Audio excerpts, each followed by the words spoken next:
It's Duffy's Tavern, the Friday night transcribed feature on NBC's All-Star Festival of Comedy, Music, Mystery, and Drama. Brought to you by RCA Victor, world leader in radio, first in recorded music, first in television. By Chesterfield, the cigarette that has for you what every smoker wants. Mildness plus no unpleasant aftertaste.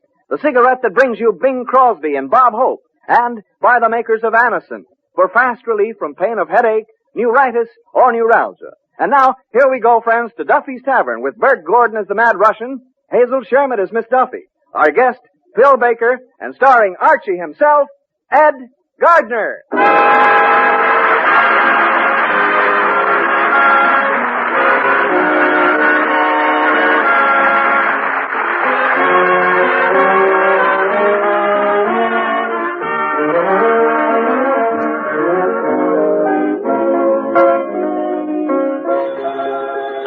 Hello, Duffy's Tavern, where the elite meet to eat. Archie the manager speaking. Duffy ain't here. Oh, hello, Duffy. Tonight, Phil Baker from the $64 question. Take it or leave it. Yeah, that's where you stand up in front of everybody and ask you questions. Sort of a night court with prizes. Well, anyway, Duffy, you ought to see what I got on the menu. In honor of Phil Baker, special take it or leave it dinner.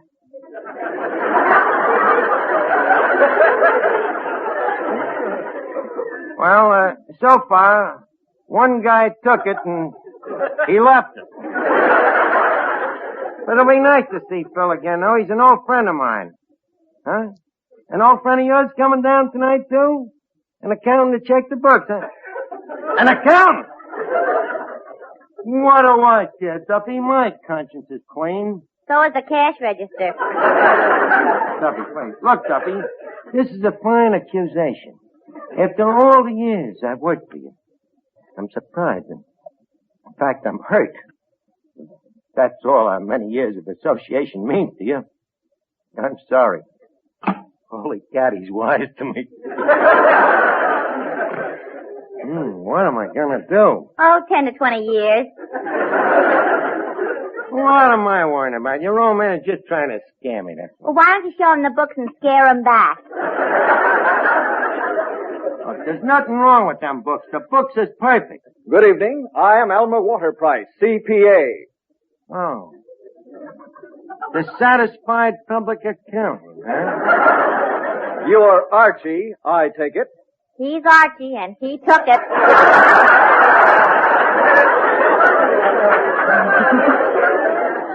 Look, well, make yourself to home, Mr. Waterprice.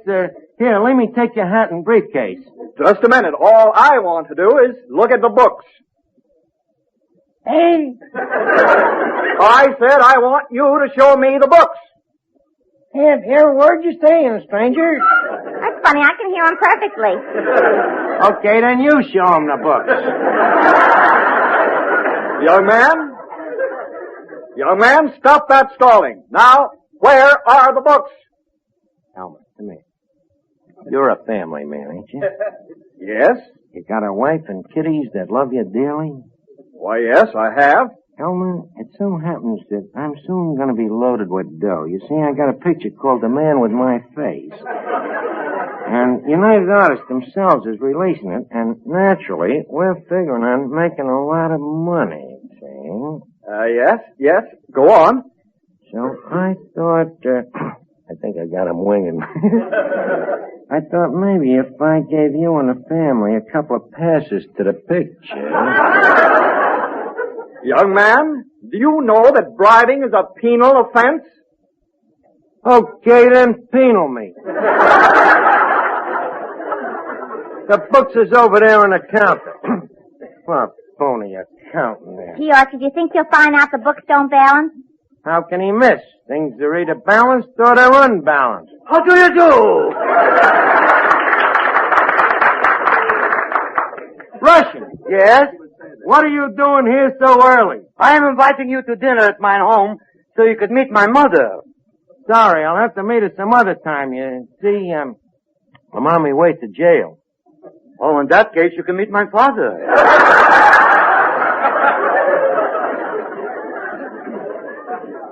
You mean to tell me that That your father's in jail? Yes, they locked him up for something he didn't do.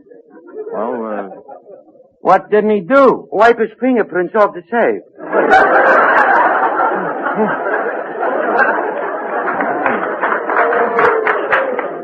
Russian, that family of yours kind of gets around, don't they? Oh, yes.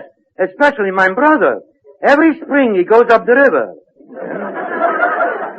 Goes up the river, to jail?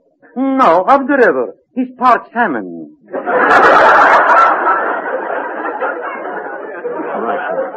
This is ridiculous. How could your brother be part salmon? Mother was a pin.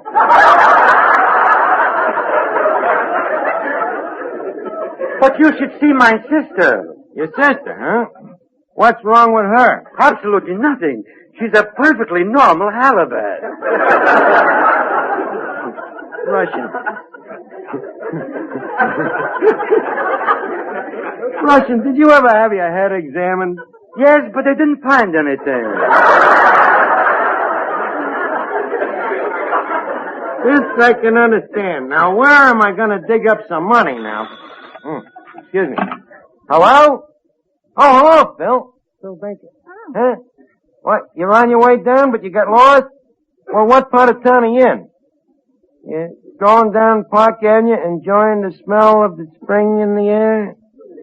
Well, start walking east till the smell turns to pastrami. Okay, see you in a little while, Phil.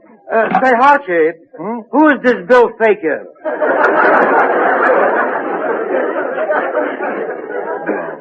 Russian. It's Phil Baker from Take It or Leave It, the guy that gives away the $64 every week. Hey, wait a minute. Europa!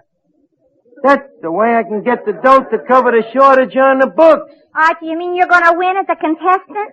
Why not, Miss Duffy? I have a reasonable modicum of intelligence. Got common sense, a good memory. I think fast on me feet. Yeah, but you don't know anything. Oh, yeah? I can answer any question anybody around here can ask. I say, young man. Oh, it's the accountant. Yes, sir? I have a question for you. Why are all the figures in this column erased? Well, you see, Elmer, the trouble is with the figures, You now have Sing Sing. Would you like to try for Alcatraz?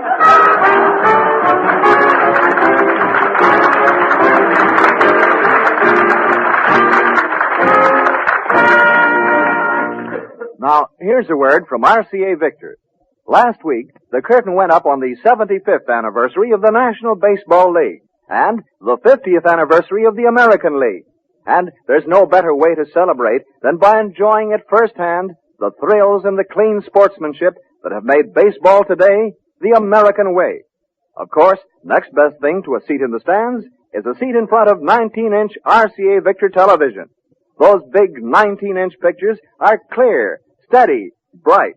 RCA Victor's new extra powerful picture pickup gives you the best possible reception everywhere.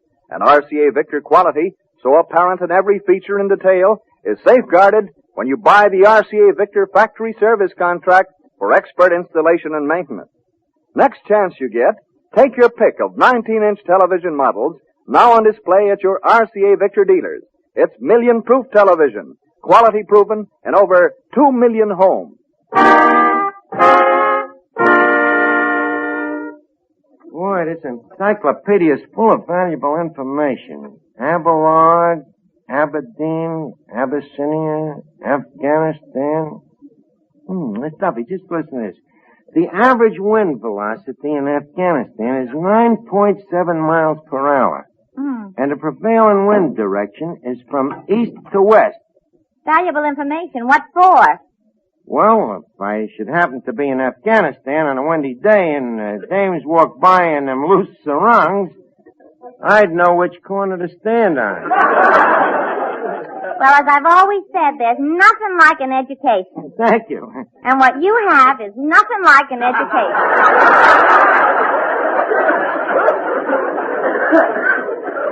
Oh, yeah, wise guy? Here, take the encyclopedia. Go ahead, ask me some questions. Okay. Oh, here's one you ought to know. What hit Sir Isaac Newton on the head? Mrs. Isaac Newton? You now have 0. Would you like to try for -1? Don't be so funny. I'll answer the next one twice to bring up my average. Now go ahead. All right. What is the formula for hydrogen? That's simple. Half hydro and half gin. Go ahead, honey. Hit me with another. Okay, answer this one. What is the population of Madagascar? What year? 1912. What month? February. The population of Madagascar for February 1912 was 2,756,824. Holy cat, that's terrific. How'd you know? I don't. I'm bluffing, too. Why, it's Phil Baker!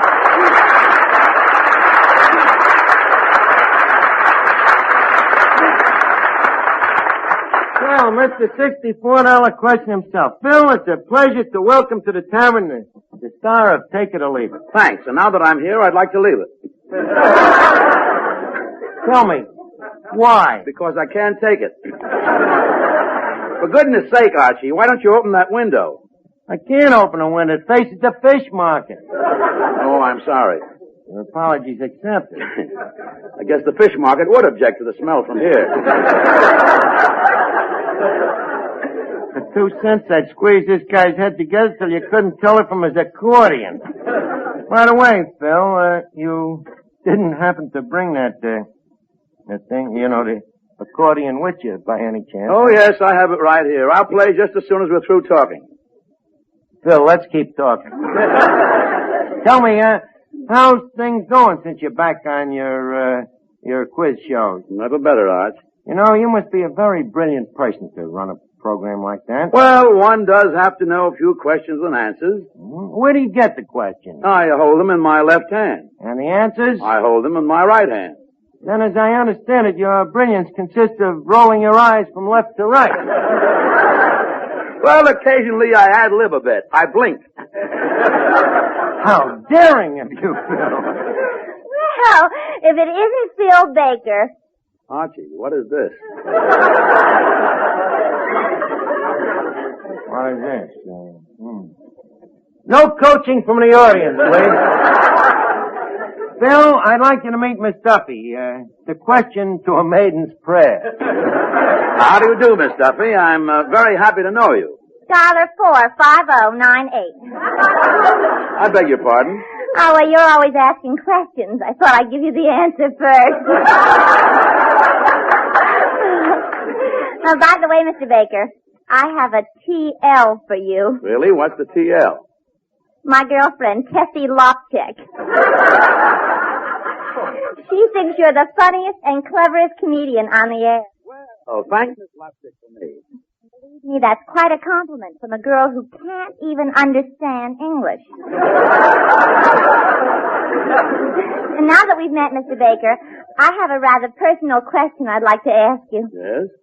When you take out a girl and you bring your accordion along, which one do you squeeze first? Wow. That depends on which one has the better build. In your case, Miss Duffy, the accordion. Now beat it. Say, Mr. Baker, may I interject an interjection? What? Alexander Graham Bell and 1942. What's that? 2 answers. You figure out the question.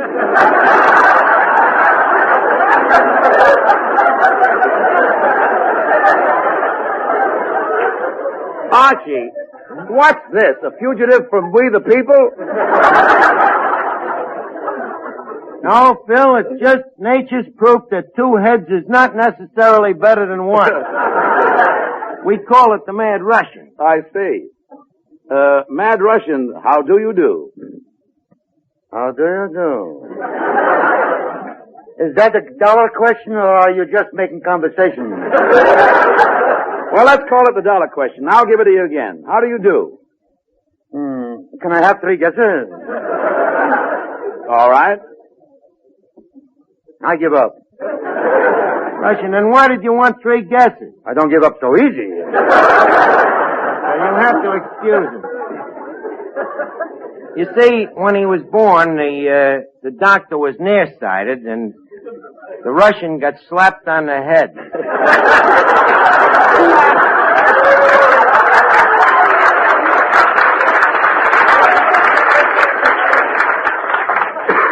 Mr. Baker, speaking of questions, I have one for you. What is it?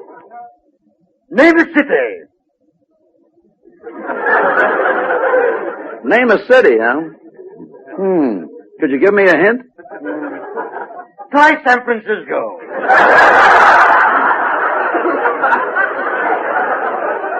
Okay, San Francisco. You're wrong.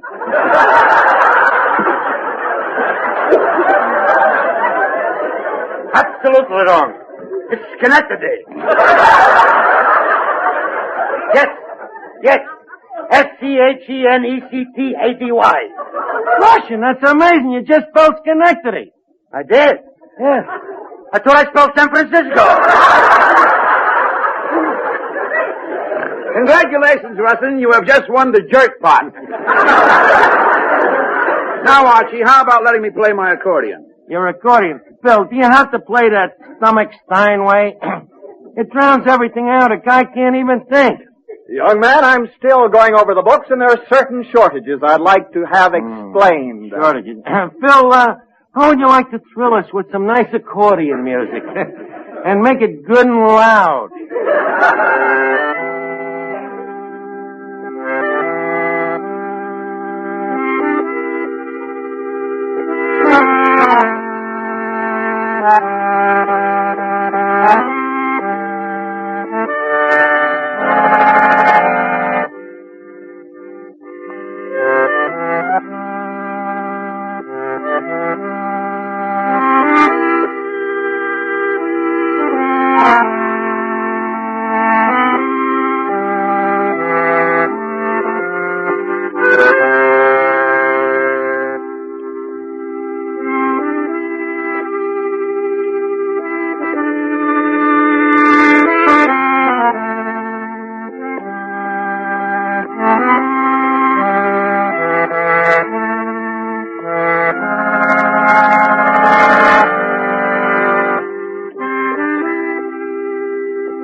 Really terrific. Quick, play some more. Just a minute, young man. Stop that stalling. Your books are short $57. $57, huh? Archie, is there any way I can help you get the books to balance? Mr. Baker, you couldn't get those books to balance if you held your accordion in one hand and a parasol in the other. $57 short. That Duffy will send me to jail. Oh, we can't have that, Arch. Say, I've got an idea. Why don't we put on my $64 question show right here in the Tavern tonight? If you win, you can cover the shortage. I'm in. Well, all you have to do is use your brains. You're out.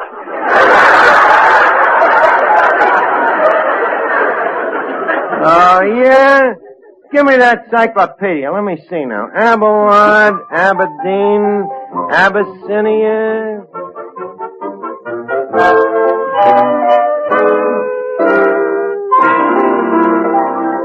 Here are two guys who don't need an encyclopedia to give you the right answer for what every smoker wants. Now here's Chesterfield's answer to Cyrano de Bergerac, Bob Hope. I'd top you easy, Dad, but we only have a minute here to sell Chesterfield. Okay, well, let's get to it. Better tasting Chesterfield is the only cigarette that combines for you mildness with no unpleasant aftertaste. The mildness is a cinch to prove. You just make the Chesterfield mildness test. You know, open a pack and enjoy that milder aroma. Then smoke them, and you'll know that Chesterfields are mild. And Chesterfield leaves no unpleasant aftertaste. That fact has been confirmed by the country's first and only cigarette taste panel. So make our cigarette your cigarette. The reasons go together like this. Buy Chesterfield, Chesterfield, the one that proves its case. Yes, Chesterfields are milder, plus no aftertaste. Oh ho, open the pack and give 'em a sniff. Then you smoke 'em. Well, Phil, I'm all set. Russian, announce the quiz show.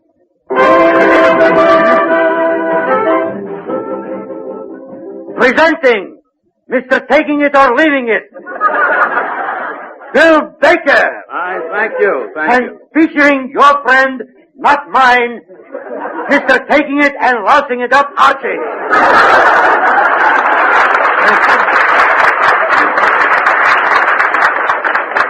All right, Archie, you're our first contestant. Let's get started. Are you ready? Go ahead, me brain is frothing at the leash. Very well. Select the category. Select the category. Right away he starts with a trick question. Oh, no. I mean, choose a subject. Oh, that. Well, what subjects have you got? Well, let's see what we have on the board. Now, there's ancient Aztec ceramics, early Buddhist poetry, medieval Slavic etymology. How about famous saloons on 3rd Avenue? Oh, I'm sorry, we don't have that. Now, how about calculus or ancient Roman history? Ancient Roman history? That sounds pretty good. You'll be sorry. Maybe, huh? Phil, ain't you got something a little more cultural? Cultural? Yeah, easy. The only subjects left are baseball and etiquette. That's right up my alley. Baseball. No etiquette. Very well, the subject is etiquette. Now, for $1, what is etiquette? Well, etiquette is... That's correct. You have $1. Now, Hey, I'm hot tonight, huh? how would you like to try for $2? You think I'm going to quit when I'm in the middle of a winning streak? All right, for $2. What is a finger bowl? Oh, finger bowl. It's etiquette, huh? Yeah, that's the thing you wash your fingers in. That is absolutely correct. Yeah. In case your fingers is full of mashed potatoes. What are you trying to do? Talk your way back to zero? Now, for $4, who wrote the book of etiquette? Who wrote the book of etiquette?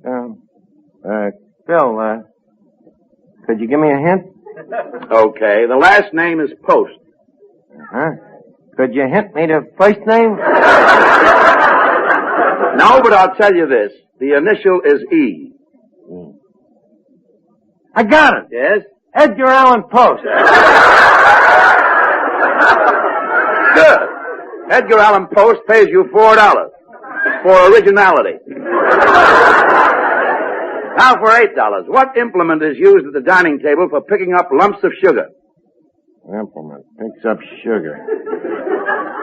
Sugar. Tongues for the memory. I got it. Yeah? Bob Hope. What? Bob Hope. Picks up lumps of sugar? It ain't hay, brother. It ain't right either. I'll give you one more chance. Let me see. An implement to pick up sugar. Coaching from the audience, please.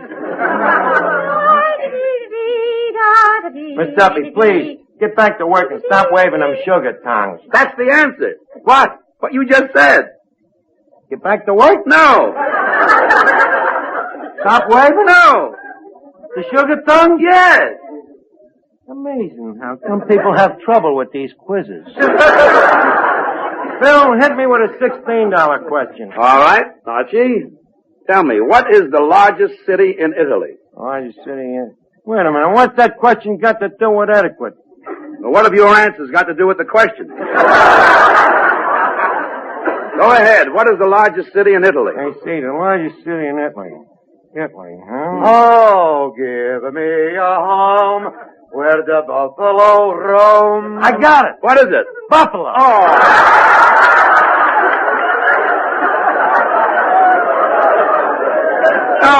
No. Think, Archie. Where do you have to be to do as the Romans do? Romania? Well, we'll give you credit for a near miss. Now, shall we both try for the $32 question? Okay, Phil, we'll both try it. But leave us get back to my favorite subject of etiquette. All right.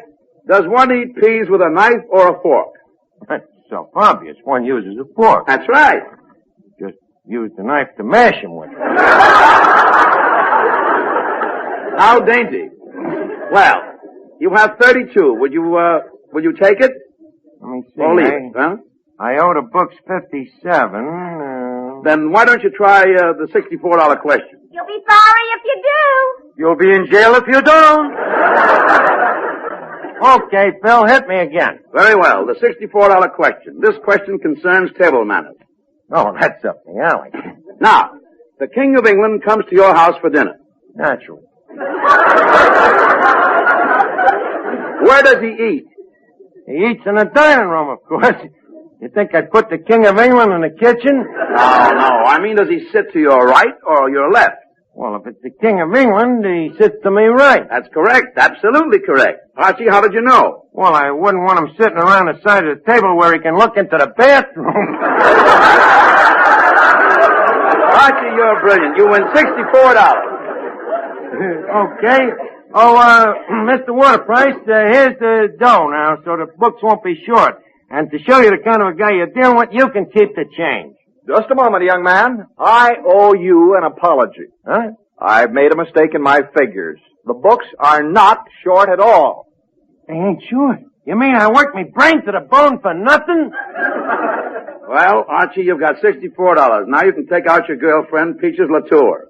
What? Me going out with a striptease? Me, an intellectual?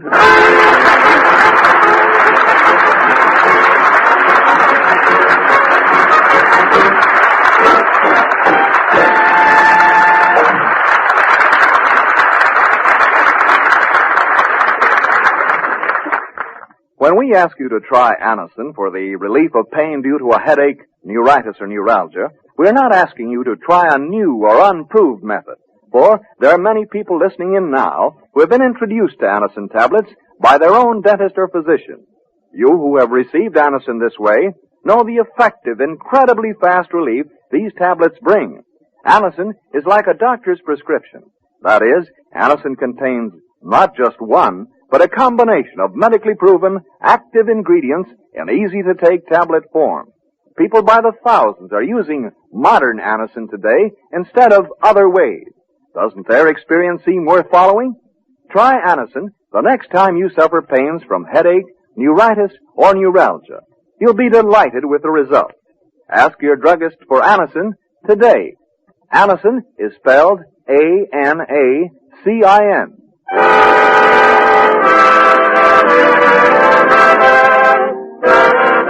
Listen again next week, friends, to Duffy's Tavern, the Friday night transcribed feature on NBC's All-Star Festival of Comedy, Music, Mystery, and Drama. Brought to you by RCA Victor, world leader in radio, first in recorded music, first in television. By Chesterfield, the cigarette that has for you what every smoker wants. Mildness, plus no unpleasant aftertaste. And by Anacin for fast relief from pain of headache, neuritis, or neuralgia. Listen tomorrow evening for The Man Called X, starring Herbert Marshall, the Saturday night feature of the All-Star Festival.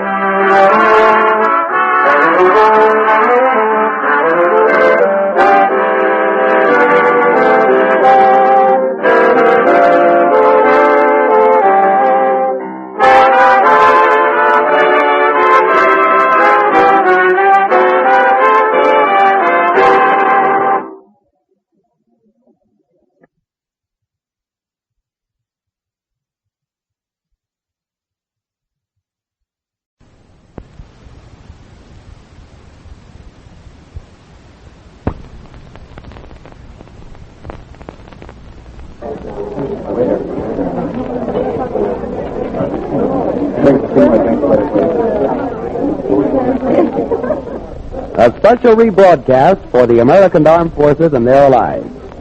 You're invited to drop in where the elite meet to eat. Duffy's Tavern.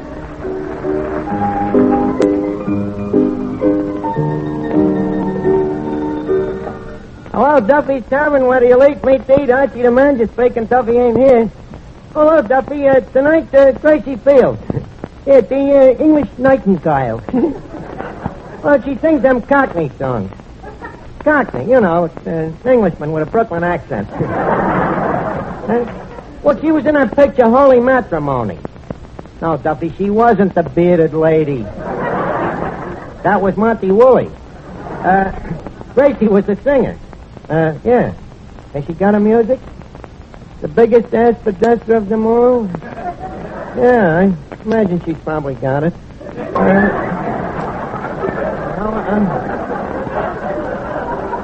She's now singing at the Waldorf Astoria.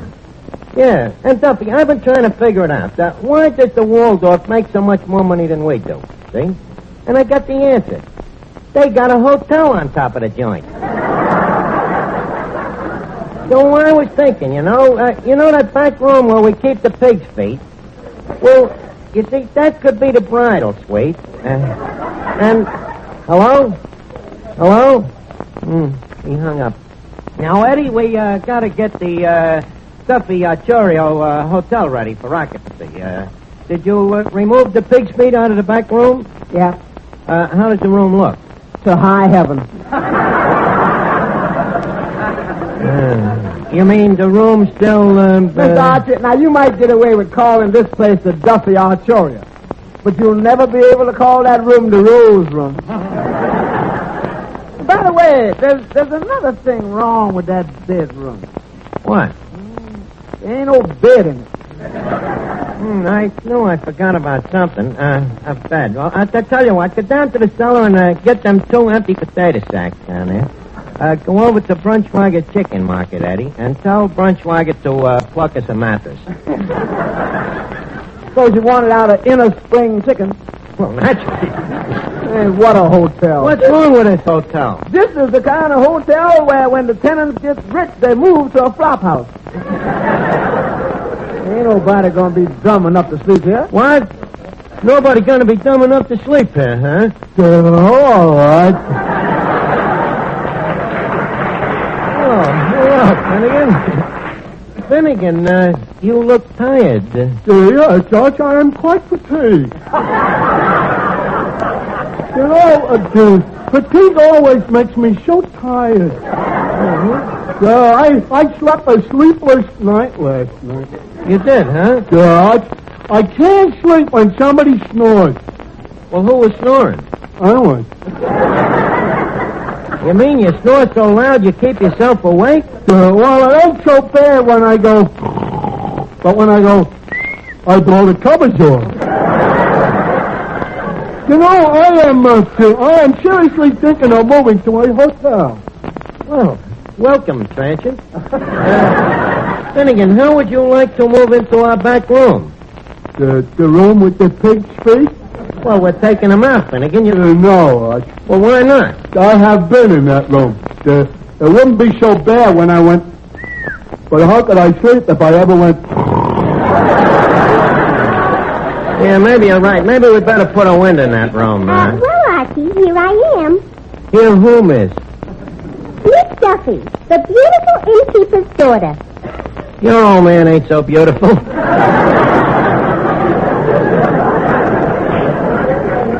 You know what I mean. Well, the way you should say it is Miss Duffy, the beautiful daughter of the innkeeper, which is grammatically correct, but physically impossible.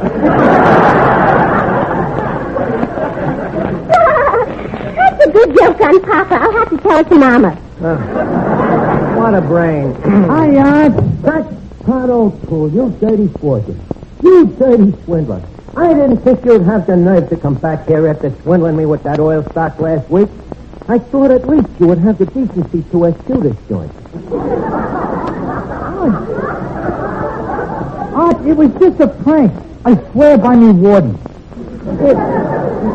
But why did you have to do it to me? Well, it was me first attempt at swindling. And I thought it would be more honest to swindle somebody who wouldn't press charges. Oh, don't be sore. I am in trouble enough. What's your trouble? My landlady threw me out this morning. I've been going nuts all day trying to find me a room. Is that so? Eddie, what do you think? Should I forgive him and rent him that room? Yeah, it'll serve him right. Crackpot, you see, we're turning our place into a hotel, and we can rent you one of our better rooms. One of your better rooms, huh? Has it got a bed? A bed? How long are you planning to stay? Well, has it at least got running water? Well, what would be the good of having running water? It ain't got no sink. Well, how am I going to wash me face? Wash it? Crackpot, this is a hotel room, not a beauty parlor. Well, look, is there a towel? For what do you want a towel if you can't wash? What's the guy going to use to shine his shoes? What everybody else uses, the bed sheet. Okay, I'll take it. What's the number of me room? What number would you like? You mean I can have me choice of rooms? No, but you can have your choice of numbers. Here's a piece of chalk. You can write it on the door yourself. 105, 205. Do you mind if I make it 905? I like to sleep high up. Oh. Well, take yourself. Front. Hey, Front, will you come in? Yes? Oh, Front, show this gentleman and his luggage to room 905. 905. Put it up there and go air it out. Crackpot, don't shout. If you want something, ring for it. That's what the dishpan is for. Okay. Hey, What? there's termites in me room. Them ain't termites.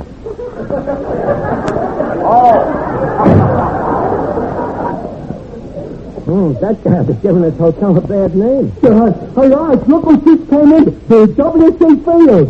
Then again, that's Gracie Field.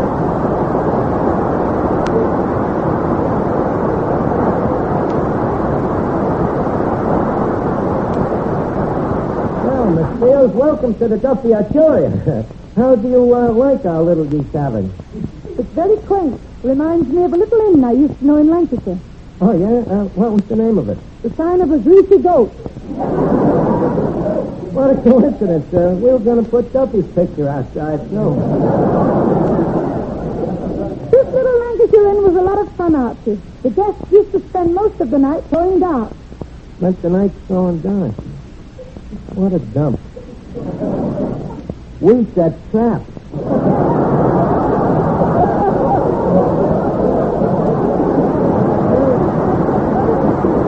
Well, Gracie, Sidney Doon, would you care for a spot of off and off? What? Off and off. Off what and off what? I think the man's an off-wit. Eddie, I think the gentleman in 905 is late. What room was that again? 905. Don't I ask the silliest question?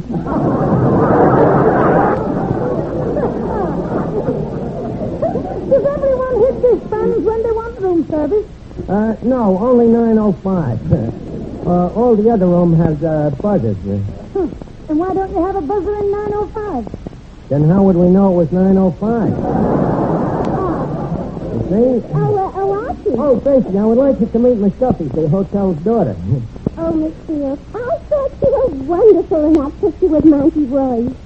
Thanks very much. How does it feel to kiss a man with a beard? I'm dying of curiosity. Haven't you ever kissed a man with a beard? No. Have you ever kissed a man with a mustache? No. Have you ever kissed a man who needed a shave? No. No wonder you're dying of curiosity.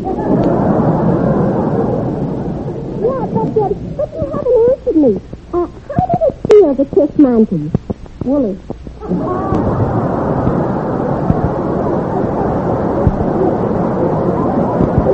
Yeah, but why are you so interested in finding out how it feels to kiss a man with a beard?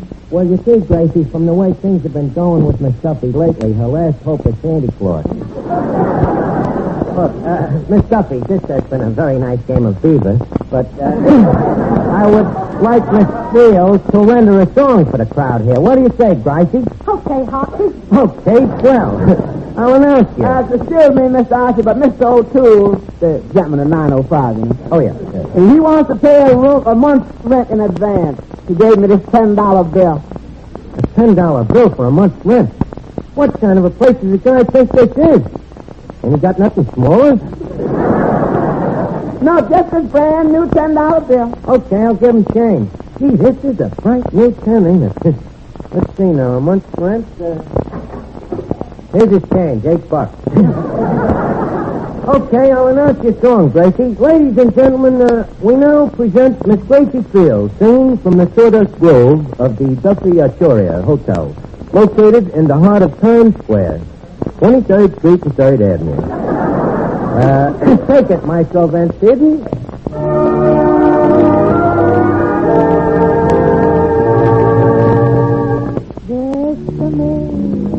Bésame mucho. Each time I cling to your kiss, I hear music divine. Bésame mucho. Hold me, my darling, and say that you'll always be mine. This joy is something new, my arms enfolding you. Never knew this thrill before. Whoever thought I'd be holding you close to me, whispering it's you I adore.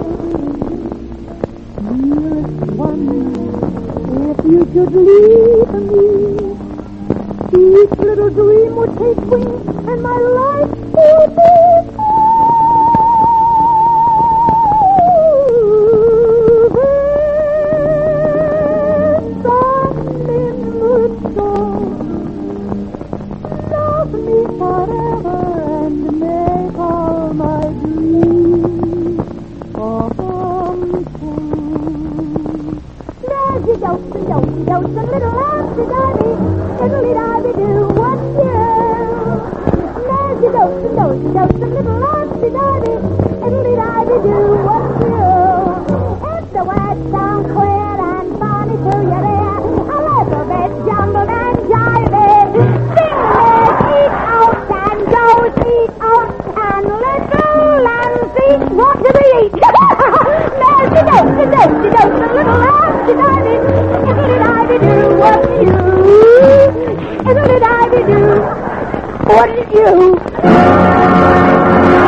Gracie, why should a dame with a talent like yours sing in a dump like the Waldorf? A dump? A dump? Why, what's the American expression that means nincompoop? Jerk? No. Dope? No. Dumbbell? No. Look, pick one out and let's get on with the conversation. Now, what I think is that you ought to be singing here instead of that joint. You know, a joint like that Waldorf. 905, I presume. Front. Hey, Front. Oh, I'm getting tired. You're going to have to get another waiter or a second front. Boy,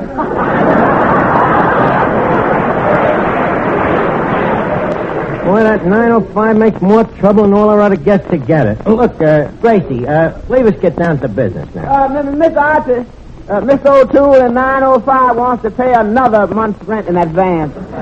Another month, huh? Well, gee, ain't that cute. Crackpot, he's trying to make up for swindling me last week, I guess. Where's the dough, Eddie? That is another nice, crisp, new $10 bill. All right, Eddie. Here's the change. Boy, this keeps the hotel crowded right up until June. Well, Gracie, leave us get down to business, as I said. what would we have to give you to get you to leave the Waldorf and come down here? Chloroform. Gracie, I'm serious. Look, here's what we're willing to do. I understand in England you made as high as 10 pounds a week, see? We're willing to double that. We'll pay you 20 shillings. Fair enough? 20 shillings, Archie. 20 bob is less than a guinea. Would you mind playing that back again? Well, listen here. 4 threepenny bits make a shilling. Also, 2 sixpences make a shilling. 8 half crowns make a pound. And a shilling is also 20th of a pound. To double a penny, you'd have to take in about 20 quid. Boy, a guy could go nuts over there in a crap game.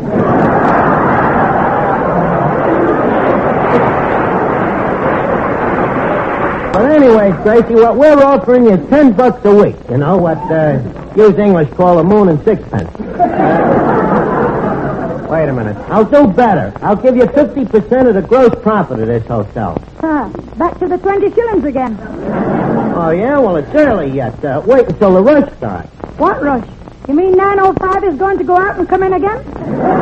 Look, where do you see the rush?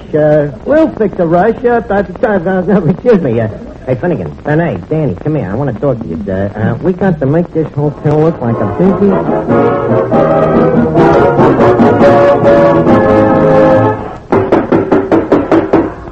Front, 905? Right. Well, I'm getting to know this hotel by heart. Look, now, Gracie, you're going to see. Business is going to start picking up any minute. Miss Archie? Well, you're back quick. What does Crackpot want now? This time he would like 2 5s for a 10. Not one of them brand new 10s? But I give him all my change. All I got left is $7. He said to take whatever you got. Well, if he wants to be a sucker. Okay. Now, look, Gracie, as I was saying, business should be picking up very soon. As I was saying, business should be picking up very soon. Pardon me. Good afternoon, sir. Duffy Archie at your service. Of what service can we be to you of, sir? My name is John Smith. And this charming young lady is my bridal suite. Just married, I presume, eh, sir? Newlywed. Anyway, dear. Yes, and ooh, is Mommy's little lammy pie. Yeah, and ooh, Poppy's big veal cutlet. Where do these people get the point? Look, Mr. Smith, what can we do for you and your veal cutlet here? What's up? Yeah. Now, Lammy Pie and I would like a sweet. Mrs. Smith, I regret that at the moment we are filled up. I fear we will not have a room until 1947. I don't think we can wait. You see, Gracie, we're turning them away. Now, what do you say? We'll give you $10 a week plus percentage. You're talking through your hat. You couldn't hire me anyway. I'd have to audition for Duffy. He's the boss of this place. Oh, yeah? Duffy is married a sole owner and proprietor. I'm the real figurehead. And I want you to know that what I say goes around here. Gracie, it looks like you'll have to audition. What do you say? Okay, I guess there's only one way out for me. Sing the worst song I know. The worst song you know? What's the worst song you know? You know.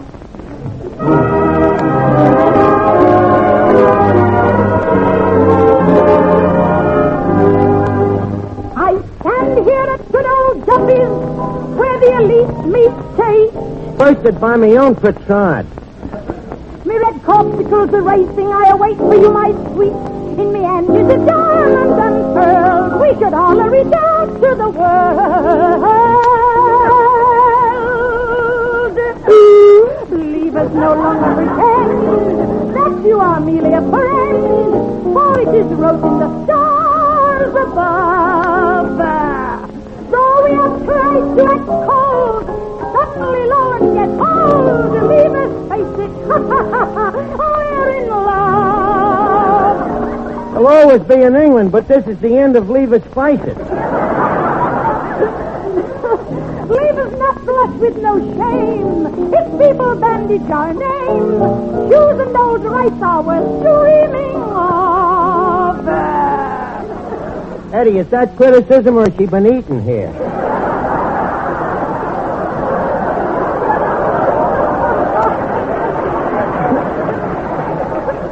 Stories like in our two eyes could win the Pulitzer Prize. Leave us face it, we're in love. In some other life, we was making. She's not. Now I'm not, but I'm just a sign of the mind has been reincarcerated.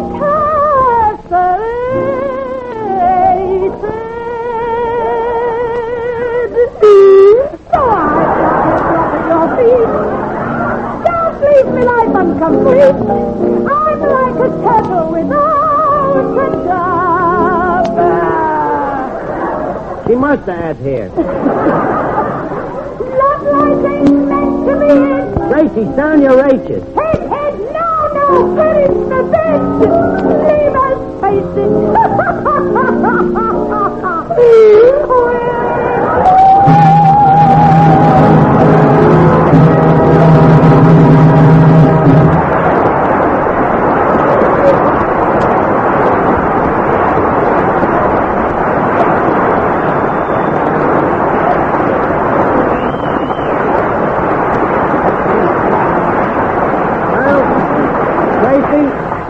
That song really did you justice.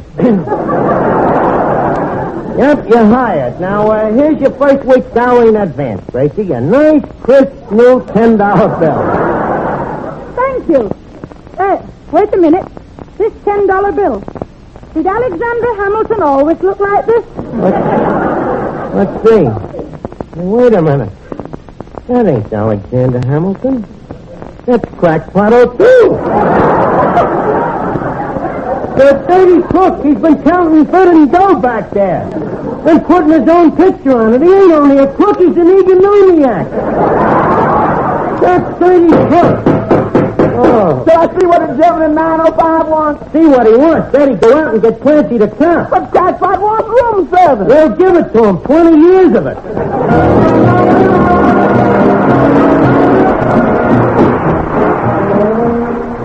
Before we leave Duffy's, leave us put a couple of nickels in Duffy's jukebox. The plater's spinning, the needle comes down. It's music.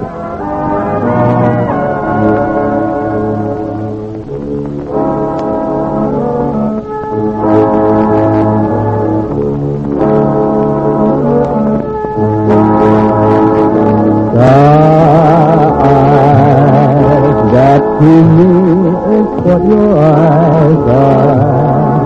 Softly skies and April skies are.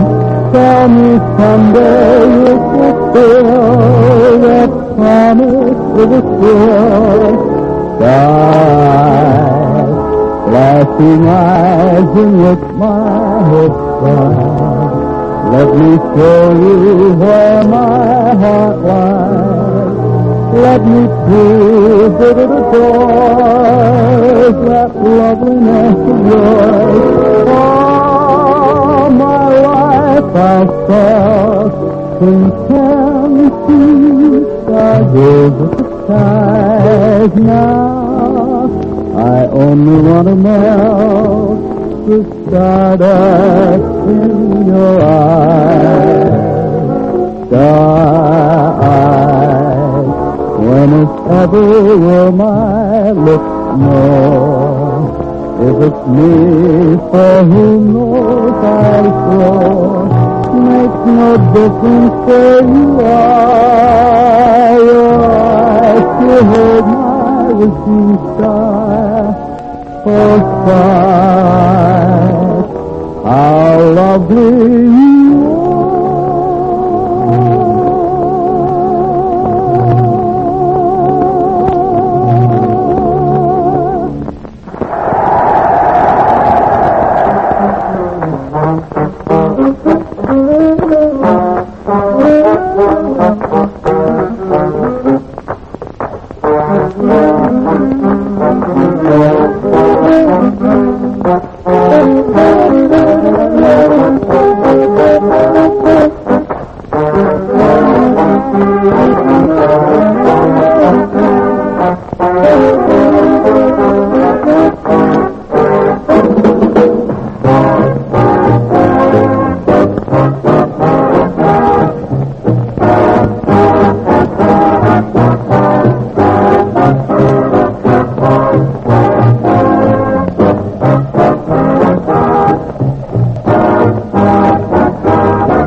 This rebroadcast is a presentation of the Armed Forces Radio Service.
Hello, Duffy's, where the elite meet date. Archie, the manager speaking. Duffy ain't here.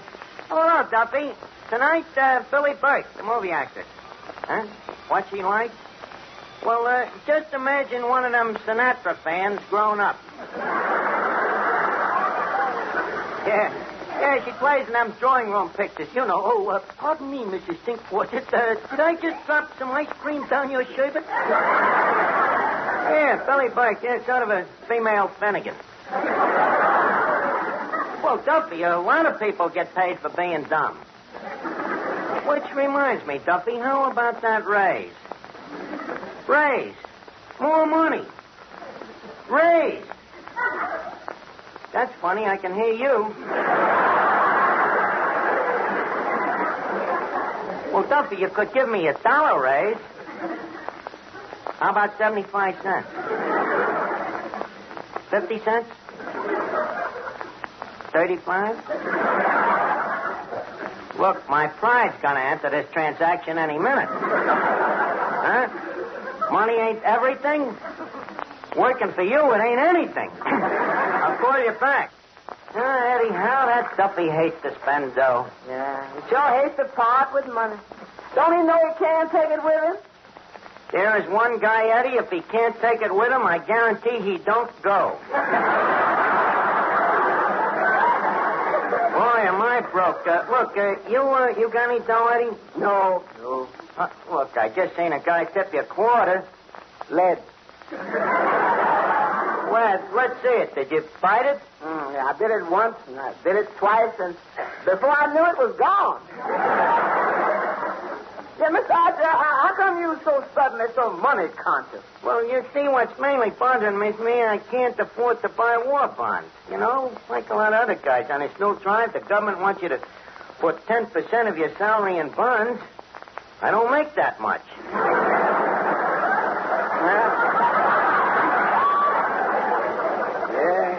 Neither do I, too. You see, the government needs it for ammunition.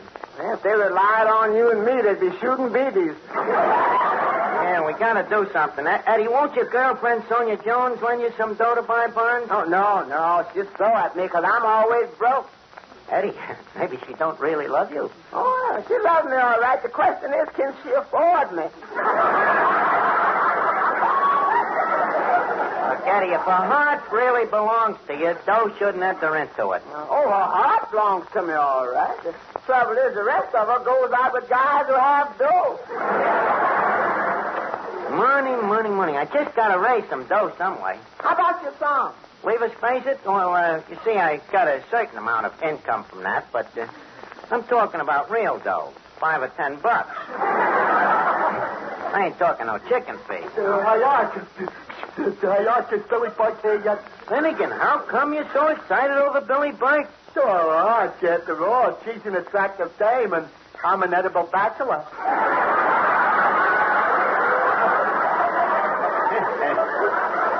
Edible. Finnegan, the word is illegible.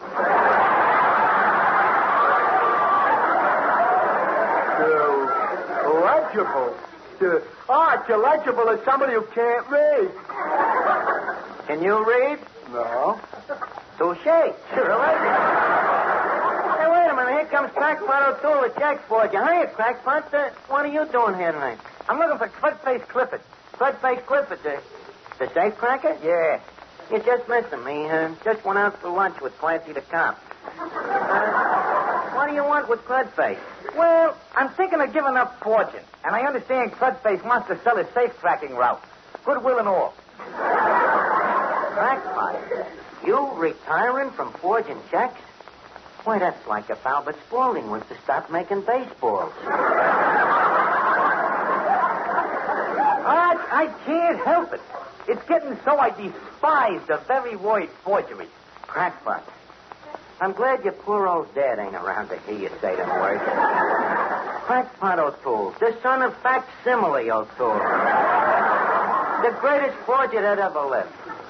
He'd be hurt, Crackpot, if he knows. Maybe he does know. Maybe he knows everything that you do. You know, they hear about them things up in Sing Sing.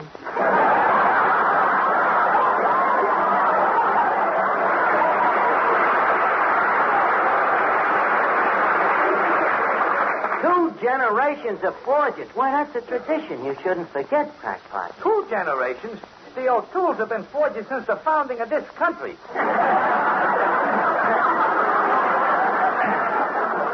Pardon the momentary levity, Crackpot.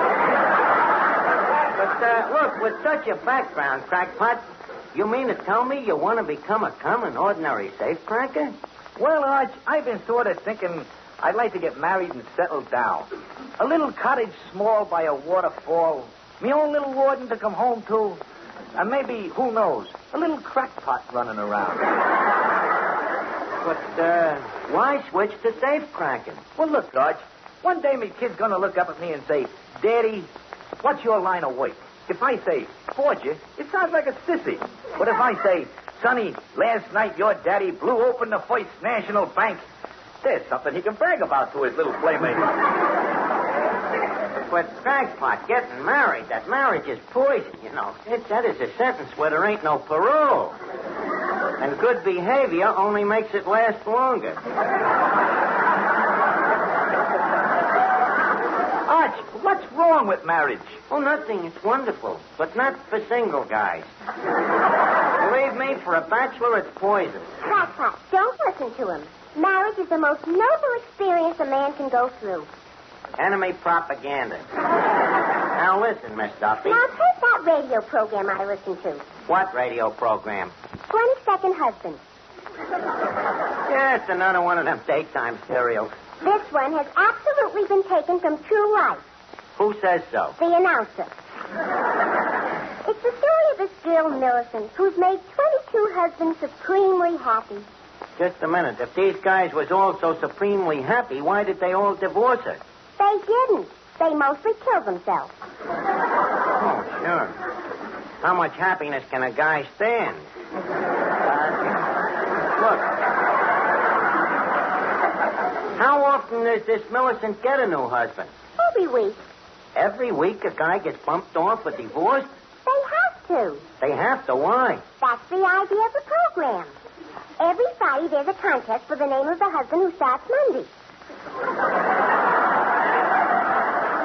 You mean they change the name of the program every week, like from 22nd to 23rd husband next week and 24th husband and so on? That's right. What did they call the program when it started?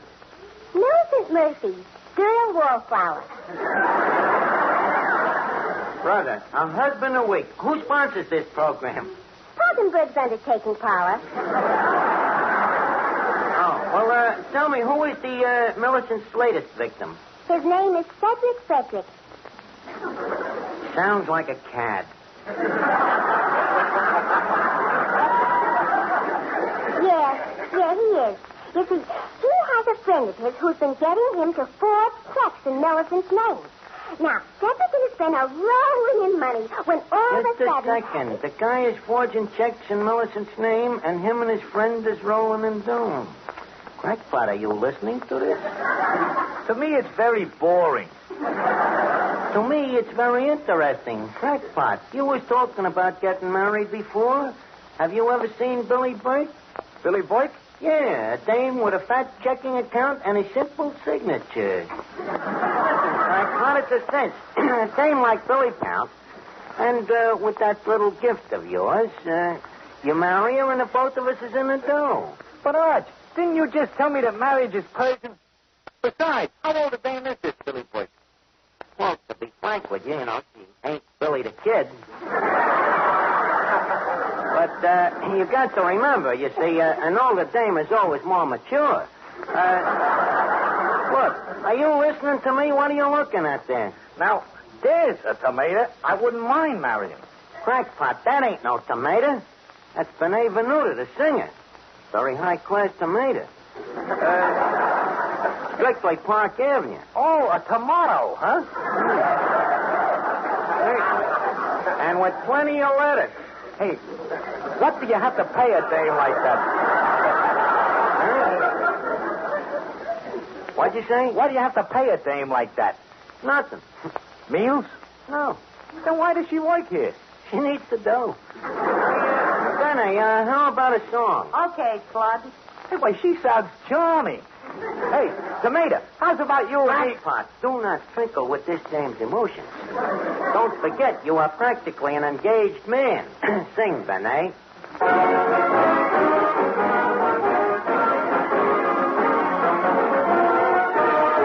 Life's a game, but who can play it all alone?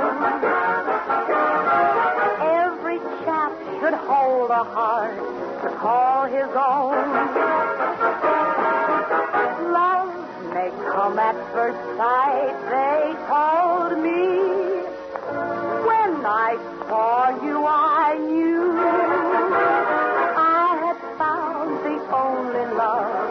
When I found you, I know that you know that I'll go where you go. I choose you, won't lose you. I wish you knew how much I long to hold you in my arms.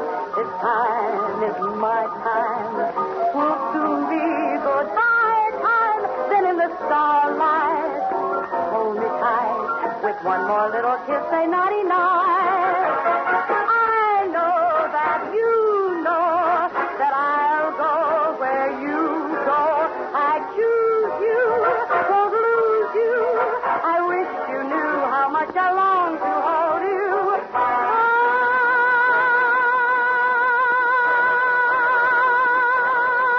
Then in the starlight, hold me tight. With one more kiss, one more hug, one more word, one more love. Say naughty night.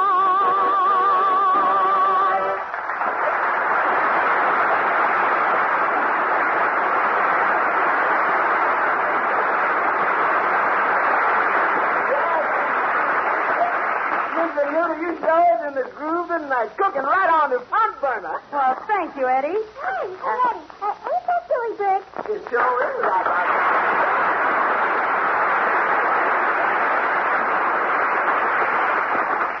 Well, you're Miss Burke, ain't you? Yes, you must be Archie.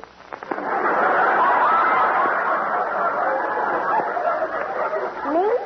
I'm not Archie. Well, I'm certainly sure that I'm not. I wonder where he is. Who are you? I am Archie. Oh, who are you? Archie. I beg your pardon? I said, I'm Archie. Oh, that's strange. You look just like him. Like who? Like Archie. But I am him. Well, I still think the resemblance is remarkable. Well, so you're Archie. Well, now I ain't so sure. Well, the next time I recognize you by your face, you have an easy face to remember, you poor thing. Look, there is nothing wrong with my face. Ah, that's the spirit. Keep thinking that and no one can hurt you. Well, look, be that as it may, and maybe it might, but how does the joint here look to you, Miss Burke? Well, just the same as ever, Archie. Yeah, huh? Yes, just the same as it was last year. Nothing has been changed. Not even the tablecloth. Miss Burke, them tablecloths was turned over only just last week. And furthermore, how come you remember the tablecloths and you don't remember me? But I do remember you. Who are you? I'm Archie. Archie who? Archie the tablecloth. This dame is a paranomiac. Oh, and yes, Mr. Clifton Finnegan, this is Miss Billy Burke. How do you do? Gee, you're cute. You're cute, too. Yeah, but you're cuter. No, I think you're cuter. Oh, one of them stubborn dames, eh? Well, all right. I'm cuter than you. Yeah. But you're much cuter and much more intelligent. Oh, no. You're more intelligent than I am. Oh, no, you're more intelligent. No, you are. No, you are. This one will be a dead heat. Well, Mr. Finnegan, it's nice to have had such a stimulating talk with you. Thank you, Rusty. I'm stimulated, too. Well? So, Well, goodbye, Clifton. Goodbye, William.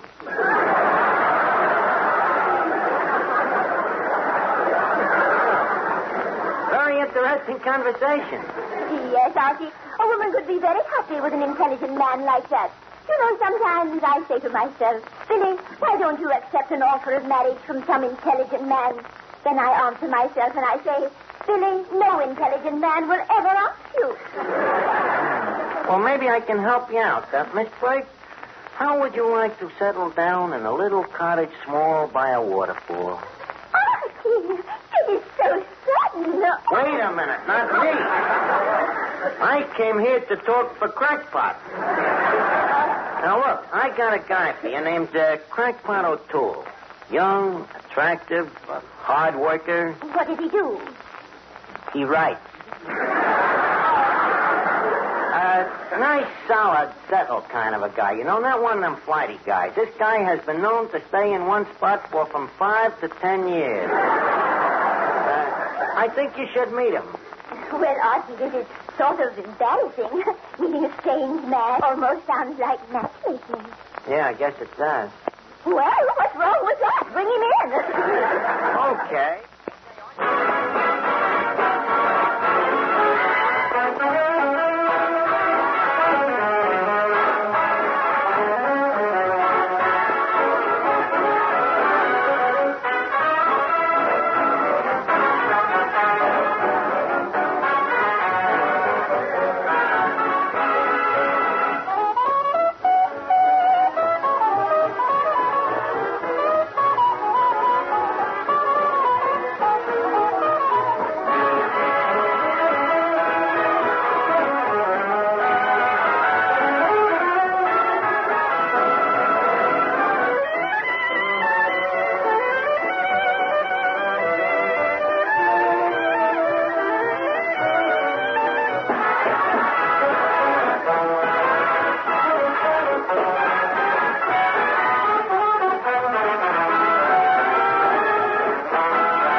I've been thinking it over. I can't marry this dame. Well, Crackpot, it's your patriotic duty.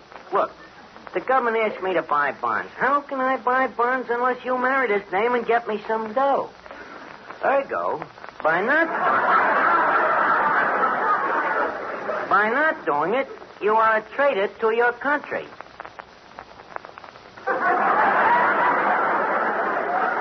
Well, Arch, if it's for me, country. That's better, Crackpot. Now, let's see how you look. You got to impress the dame. Here, straighten your tie. Gee, they gave you a bum suit this time.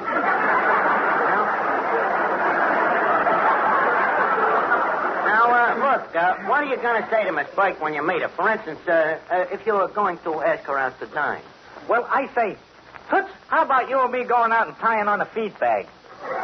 Crackpot. Oh, I explain that it's on me, of course.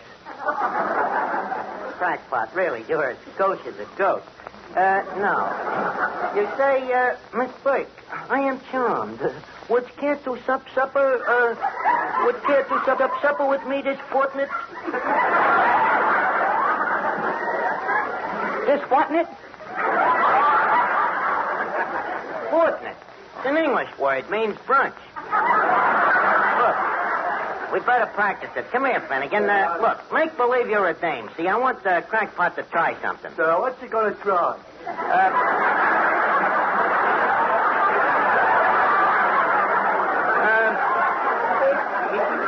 The idea is meeting a dame. Now, you be the dame. Okay, now, Crackpot, let's try it. Crackpot, meet Miss Finnegan. Hello, Miss Finnegan. Are you busy tonight? Well, I was going to stay home and rinse out a few things. So far, so good. Now, Crackpot, a compliment. Okay, Arch. Miss Finnegan, them is lovely diamonds you is wearing. These? Oh, this is last year.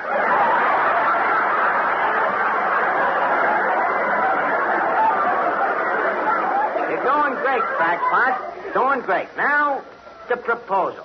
Miss Finnegan, How's about us getting hitched? So, will you support me? Yeah. Will you buy me pretty clothes? Yeah. Will you buy me a beautiful house? Yeah. Gee, I wish I was a dame. I think you're a wonderful crackpot. Hey, Arch, you got me practicing with a moron.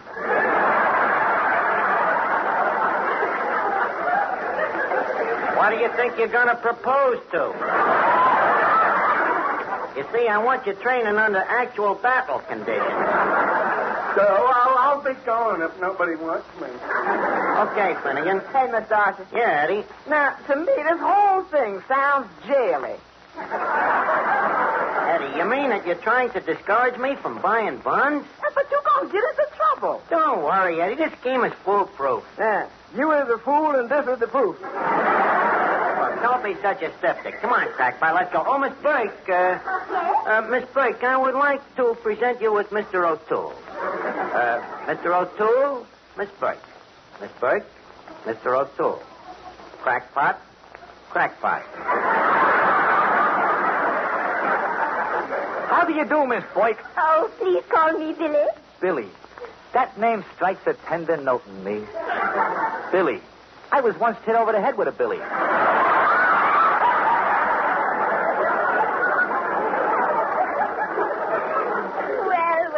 isn't it a small world?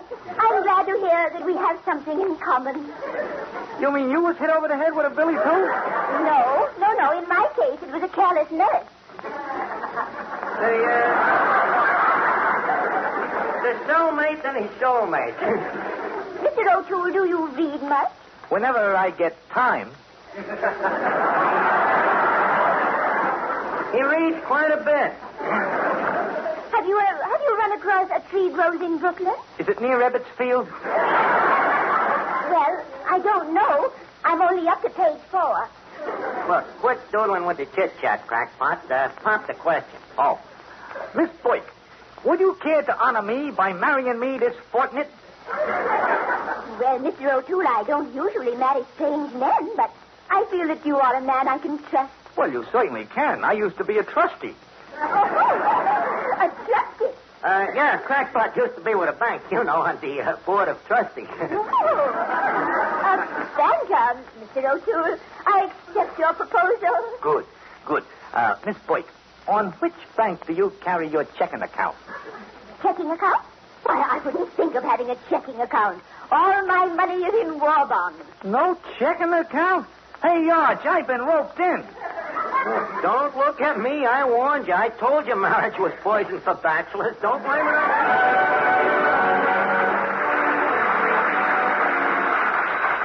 Duffy's, whether you late mate date, Archie speaking. Oh, Duffy. Yeah, that's right. Next week, Major Bose is going to be here. Hey, ain't kidding. Major Bose from the Amateur Hour. Yeah, I can hardly wait myself. Everybody will be around here. Good night, Duffy. So long.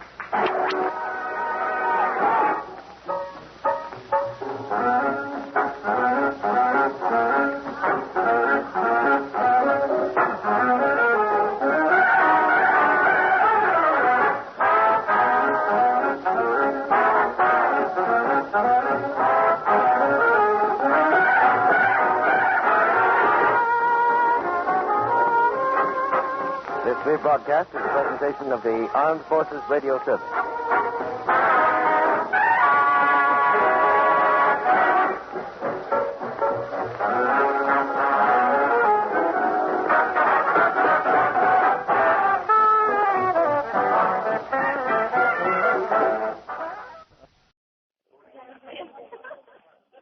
You're invited to drop in where the elite meet to eat. Duffy's Tavern.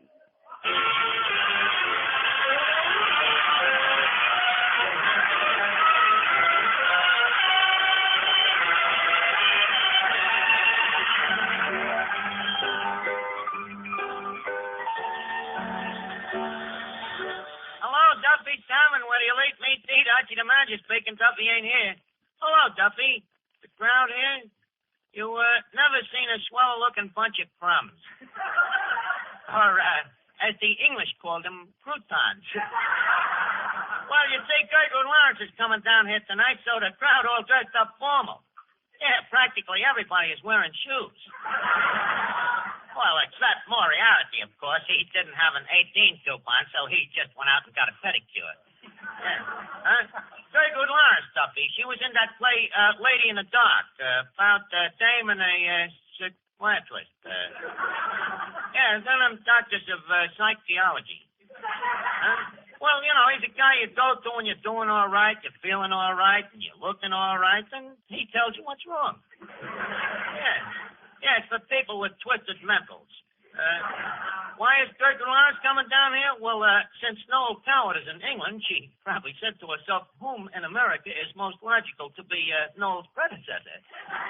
So, whom else would the whom be but yours truly, whom? Well, tip, Duffy, old Scrooge. I'll phone you back fortnightly.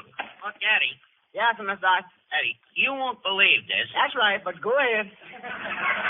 Eddie, for the last 3 nights, believe it or not, I have had a dream where Gertrude Lawrence comes to me and she says, Archie, you are the next Noel Coward. Sit down and write me a play.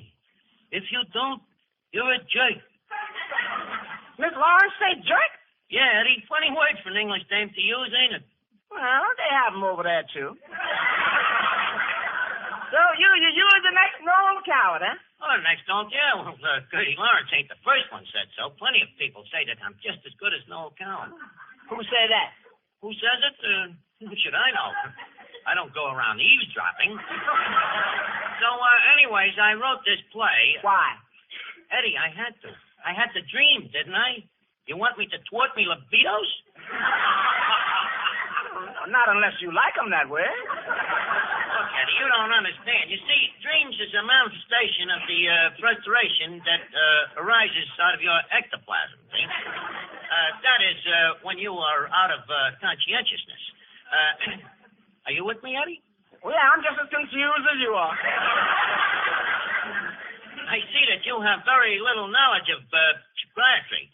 Do you ever have recurrent dreams that happen often? Yeah. Yeah, I often dream that one of your plays is opening, see, and there's thousands of people there. You standing under the marquee of the theater smiling, when suddenly the marquee falls and hits you on the head. Eddie, that ain't a dream. That's a horrible nightmare. I don't know. I wake up smiling.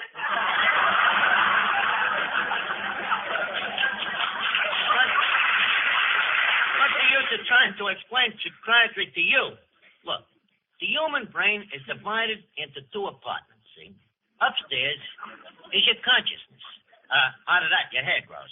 Now, downstairs, or as it is metaphysically described, the parlor floor, that is the unconsciousness from which you dream. Now, leave us take the unconscious.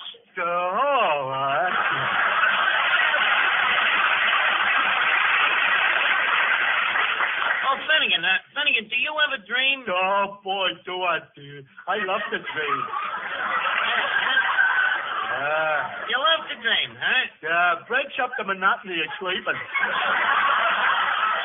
Well, Finnegan, do you have any special dreams that you dream all the time? Oh, yeah. What is it, Finnegan? Well, I'd rather not say. Go on, tell me, Finnegan. Well, okay, I dream that I'm a butterfly. Butterfly? Very interesting. The wing fetish, yeah? Tell me, Finnegan, what do you do when you're a butterfly? Mostly I sit on flowers. I see. The narcissus libido. Finnegan, are you happy when you're dreaming you're a butterfly? Oh, extremely, Arch, extremely. Except for one thing. What? Arch, are the girl butterflies? Of course, Finnegan. They are what are known as Madam Butterfly.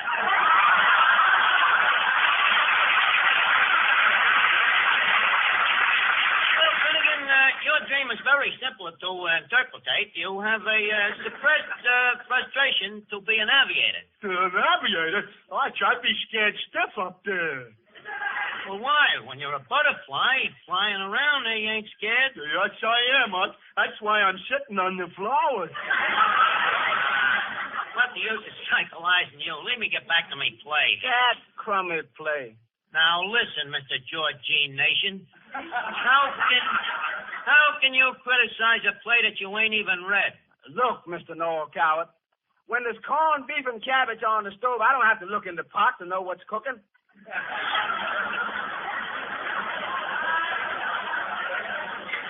Eddie, if I paid any attention to you, I would still be the bum that I am.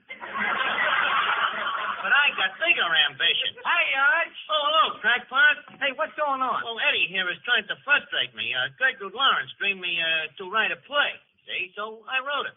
Well, you was right, Arch. If you didn't, you would be pent up. Yeah, huh? Sonny, I once had a cellmate up in Sing Sing. The guy had a dream that he escaped. So I says to him, follow your dream. Hop the wall. But he wouldn't. So what happened? He's still pent up. And he'll be pent up for 5 more years. Well, thanks for the encouragement, crackpot. You seem to know a lot about psychiatry. You're a regular Siegfried Fried. Well, in my business, you learn it, Arch. The first thing that happens when you're a guest at Sing Sing is they psychoanalyze you. It's part of the service. Oh. Well, why do they do that? They know you're a crook, don't they? Please, Arch. Psychiatrically speaking, a crook like me is not a crook. I am ill.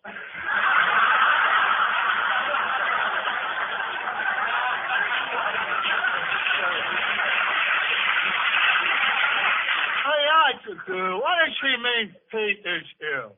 Well, he means like where another guy might have hardening in his arteries, crackpot has larceny in his heart. Well, not quite, Arch.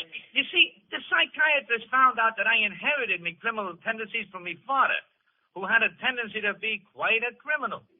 Well, where did your father get this tendency? Oh, he got it from his environment. Oh, what was wrong with his environment? He was in jail all the time.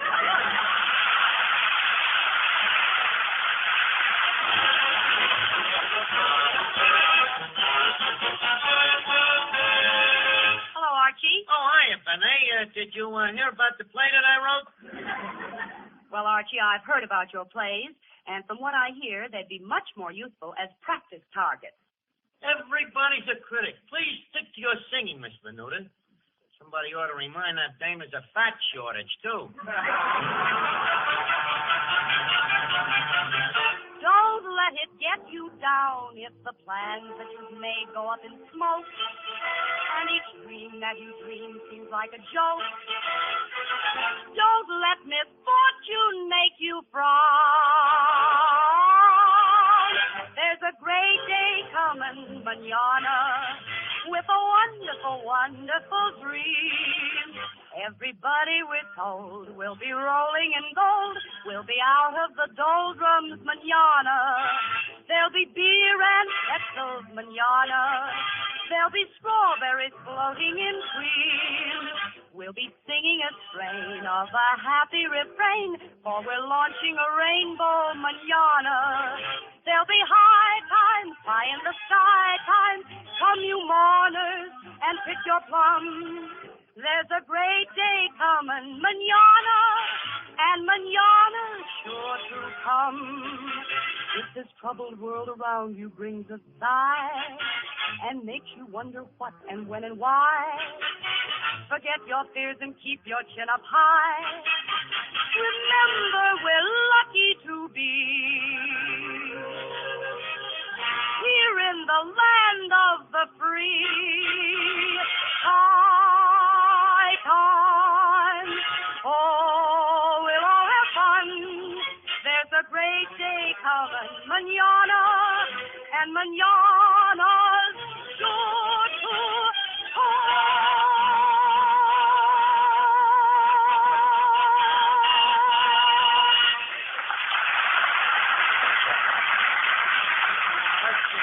Gotta get on with this play now. Lady Algernon, that's the Gertrude Lawrence part. She says, pip, pip, and chitty, old bean. I'm off to Derbyshire for a wicket of cricket. Then she goes into a song. She sings, oh, you can't play wickets with rickets.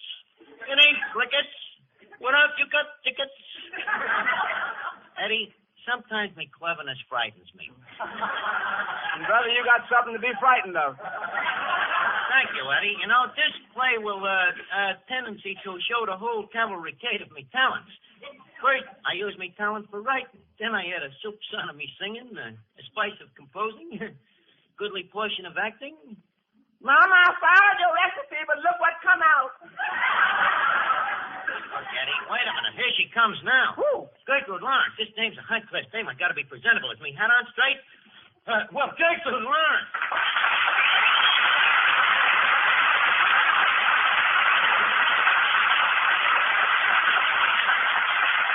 Well, Gertie, as one American to a fellow Britisher, it gives me great pleasure to reach me hands across the sea. Uh-huh. A little sea wouldn't do those hands any harm. That sunburn. This is your first visit to the place, isn't it? Yeah. Isn't it everyone? I'll give her one more chance. Miss Lawrence, cozy little establishment we have here, huh? Yeah, I'm glad I came. Oh, thank you. I always wondered what was underneath Lower Basin Street.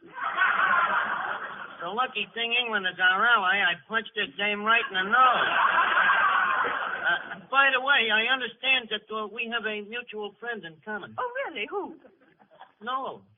Noel who? What other Noel do you know? Well, Noel Tanya. Oh, you get it. So, you're a friend of Noel Coward, huh? Oh, certainly. Why, we're Bazoom pals. Yes. Yes, Noel and me is together all the time. Oh, you are together all the time, huh? Noel's in England. Oh, yeah? Uh-huh. What? Where is Winston Churchill?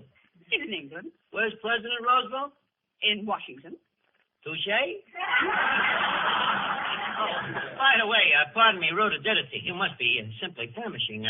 Would you care for a spot of tea? Oh, well, thank you, Archie. Eddie, a cup of tea for Miss Lawrence. I'm sorry, the tea bag's in use.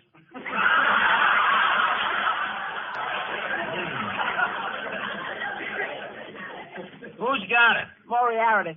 Well, what's taking him so long? The bag fell in the cup. He's waiting for it to cool so he can go in after it. Well, in that case, would you care to wait, Miss Lawrence? Oh, never mind. I'll take coffee. Eddie, a cup of coffee for Miss Lawrence. Coffee ain't ready yet. I just put that on the fire. Oh, well, leave me know when it starts to pick. Hey, this coffee ain't strong enough to drip. Oh, Sayaj, could I help you? So how you do? Oh, Finnegan.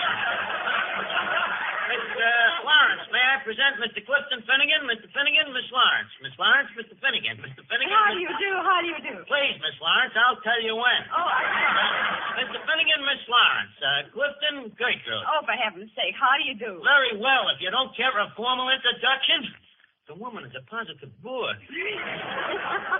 Gertrude, I'm very fond of that name. My father's name happens to be Gertrude. What are you talking about? You're nuts. Your father's name is Arthur. Yeah, but he insists on being called Gertrude. Why? Why is that? Because my mother's name is Arthur and it confuses her. So, well, anyways, I'm pleased to meet you, Gertrude. I pleased to meet you too, Clifton. Hey, she sounds just like my mother. Hey, Gertrude, do you mind if I call you Arthur? No, I don't mind at all, as long as you don't call me mother. Look, Miss Lawrence, don't mind Finnegan. You see, he is a man with his own little world, and he's out of it. Anyways, Gertie, to get to the point, I have wrote a play for you and me. Oh, you have? Of course. Don't you remember coming to me in me dreams and asking me? What? For the past 3 nights, you have appeared in me dreams. Holy smokes. Where will that agent of mine book me next? Look, it's a great play, Gertie, and you play the title role. Uh-huh. What's the title? Getting Archie's Garter. I see. Now, I suppose I get all the snappers. Well, look, why don't you run through it with me once and see how it sounds? You'll swear that you're back with Noel.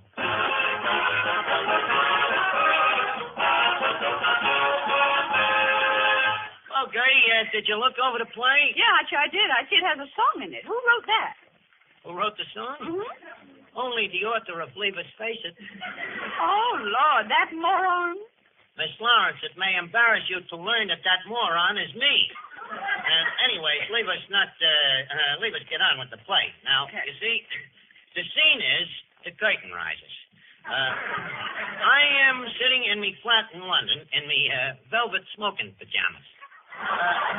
Anyways, there I'm sitting, Sir Archibald Archie, wealthy English barrister, playboy, and all-around cad. Music, Pete.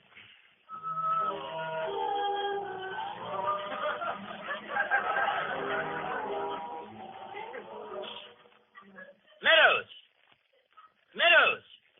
Front. Right. Meadows, I'm expecting Lady Algernon. Will you lay out my tuxedo? White tails or black tails? Wait, tonight. Very good, my lord. Shirt, stiff up a front. Collar? Wing. Tie? Black. Socks? By all means. Also, I'll be wanting me monocle. For which eye, sir? The left. Right. We'll have it your way, Meadows. That must be Lady Algernon now. This is going to be difficult. Sir Archie.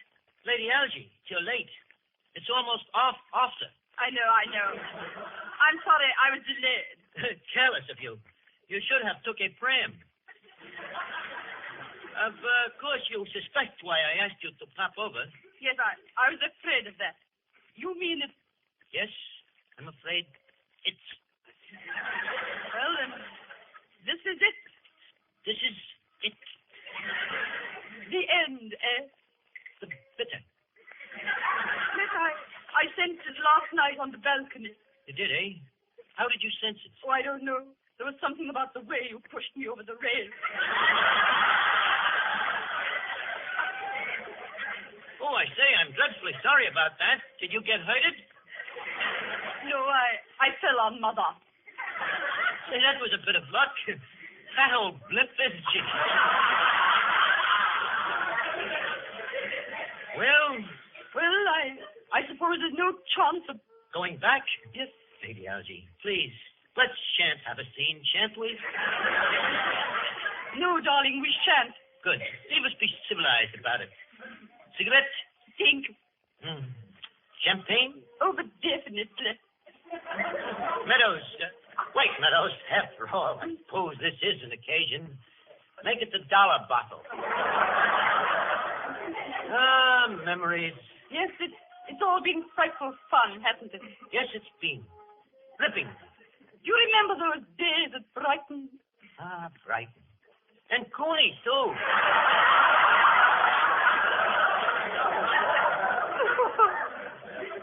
Oh, come now, don't cry. Stiff up a plate, old girl.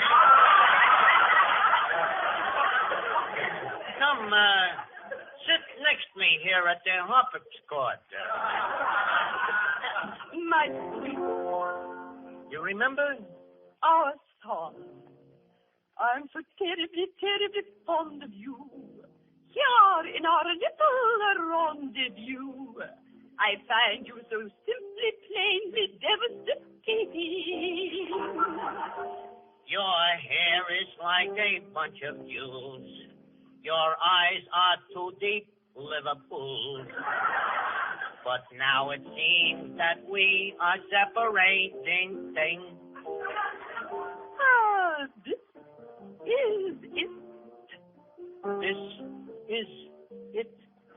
At Westminster's Abbey they know our affair has pent up and went up. It's nothing but air. Oh, how can I find them in Piccadilly Square? This is it. This is it. This is it. Please dry out your tears. I can't stand humidity. I'm tired of romance and Cupid's cupidity. Me feelings for you is just frigidity. This is it. Leave go my heart, you're passionate, so dispassionate. Don't ration it, be compassionate. Remember our first dinner with the hash in it? Oh, no, I love wood bust up, get mussed up, all rust up, all fussed up, since that first kiss on the omnibus top. This is it. This is it. I'm sure I'll forget you. It was all just a lark. You'll marry some broker, or perhaps just a clerk. Toodaloo, my little darling. Don't think me just a jerk. Oh, this is it.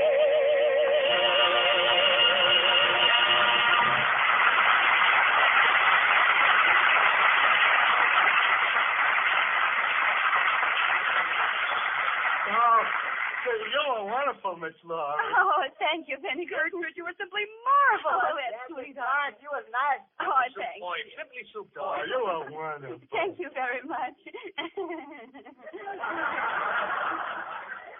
Eddie, I'm afraid this play will have to be recasted. I think I have to get somebody who ain't quite so good for this part. Now, let's see. Who is there that can't act as good as me? My dear little son. Oh, we'll find somebody. Oh, just a minute. Hello? Oh, Fred Allen. You coming down here next week, Fred? Well, swell. Hey, wait a minute. That's order. You know something funny, Fred? For the last 3 nights, Portland Hopper has been coming to me in a dream. Yeah, and she says to me,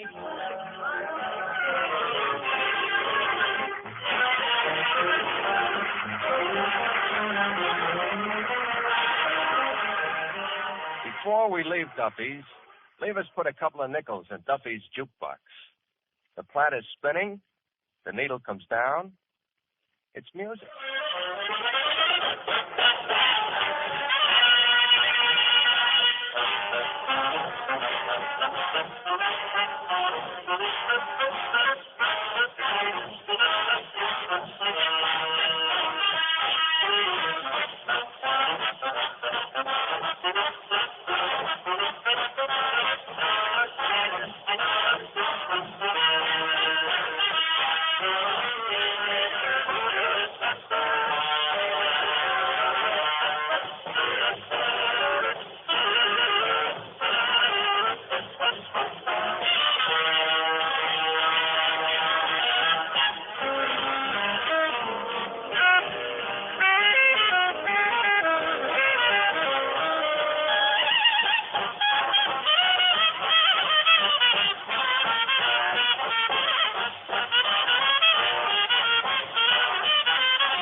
This rebroadcast is a presentation of the Armed Forces Radio Service.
A special rebroadcast for the American Armed Forces and their allies. You're invited to drop in where the elite meet to eat. Duffy's Tavern.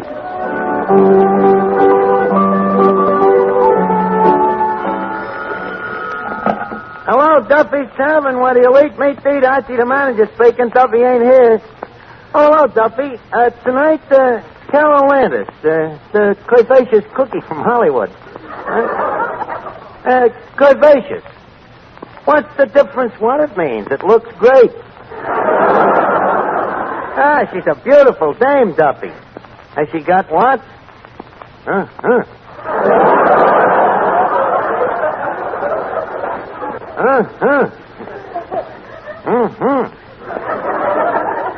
Also, a very high forehead.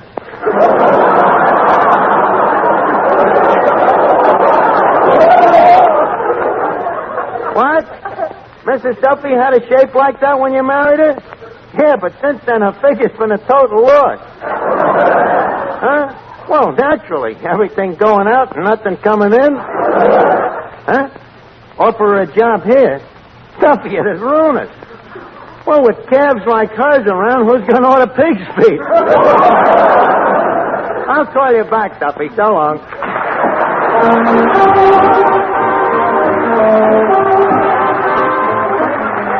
Ladies and gentlemen, welcome to Duffy's Tavern. Come in and meet Finnegan, Eddie the waiter, Miss Duffy, Joe Venuti and his orchestra, our special guest tonight, Carol Landis, and Archie himself, Ed Gardner.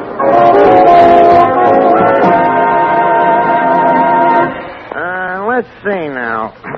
Leave a spoon neath the moon, dear Miss Landis. Say, Mr. Archie. Wait a minute, Eddie. You're making me lose my muse. In your case, no muse is good muse. Oh, yeah? Well, listen to this poem that I'm writing in Carol Landis' behoof.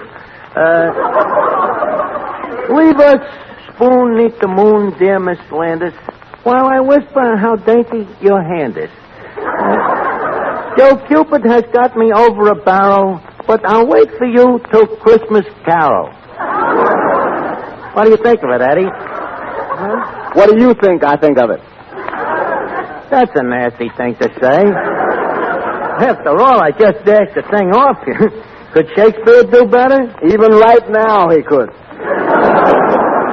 Well, I suppose poetry means you've fallen in love again. Could be, Annie. Boy, that love bug must use up all his red points on you. Well, Eddie, you know, it's spring, and in the spring, the old saying is, a young man's thoughts turn to something a little fancy.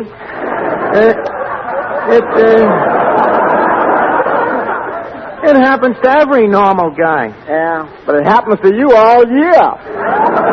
Oh, can I help it if I'm normal more frequently than other guys? Yeah, Eddie, there's something in me makeup that gives me a yen for beautiful dames. Now all you need is some makeup to give them beautiful dames a yen for you. What do you mean, Eddie? Well, now look, I mean every girl you meet. Take Michelle Morgan. She threw you over.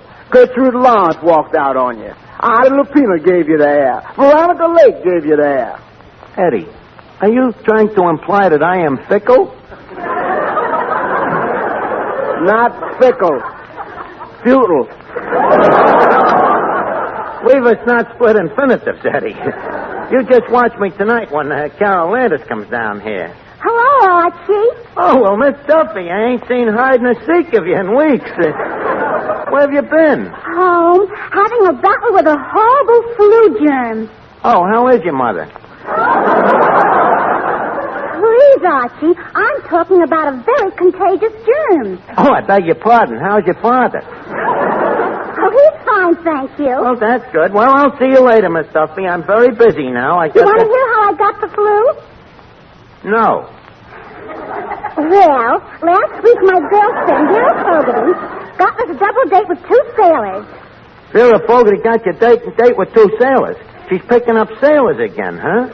She did not pick them up. She didn't, huh? No. Then how did she meet them? She happened to be swimming past a battleship. Anyways, us and the sailors went out for a drive together, the four of us. And did we have a miserable time? You did, huh? What happened? Well, the first thing was, they crowded me and my sailor in the back seat. Oh, two in the back seat. That ain't crowded. Have you ever been in the back seat with a sailor?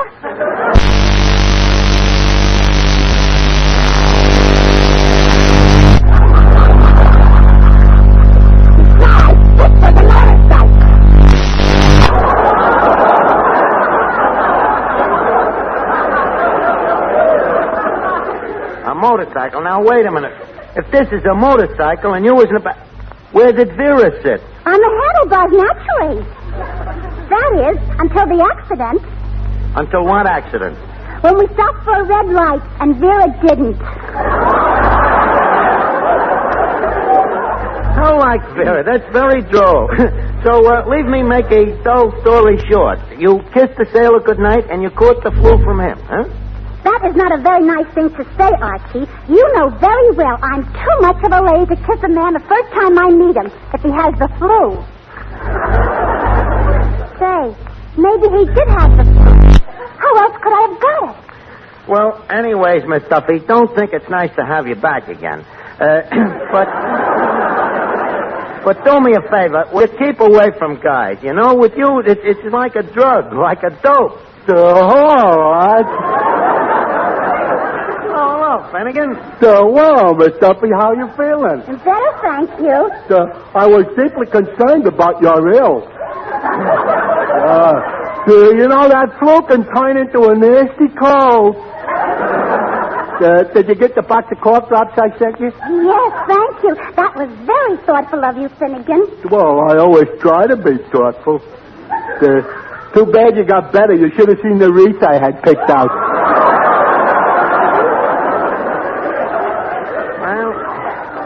That's the breaks, Finnegan.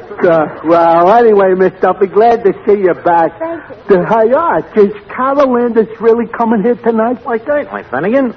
Art, could you lend me the loan of a quarter? Wait a minute. What do you want a quarter for? In case I have to take her out. Finnegan, you kill me. You want me to lend you the loan of a quarter to take Carol Landis out? Don't worry, Art. I ain't going to spend it. I just want to flash it. Finnegan, flash it. A dame like Carol Landis ain't impressed by a quarter. A quarter wouldn't even tip her quarter. Quarter? Yeah. So who's that, the guy that drives the car? No, Finnegan, a coiffeur is a male hair washer.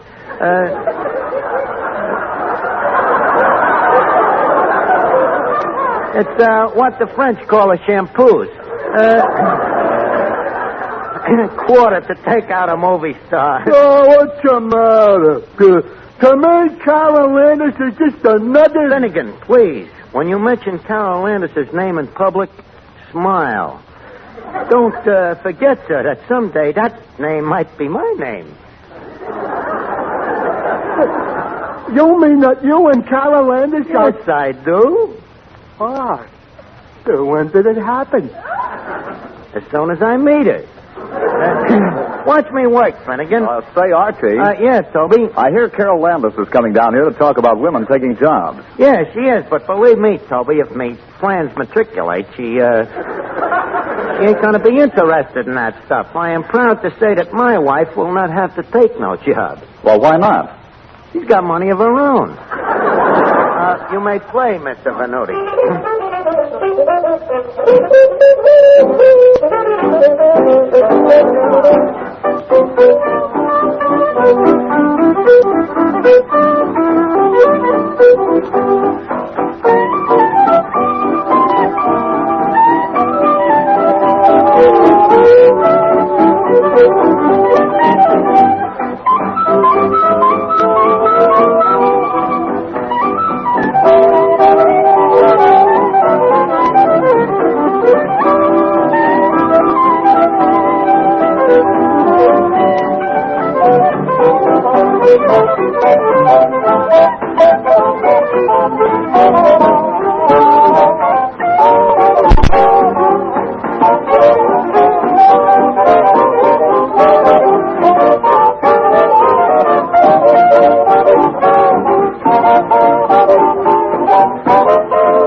Hello? Hello, Duffy. How do you like Venuti's band? Oh. Uh-huh. Uh-huh. Uh-huh. Uh-huh. Uh-huh. Uh-huh. look, what do you think of Venuti himself? Too, huh? Well, look, Duffy, you're too critical. After all, this band could be worse. How? Well, there could be more of them. What, they should what? They should be seen and not heard? Duffy, you're nuts.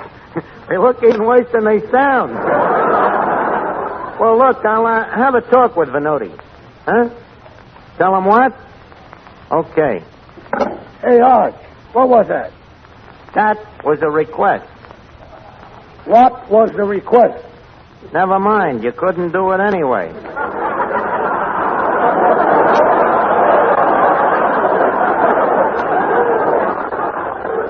To be frank, Mr. Venuti, me and Duffy both feel that your band leaves something to be desired. Namely? Namely, music. What are you talking about, Arch? These guys are very good musicians. Over half of them can read music. Look, Mr. Venuti, I don't pretend to be no Tachkalana, but I don't even say that I know much about music. All I know is what me ears tell me. And me ears tell me that you don't know much about music neither. Now, will you and your leaf breakers play a number? And remember, a little pizzicato goes a long, long way. Okay, Arch, come on, fellas, let's go. And remember, no crap games during the rest. 1, 2...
What do you think? You think there's any improvement in Venuti's band?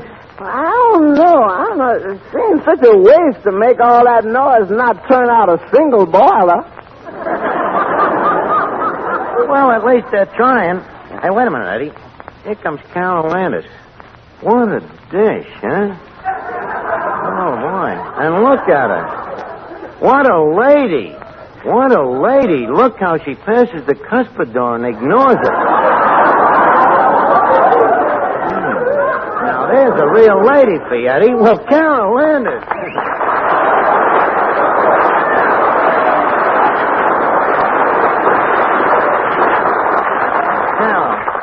Carol, just stand there in all your glorious punkritude.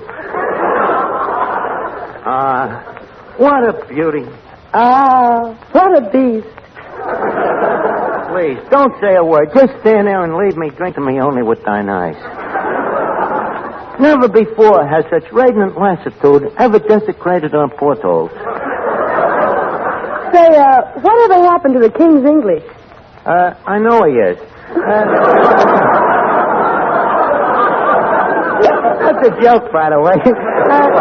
Look, Cal, won't you, pray have a seat? If someone will pray, wipe off that chair. Well, it's a trifle dusty, but it's easy to clean. Just sit down and wiggle a little. Yeah, that's right. That's it. Yeah. You ought to see Mrs. Duffy do that. She cleans 6 chairs at once. Yeah, but enough of this dish and the dirt here. Miss Landis, this is Miss Duffy, the daughter of the establishment. Good evening. Likewise, I'm sure. Gee, Miss Landis, you know, you look exactly the same in the person as you do in the flesh. Well, thank you. You and I are lucky to have such gorgeous figures.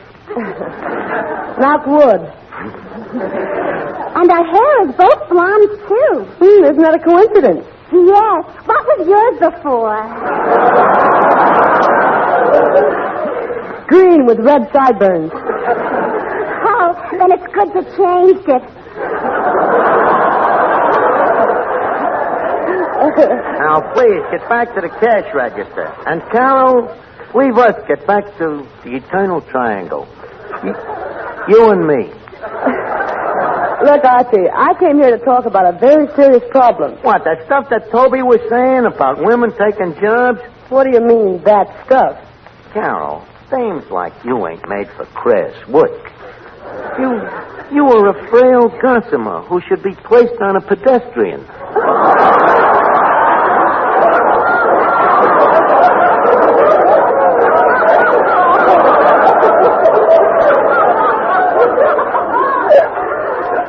You're different. You should be worshipped, cherished, nursed.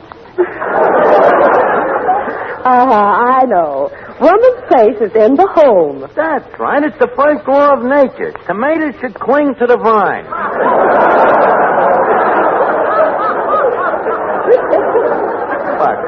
Look how happy you'd be. Think of another world. Think of you and me in our own little home. With a couple of ivy-covered kids. Look, Archie, leave us face it. I ain't in love. Carol, why do you repulse me? Just to make it mutual. Well, you're wrong. A girl like you needs a guy like I. A guy who can protect you, as a man should, with his muscles. What muscles? Look, Cal, I'm not the kind of a guy who wears his muscle on his sleeve. Mine is inner spring muscle. Yes, sir, like steel, as many a guy who has learned, who has punched me in the nose. Archie, I'm supposed to deliver a message to the women, and I'm going to deliver it. Oh, you and them jobs for dames. I'd like to see a dame in a job like mine. I'd like to see you running my job. I could do anything you could do. Anything I could do, huh? Mm-hmm. Oh, what is it, Eddie? Mr. Moriarty just tore his pants on a nail, and he wants you to lend him a pair of yours. Touche, Carol? Hello? Hello, Duffy. You want to talk to Carol? Okay, Miss Landis, the Bonnie face would like to talk to you. Hello? Oh, hello, Mr. Duffy. We met where? I smiled to you from the where? Mr. Duffy, I have never been on a runway. What? Oh, you like the speech anyway. Oh, how would I like a job here? No, I don't think I'd... wait a minute. What sort of a job? General manager. Over Archie? Hey, wait a minute. What goes on here? Please. Exactly what would my duties be, Mr. Duffy? Yes. Yes. Yes. And what? Mr. Duffy. Miss Landis, did I hear right? Did I understand that Duffy has made you the general manager? My boss? You heard right. Oh, wait a minute. I got to think this thing over. Hey, Venuti. Hey, Joe, leave us have a number. Just a second. That's my job. Hey, Venuti. Hey, Joe, leave us have a number. Oh.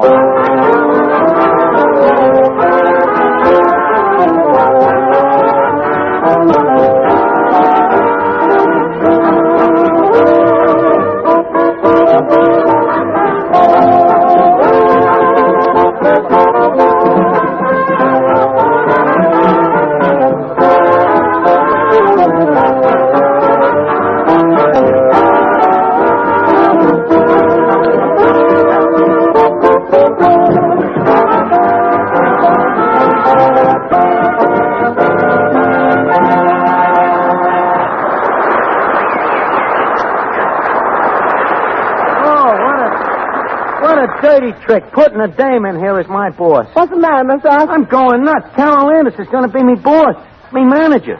Order me around. Make a slave out of me. Congratulations. Is she really going to marry you? Hey, this is no time for levidity. That's dirty Duffy. Putting a dame in charge. Hey, wait a minute. I got an idea. Maybe this is a boomerang in sheep's clothing. What do you mean? Eddie, I got a hunch this job is going to change Miss Landis' ideas about her work and about me. Come on, Archie, get busy. What do you mean? Well, this place looks awful. It's filthy. That discovery will not make you no Lady Columbus. How long has it been since this joint had a thorough cleaning? I don't know exactly, but you can gauge it by the amount of dust. It figures about a half an inch a month. Well, don't you have a vacuum cleaner? Well, we had one, but it got filled up, so we had to throw it away.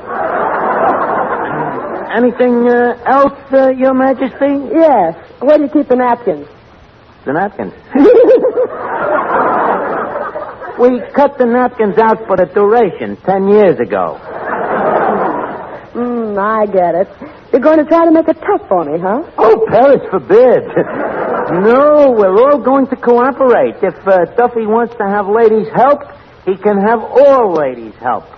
Oh, Miss Venuti, Josephine. Yes, Archibald, darling. Josie, would you have the sweater girls play a number for Miss Landis? Archibald, you are very inconsiderate. These girls have been standing over a hot trumpet all day. Well, I don't know, Josephine. Phil Spitali's girls never seem to get tired. Maybe we should get a male band leader, too.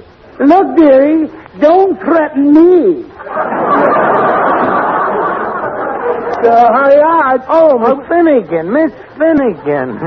Huh? You look delightful. Is that a new frock? Finnegan. Wait a minute. Come here. You don't understand. This is Ladies' Day in Duffy's Tavern. The Ladies' Day? Oh. So, Archie, that is a Devon apron you are wearing. It's just a little thing I picked up in Paris. A schlepperelli. Oh, by the way, Finny, I love your hairdo. Do you do? Do you like this off-the-scalp arrangement? I'm crazy about it. I love it. Wherever did you get the idea? So in Madame Lefty's pool room. Oh, cute. Oh, girl, tea, sir. Oh, thank you, Edwina. So, girls, look how graceful I'm drinking me tea with me pinky finger sticking out. But, Miss Finnegan, you should take your other 4 fingers out of the tea. Girl, I have great news. I just found a store downtown where you can buy, guess what? What? Girdle. With real elastic? With real elastic. Oh, good. Then let's go buy some. We can make slingshots. Oh, Finny, you slay me. I just adore your wit. I'm really glad I came down here tonight. So am I, Carol. You know something? What? You made me kind of proud of the fact that my mother was a dame.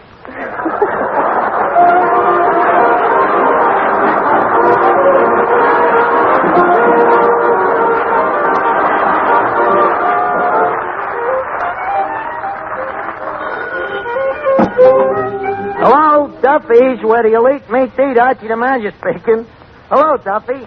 Yeah, that's right. Next week, Charles Laughton. Yeah, if you come down here next week, you can meet him face to face, which will be a horrible double feature. Good night, Duffy.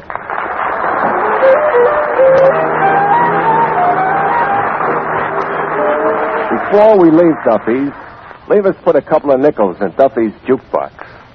The plat is spinning. The needle comes down. It's music.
Forces Radio Service.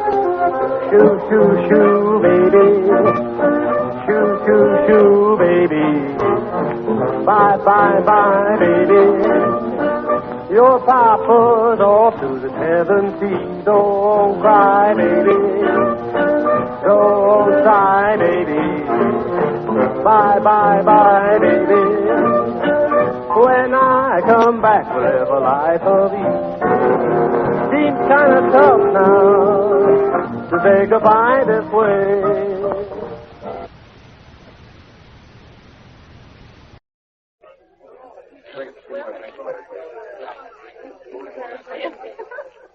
A special rebroadcast for the American Armed Forces and their allies.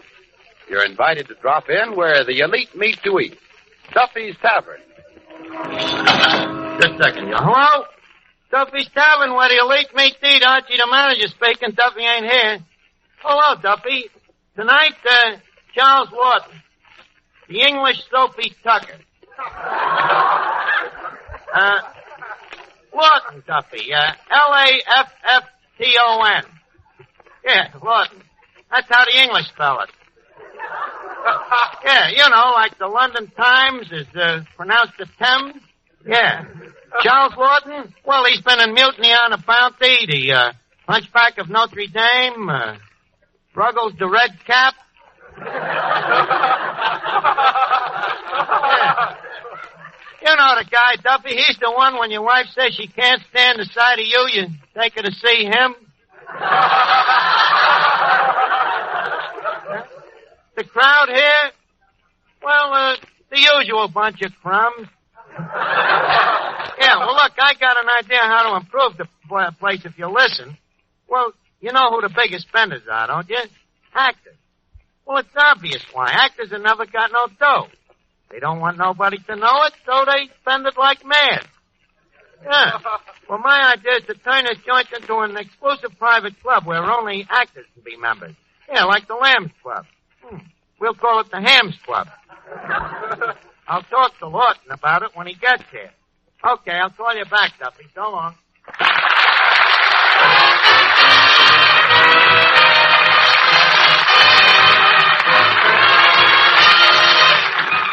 Ladies and gentlemen, welcome to Duffy's Tavern. Come in and meet Finnegan, Eddie the waiter, Miss Duffy, Joe Venuti and his orchestra, our special guest tonight, Mr. Charles Laughton, and Archie himself, Ed Gardner.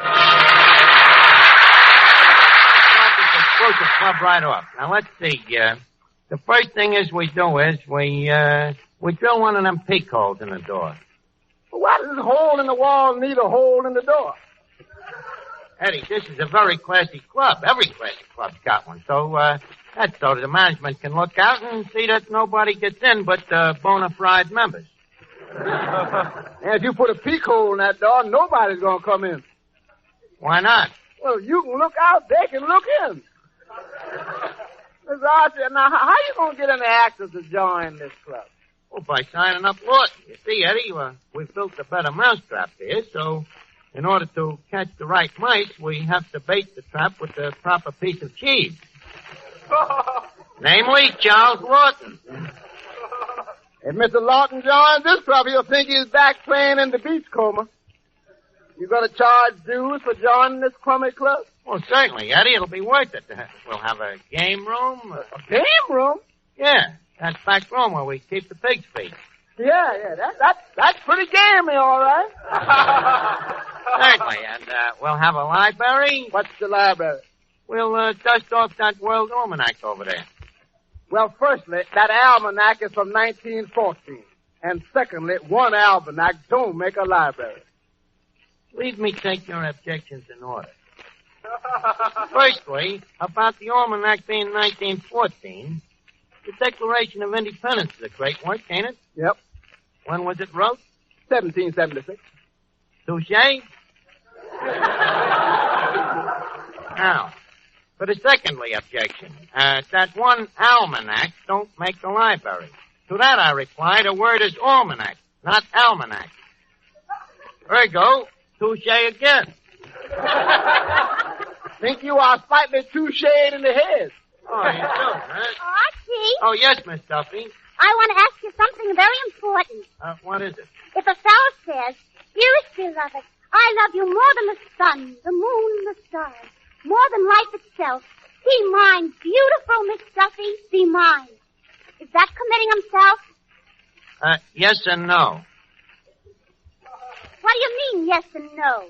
Yes, and no fellow in his right mind would say it. Well, it happens it was said to me by my boyfriend, Breckenridge Hartzenfelder, the battleship painter. Oh, the battleship painter. That phony porthole Picasso back again? Phony? Listen, Archie, the shipyard Breckenridge works for just got the Navy E. And when the Navy gives out J's, he'll get one, too. He is not a jerk. No, huh? How did you know I meant jerk? You know him as well as I do. Oh, be mine, beautiful Miss Duffy, be mine. Do not scoff. That was a part of a very beautiful letter. I'll read it to you. Don't bother. All right, I won't. All right, that's good. Well, if you insist. Here it is. Listen. Somewhere in the Brooklyn Navy Yard.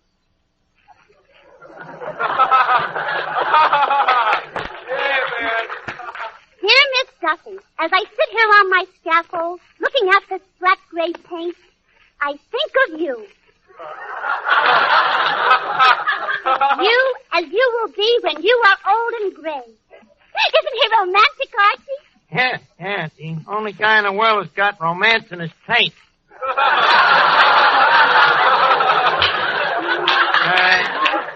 You may continue, Miss Duffy.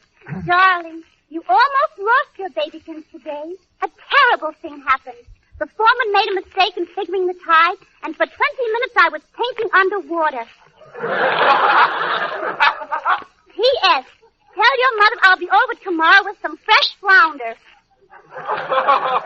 Painting underwater for 20 minutes. That guy is the biggest dope I've ever met. With one exception. Hiya,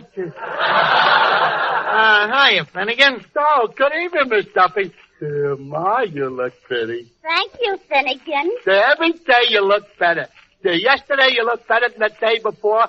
Today you look like the morning after. Thank you, Finnegan. Nice girl, Miss Duffy. Yeah. Hey, Arch, I hear that you're organizing a new club. Is it going to have dames in it? Dames? Finnegan, this is a club, not a fraternity.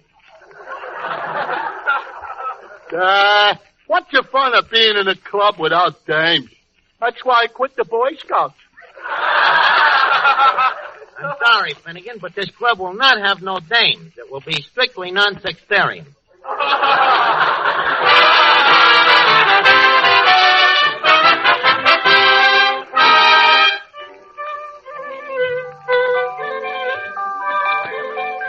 Hey, Joe. Hey, Venuti. Wait a minute. Yeah, What is that stuff that you are playing? that's dinner music. It does sound like they're playing with knives and forks there. Look, Joe, we're changing this place to a very exclusive club. From now on, we would like a higher type of music. Well, Archie, you got the right man. This band can play any kind of music. Anything from Berlin to, Brahms. Huh? All right. How about some symphony? What's that? You're trying to make a silk air out of a sow's purse. Okay, Joe, play the highest class thing you know. Okay, Arch. Ready, boys? 1, 2.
make that Lee bristle.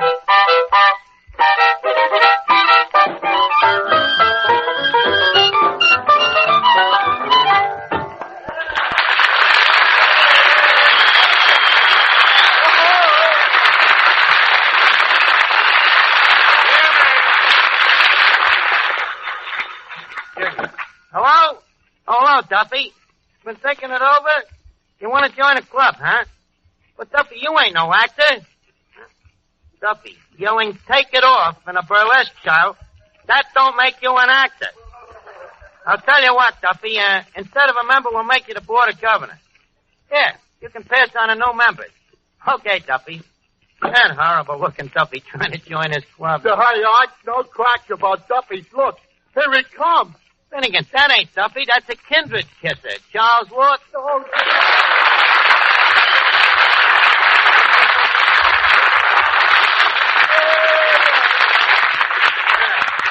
Good evening, Mr. Laughton. Leave me W. welcome to this distinctive establishment, And furthermore... Thank you, Archie. And may I say... just a minute, leave me further say, Mr. Laughton, that seldom have we behooved such an august presentiment to these confines, And further besides... Now, Archie, I'd like to say... Please, before... I ain't through yet.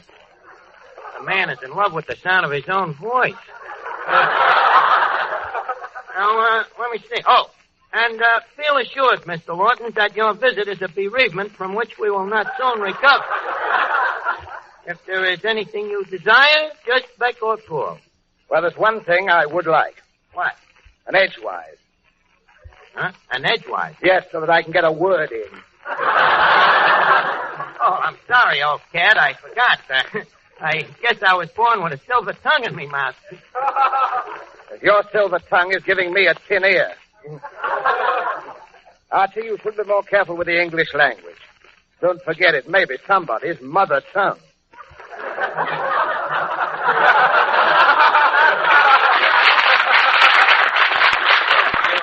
If you're referring to me using them big words, I was always a kind of a fast kid with a syllable, you know?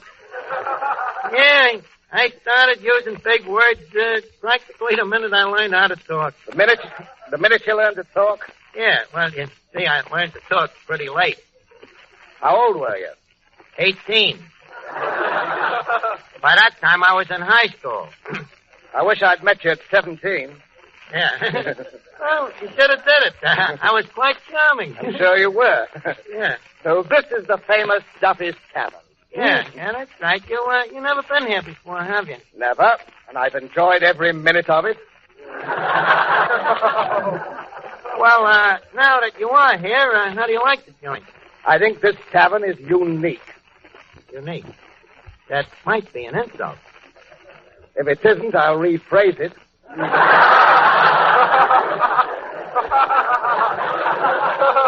Well, look, we don't say that this place is no store club, but we don't also say that certain people is no triune power, neither. So, leave us not be insulting. Introduce me. Oh, Miss Duffy, this is Charles Laughton. How'd you do? Likewise, I'm sure. You know, Mr. Laughton, there is a type of girl that only goes for handsome leading men. But there is another type that appreciates fine acting. And meeting you now, I almost wish I was one of them. Well, Miss Duffy, we can't all be pin-up boys. After all, there are just so many pins. I'll bet you there are plenty of girls after you anyway. Ah, shucks.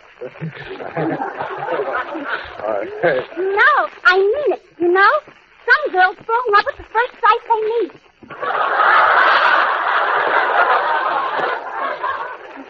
Miss Duffy, for your sake, I hope some men do likewise, I'm sure. Thank you very much. Look, Miss Duffy, please, somebody would like to see you outside. Who? Me. Good day, Miss Duffy. What a thing. Now, Charles, I got a proposition. Pardon me, Mr. Laughton. Yes? My name is Clifton Finnegan. Why shouldn't it be? Thank you. Mr. Laughton, listen to this. Mr. Christian, I am Captain Blythe, sir. Now you say it.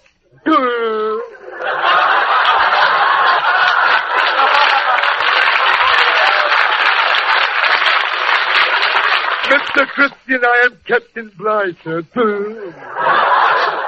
I thought so. My imitation is perfect. Goodbye.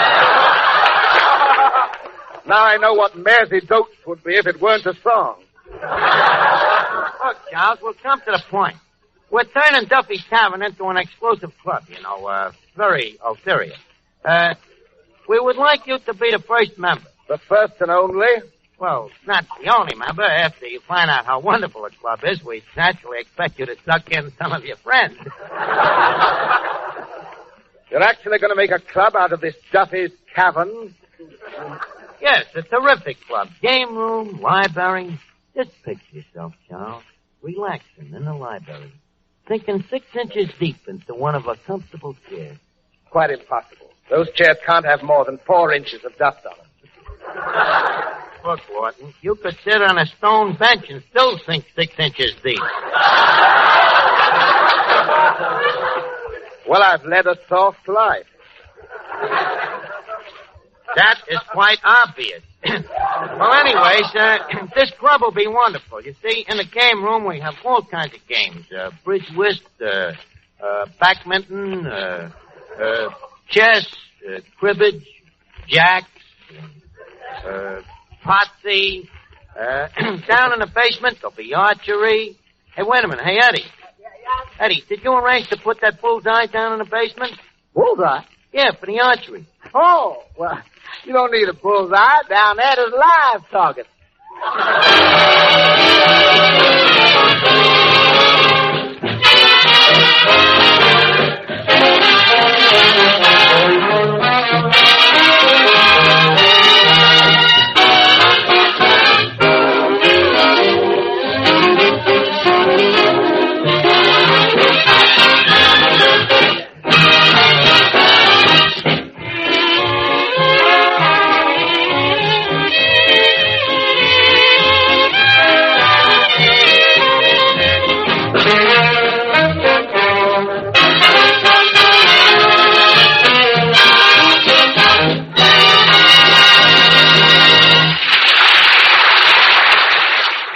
No kidding, Charlie. This club is going to be wonderful. Just picture a warm, luxurious room, a roaring hearth and a fireplace, quiet attendants tootsie-footing around, pictures of great actors hanging on the wall, Edwin Booth, Sarah Bernhardt, Richard Mansfield, Red Skelton. What about my picture? Your picture, yeah. Yeah, we'll hang it. I think I have the very place. Oh, no, you don't.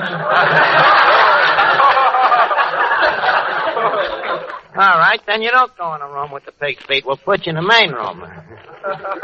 You'll stand out more. What do you say? Will you join, Charles, if I can get you in? Well, Good. That's swell. Just a minute. Hello? Hello, Duffy. Glad tidings. Laughton has joined the club. Huh? But Duffy, he's an actor. Duffy, I can't do that. I can't with a guy like Laughton. Okay. Mr. Laughton. What? The Board of Governors says you got to audition. Audition? Yeah. You see, this club is only for actors, and the Board of Governors has certain doubts. Hasn't he seen any of my pictures? That's what gives him the doubts. Oh, tell him go soak his head. He can't right now. He's better use his feet. So what about the audition? If I audition with an awful man, I'm a bigger hand than I think I am. And I couldn't be. Don't worry, you are. So, what do you say? Duffy's listening in, huh? Well, all right. I'll start off with a recitation. A recitation, huh? Yes, from the works of the immortal bard. The immortal bard, huh? Yes, sir. Okay, To be or not to be, that is the question. Hold it, Whether... Hold. Hello? Okay, Duffy. Not to be.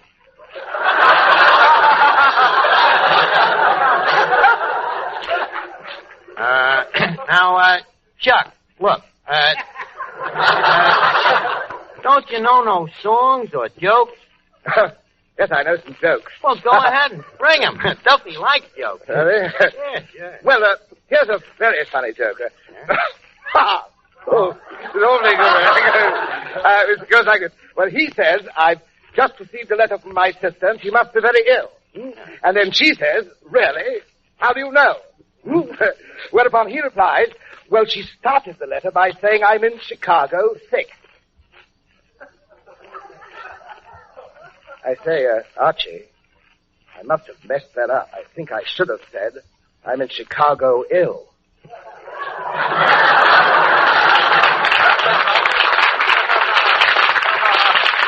That joke just reached Chicago dead. Better tell another one, Charles. Not quite so funny this time, huh? Do you think Duffy knows the one about the traveling salesman? It's awfully good. Hello? Okay, Duffy. Well, Charles, so much for jokes. What else is there that you can do? Well, I can sing a bit. Well, okay, have at it. Righto. She may have seen better days when she was in her prime. She may have seen better days once upon a time. Better hold it, wayside she fell. Charles. She may Charles, please. And wise some poor old mother is waiting for her.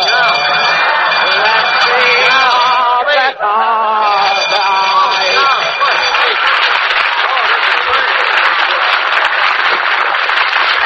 Hello? What? Well, how would you like to be standing here right next to it?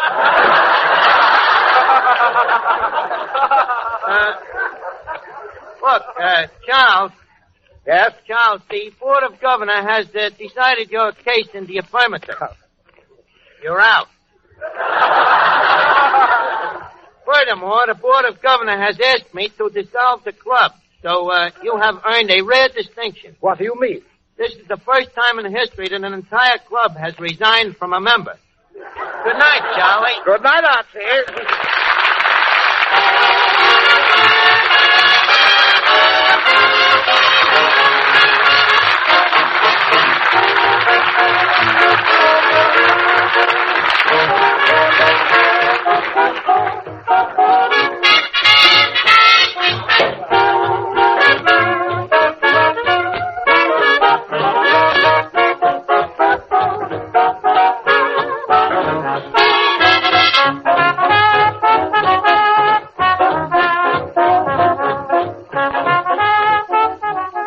Well, it's about time to leave Duffy's Tavern for this evening, but let's all meet here again next week when our guest will be Bob Crosby and Mrs. Bob Hope. Duffy's where the elite meet to eat. Archie, the manager speaking. Duffy. Oh, hello, Duffy. Yeah, that's right. Next week, Dolores Hope and Bob Crosby. Yeah, Bob Hope's wife and Bing Crosby's brother. We're celebrating Dependence Day. Yeah. See you next week, Duffy.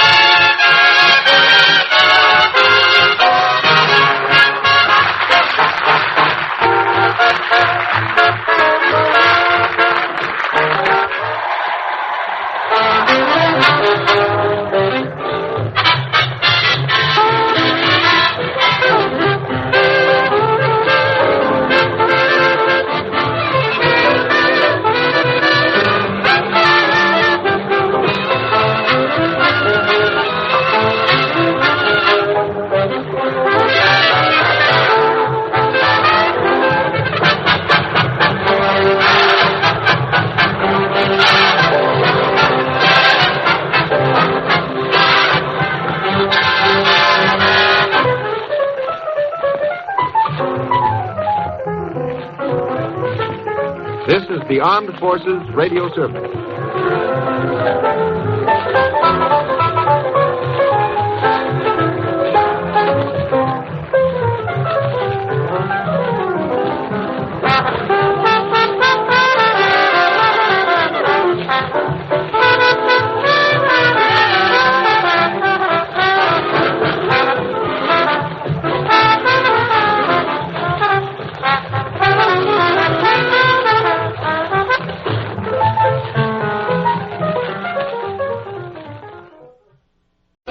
special rebroadcast for the American Armed Forces and their allies.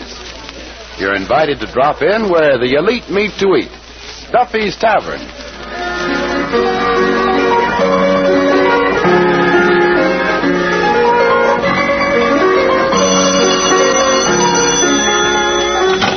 Hello, Duffy's Tavern, where the elite meet to eat. Archie the manager speaking. Duffy ain't here.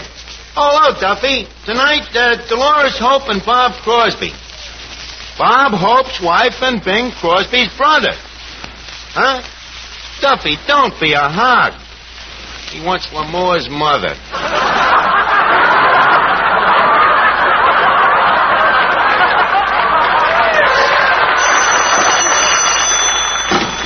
Hello? Oh, hello, Duffy. Duffy, you didn't leave me finished before. Duffy, I have just given birth to a brainchild. What do you mean it must be an idiot? Look, how would you like a radio show to advertise a joint here starring, this will knock you over with a feather, Duffy, Hope and Crosby? You like that, huh? Well, thanks. Yep, Dolores Hope and Bob Crosby. Now, don't fly into a transom, Duffy. Relapse. After all, Bob Crosby's got a band. He's getting to be quite a non-entity on his own. Huh? To you, it's still ersatz, huh? Well, look, Duffy, there's a madness in me method.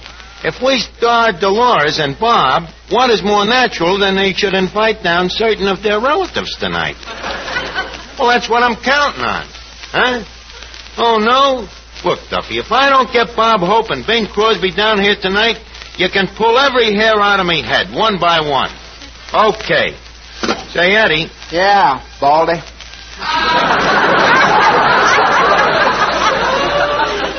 Another doubting Thomas, huh? Eddie, Bing Crosby and Bob Hope will be here tonight, or my name ain't Mud. Look, Dolores Hope and Bob Crosby's coming down here, right? Right. And Bing is Bob's brother, right? Right. And Hope is his wife's husband, right? Right. And blood is thicker than water, right? Right. And I have writ a radio show, right? Wrote.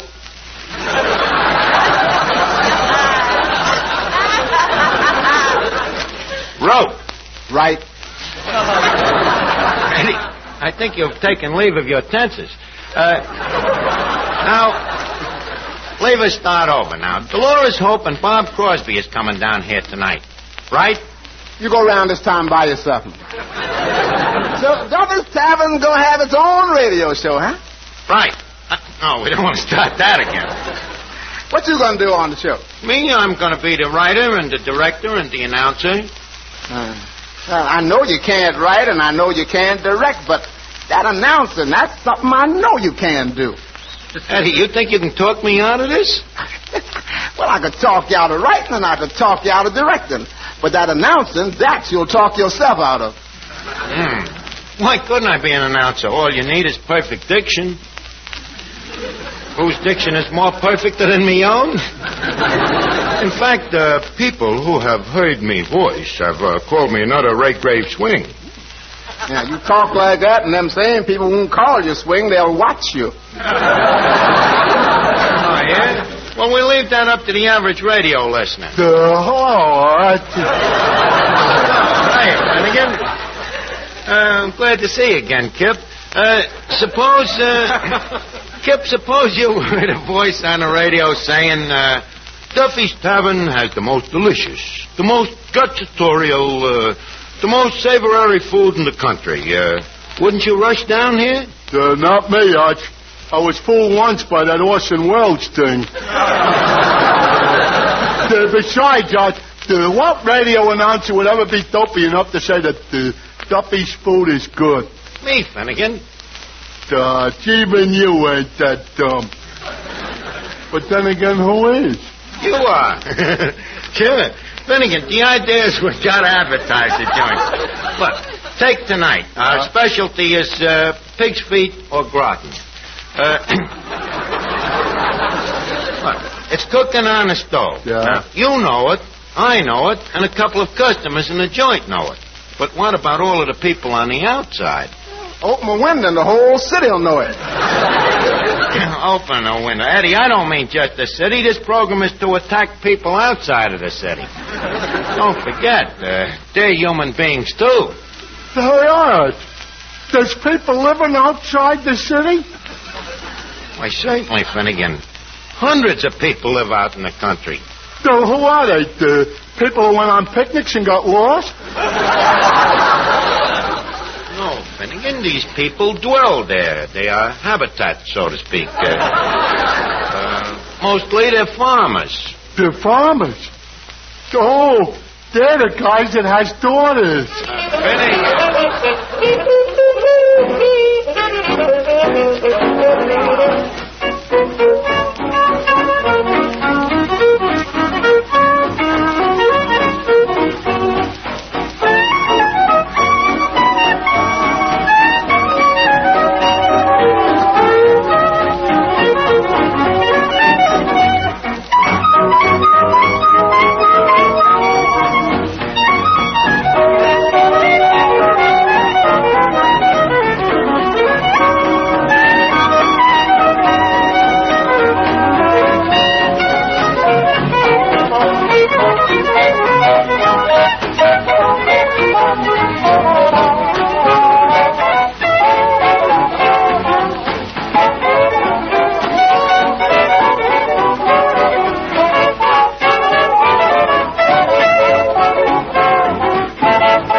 Waiter. Yes? I'm looking for Archie. My name's Crosby. Oh, which Mr. Crosby shall I say?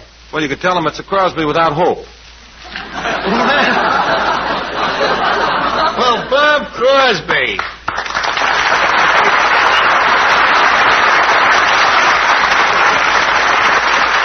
Well, Bob, leave me bid you a welcome adios. You know, you are by no means the first Crosby to trash our crosshold. Well, I know that. Bing recommended the place to me. He did, huh? Uh-huh, and me, his own brother. Well, anyways, it's nice to know that the old groaner has a good word for us. Oh, Archie, I guess he really likes the place. Yeah, huh? Mm-hmm. Told me Duffy's Tavern is the kind of a place that a fella can go to and not be ashamed to bring along his horses. Well, it's nice of Bing to say that, but it's no credit to the joint, you know. Them horses of his, he could be ashamed to bring any place. Yeah, but he's really a sweet guy, though, that Bing. Oh, he's a swell guy. You know, he'd give me the shirt off of his back. He would, huh? Mm-hmm, yeah, but I still love him. Yeah, I seen them shirts. Yeah, it's nice. It's nice. It's wonderful, you know, the way you Crosby stick together through thick, through thin, through storm, through Sinatra. Sinatra? Yeah. S-N-I-T-R-O-T-A, Sinatra.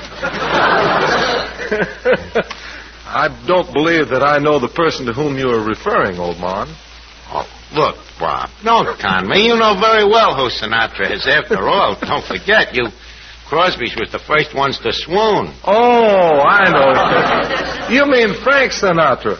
Why should we worry about him, Arch? Bing has money in the bank. I've got my orchestra. My brother Everett's got his own business. And my other two brothers are set for life.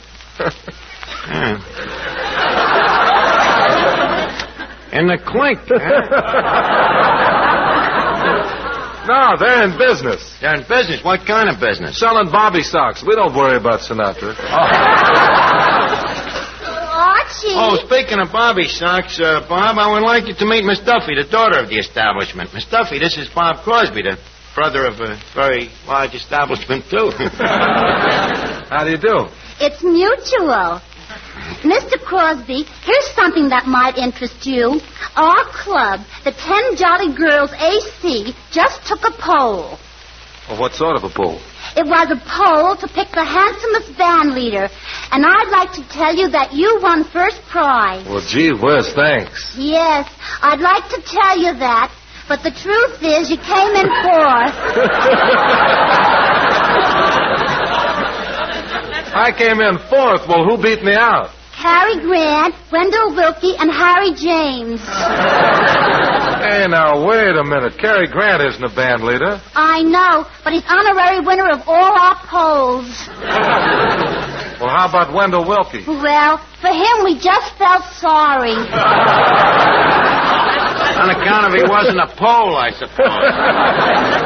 Well, and Harry James. Now, look, I admit that he's got a great band, but as for looks, well, I don't want to appear conceited or anything. Well, you see, Mr. Crosby, we had never seen either of you, so we left it up to Betty Grable. Look, Miss Duffy, we have just taken a poll to pick the girl without whom we would much rather. You're the lucky winner. Now, Bob, leave you and me talk business. But first of all, allow me to compliment you on how well you've been doing lately. Oh, gee, thanks, Archie. Yes. Well, you know, with some guys, having a successful brother can turn them into a bum. You did it on your own. Well, that's very sweet of you to say that, Archie. Well, I like to give the devil his dues. Only today I was talking about a radio program, you know, for the Duffy's Tavern, and I says to myself, who should be the star of this program? So I thought for a minute, and then, bing, it came to me, Crosby. I mean, Bob! It came to me, Crosby, you know? So, excuse me. Hello? Hello, Duffy. The radio program, we'll audition for you in a little while. As soon as Bob Hope and Bing Crosby get here. I'm telling you, they'll be here. Look, Duffy, if they ain't, you can cut off me right arm. Okay? Okay. Hey, Lefty. Yeah? Mrs. Hope just arrived. Where is she? Oh, that cutie over there. Imagine a good-looking dame like that being married to... Well, good evening, Mrs. Hope.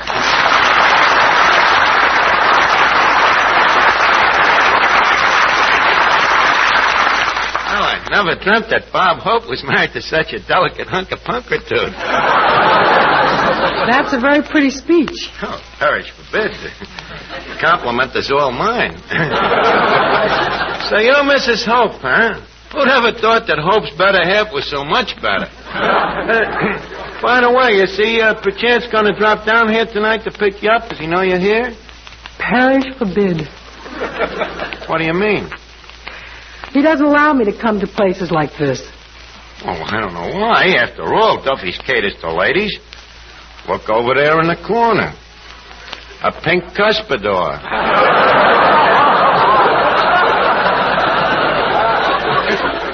And for feminine use only. See, this is the kind of a place that customers even bring their mothers. See that big guy over there? That's Moriarty. And who's that sweet little old lady beating him over the head? His mother. Yeah, Bob's got this place all wrong. This place is really sort of a sewing circle. Well, not exactly a sewing circle. Well, it should be. Moriarty will need at least 7 stitches. 7? Hey! Oh, boy, that's terrific. I bet you and Hope keep gagging each other all the time. No, but you just gave me a thought. Ah, you're kidding. I bet you and him is like a turtle and a dove. I bet you're even jealous of him, huh? Jealous? Well, the way he kisses that Dorothy Lamour in all them pictures, you know, that Lamour's got plenty of toujours. I know, Archie, but Bob says kissing girls in pictures is strictly business. It's just like signing contracts. He told you that, huh? I don't know. That Lamour's lines don't look dotted to me.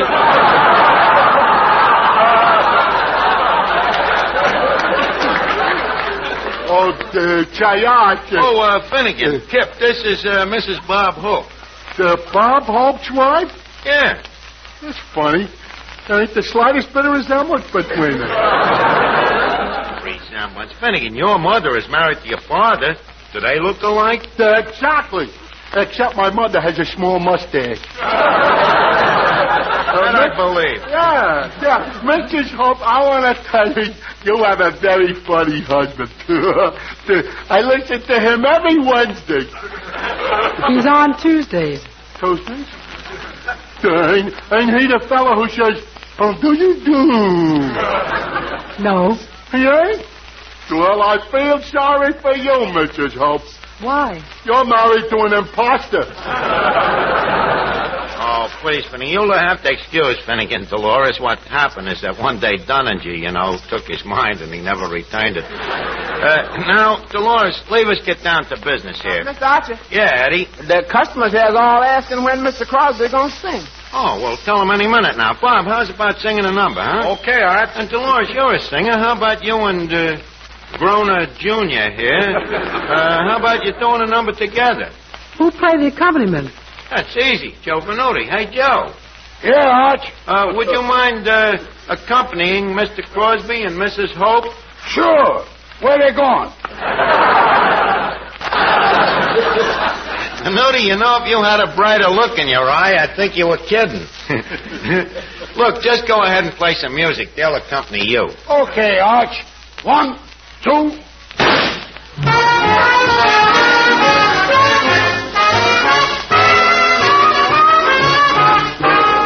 Take it easy, take it easy.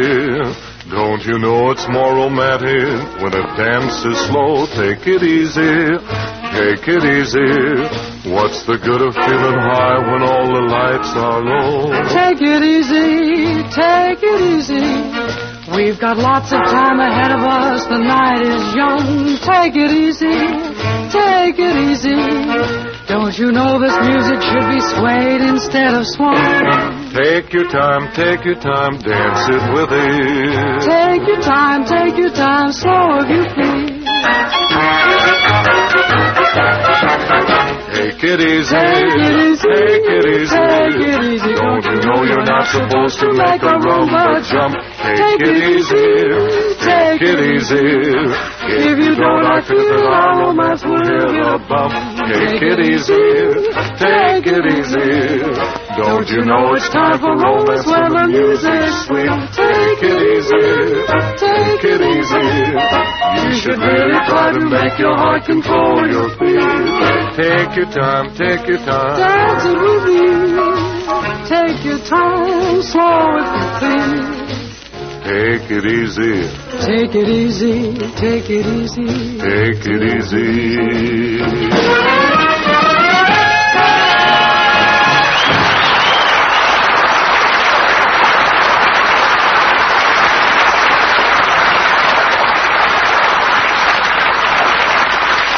That was really bravado, Bob. Bravo, mezzatissimo. You two are great together. Just the two people be the stars on our radio program. Hey, what's this about a radio program? Duffy's Tavern is about to take ether. But, Archie, I've already got one radio program. Bob, and your brother Bing had one son. Did he stop there? Touche?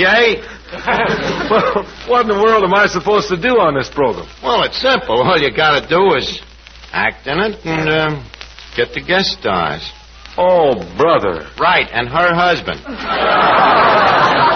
You see, Bob and Dolores, to help this first audition, I sort of promised Duffy, our sponsor, that we'd have as guest stars tonight, Bob and Bing.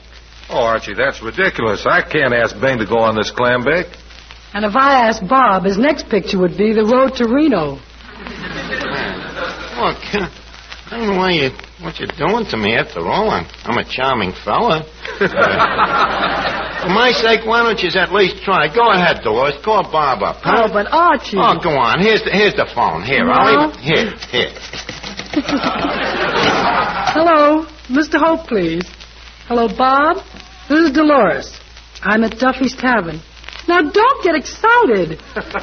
All right, I won't eat anything. What? What do you know about this place? Oh, Bing told you? What did he say about it? Oh, it's a place where when you order a zombie, you get the manager. Ask him how he'd like to come down. Bob, Archie, the manager, has written a radio program, and he wonders if you would come down and... What, Bob? Such language. And I promised Duffy, Bob, Hope, and Bing Crosby. How could you people let me down like this? Hey, we'll do the show. But I promised Duffy, Bing, and Bob. Okay, we'll give them Bing and Bob. Huh? Now, Crosby, don't throw straws at a Downing man. Oh, come here.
Archie Duffy's on the phone. Imagine him calling up here. Hello? Hello, Duffy. Well, we're all set. Well, I told you I'd get him, and I got him. Bob, Hope, and Bing Crosby in person. You don't believe me? Listen in. Okay. All right, fellas, we're all set. Music. Venuti, we start the audition. Presenting the Pig's Foot Hour of Charm. Brought to you by Duffy's Tavern, makers of Mother Duffy's Triple Soap Pig's Feet. The Pig's Foot with a soul. And starring Bob Hope, Bob Crosby, Dolores Hope, and Bing Crosby. Also, that outstanding personality, your friend and mine, myself. And now we start off the festivities with Bob and Dolores singing our theme song. Triple soap, Duffy's feet are triple soap. Thank you, Bob and Dolores. And now, a brief word from our sponsor. Folks, are you tired of home cooking? Do you have digestion? Why not come down to Duffy's Tavern? We're in an atmosphere of congealed refinement. You can participate of a home-cooked meal. Our prices are beyond the reach of the smallest purse. So for real gutsatorial delight, come to Duffy's Tavern. And now leave us present our first guest star of the evening, Bing, Boo-Boo-Boo, Crosby.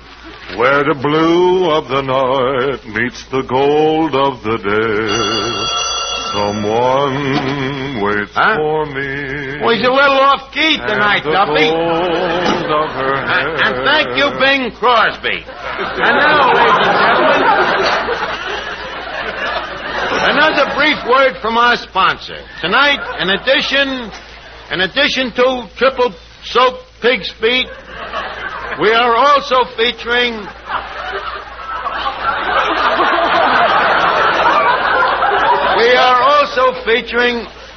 Mother Duffy's famous Irish borscht.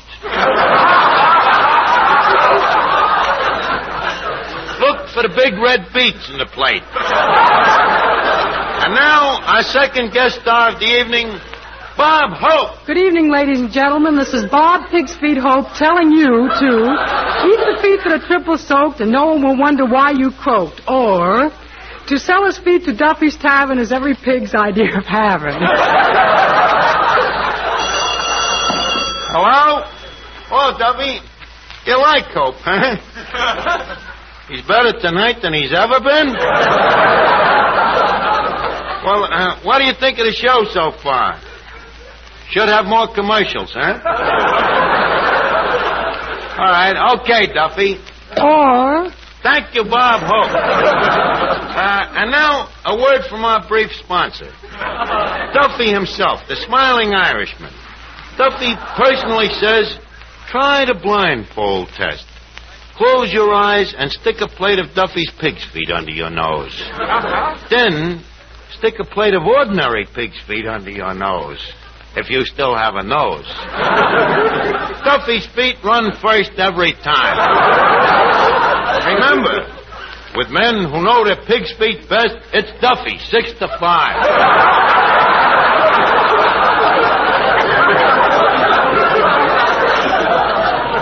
Now, hear what one of our leading pig growers has to say.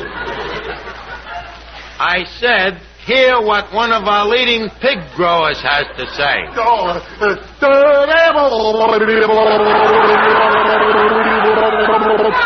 Owing to Duffy.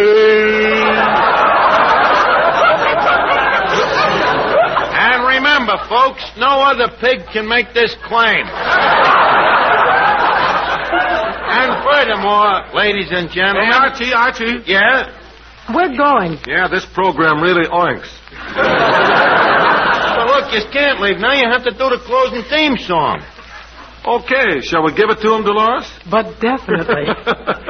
Duffy's Pig's Feet hit the spot. Just a nickel buys a lot. But if you'd rather spend a dime, arsenic takes much less time. Good night, Archie. Hello? Duffy, I didn't write it. I'm fired. Duffy, don't fire me, please. Honest, I promise you, if I ever get mixed up in another thing like this, you can run me through a meat grinder. One hamburger coming up.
Duffy. Yeah, next week, Dennis Day.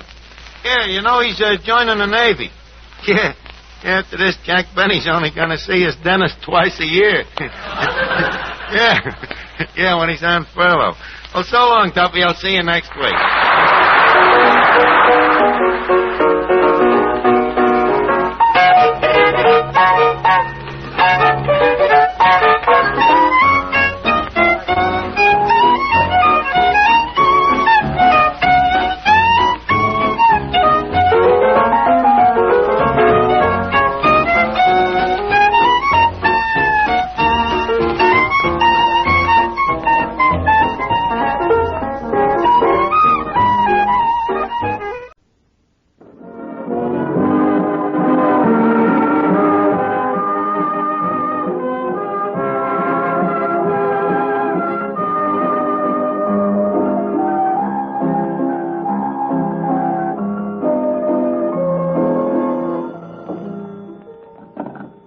Duffy's Tavern, where the elite meet to eat. Archie the manager speaking. Duffy ain't here. Oh, hello, Duffy. Not much new. Oh, yeah, you remember Skinny Gardner? His wife just had a baby. Yeah, a boy. Yeah, we all chipped in and sent him a cute little blue cuspidor. Yeah, with a little blue tassel on it. Yeah. Huh? Who's coming down here tonight? Dennis Day. Dennis Day, Duffy. The kid that's always trying to get Jack out of Benny.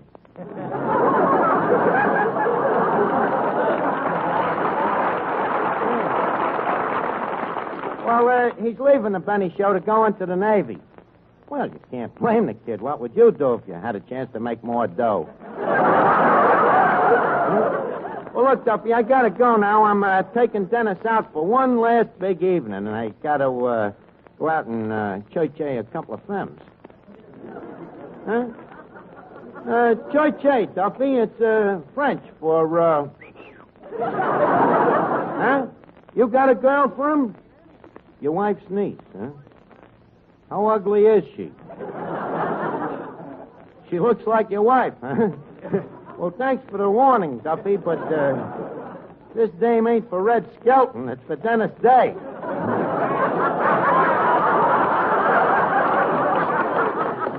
Besides, I got my own little address book. I'll call you back. Now, let's see here. Under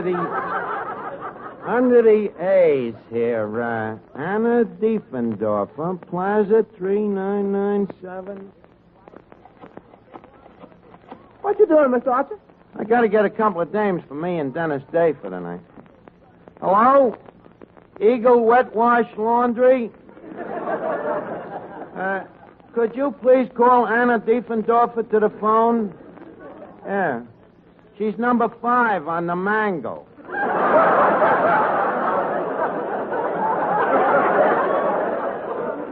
Yeah, thank you. I get no kick from shampoo. Eddie, I don't like to bother at the laundry, but she ain't got no phone at home. Don't worry, them gals of yours don't need no phone. What do you mean? They're the kind for whom the bell never tolls. Oh, yeah? Well, Eddie, it's so... Oh, just a minute. Hello? Anna? Guess who this is? No? No? No? Yes. Hello?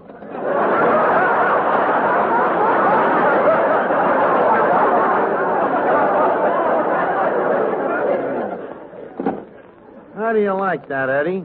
Acting like she don't remember me. And she washed this very shirt that I'm wearing. Well, after all, that was a long time ago. Let's see. I'll look up some more numbers here. I gotta get Dennis Day a girl. One of your girls? Yeah.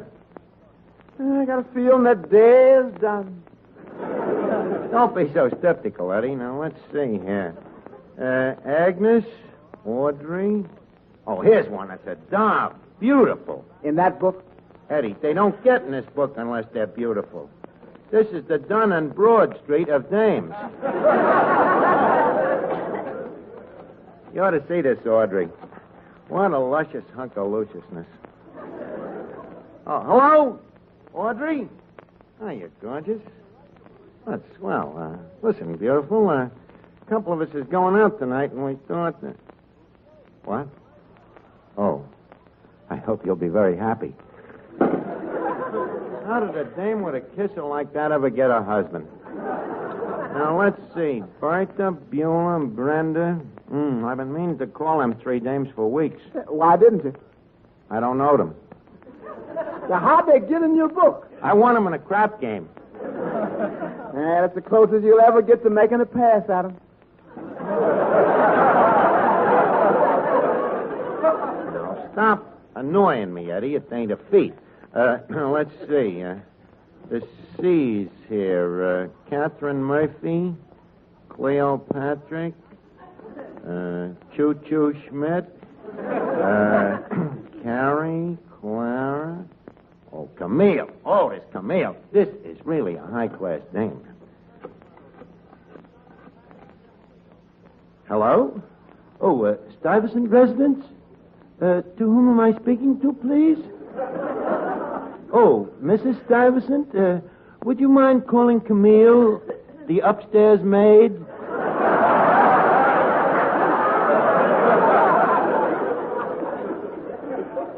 What? Oh, thank you. Nobody home upstairs. Arch. Well, hiya, Finnegan. Say, Arch, what's in that little green book? Dame's phone numbers. Dame's phone numbers? Yeah, so I can call them up. So you can call them up. Arch, can't you whistle no more? Finnegan, I never... Oh, don't be modest, Arch. You know as well as I do, you have whistled at some beautiful dames in your time. Well, did any of them ever stop? Huh? For what? Finnegan, that whistling was in the dumb, dark past, when I was just a little trite. Oh, but Arch, you was the master. Remember, it was you that taught me to whistle at dames. Yeah, I guess I did at that. Did it ever come in handy, Finnegan? Once. I whistled at a dame and she stopped and began to talk to me. Oh, what did you do? What could I do? You only taught me up to the whistle. Ah, poor Finnegan. Say, Arch, do you think love will ever find me? Oh, I think so. Sure, Finnegan, I think someday the right one will come along. You think so, Arch? Sure. Gee, I hope it's a girl.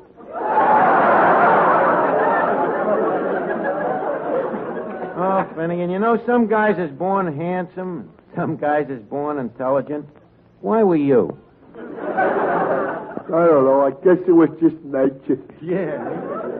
Say, Archie. Yeah, Miss Duffy. How do I look? Same as usual. Insults don't bother me tonight. It's love, love, love. Miss Duffy, how come you're so full of joy de vivre? I'm going stepping tonight. Oh, whom with? Breckenridge Hobsonfellow, the battleship painter. Oh. Out with that rowboat Rembrandt again, huh? What's the big occasion tonight? Well, they just launched a new battleship at his Navy Yard, and we're going to celebrate tonight. Champagne and everything. Champagne, huh? Yes. Say, Archie, is it dangerous to drink champagne with broken glass in it? Not if you chew it properly. Look, Miss Duffy, you gotta excuse me. I gotta make a few phone calls here. Dennis Day is going in the Navy, and I'm throwing a party for him, so I gotta get him a dame. How about my girlfriend, Katrinka Yarbots? That monstrosity? Girl Mountain Yarbots? Big, fat, ugly Katrinka? So what if she has a few muscles? A few? Even the muscles has got muscles. Well, that's good. Her strength comes in very handy, especially when she's out alone on a dark night. What do you mean? Many's a fellowship's forced to pick her up.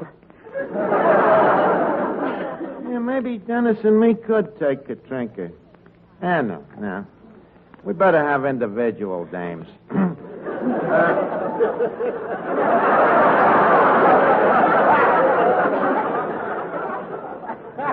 Let me see.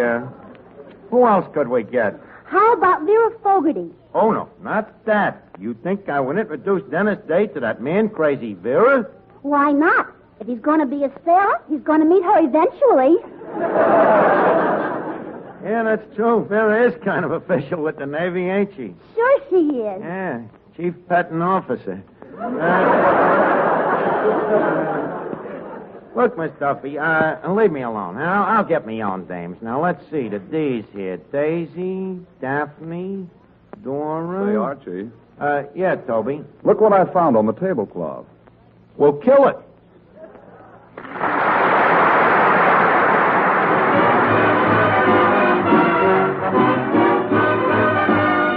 If you're lazy, hazy, kind of crazy, it's love.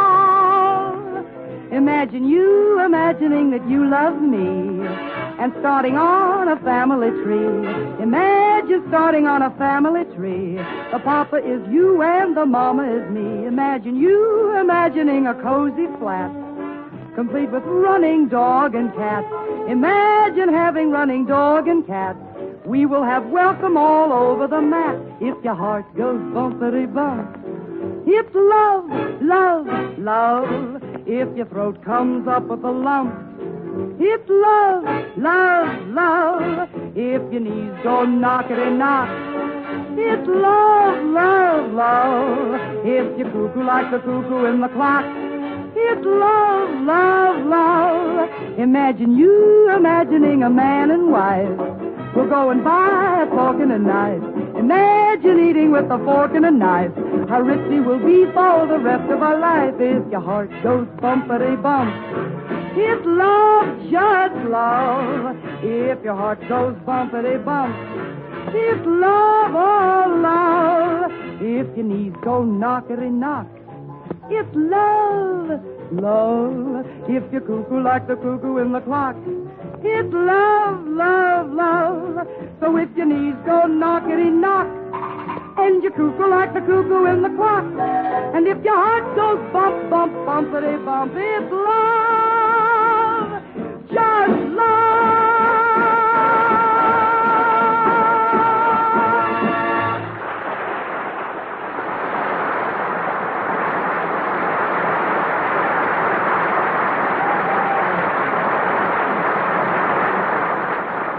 Let's see, there's nothing here in the L's. Let's get down to the M's. Oh. Emily? Emma? Mary? How did that get in there? Oh, here's one. Here's one. Emma.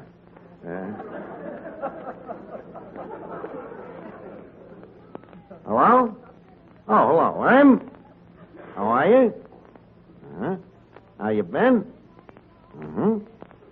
Seen any of the old gang lately? Still living at the same old place? How's your sister Edith? Your sister's name is Peggy. What number is this?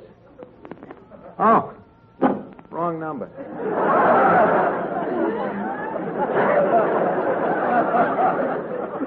Where'd you win that one, in the poker game? Hey, waiter. Yes, sir.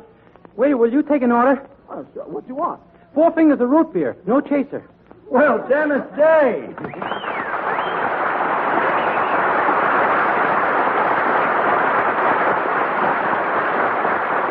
Well, Dennis, greetings to our establishment. What do you think of the joint here? Gee, Arch, I think it's wonderful. It's super.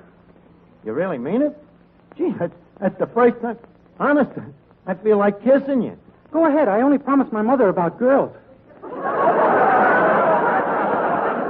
Dennis, I just meant hyper-theatrically speaking. You see, it's at this joint that's called a dump by every jerk that comes in. You won't hear it from this one. Gosh, I think this is a very interesting place. You know, I've never been in a dive before. A dive? That's what my mother called it. When I told her I was coming here, she locked me in my room. She can't get away with that, the old... Dennis, just a second. This is your mother you're talking about. A blood relation. Remember, Dennis. A guy has only one mother. You shouldn't really talk like that about the old battle axe. Well, I'm not a baby anymore. And besides, this morning she said I could go any place I wanted if I made all gone with my oatmeal.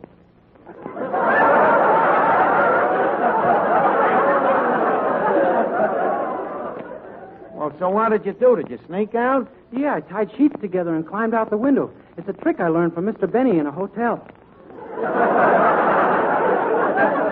You mean Benny would... to beat a hotel bill? What a cheap trick.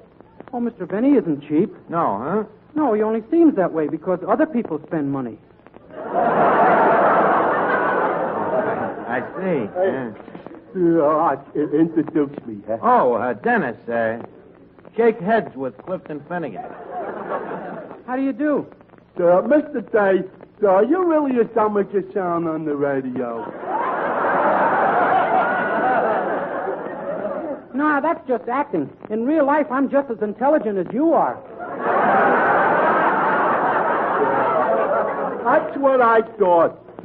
I had a feeling you and me had a lot in common. You a Harvard man? No, are you a Harvard man? No. Small world, ain't it?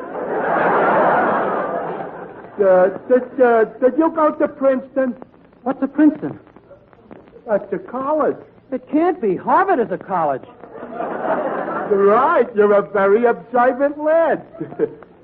I never went to Yale neither. Did you? No. Funny we never ran into each other.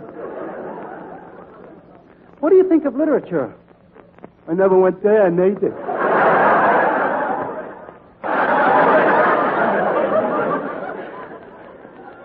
Two thoughts without a single mind. Look, Dennis, I got to make a couple of phone calls. I got a surprise for you tonight. In the meantime, why don't you sing a song for the gang here, huh? Oh, sure. What's the surprise, Arch?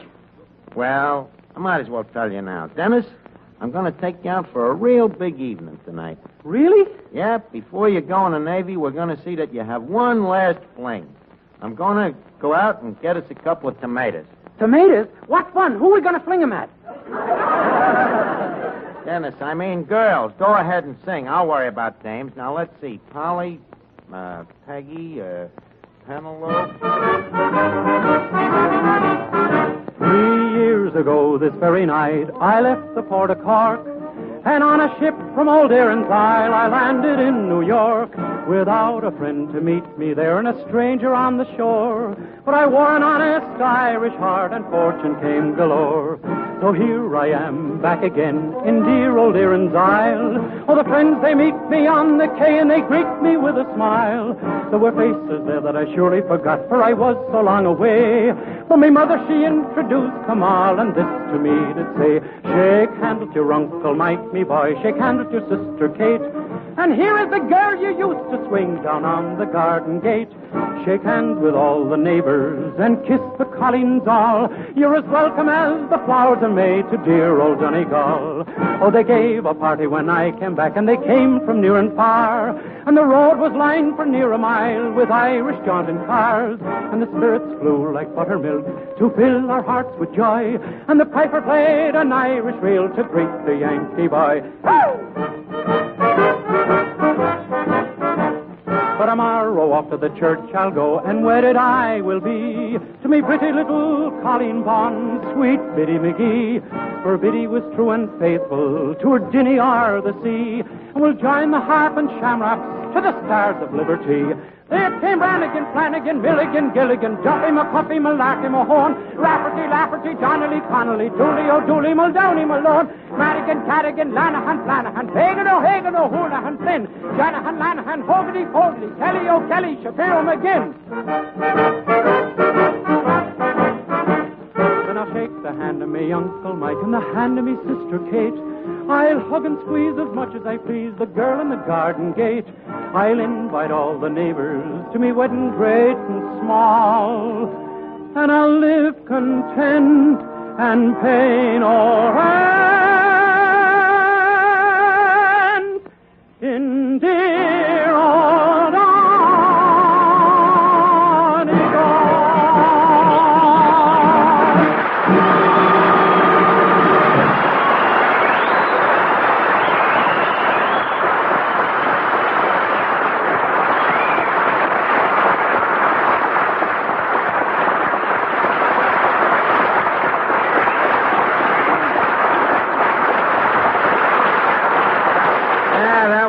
Dennis. You could smell the shillelagh in it. Well, now we'll get going as soon as I get us a couple of dames here. Gee, I hope my mother don't find out I went out with a girl. Oh, well, how would she find out if we don't tell her? Well, every night when I come home, she takes my pulse. Dennis, how long are you going to be tied to your mother's pulse strings? You ain't no baby no more. Today you're a man, ready for senility. Let's get back to the book here. Pauline, Patricia, Petrushka. Gee, Arch, I bet you got a whole flock of girls. Flock of girls? I don't know. No more than any other handsome, attractive fella. Come here, Arch. Could I ask you something intimate? What? Did you ever kiss one of them? Like to have $1 million for everyone I kissed. What does it feel like to kiss a girl? Oh, I don't know. Not unlike getting smacked in the face with a wet bar rag.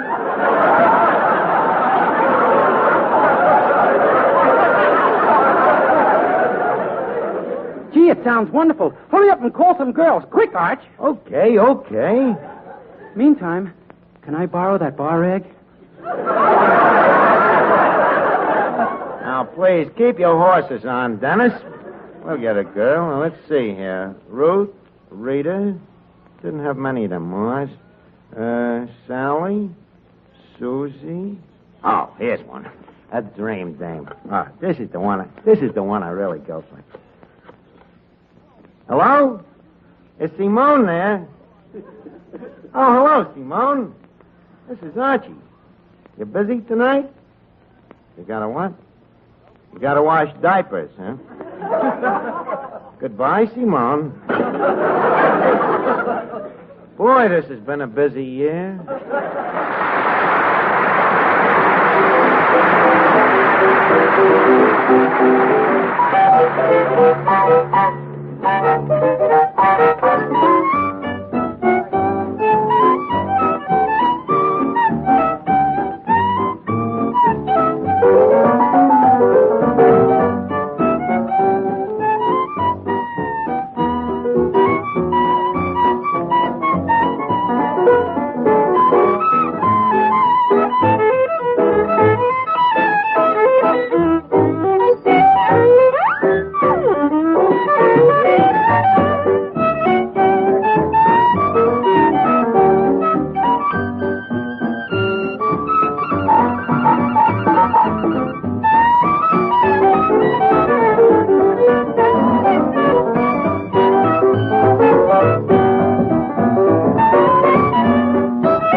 That Lee bristle.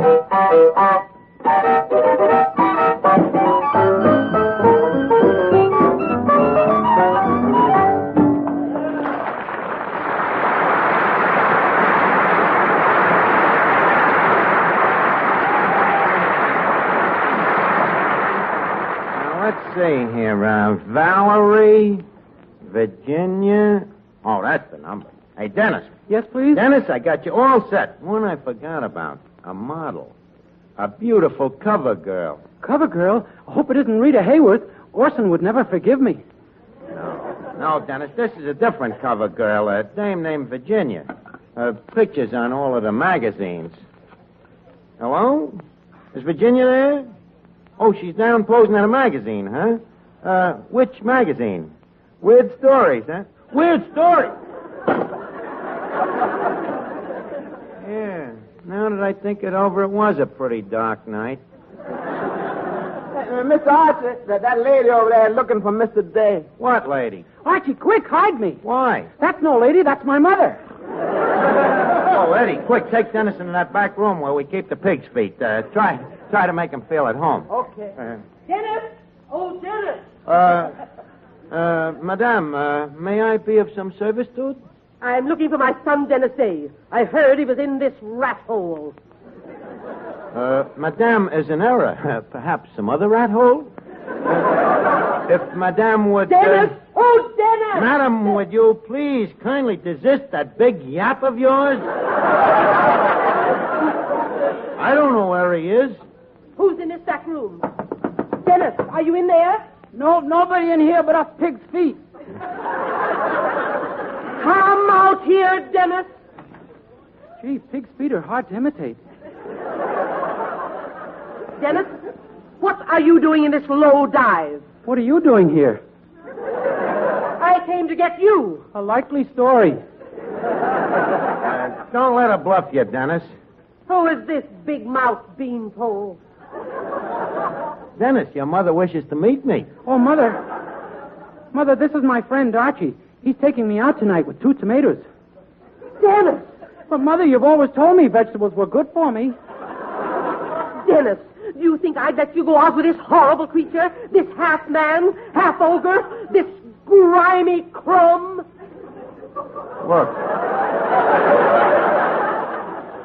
Look, Mrs. Day, don't think you're fooling nobody with them subtle innuendos.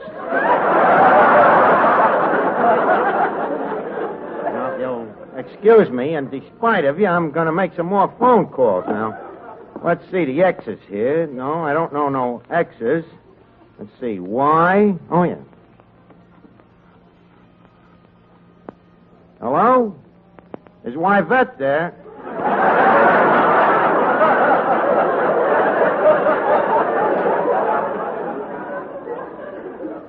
Oh, hello? This is Archie. Why? Are you doing anything special tonight? You ain't, huh? Well, look, have you got a friend? You have? Right there? Well, put your friend on. Oh, hiya, Toots. My name's Archie. What's your name? What? This sounds like a boy's name. Oh. I'm sorry, mister.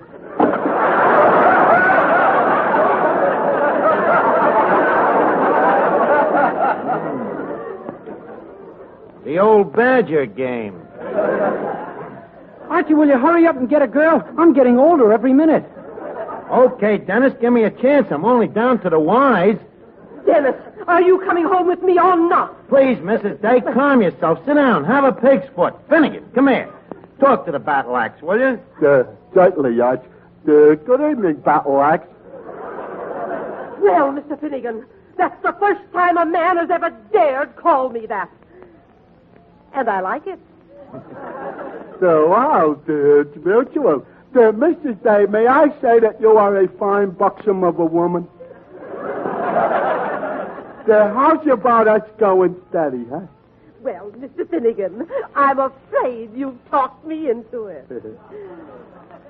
Well? Well?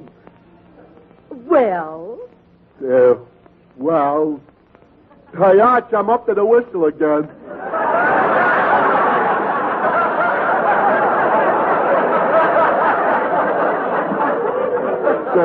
Arch, what do I do? Oh, take her down to Schimmelbacher's and buy her an ice cream soda. Just a second, Finnegan. You're going to take my mother out? Why not? Does your mother let you go out with girls? No, but your mother does. Come on, baby. Good night, Dennis. Good night, Mother. Gee, Archie, even Finnegan's got a girl. Hurry up and get one for me. All right, I'm hurrying. Now, let's see. No more Y's. We're down to the Z's.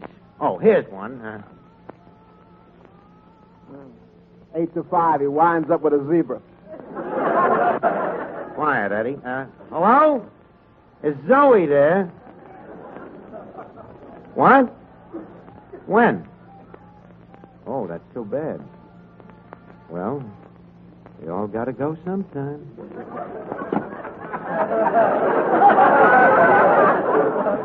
Well... What comes after the Z's, Arch? After the Z's.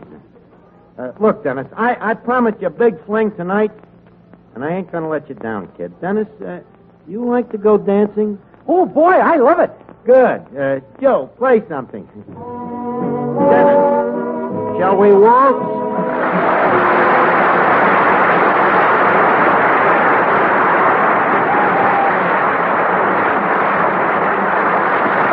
Duffy's where the elite meet to eat. Archie the manager speaking. Oh, hello, Duffy. Yeah, that's right. Next week, Adolph Marshall.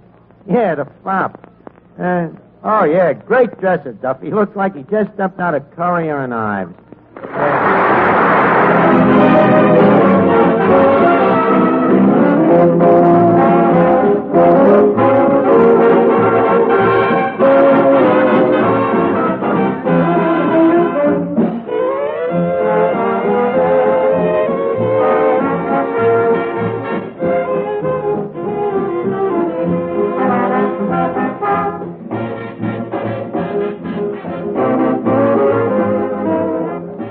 This is the Armed Forces Radio Service.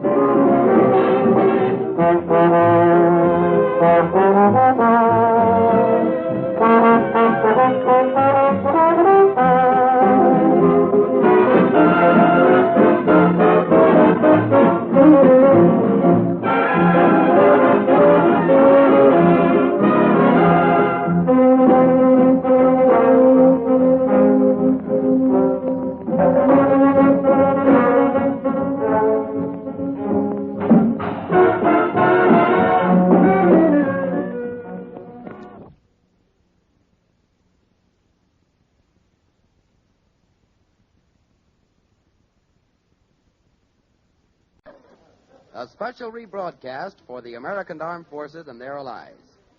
You're invited to drop in where the elite meet to eat. Duffy's Tavern.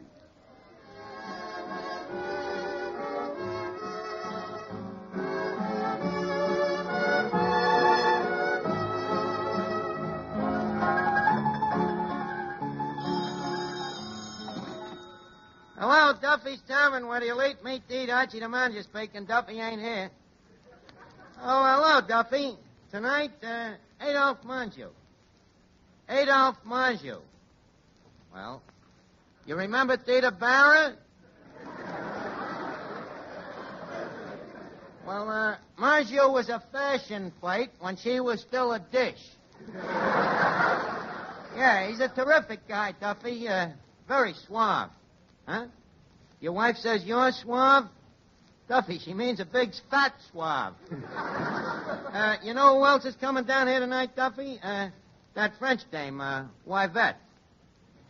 Yvette. Y-V-E-T-T-T-T-E. Yeah, she's a female chanteuse. Yeah, she sings, too. Huh? Duffy? Oh, well, Duffy, I gotta go now. You know, Clancy the cop. Yeah, Flatfoot Clancy. Well, the club he belongs to is having a meeting here tonight. The name of the club? The Policeman's Tuesday Night Foot Bath and Discussion Club. Yeah. Adolph Manchu is going to give a lecture on men's clothes. I'm writing it for him. Yeah. I call it Men's Fashions Through the Ages, from the fig leaf to the BVD. Okay, well, I'll call you back, Duffy.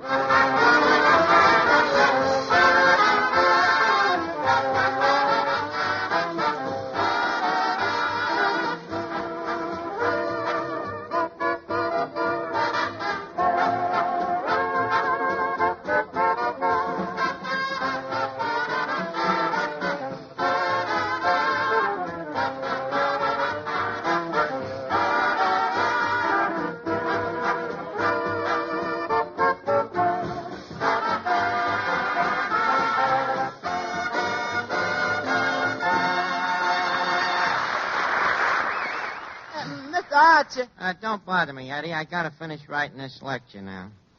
The well-dressed man must watch out how he garbs himself, because he is always judged by his garbage.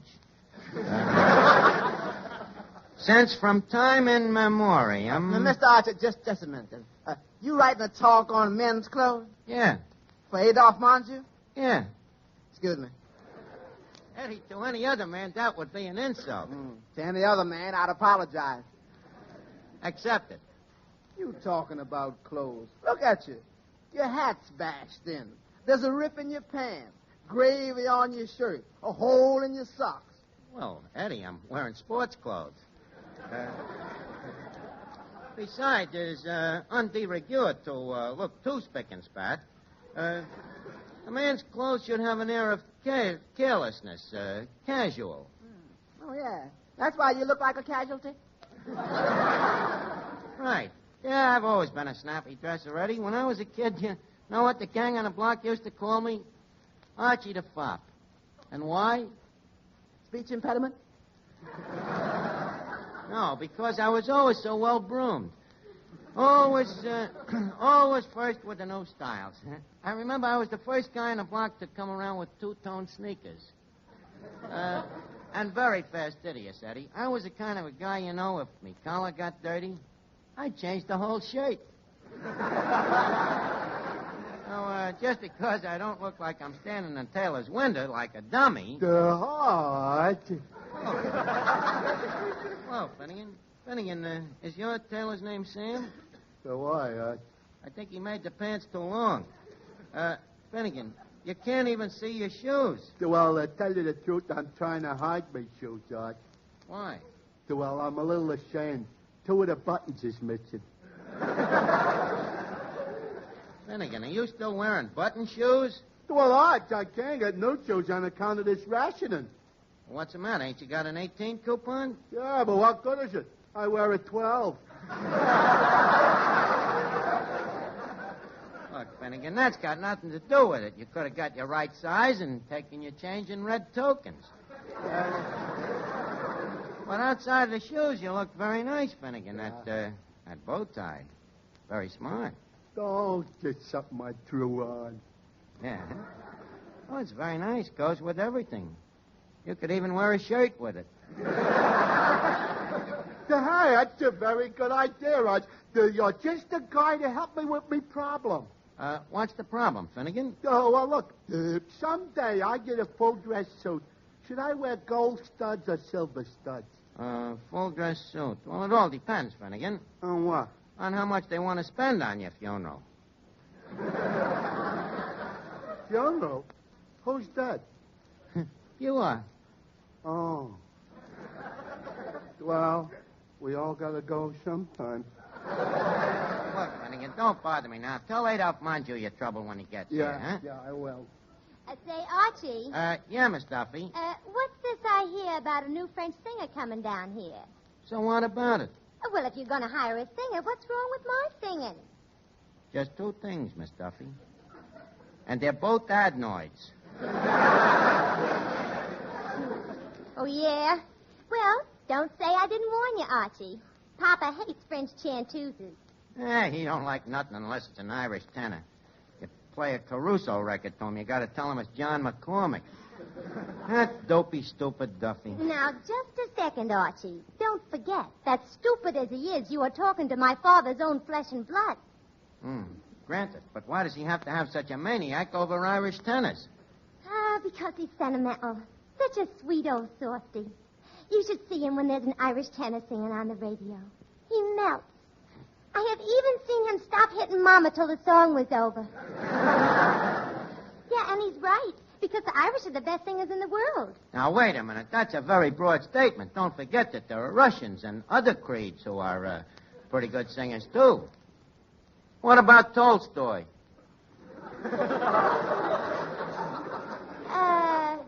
Well, yes, Tolstoy.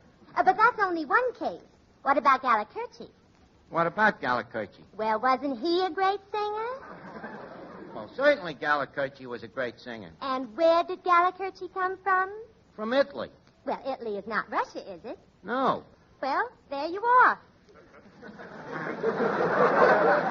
There I am where, Miss Duffy? Well, if Italy is not Russia and Gallikurchi came from Italy, how can you say that Tolstoy is a better singer than the Irish? Would you mind playing that back again? No, you better not. Look, Miss Duffy, I didn't say that Tolstoy is a better singer than the Irish. All right. Go ahead. Go ahead and get a Russian. Go get Gallikurchi. If I did get Gallikurchi, your old man would want him to sing Wee Wee McCree. Archie, the name of the song is Wee Wee Mother McCree.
Eddie, I gotta get this lecture finished for right out Monju. Hey, wait a minute. Who's that lovely dish coming in, Eddie? I think that's that French singer you'd expecting, Miss Yvette. Oh, what a hunk of French pastry. Good evening, chérie, mademoiselle. Leave me bid you besame mucho. Merci, monsieur. Well, the merci is mutual. Vous êtes très revisant. Vous êtes gentil, monsieur. Où avez-vous appris à parler le français? Oui. Monsieur n'a pas compris ma question. Oui. Parlez-vous français? Oui, naturellement. Très bien, monsieur. I bet you make me feel right at home. Why? Are you French? A part. Only a small part, of course. Was your mother French? My mother was French, yeah. And your father? He's French, too. Oh. Well, then, why are you only part French? Well, we were a very large family. Yeah, but... I was brought up talking French. You know, I remember I was 15 years old before I learned to say hot dog instead of crepe Suzettes. Are you the manager of this tavern? Yeah, I'm Archie, the maitre d'. Excuse me, Mrs. Yvette. Who are you? I'm Eddie, the waiter d'. Eddie, please, one does not interrupt a tete-a-tete unless one wants all of one's teeth knocked out. But the customers would like to hear Miss Yvette sing. Oh, Mademoiselle Yvette, voulez chanter us a small shanty?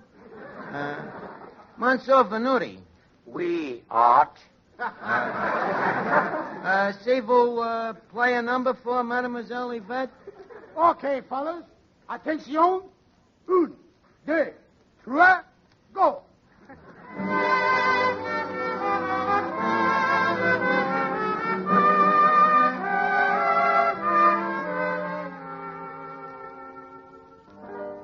Cathedral bells were tolling, and our hearts sang on.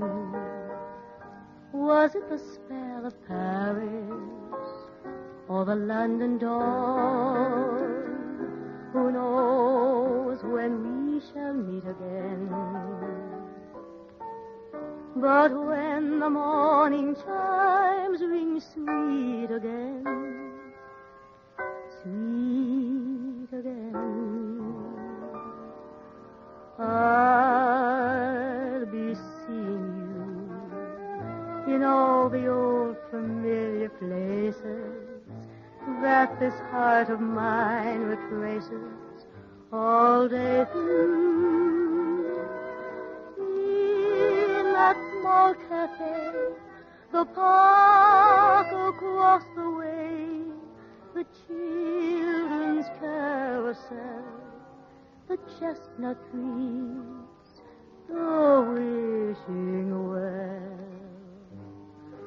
I'll be seeing you in every lovely summer's day, in everything that's light and gay.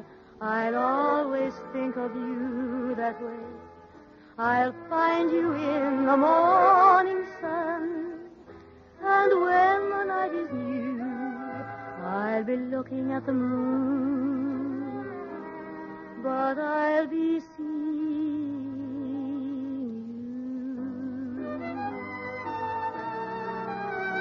every lovely summer's day, in everything that's light and gay, I'll always think of you that way. I'll find you in the morning sun. And when the night is new,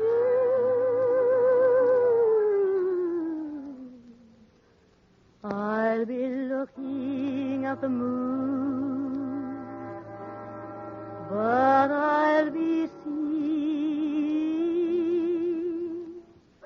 you.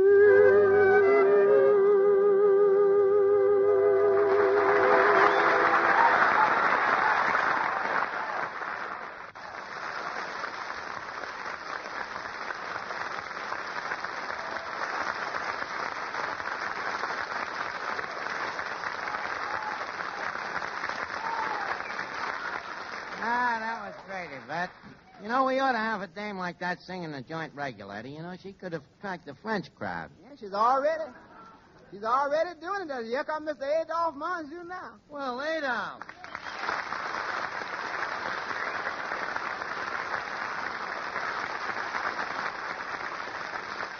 Well, Mr. Monjou, Duffy's is indeed proud to welcome a man of your distinguished haberdashery.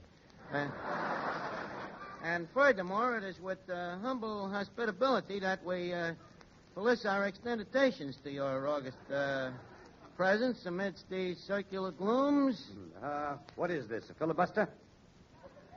What's a filibuster? Well, it's a speech about nothing made by a guy who knows all about it. Imagine meeting Adolph Monjou in person. You know, I never missed one of your pictures. Well, it's nice to meet one of the paying public. Well, you didn't make much off of me, you know. During most of your career, I got in for half price.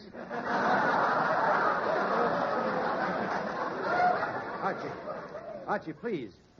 Never remind an actor of his age. It's tough enough to face the fact that I'm nearing 39. 39. What is this, your second time around?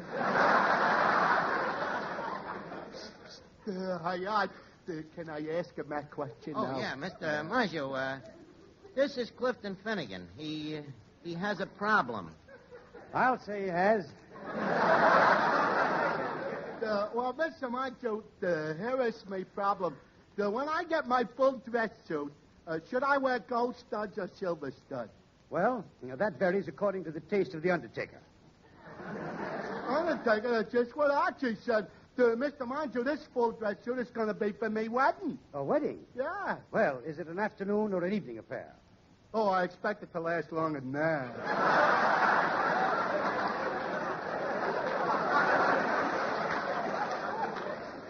Just a second, Finnegan. When are you getting married? Oh, just as soon as I get the license. Well, congratulations. Where did you get the girl? Don't they give you that with the license? And thank you, Clifton Finnegan.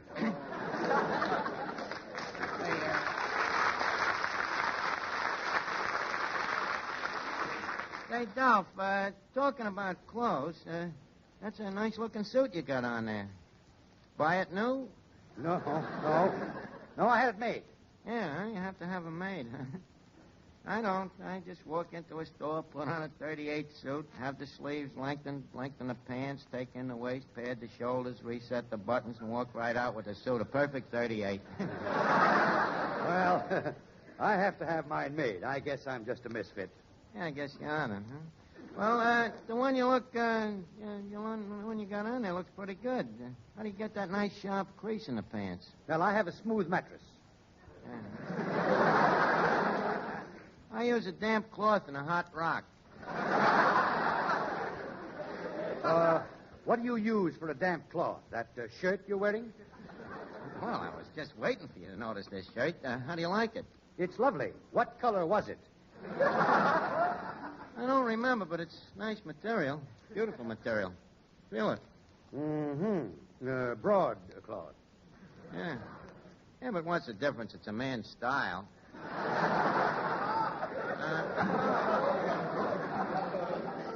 Like I said in the lecture I was writing here. Well, if it ain't me old friend Archie. Well, Officer Clancy. Excuse me a minute, Dolph. I'll be right with you. Clancy, I ain't seen flat in a foot of you in weeks. Glad to see you. Well, it's lucky I am to be here. What do you mean? Well, this morning I was on duty, taking a little nap in the back room over at Grogan's, when a terrible thing happened. What happened? Grogan's kid sneaked me blackjack out of me pocket and hit me over the head with it. Well, gee, that could be serious, Clancy. It was. It broke every cigar in me hat. I'm glad you're here. What about the rest of the cops in the club? Are they coming? Of course. How many? 16 of them just came in through the back entrance. What other way?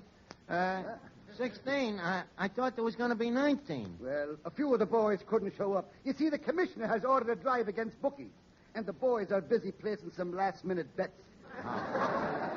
Well, Archie, when are you starting your lecture? Well, Say, Archie, I have to be running along now. But, Adolf, you can't go now. You can't get the lecture. Well, what lecture? A lecture on clothes that you're going to give to the cops. I wrote it for you. You wrote a lecture on clothes? For me? Look, Adolf, maybe I look like a bit of a slob now, but remember the old proverb, the hole in a man's pants is not the window to his soul.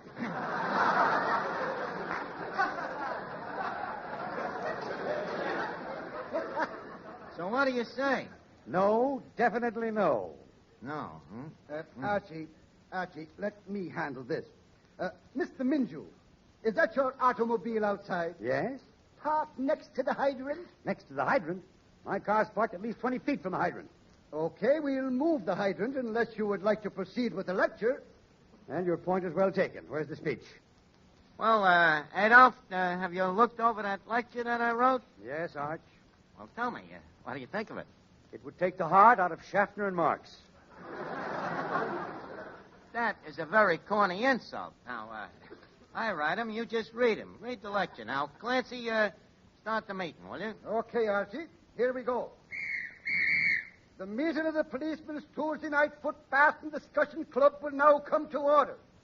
I now present Mr. Adolf Minju. No racket.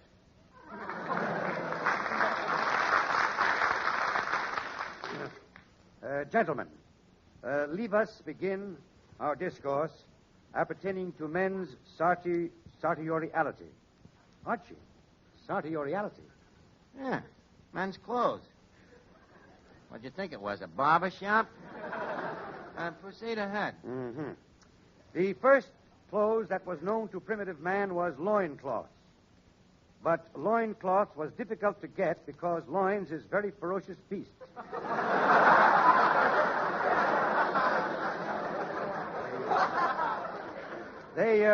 They do not stand still while you take off their cloths. So primitive man was dressed very naked until the invention of the sheep. The skin of the sheep is very valuable. From the outside we get wool, and from the inside we get diplomas. Archie, this is abominable. Yeah, but you ain't come to the best part. Continue. Well, the greatest step in clothing was the invention of the cotton gin machine. A machine for removing the gin from cotton.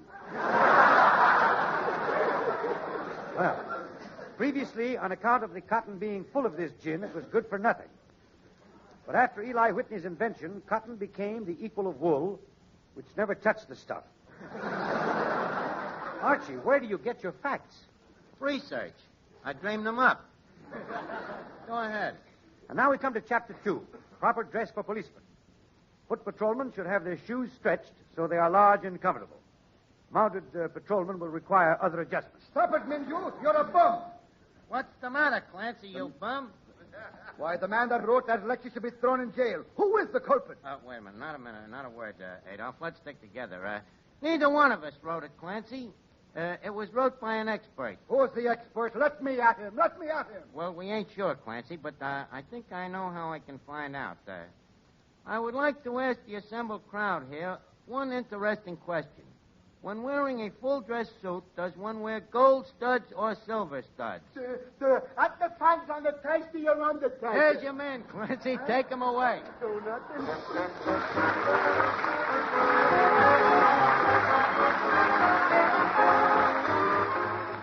Before we leave Duffy's, leave us put a couple of nickels in Duffy's jukebox. The plat is spinning. The needle comes down. It's music.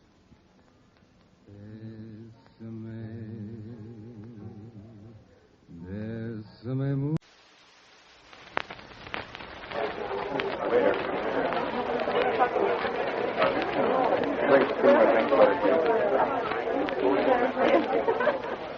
special rebroadcast for the American Armed Forces and their allies.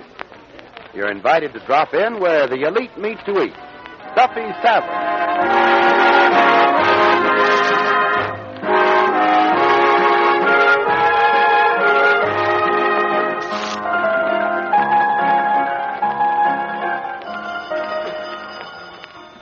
Hello, Duffy's Tavern, where the elite meet to eat. Archie, the manager, speaking. Duffy ain't here.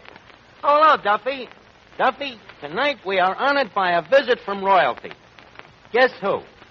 No, not Queen Victoria. No, not King Kong. But you're getting close.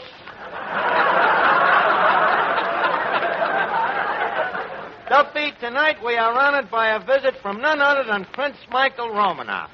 Now calm down, Duffy. Relax. Huh? Well, so what if he is? Some guys become princes by birth, others become princes by marriage. Mike just had cards printed.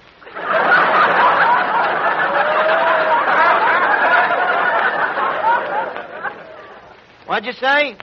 Huh? Well, what does any prince do? He runs a restaurant.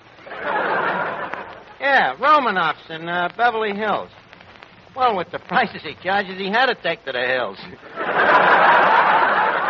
Yeah, Duffy, for what he charges for a meal, a guy could eat in our place for 6 months and still have enough left over for the funeral.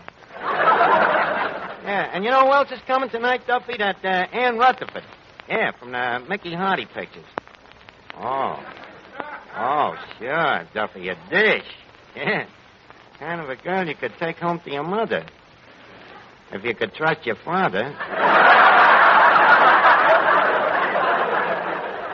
Well, look, Duffy, I gotta go now. I'm writing a welcome poem for His Royal Highness. I'll call you back, huh? Okay.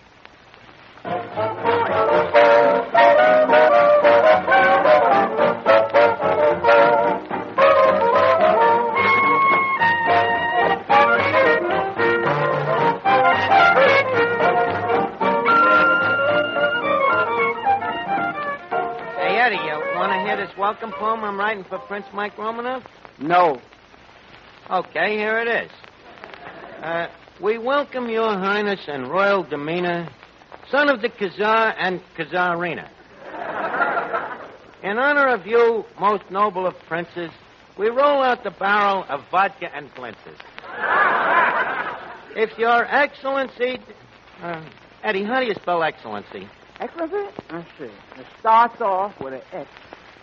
Well, of course, that's obvious. But what follows the X? Let's see. XLNCEE. Yeah. That's how I got it, Eddie, but it looks kind of skimpy. Well, seems to be all vowels. I think it should have more consonants.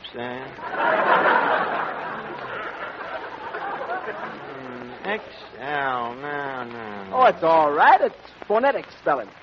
Phonetic, but will Romanoff understand it? Why not? He's a phonetic prince. Listen, Eddie, none of that tonight. I want Mike treated in his natural royal state. You see, I got a madness in me method, Eddie. I want Mike to become a partner in this joint. What for? Well, royalty would attract the movie crowd, right? Right. And, ergo, Romanoff is royalty. Ergo, he's a partner. Ergo, we get the movie crowd. Ergo? No go. What do you mean, no go? Because with all the king's horses and all the king's men, this place would still smell like the king's horses. Romanoff, a partner. Yes, he's going to be a partner, Eddie, but first we got to make him feel at home. Now, let's royal up the joint a bit here. Let's see, that beer barrel over there. That could be the throne. The bung starter could be the royal scepter. What's a scepter? The king's shillelagh. Let's see, the moose head, that could be the prime minister. Now, when a prince walks in, I want everyone to... Hey, what's that laying on the floor over there? Mr. Moriarty. Oh. Well, turn him face down. He can be pledging allegiance. Now, Eddie, I want you... Hey, what's that white stuff all over your coat there? This? Oh, this is from the kitchen, but it's entirely appropriate for the occasion. Royal baking powder.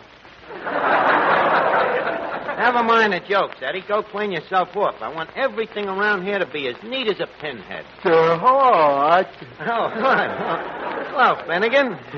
What's new in the world? What do you care? You ain't in it. By the way, Finnegan, you know who's coming down here tonight? Who? Romanoff. Yeah? And his violin? Finnegan, that's Rubinoff. Oh, This is Romanoff. You like the guy. The guy he's a prince. Well, Romanoff ain't a bad guy neither.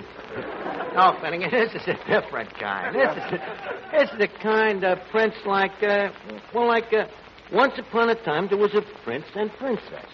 God, don't stop in the middle. Don't leave me on tender hooks. Well, anyways, Finnegan, so what happens is that the prince is coming down to Duffy's. Tonight? Here? A real prince? Well, he's a prince. You know, I used to dream of being a prince when I was a little kid. You did, huh? Yeah. I used to fall asleep and dream that I was Prince Charming, dancing with the beautiful Cinderella until 12 o'clock, and then poof, she turned into a pumpkin. Gee, it must be wonderful to be a prince. Yeah, Finnegan, I guess it is. Imagine, every night pumpkin.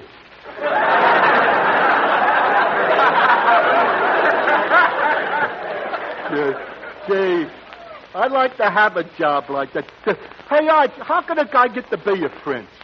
Finnegan, to be a prince, your mother has to be a queen, and your father has to be a king. So you have to have pull, huh? Yeah, that's right, Finnegan. It's all politics. Yeah. Arch, I was... Oh, is this the prince? The prince? Perish forbid. Oh, this is Finnegan, Toby. Oh, that's right. You never met Finnegan, did you? Clifton, shake hands with Toby Reed. How do you do, Clifton? No, not at all. Finnegan, you know, Toby's our radio announcer here. Oh, is that so? Yeah. I once considered being a radio announcer. Oh, really?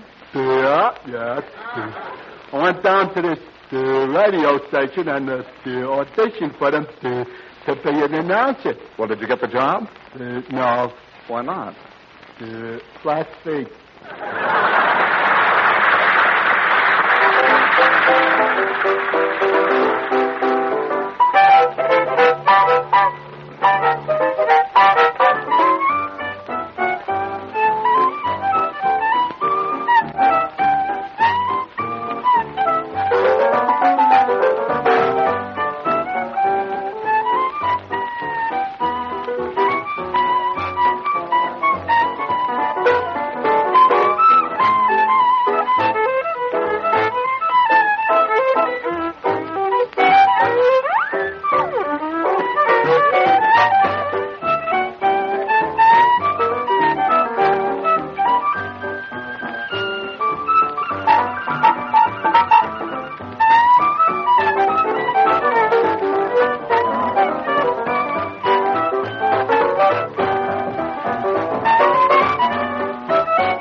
That lead bristle.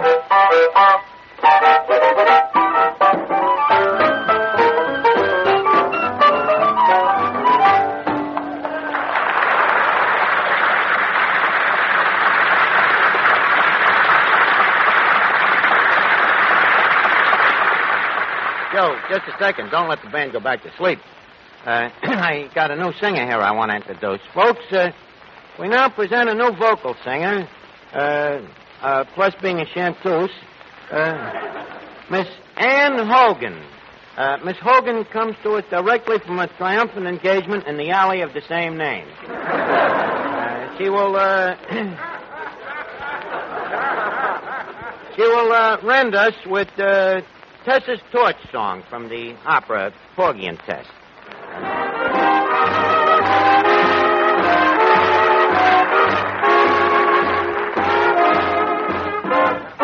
I had a man. He was a good man. That is, you see, what I mean is I thought he was a good man. I had a friend. She was a good friend.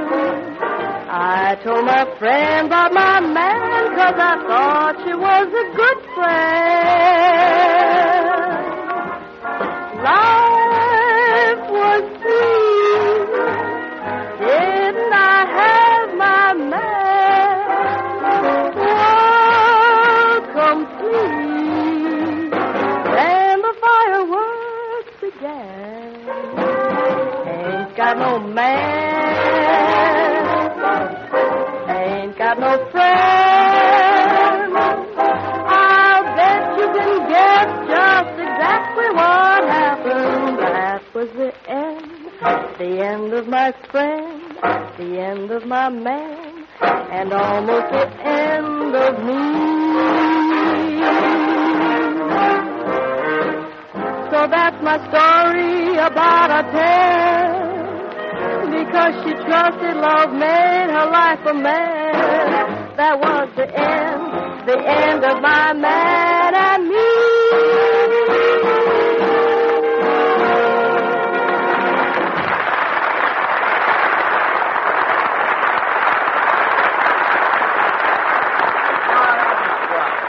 Now it's terrific, Ann. Now look, Eddie, the prince is going to be here any minute, and I'm afraid we're stuck on one thing. What's that? I wish we had a red carpet to one roll. Red carpet, huh? Yeah. Wait a minute. How about using that roller towel? I thought you wanted red. Yeah, that's right. The roller towel's black. Why don't we use that red tablecloth? That's black, too. Too bad we ain't got a strip of red sawdust. Hey, Eddie, is this a crazy idea? How about putting some ketchup on the sawdust? Not so crazy. What do you think our hamburgers is? Never mind, Eddie. It's too late. Here comes the prince now. Hey, Venuti, quick. The royal fanfare, please. Welcome, Prince Michael Romanoff, your royal potentate. Prince of Minsk, Pinsk, Umps, Tumps, Trumps, and Circumstance. Welcome to your royal samovar.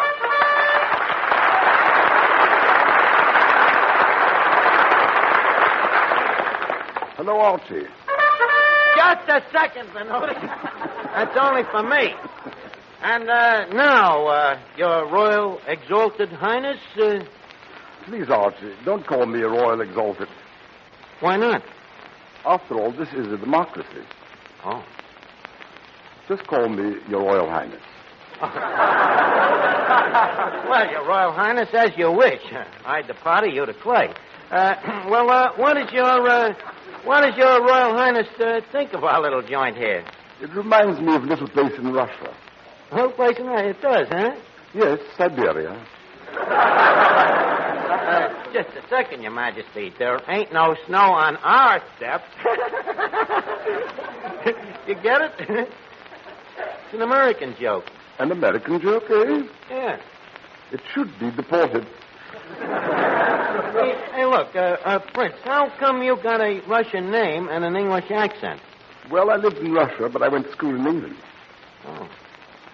Must have been tough for you to get home for lunch, wasn't it?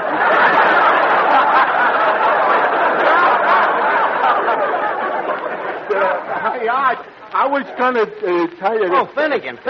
Your Highness, this is Clifton Finnegan, a loyal subject, full of devotion and fealty. He looks pretty fealty. How come you call this guy Your Highness? He's only a little runt. Finnegan, please, your court manners. Remember, you're in the presence of royalty, no matter how sawed off.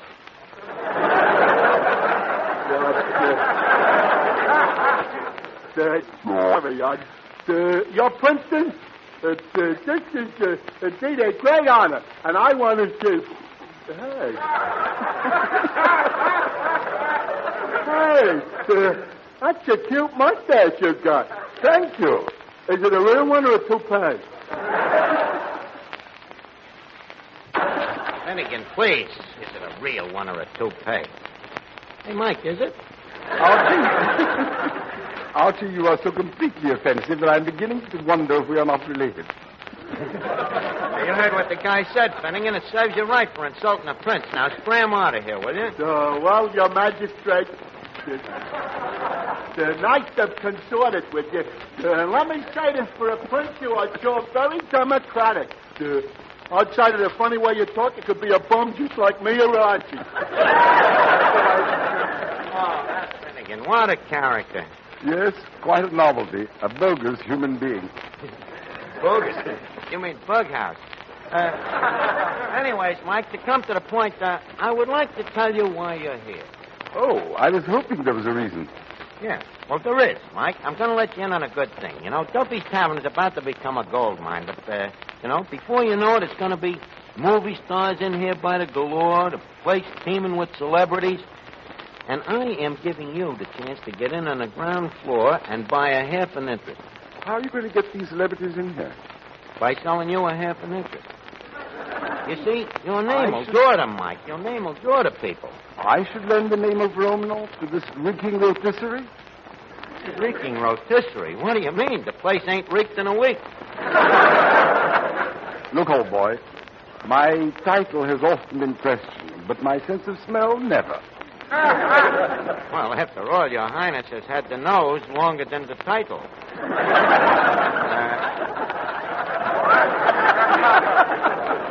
Well, what do you say, Mike? Are you going to cast your dice with me?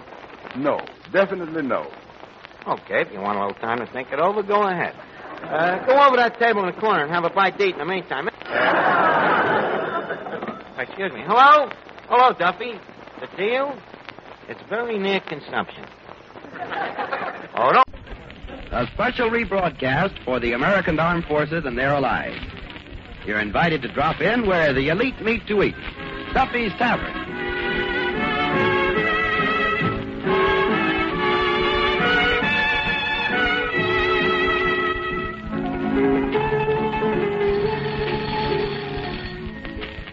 Hello, Duffy's Tavern, where the elite meet to eat. Archie, the manager, speaking. Duffy ain't here. Hello, Duffy. Hey, Duffy, I just got a terrific idea for a publicity stunt that overnight your name will be in every paper in the United States. Oh, Duffy, no, you don't have to stuff your wife in the trunk. Now, look, tonight the winner of the Motion Picture Academy Award is coming to this place. Paul Lukas. Huh? All right, so to you he does, but to the Academy he don't.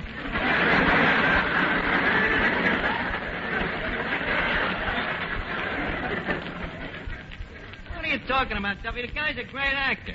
Huh? All right, who's better? Huh? Betty Grable. Duffy, they're different. They stack up different. Yeah, huh? Betty Grable has got what? Uh-huh. Uh-huh. Well, yeah. Uh-huh. Uh-huh. But what about the histrionic ability? Histrionic ability? Well, that's when you can pack a theater without displaying a single uh-huh. Yeah. And besides, an actor like Lukas, he helps the story of a picture. Oh, certainly, if Betty Grable was in Watch on the Rhine, who'd watch the Rhine? My idea? Oh, well, tonight we're going to publicly give Paul Lukas an award. Yeah, the Duffy Oscar for perfect entertainment. Huh? It spells D-O-P-E? Well, Duffy, it's your award. I'll call you back. Okay. And so, Mr. Lukas... Mr. Archie. Just a second, Eddie. I'm practicing my speech. And so, Mr. Lukas, it is with great and humble umbrage that we present you with the Duffy Oscar Miss Arthur, look, this Oscar, what do it consist of? The great prize, Eddie. A year's free meals at Duffy's Tavern. That ain't no Oscar. That's a Mickey. Oh, poor Mr. Lukas. What do you mean, poor Mr. Lukas? From watch on the rhyme to calling Dr. Kildare. All right, Eddie, so the food is bad here, but don't forget, it's only on account of the quality. Plus the cuisine. Besides, an actor will eat anything that's free, you know. And besides, with an award like this, Eddie, it ain't the food. It's what it stands for, you know? Well, most of ours have been standing for years. Yeah, but an award means something. You don't realize what an award means to an actor's ego. What's that ego? Ego? Well, it's hard to explain. It's something in an actor that when he gets hit in the kisser with a tomato, he says they gave him a testimonial dinner.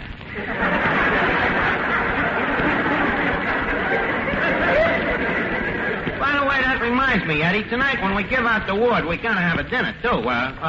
Tell me, what looks good in the kitchen? The chef. He just got a haircut. Yeah, huh? Don't be so facetious, Eddie. I protest. You protest what, Miss Duffy? Poor Lukas must not win this award tonight. Says who? Says me, Miss Duffy, the executive secretary of the 3rd Avenue chapter of the United Betty Davis Fan Club, local 804. Now, wait a minute, Miss Duffy. You belong to a Betty Davis fan club? Well, certainly all loyal American women do. Oh, what do you do at a meeting of a Betty Davis fan club? We sit around and cry. Yeah, that I can see, yeah. Well, you sit around and cry, huh? Sure. A girl has to get some fun out of life. Yeah. So at this dinner tonight, I am going to vote for Betty Davis for the best action. Yeah, huh? On what grounds? On the grounds that she can cry rings around poor Lukas. Oh, what grounds, huh? Oh, boy, what a joke, huh? Well, that's one way to get out of a dopey argument like that, Good evening, Archie, me boy. Well, Officer Clancy, how are you? How's things in the crime and punishment business these days? Oh, nothing much doing, Archie. Nothing doing. No. Things have been pretty quiet since Black Top drowned. Yeah, huh? Well, hey, Clancy, we was just having a discussion here. Who was your favorite actor? Well, who is your favorite actor? I ain't saying first. You're the cop, you know. First, tell me who is yours. Well, I have no particular favorite. Oh. No, I'm a man who's impartial. I like anybody who's a good actor. Dennis O'Keefe, Donald O'Connor, Pat O'Brien, Maureen O'Hara, Maureen O'Sullivan. Strictly impartial, huh, Clancy? Yeah. Who's your favorite, Archie? Paul Lukas. Paul Lukas? Yeah. Now, what picture is he in? He was in The Watch on the Shannon. Pat O'Brien, Maureen O'Hara. I think the guy is Shamrocky. Say, Clancy. Well, good evening, Miss Duffy. My, you're always such a constant surprise to me. Just think, I knew you when you were a homely little girl, and now you're grown up. Oh, Clancy, you and your Blarney. Say, Clancy, don't you like Betty Davis? Betty Davis? Yeah, she takes off a pretty good part. I'm always pleased when my wife goes to see her. It depresses her. Hello, Archie. Hello, Finnegan. Hello, Miss Duffy. Hello, Finnegan. Hello, Archie. Oh, I think I said that before. Yeah, you repeated something you had, no doubt. Finnegan, tell me, who is your favorite movie star? Let me see. My favorite feminine star is... Oh, dear, that guy, I don't know his name. He's always in the beginning of the picture. Always in the beginning of the picture. Yeah, he's got long, shaggy hair all over his face, and he talks like this. Finnegan, that's the MGM Lion. Oh, what a dope. What do you think of Betty Davis, Finnegan? Betty Davis? That's a very funny name. She gives me a million laughs. Finnegan, you're thinking of Joan Davis. Wait a minute, Archie. Which is the one that cries all the time?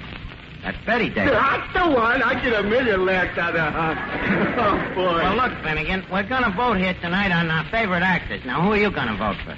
Well, to be frank, Archie, I ain't been keeping up with the movies lately. You ain't been keeping up with them, huh? No. You see, with the manpower shortage in the movie houses being what it is, I feel it is rather unsporting to sneak in. Yeah, huh? But Finnegan, the big movie houses downtown still have lots of ushers. Why don't you sneak in there? Well, the prices don't change until 8 o'clock. So I get tired of waiting. Oh, well, why don't you sneak in during the day? Oh, I'd be a dope bud. This way, if I sneak in after the price of change, look how much more money I'd save. Oh, I make quite a bit of dough that way. Yeah. Sure. Well, then how come you're always so broke?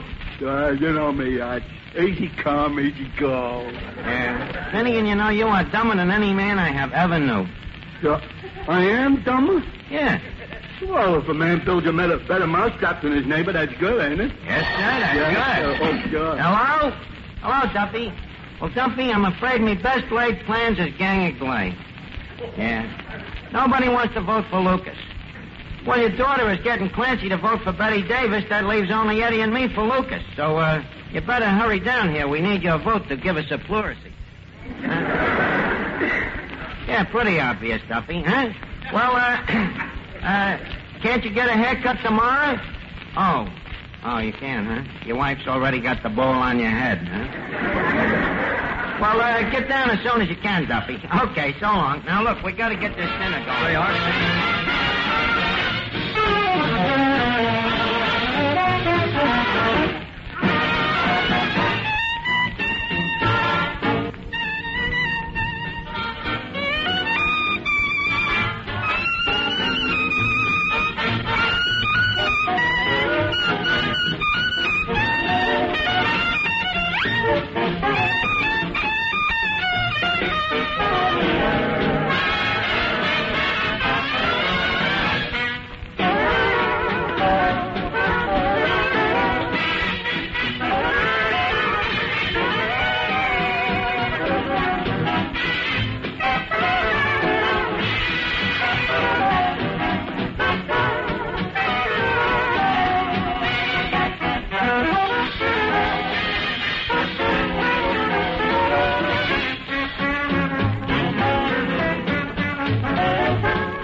We present our singing star, Miss Ann Hogan, who created sensation here at Duffy's Tavern last week by picking up a quarter with her teeth.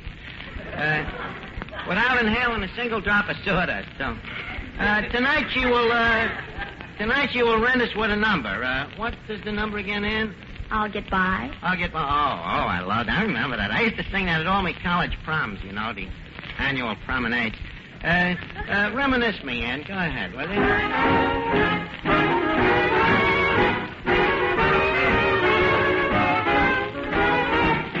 I'll get by as long as I have you. Though there be rain and darkness too, I'll not complain. I'll see it through. Poverty to me, that's true. But what care I? Say I'll get by as long as I have you. I'll get by as long as I you. Though there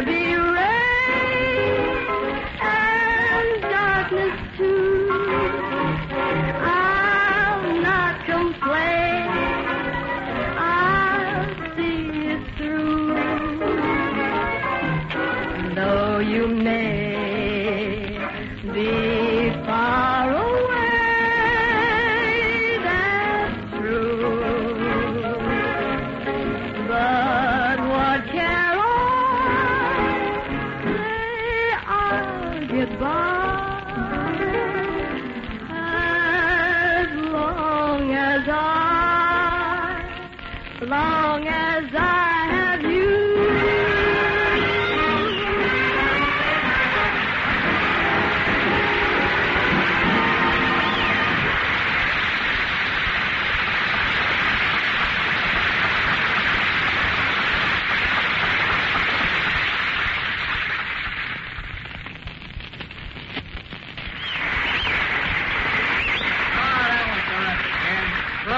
Bravado. No? Song like that is music to my ears. Hey, Miss Archie, here it comes. Here comes who? Paul Lukas? Oh, yeah, look at him, Eddie. Tall, swartly, attractive. Wonder if his wife knows he ducks out to joints like this. How are you, Paul?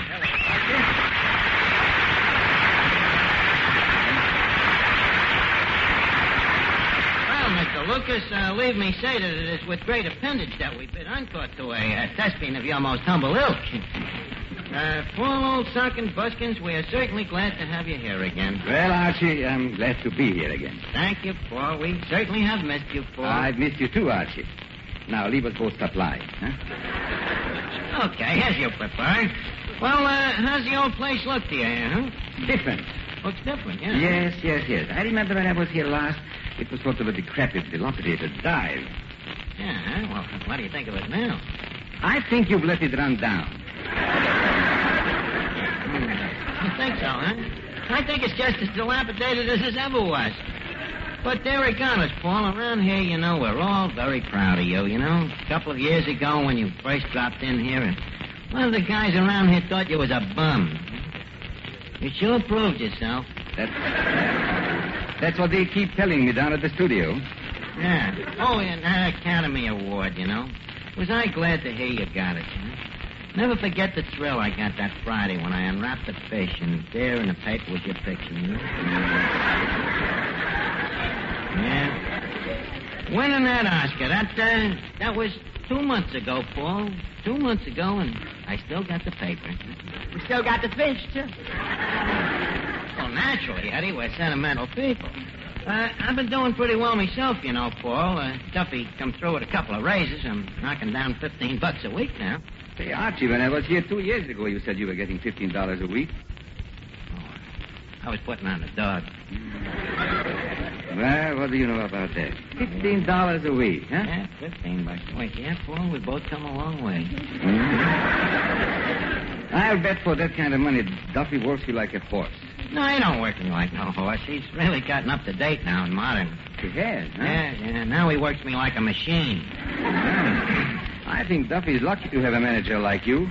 Ah, Paul, you'd say so even if you didn't think so. Well, you'd think so even if I didn't say so.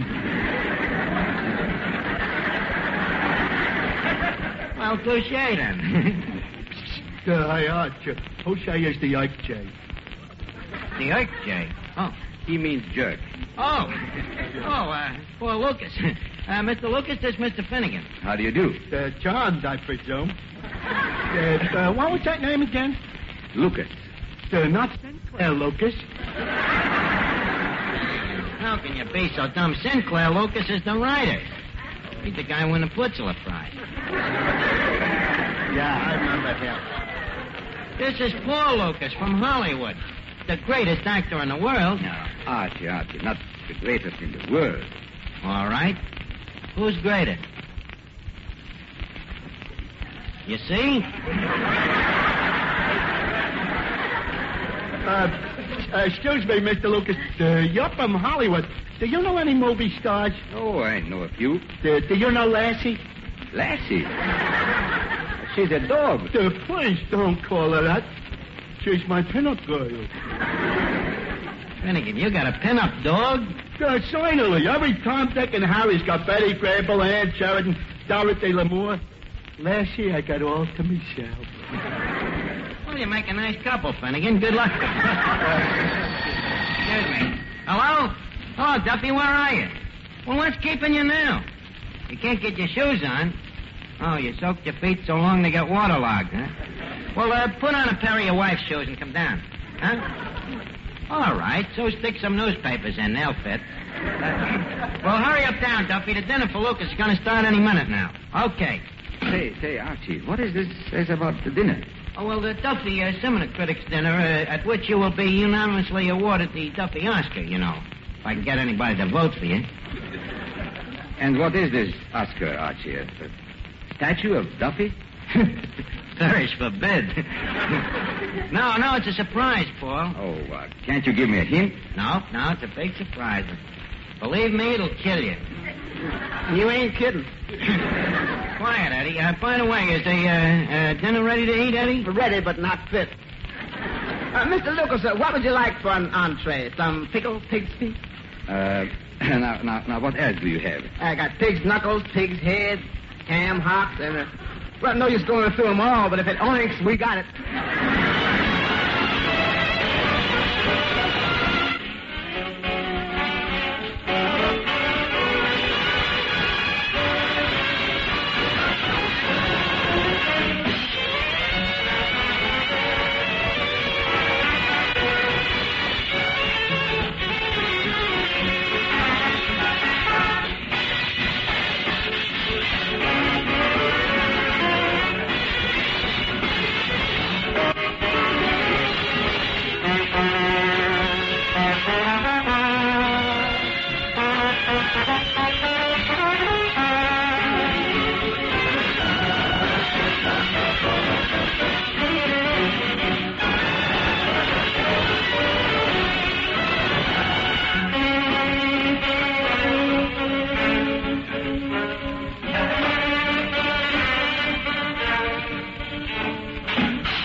Folks, the Duffy Academy dinner is now called to order.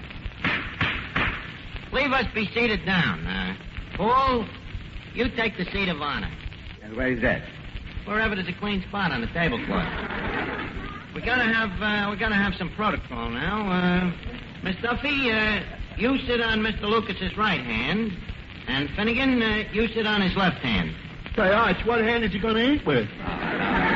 Finnegan, please, don't be such a stickler for etiquette. It's all right, Finnegan. He said stickler. It's all right. Now, Clancy sits here and... Oh, by the way, I forgot a lot of introductions here. Permit me, Mr. Lukas, Miss Duffy. Miss Duffy, Mr. Lucas, Mr. Clancy, Mr. Lucas, Miss Duffy, Mr. Clancy, Mr. Finnegan, Miss Duffy, Mr. Lucas. How do we do? Well, now, okay, we're all seated. The meeting of the film and seminar critics will now come to order. Mr. Chairman, can I have the floor? No. Oh, no? Well, don't forget it's my father's floor, and who, if not I, has a better right to the floor of her father than a daughter of that floor's father, which I am it? Which in Australian means have a coat. I am sorry, my dear young lady. The chair does not recognize you. Mr. Chairman, I recognize you. That's Miss Duffy. Finnegan, please, when you want the floor, raise your hand. Raise my hand like this? Yeah. Oh, no. Why not? That's what Hitler does, and look what's happening to him. Well, Finnegan, Hitler has a reason to keep his hand up like that. You know, he knows that before long he's going to be back painting ceilings. Now, from now on, leave us all stick to parliamentary procedure. Folks, before the voting starts, I would like to say a few words about my candidate today. Paul Lukas. Paul Lukas is a bum. Clancy, that has nothing to do with his merits as an actor. That's all, ain't it, Paul? Now, if the distinguished minion of the law here will have the courtesy to keep his big fat trap shut, we will proceed ahead. As I was saying, folks, tonight we will elect the winner of the Academy Award. The Duffy Academy Award, that is, and naturally a decision of this magnitude has to be corrugated by a majority of the consensus.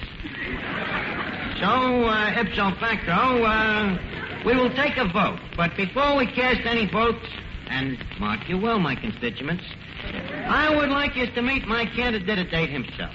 A man from whom there is no further introduction than other to say, in person, Paul Lukas.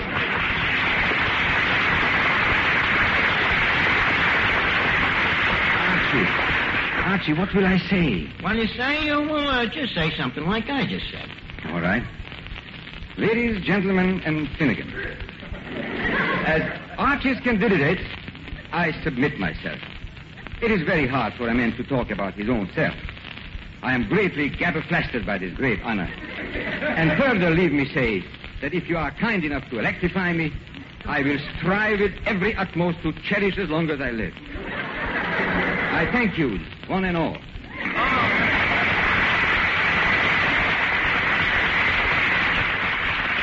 The guy is another Chauncey DePew. I'm telling you, Paul, I couldn't have did better myself. Now, folks, the polls is open. Pass your ballot. So it's my ballot. I got it. Okay, here we are. We'll now count the ballots. One. It's open page. That's two. I've got to have the I carry the north there. Got to figure this out. You got to do this for that. Albert, you reckon? It's two for Lukas and two for Betty Davis. I'm afraid we have reached the dead rock. I didn't read mine. Well, so what? It's either Leo the lion or Lassie the dog, anyway. No, you're in for surprise. I switched me vote. Oh, thanks, Finnegan. Let's see, folks. Now, Mr. Finnegan cast his vote for Elsie the cow. Oh, Finnegan. Hello, Duffy. You what? Attaboy, Duffy, you're with the right party. Folks, Duffy has cast a proxy vote in lieu of absenteeism in favor of none other than poor Lukas. Mr. Lukas wins the award. No. Let's give Mr. Lukas.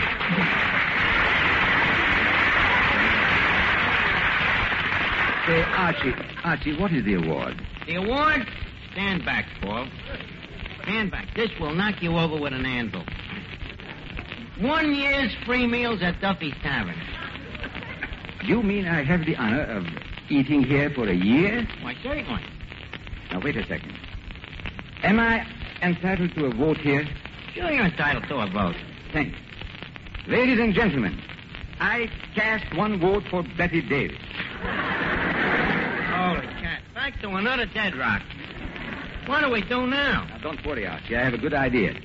Betty and I will split the award. You and Betty Davis will split the award? Yes, Archie. I will stay away from here for the first 6 months, and she can stay away from here for the following 6 months. Good night, Archie. Oh, wait a minute. Just 1 second. What's the matter? The free meals start tomorrow. Eddie, give the gentleman his check for the Academy dinner. Thank you.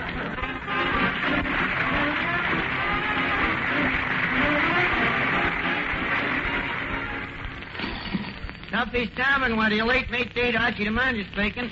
Oh, Duffy, that's right. Next week, Ozzy Nelson and Harriet Hilliard are coming over from the Red Skelton show. Yeah, they're husband and wife.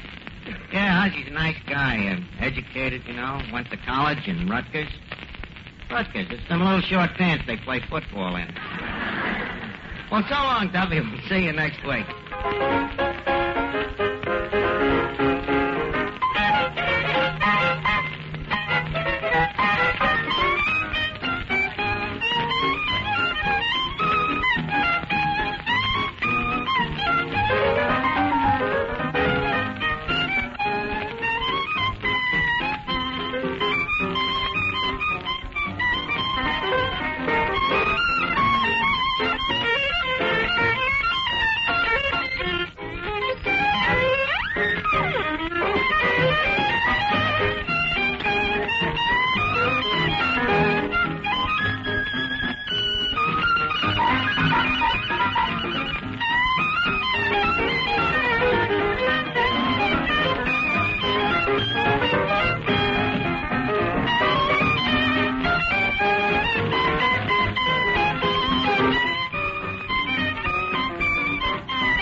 the kind of music that makes that lead bristle.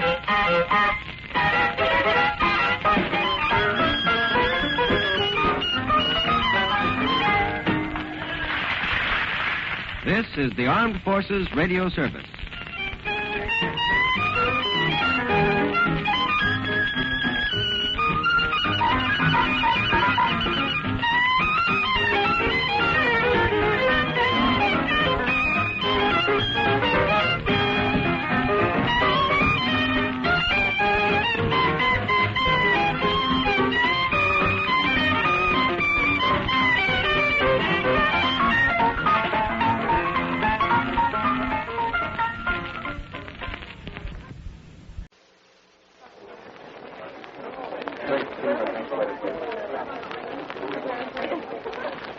A special rebroadcast for the American Armed Forces and their allies. You're invited to drop in where the elite meet to eat. Duffy's Tavern.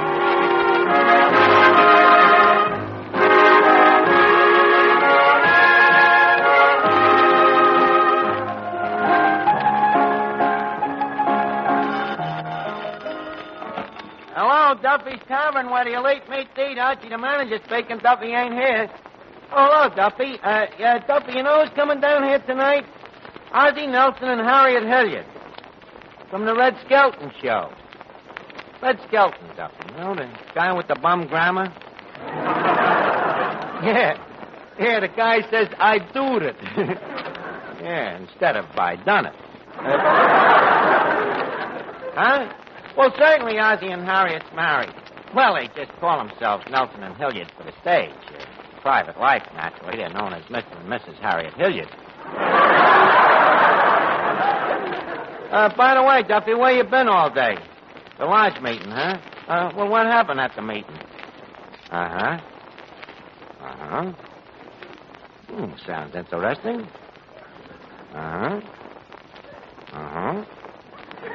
And, how many stitches did Callahan need?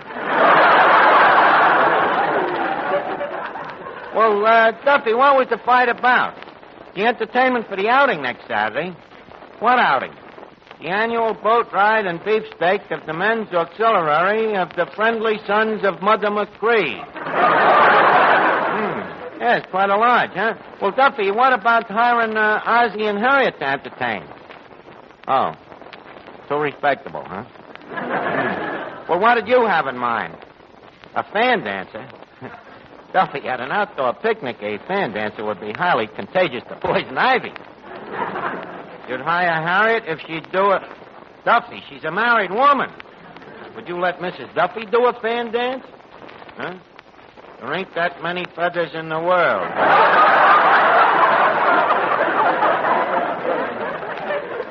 Well, look, Duffy, I'll talk to Ozzy and Harriet when I get here. In the meantime, I'll call you back.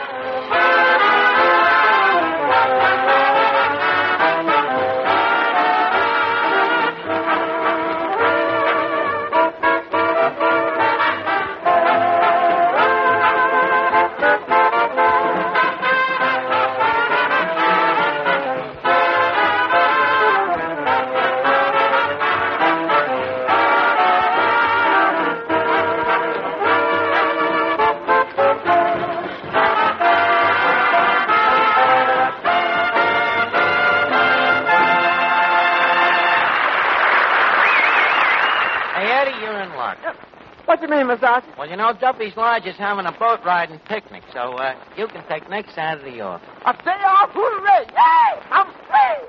Eddie, please, you sound like you're escaping from San Quentin. After all, you get plenty of free time. Day off. Me and Sonia's going dancing. Who's Sonia? Sonia Jones.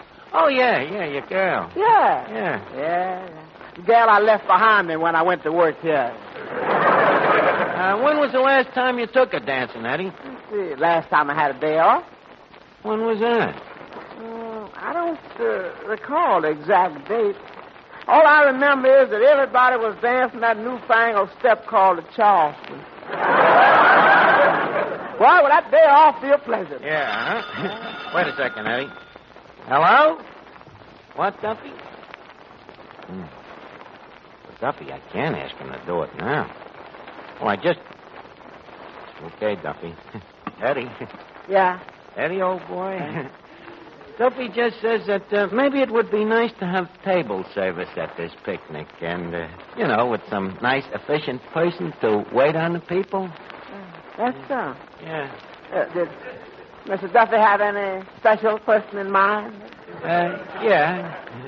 Yeah, he was thinking of a certain waiter. Anybody I know? Oh, yeah. Tall waiter or short waiter? Oh, about as tall as you are. Tall as I am, huh? Mm-hmm. Is he smart as I am? Yeah, he's just about as smart as you are. Good.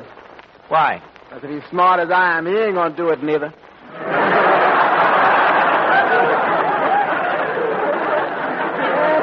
You ain't gonna catch me being no waiter at that monster picnic. What do you mean, monster? It ain't gonna be so big. I was using the word in its original sense. Look, Eddie, you should be glad to get outdoors and get out in the country, It'll build you up, harden your arteries. Working around here, you know what happens to your blood circulation? Yeah, it don't get around much anymore. Well, that's it, Eddie. It'll do you good to get out. Every so often, a guy's got to commune with Mother Nature. I've been communing with Mother Nature. Who you think told me to go out with Sonia Jones?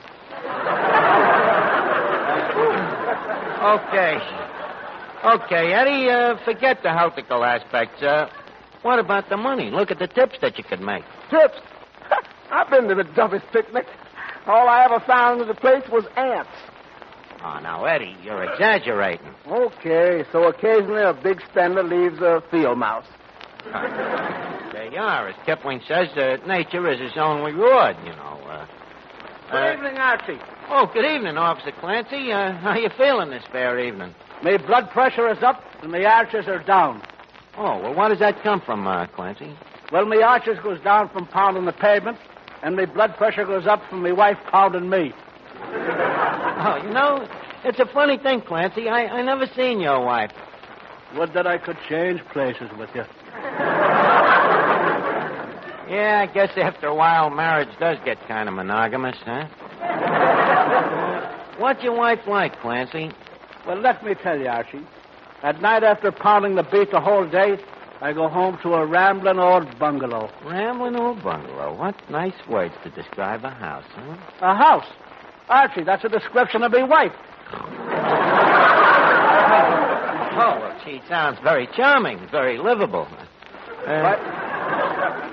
By the way, I hear the friendly sons of Mother McCree is having another picnic.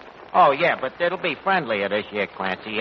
Moriarty's in jail now, Moriarty? Yeah, he's the one that started the fight last year. You remember how it started? That cow chewing her cud in the pasture, and Moriarty hollered to the cow. He hollered, he says, I see you got your upper plate fixed, Mrs. Duffy.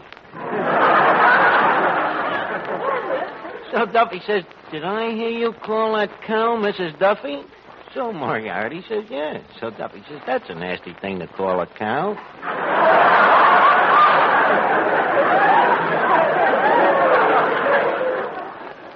And Mrs. Duffy heard him say it. Mrs. Duffy heard him? Yeah, sure. So she stopped chewing her cud and hit Duffy right over the head with Moriarty. Oh, what a picnic. Yeah. Then before you could say Joe Robinson, nobody could identify his own teeth. Oh, them friendly sons of Mother McCree. Yeah, it's no wonder her brow was all wrinkled and furrowed with care. Yeah. Oh, hello, Finnegan. Finnegan, you know Officer Clancy. Oh, yeah, he's the guy that pinched me muddy. You mean he arrested her? No.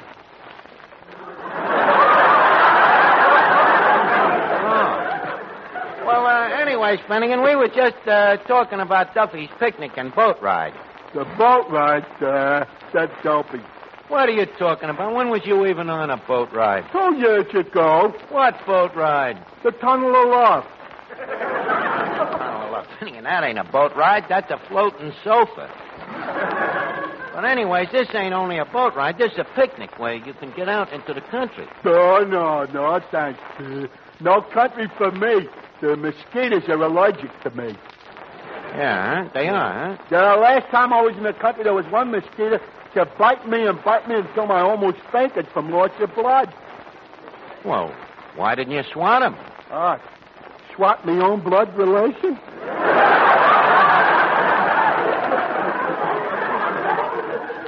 Well, Finnegan, if they bothered you, did you try using citronella? No, it's no good, Arch. No, huh? No, I drank a whole bottle and the mosquitoes still bit me. Maybe we better forget the mosquitoes, Finnegan. I can see that your big problem would be woodpeckers. Oh, yeah, well, woodpeckers I could tolerate. If there's one little animal in the country I hate, I despise. Huh?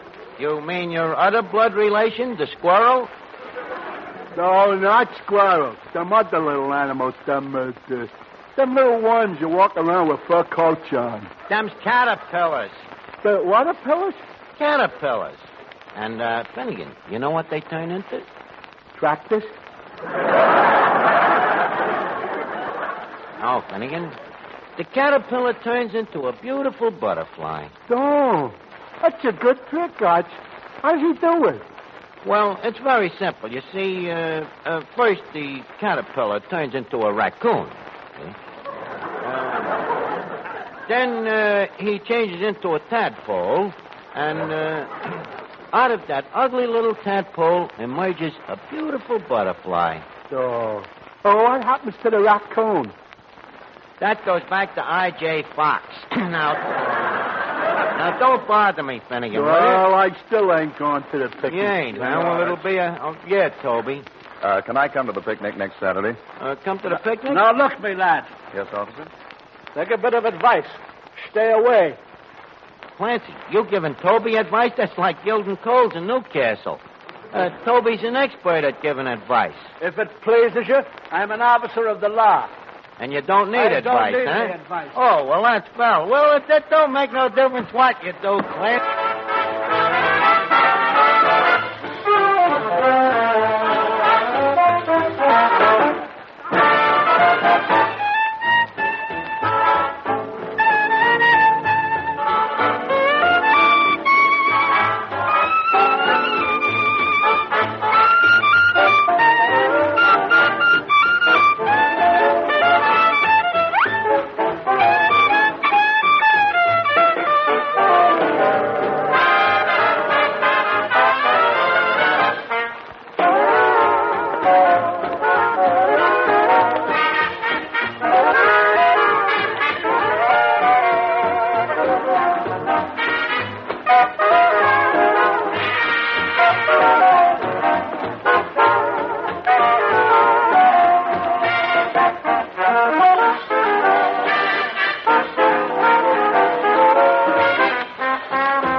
Well, what about it?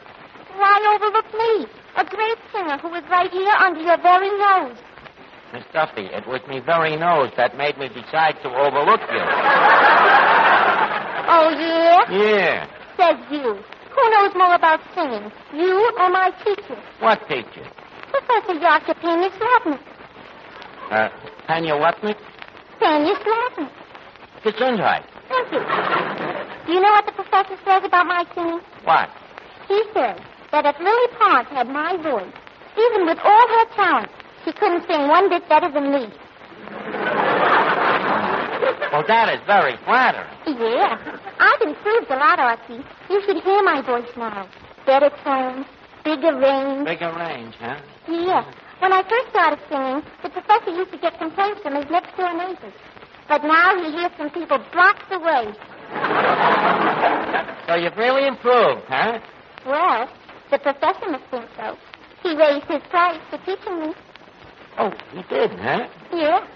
First, I only paid him 25 cents a lesson. Then 35 cents. Then 50 cents. Then 75. So you see how I've improved. The professor says that pretty soon he hopes I won't be able to afford him at all. Oh, that professor is smarter than I thought. Hey, Mr. Archie, look who's coming in. Oh, Harriet and Ozzy. Hey, what a good couple they are, Eddie, huh? Look at that Harriet. Pretty, shapely, charming. You can see the talent and personality used all over, huh? Look at him.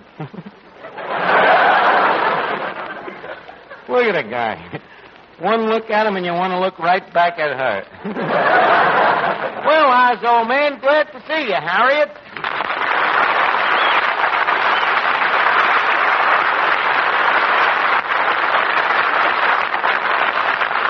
Well, Maestro and Maestress, I bid welcome to your musical archives. It behooves me a great privilege.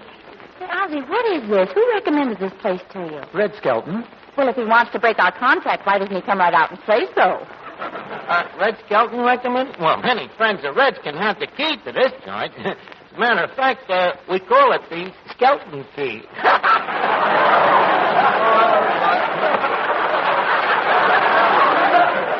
Did Red mention me personally? Yes, it must have been you. Yeah, what did he say? He said when you walk in, get a load of the jerk that greets you. But he didn't describe me, huh? Yes, perfectly. 2 ears overlooking a pair of suspenders. Oh, be nice, Ozzy. But the guy's a sap. Well, sometimes a man looks like a sap and turns out to be all right. After all, dear, look how happy we've been. Yeah, you two are pretty happy. You know, you regain a guy's faith in marriage, huh? Hey, wait a minute. Are you thinking about getting married, Archie? Oh, no, not me. You know, marriage is too incurable. Of course, needless to say, I have had numberless proposals. You know, I'm fairly pleasing to the physique. I can write a check up to 6 figures, which proves I have some schooling. But I'm going to wait for Miss Wright to come along, the perfect mate, like you did, Ozzy, and like you should have, Harriet. This guy's getting on my nerves. I don't know. To me, he makes sense. Hey, Archie, how about a knockdown to this dish here? Oh, Harriet Hilliard, this is Clifton Finnegan. Enchanted, Miss Hilliard. And this gentleman... You know, Miss Hilliard, you are a very cute tomato. Finnegan, ixnay with the tomato. The picker is here.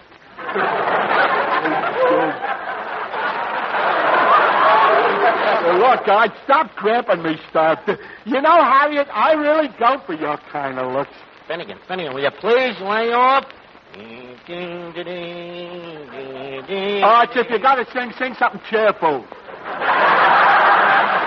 Now, Harriet, as I was saying, you're the kind of girl that... Finnegan, ring. Third finger, left hand, wife, Mrs. Say, Arch, don't rush me. I ain't even asked her to go steady yet. Mr. Finnegan, this clever fellow is trying to hint that Harriet is married. To who? To me. Impossible. It's true, Finnegan. This is Harriet Hilliard and Ozzie Nelson. They're on the radio on Tuesday nights. Don't try to fool me, Arch. Tuesday night is the night Bob Hope is on the radio. Well, they come on when there's no more hope.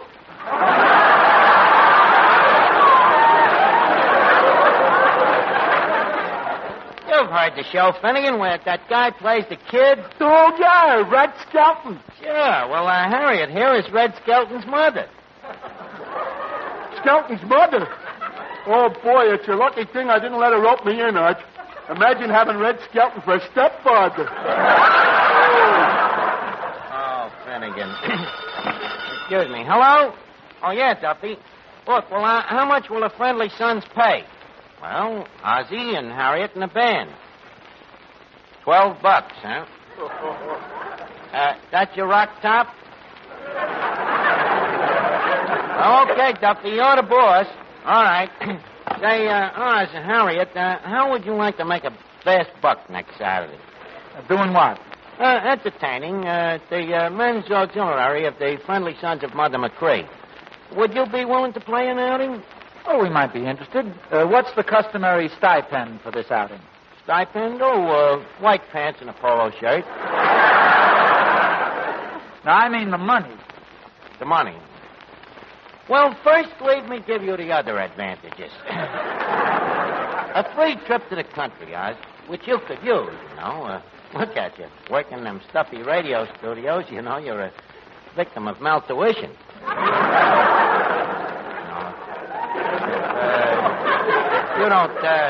You don't start taking care of yourself, Harriet will soon be known as the widow of Oz. Now, Archie, never mind the insults. What about the money? The money. Now, another advantage. The Friendly Sons of Mother McCree is also a burial society, see? And it's the custom, if they like the entertainers, to present them with 1 year's free burial gratis.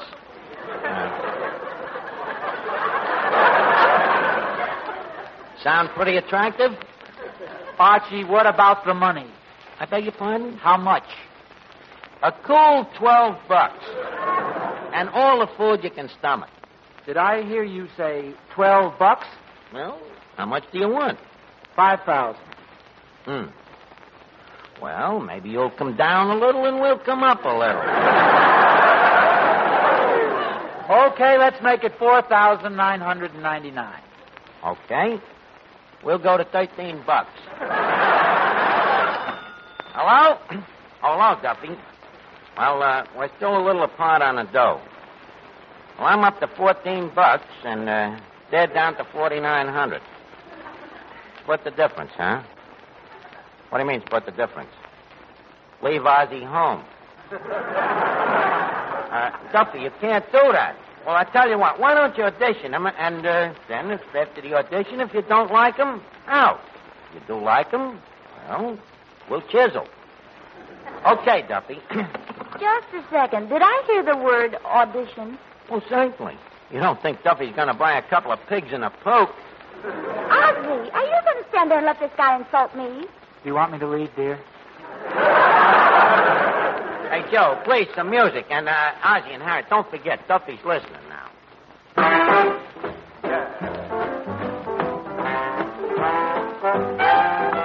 Milkman, keep those bottle quiet. Cut out if you can't lullaby it. Oh, milkman, keep those bottles quiet. Been jumping on a swing shift all night, turning out my quota. All right, now I'm beat right down to the side, and I got to dig myself some knots. So, milkman, keep those bottles quiet. Now the noise of the riveter, I don't mind it, 'cause the man with the whiskers has a lot behind it. But I can't keep punching with that victory crew when you're making me punchy with that bottle moo. I want to give my all if I'm gonna give it, but I gotta get my shut-eye if I'm gonna rivet. So bail out, bud, with that milk barrage, because it's unpatriotic. It's sabotage. Easy now, sister. Not so cranky. I never met a gal quite so hinky-hanky. I'm a milkman, you know. I can't be quiet as a mouse. Gotta bring those noisy bottles from house to house.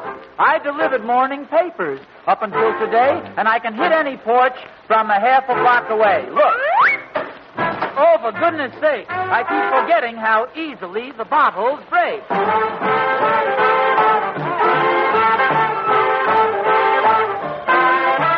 Milkman, keep those bottles quiet. I'm just as quiet as I can. Well, quiet. All right, I'm being quiet. I'm just quiet.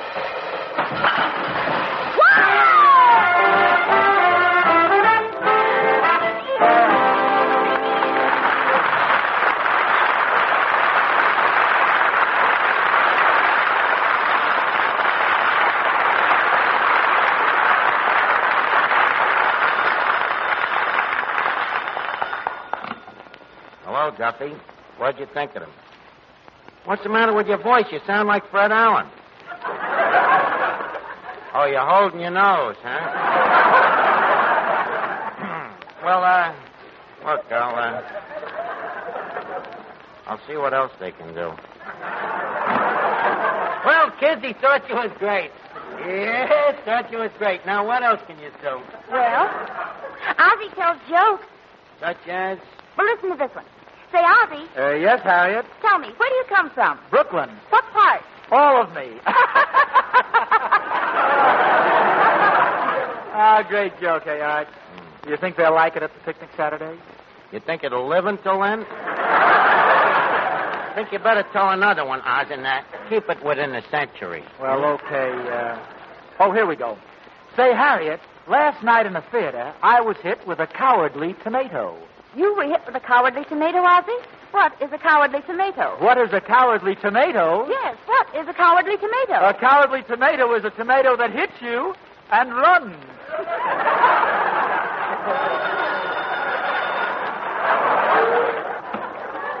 Hello, Duffy. Huh?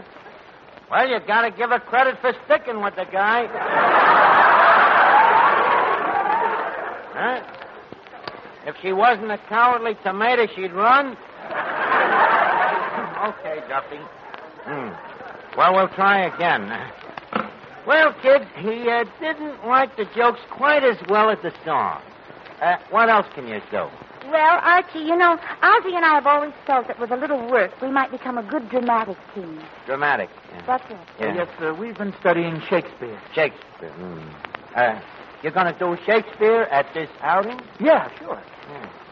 You know, you could very easily turn it from an outing into the Oxbow incident. Shakespeare. Can't you do something besides Shakespeare? Well, how about Romeo and Juliet? Well, that's a little better. Go ahead and try it. Okay. Oh, Romeo, do not insist us yielding to light love which the dark night hath so discovered. Lady, by yonder blessed moon, I swear... Ha! 'Tis the moon. By yonder blessed moon, I swear, that tips with silver all these treetops. Holy cat, this is worse than Shakespeare. Oh, Romeo. Romeo, wherefore art thou, Romeo? Deny thy father and refuse thy name. Or if thou wilt not, be but my sworn love, and I'll no longer be a Capulet. And I'll no longer be the manager. Hello? Hot Duffy? Bad as that, huh? Well, kids, you've done it again. You mean we get the job? Yep, and the offer is now down to $6. $6? Well, it would be a nice day in the country, though. Oh, gee, and Duffy's been so sweet. Yeah, okay, we'll take it. Bad news, Duffy. They accept. Huh? Okay. Sorry, kid. Duffy says it's too late. He just resigned from the law.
This is the Armed Forces Radio Service.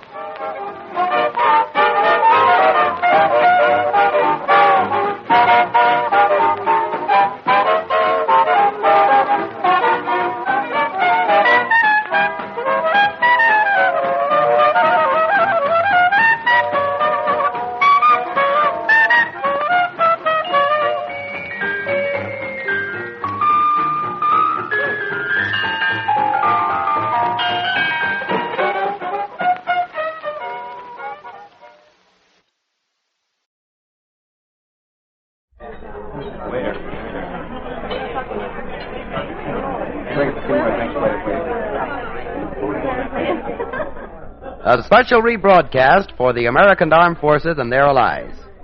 You're invited to drop in where the elite meet to eat. Duffy's Tavern.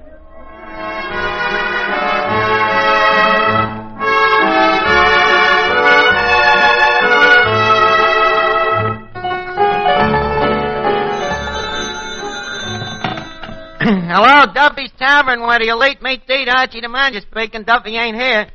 Hello, Duffy. Fancy you calling me here. Tonight, Ransom Sherman. The screwball. Yeah, the guy from radio. He what? Well, Duffy, you ain't a fair judge. You've heard him. Yeah. You know, he's gonna have his own radio show. Yeah, the Nitwit Court. What part does he play? It's a dual role. Yeah, he's both the wit and the nit. Yeah, well, Duffy, we're gonna close the joint. And, by the way, I want to state right here and now that I ain't coming back in the fall for no $15 a week. Don't forget what? Security, permanence, regular hours, free meals. Look, I can get all of them things in Alcatraz and meet a nicer class of people. Well, look, you better think things over, Duffy. Okay.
Come on now. If we're going to close this joint, we got to get busy.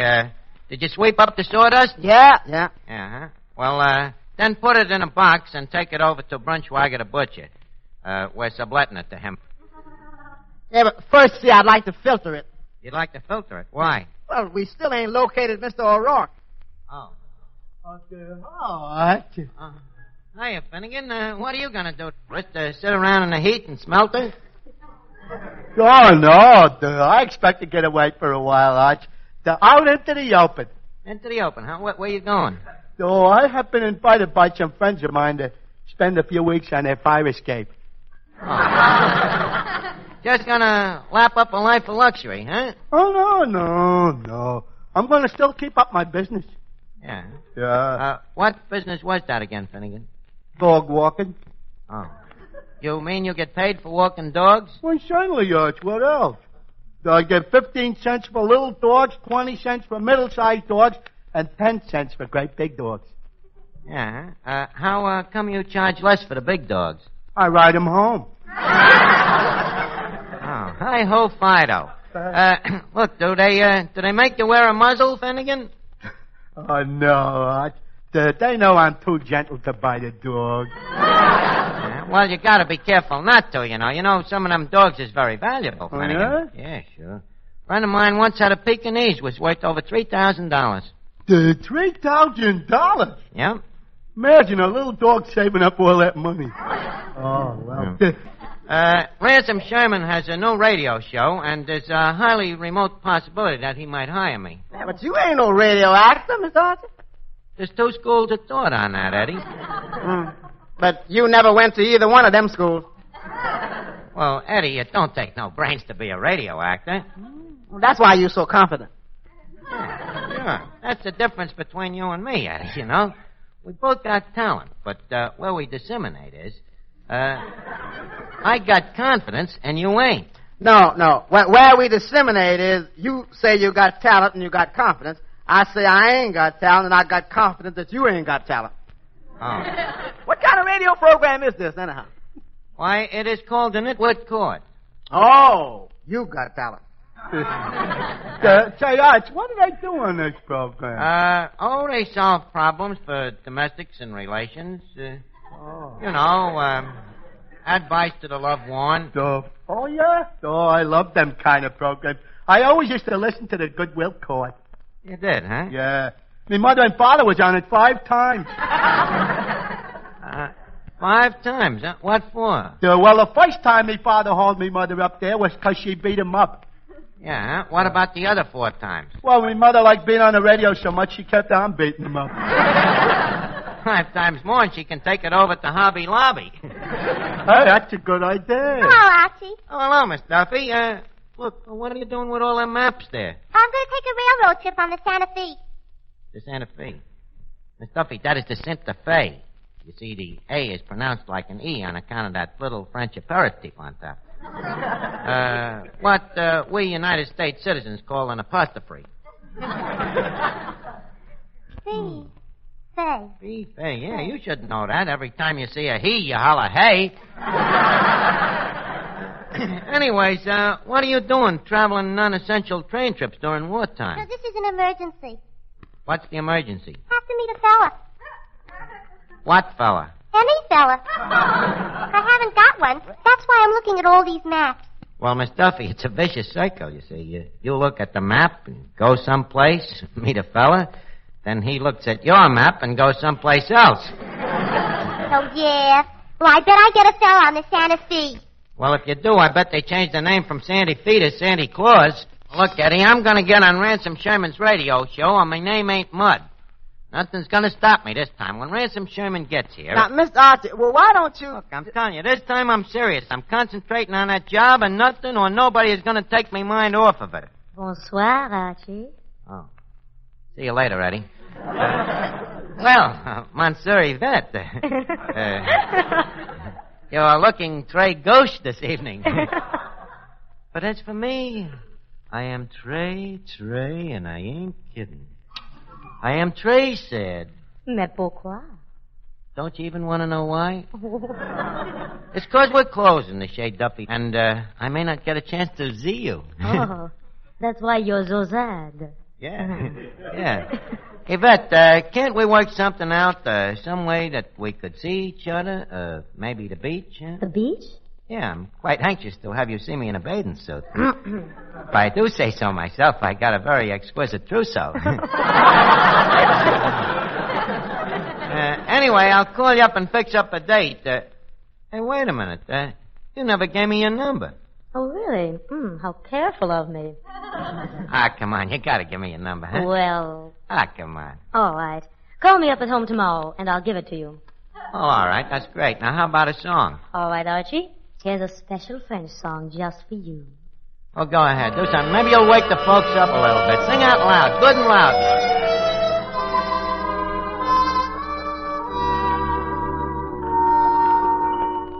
Les souvenirs sont là pour m'étouffer de larmes, de pleurs, de baisers.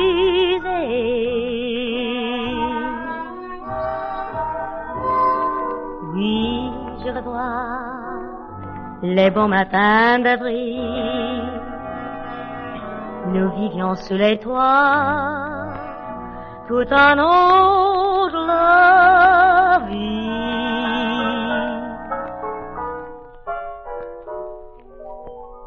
Vous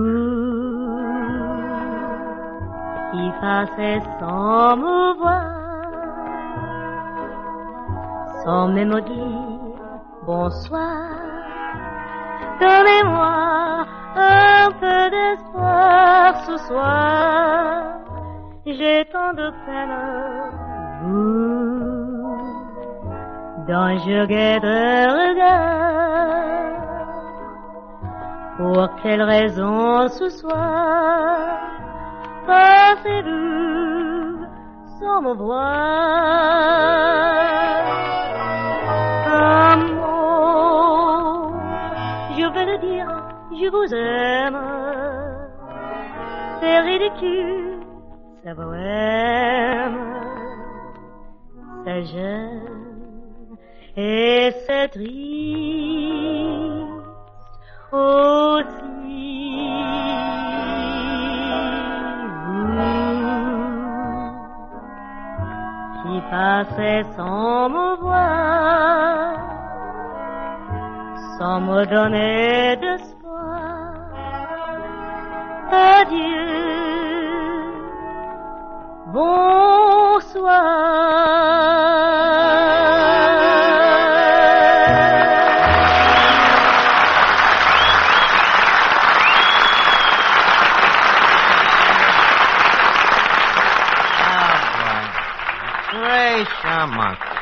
Wasn't that a beautiful song, Eddie? What beautiful words. If you only knew what they meant in English.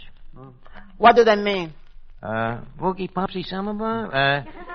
It means that, well, it loses something when you translate it. Hey, wait a minute. Who was that peculiar-looking guy that just come in there? I think that's Ransom Sherman. Ransom Sherman? He looks very whimsical. Hello, Mr. Sherman. Hello, lad. Yeah, he's whimsical, all right. Mr. Sherman, may I say that the flora of your presence is exceeded only by our fauna in having you here. Thank you, sir, and may I say that the courtesy of your manner is exceeded only by the dirtesy of your shirt. Incidentally, I like you much better without that mustache. I never had a mustache. Did you ever have a beard? No. Goatee? No. You mean your face was always out in the open like that? What are you talking about? Precisely. Tell me, how many red points do you cost a squirrel? Oh, you've got that. They've taken me off, except beef. Oh. By the way, we haven't met, have you? No, you have. I'm Archie. Oh, well, who isn't these days? You ain't. Naturally. Sherman, not to be personal, but have you got bats in your belfry? Bats? No, the only pets that I keep are dogs. Yeah. What kind of dogs? Doberman Punchies? No, I have two lovely autograph hounds. Autograph hounds. What are they? Oh, just cocker spaniels with a flair for penmanship. You mean dogs that can write? Uh-huh. How did they learn how to write? The older one taught the younger one. Oh. Tell me, how did the older one learn? Well, the younger one gave him a fountain pen for his birthday. Well, that was nice of him, huh? I thought so. Yeah. Where did he get this fountain pen? From Phil Baker. He was on Take It or Leave It. Oh, he's really a wonderful dog. Wouldn't you like to meet him? Yeah, I'd love to meet him. Tell him to write me for an appointment. I'll do that. Yeah. Well, so this is Duffy's Tavern. Yeah, how do you like it? I think it's a dump. All of a sudden, he talks sense. What's wrong with the place, anyhow? Oh, nothing that you can put your finger on without getting it dirty. Don't you ever use water around here? We'll use water around here? Only as a chaser. Did you call me Archie? A chaser? Yeah, that's right. Miss Duffy, this is Ransom Sherman. Ransom Sherman. Handsome Ransom. Oh, that's very flattering, Miss Duffy. Well, you happen to be Miss Duffy's favorite type of man. Oh, what do you mean?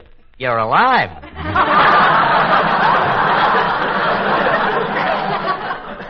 Now, look, Miss Duffy, I got to talk business to Ransom, so if you don't mind, blow. Get out of here. Scram, huh? Okay, I can take a hint. See you later, Mr. Sherman, and don't forget, I'll be saving myself for ransom. Well, huh? Archie, you know, I like that girl and I hate myself for it. With me, it's just the other way around. Yeah. Look, Rance, now tell me, you're going to start this new Network Court radio show, aren't you? Yes, Archie. The kilocycles will once again reverberate with my pulsating stentorian tones. Yeah. Well, why do you care as long as the sponsor likes you? And by the way, Rance, what would you think about putting me on your program? You? Oh, wait a minute. You say you as though it was the most horrible thing that could happen. Then I did give it the right inflection. Archie, do you think that you can cope with the earth-shaking human problems that the Nitwit Court will handle? I can cope them as well as the next guy. I solve them problems all day long. Mm-hmm. For example, take Mr. and Mrs. Moriarty. Yeah? They busted up, you know. He hated her, she hated him. Who brought them back to welded bliss together? You? Right. And how? By intelligent, sympathetic reasoning. I convinced her that the worst trick she could play on the guy was to go back to him. Take another problem. O'Rourke's kid, little Dimitri. Little Dimitri. Yeah. When Dimitri was thinking of giving up his education, who advised him to stick in reform school? You don't tell me. Yeah, the very person. So what do you say, Rance? Do I go on Nitwit Court? But there are 3 jurors. Where would I get 2 other nitwits to match you? Oh, that wouldn't be hard. I got just the guys for you. Finnegan, Eddie. Yeah. Here's your jury, Rance. What do you think of them? Looks like what happens when Fibber McGee opens his closet. Well, that's only what they look like. Well, you hear them. Eddie, you've met, I think, but I suppose you're wondering who is Finnegan here. Not who. What? Finnegan only graduated from Harvard. No. Class of 28, wasn't it, Finnegan? 28. 29 counting the teacher. Hey, you know, that's a very funny joke, Finnegan. Oh, but Arch, I wasn't... We heard the joke, now shut up. Now, you see, Rance, I don't say that me constituent Finnegan here is a flash mind. No. No. His is the slow, sure, steady type of brain that never loses a grip on a thought, you know? Got the brain of a bulldog. Arch, I'm just thinking. I think it was 30 counting the teacher. You see that? Thorough. Thorough. Yeah. When Finnegan's on a thought, he don't stop thinking on that thought until it's thoroughly thunk up. But, Rance, we don't expect you to take 3 pokes at a pig. No. All we ask is that you give us a tryout. Okay, we'll give you a tryout. We'll try you, and then you're out. Well, that's fair enough.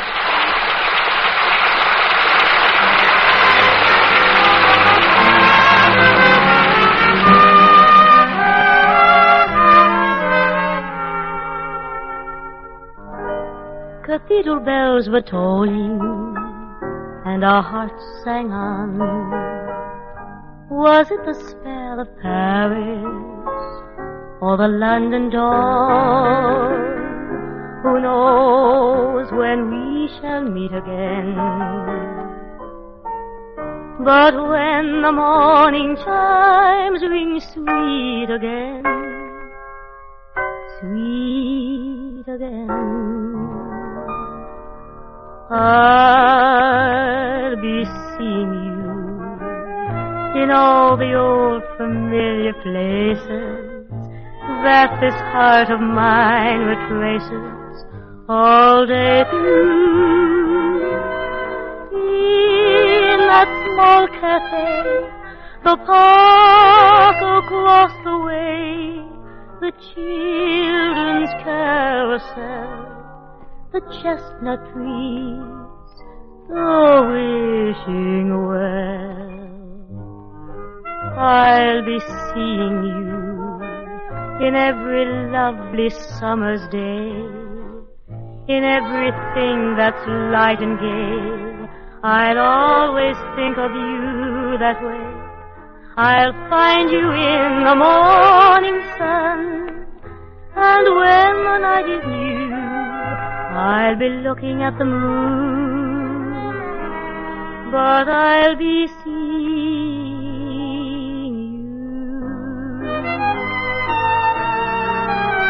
in every lovely summer's day, in everything that's light and gay. I'll always think of you that way.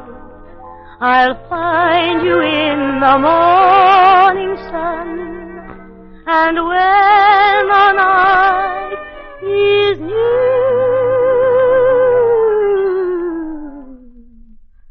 I'll be looking at the moon,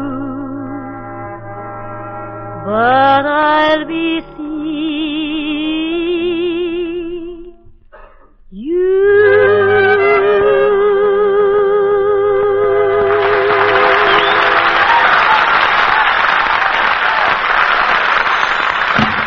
Hello, Duffy. Well, it looks like I'm going on the radio with Ransom Sherman. Now, how about that raise? How much do I want? Well, I'm getting 15, and before this radio thing came up, I was willing to settle for a small raise. But now, $17 or nothing. Yes, sir. That's me alma mater. Okay. Well, leave us get on with the Nitwit Court, Ransom, huh? All right, we'll do that. The Nitwit Court is now called to order. We present our 3 jurors who will answer tonight's problems. First, Eddie Green, the head and only waiter. Thank you, thank you. Clifton Finnegan, whose class at Harvard voted him the man most unlikely. Thanks. Hey, by the way, I'm just thinking, that was a class of 31. I forgot to count myself. See, he's still thinking up that thought. And nextly, and thirdly, and leastly, Archie, the miracle of Morons Creek. I think he's one and all. The court is now in session. We have a letter here from a girl who signs herself, quote, sick of tomatoes. She writes, I am engaged to a prosperous owner of a vegetable store. Instead of roses, he sends me tomatoes. He claims that tomatoes are more romantic than roses. Is this true? Juror Archie? Well, I think roses are more romantic. On what grounds? On the grounds that nobody ever wrote a song called Moonlight and Tomatoes. And furthermore, if she marries this man, he's apt to liable to wind up calling her my wild Irish tomato. Precisely. And thank you, sick of tomatoes, for a very interesting question. Next question. Judge Sherman. Yes, Miss Duffy. I have a question. You have a question? Well, pop it. That's just the trouble. Nobody will pop it. Miss Duffy, if you have a question, will you please state it simply so that these erudite jurors... Just a second, Sherman. Who's erudite? We're just as smart as you are. Flattery will get you nowhere. Now, for Miss Duffy's problem. Well, I am an attractive young woman. Just a second, Miss Duffy. Stick to the facts.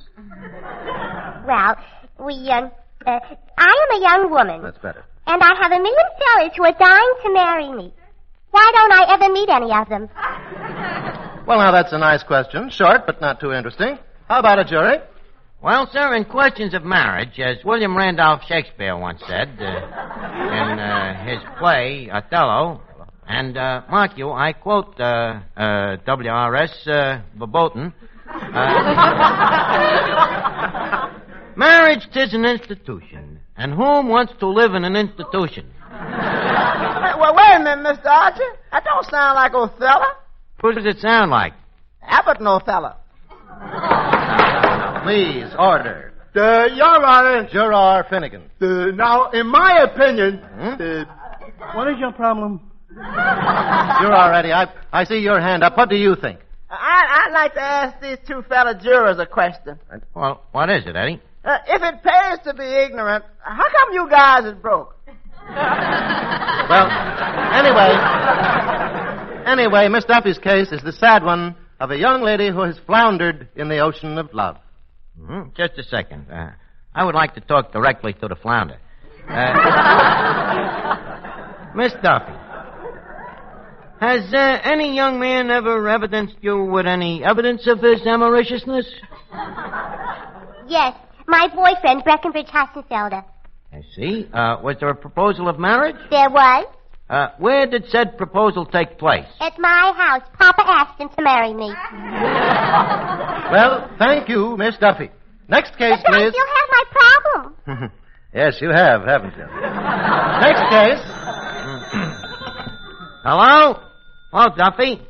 You got a problem? You want to talk to Mr. Sherman? Okay, here, Rance. Hello. Yes, Mr. Duffy, this is Sherman. Well, what is the problem? Well, look, you tell it to me and I'll present it to the jurors.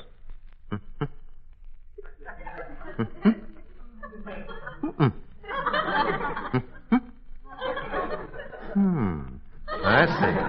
And you agree to abide by the jury's decision. All righty. What is Duffy's problem, Rance? Well, not to mention names, here is the problem. A certain employer has had a financial controversy with a certain employee.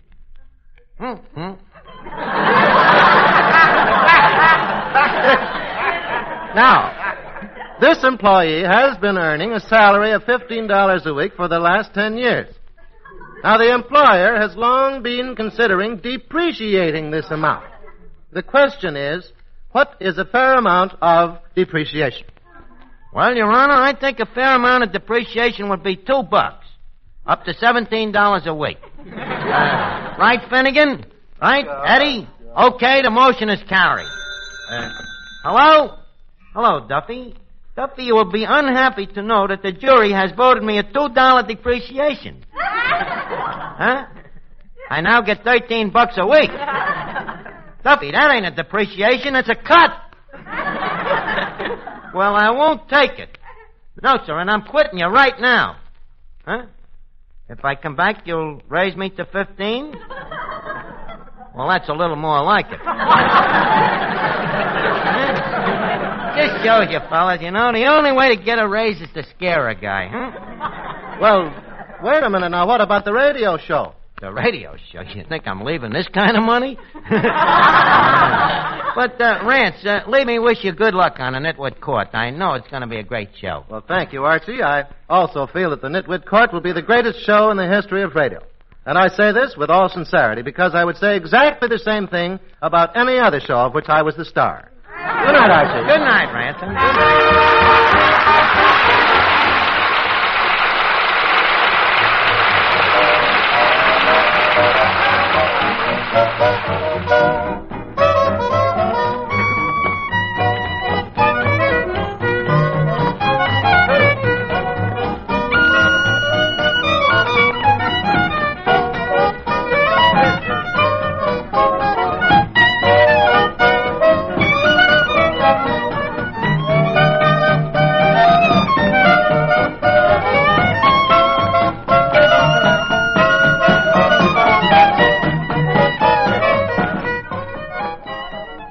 This is the Armed Forces Radio Service.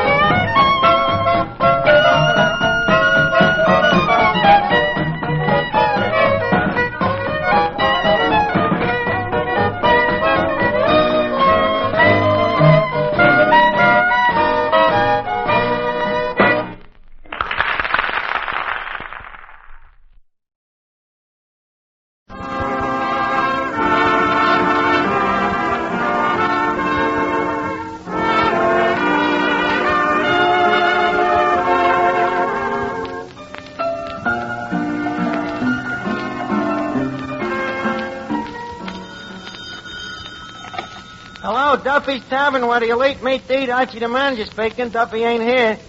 Oh, hello, Duffy. Duffy, you're a sound for sore ears. You know something, Duffy? As stupid and obnoxious and thick-headed and ugly as you are, I missed you. Yeah. No, I'm not just saying it just to get a raise. No, I can see that you're the same tight-fisted Duffy, though. You just take the pot with a buck, don't you? Which reminds me, Rudy Vallee is coming down tonight. Yeah, Rudy Vallee. You know this guy, Duffy. My time is your life. What am I doing? I'm holding me nose. You are too, huh? Now, listen, Duffy. I got an idea that might double our business here. Maybe even treble it or quibble it. Well, here's the idea. You see, Vallee is back on the radio, and I'm going to try to get him to put on his broadcast from the joint here every week. Huh? Well, maybe you think so. Maybe I think so, but after all, what's our opinion against a million stupid dames? Well, leave me handle it, Duffy. I'll call you back later.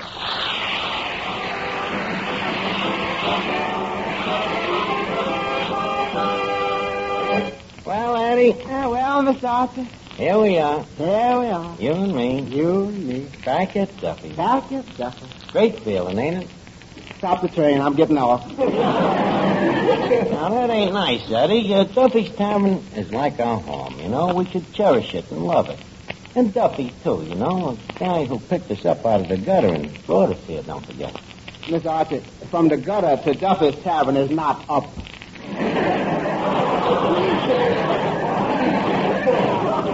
Eddie, what are you kicking about? What's your salary now? Same as last year. Nothing.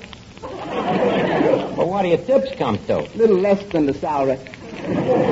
How can your tips come to less than nothing? Very simple. Several of our customers are pickpockets. Well, listen, Eddie, our worries is going to be over. You know, Duffy's Tavern is about to undergo a transformosis. A what?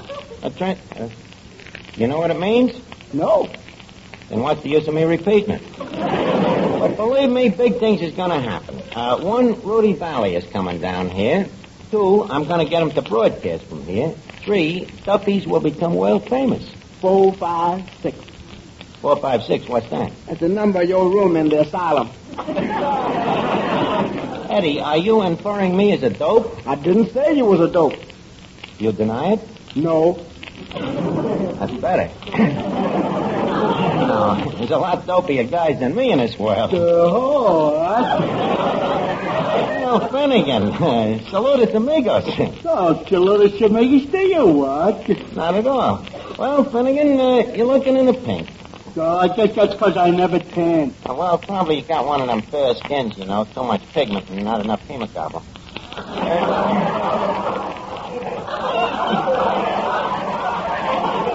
What did you do at the beach? Oh, I was a professional baseball player.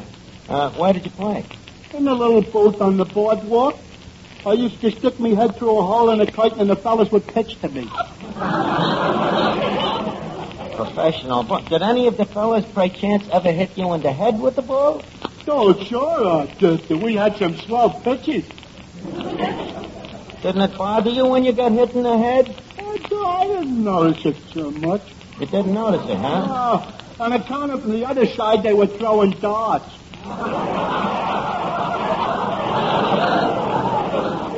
Oh, it sounds like you was kept quite busy. By the way, Finnegan, did you see any cute bathing suits at the beach? Oh, yeah. A couple of cute darts. But they ain't what they used to be. No, huh? No. Have you seen them bathing suits this year? What's wrong with them? They got them so small there ain't nothing to look at no more. Oh, Finnegan, you're a caution. Now, look, Eddie, leave us get busy on a joint here. Look how that furniture looks. What's that chewing gum doing on that chair? Holding it together. Did you clean out the telephone booth? I can't. A family of mice has moved in and set up housekeeping. We'll clear them out. Can't do that neither. Why not? Eddie, maybe you better think up a funny ad for the situation when we tell him, huh? Will you? Now, come on. Rudy will be here any minute now. Hi, it's Rudy? Yeah, Finnegan, Rudy Vallee. Do you know him? No, but I know his cousin, San Fernando Valley. That's a good joke, huh? What's the matter, Archie? You ain't laughing. And that's the way it's going to be. So maybe you don't get the joke, Archie. See, Rudy Vallee and San Fernando Valley ain't related. They're two different guys. Dad, have done with this baboonery. This Hello, everybody. Oh, well, Miss Duffy, how are you? How do you feel after your vacation? As single as ever. Couldn't get a guy, huh? Oh, no? I could have had dozens of fellas just by lifting a finger. Well, where you make a mistake is the finger you lift is that third one on your left hand. You're like all dames, Miss Duffy. You're too anxious. Men are just as anxious as women. Oh, yeah? Did you ever see a guy with a hope chest? Oh, I still say men are just as anxious as women. Don't forget that at every wedding, one of the parties concerned is a man. Yep. And at every murder, one of the parties concerned is a corpse. But that don't mean the guy was anxious. Oh, you're all alike, you men. Sometimes I wish there was something else the girl could marry. So do us men. Now, don't bother me, will you? Rudy Vallee is coming down here. Rudy Vallee himself? Same thing, anxious, huh? Well, I think it's my patriotic duty to be nice to a member of the Coast Guard. He's out of the Coast Guard. He's a civilian. What about the home front?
Duffy. No, Vallee ain't here yet. Well, everybody else is here. Moriarty, Callahan, Second Story Jackson. Yeah, Jackson's here with the widow Murphy. Jackson's wife? Oh, she divorced him. Yeah, mental cruelty. Yeah, kept hitting her in the head.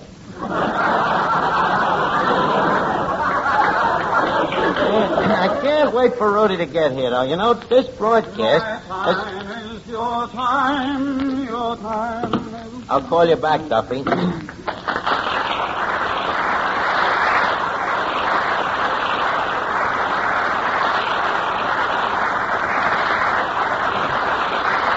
Well, Rudy, let me bid you a fond hi-ho to Duffy's Tavern, the Valhalla of the gourmet. And leave me say that seldom has such a dubious personality distinctured our ulteriors. Welcome, vagabond lover. Thank you, vagabond. You're welcome. You know, I knew it was you without even looking at you. Them golden tones could have come out of only one nose. You're the same old Rudy. How do you mean? The way you come in singing, you know. Unstinting with your talent. Singing for all mankind, whether they want to hear you or not. A dubious compliment. And from me, Hart. By the way, Rudy, you've never been to Duffy's before, have you? No, I haven't. How come? Oh, I guess I've just been lucky. Yeah, I guess so. How do you like the joint? It looks like... Well, when I went to Yale, this is what we always said we'd do to Harvard.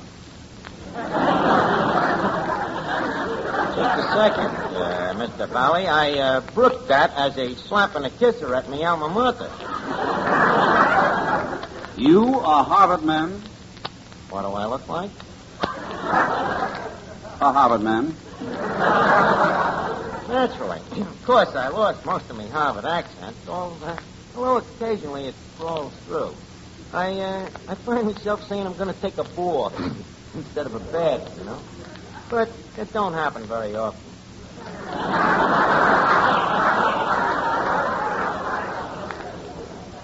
Obviously. Why did you leave Harvard? Girl trouble. There were no girls in Harvard. That was the trouble. Well, anyways... Yeah. Rudy Vallee. You're Rudy Vallee. Yes. Rudy Vallee. That's right. Rudy Vallee. In the flesh. I wouldn't go anywhere without it. Rudy, leave me present you with Miss Duffy. Miss Duffy is the daughter of this establishment. I can see the resemblance. Oh, Mr. Vallee, I've admired you for years. Fill the sign to dear old Maine.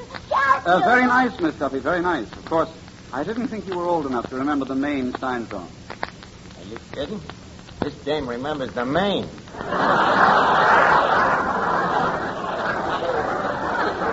Archie, I think Mr. Vallee and I would like to be alone.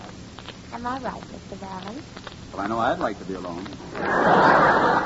You know, Mr. Vallee, I've always thought that you was the greatest singer on the air, in the universe.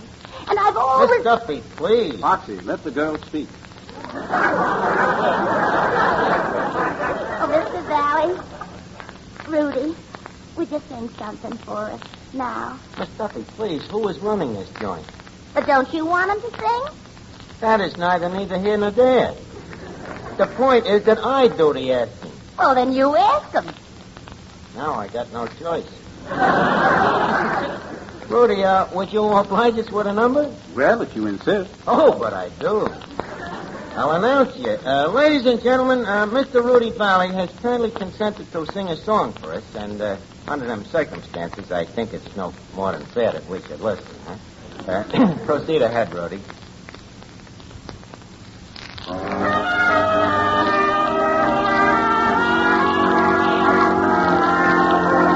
Time waits for no one. It passes you by. It rolls on forever like the clouds in the sky. Time waits for no one. It goes on endlessly. It's just like a river flowing out to the sea. You'll find that love is like this. Each precious moment we miss will never, ever return again. So don't let us throw one sweet moment away. Time waits for no one. Let's take love while we may. You'll find that love is like this. Each precious moment we'll miss will never, ever return again. So don't let us throw one sweet moment away. Time waits for no one. Let's take love while we may.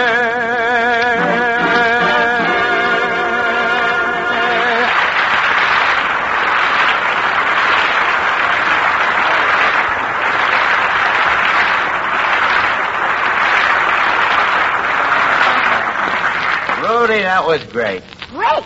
Why, it was magnificent, stupendous, glorious. No, Miss Duffy. I have to agree with Archie this time. I think it is no more than great. Look at how modest he is. Such a verse. Ah, Rudy, let all those other girls have their Sinatras and their Crosbys and their Hameses and their Comoses, but you and I, Mr. Vallee, we have each other. Miss Duffy, I would like to say something to you that I've never said to any other woman. What is it, Rudy? Cram, will you? Oh, how masterful. Well, I'll see you later, Rudy. Mr. Vallee, that was very pretty. Very pretty. Thank you. And it's hard to please me because I'm tone deaf. Oh, Rudy, this is Clifton Finnegan. How do you do, Mr. Finnegan? Just call me Clifton. I ain't married. You're not married? No. Who's the lucky girl? I ain't got no girl, but I bet you I could have one if I looked like you. Boy, them coils. Is that a permanent? Finnegan, what a question. It's all right, Archie. This is not a permanent.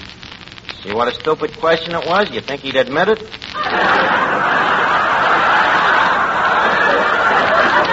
Now, please excuse us, Clifton. We got to talk some business. First, Rudy, leave me facilitate you in being back on the air again. Thank you, Archie. Did you, by any chance, hear our first show? Yeah?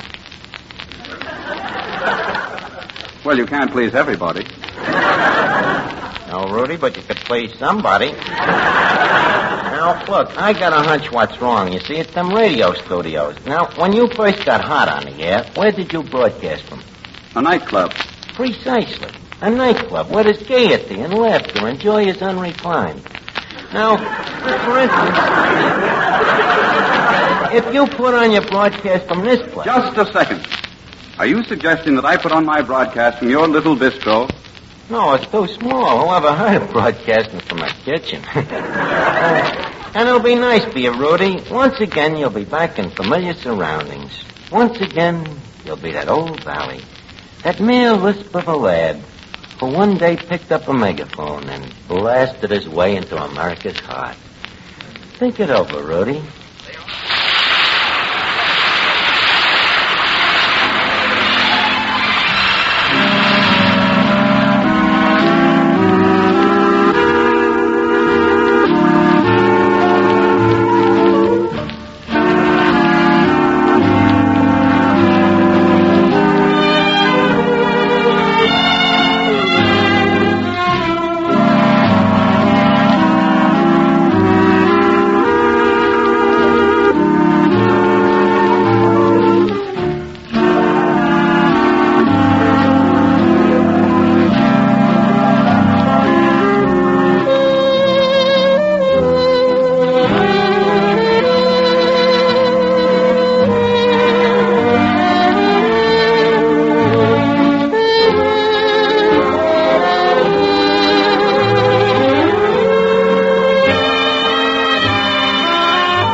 Hello, Duffy. Yeah, Rudy's here, and I think I'm going to get an report on his broadcast from here. Huh? So what? These crumbs around here will probably think it's great. What? Yeah, okay. Duffy wants to hear me sing again? Perish forbid. No, he would just like to know what else you do on this program. You know, he probably just wants to check you for moral tendencies. What else would you do? Well, I tell jokes in the program. Jokes, huh? Yes, it's a humorous program. Lots of gay badinage. Yeah, huh? Yes, Archie, have you heard the joke about the roof? No.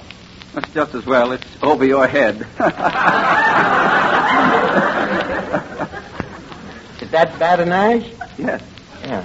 You tell jokes like that around Duffy and your head will be wrapped in a badinage. Now, look, tell a different joke this time and leave us not sicking the guy, huh? All right, but you'll have to help me on this one. Just ask me how I feel. Okay. Rudy, how do you feel? Not so good. You see, I took a bite out of my pillow last night, and I've been feeling down in the mouth ever since.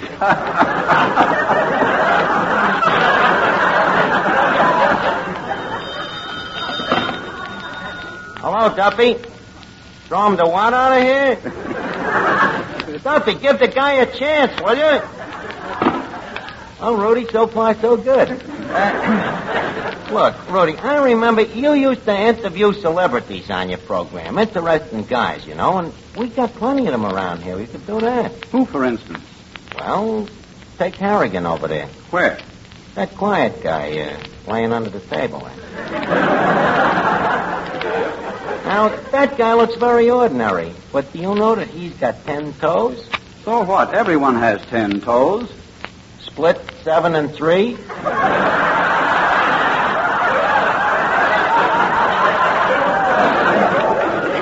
And take that Dynamite Donegan over there. That could be a very heartbreaking interview, Rudy. The guy has been carrying a torch for 15 years. For the same girl? No, for the same sake. One of the most interesting obsessions you have ever come across. And take me, you know, I could be a very good interviewer myself. Why? Well, I'm jovial and jolly. Well, why don't we try it, you know, like you used to do on the radio. Come on, Matty, some music, huh?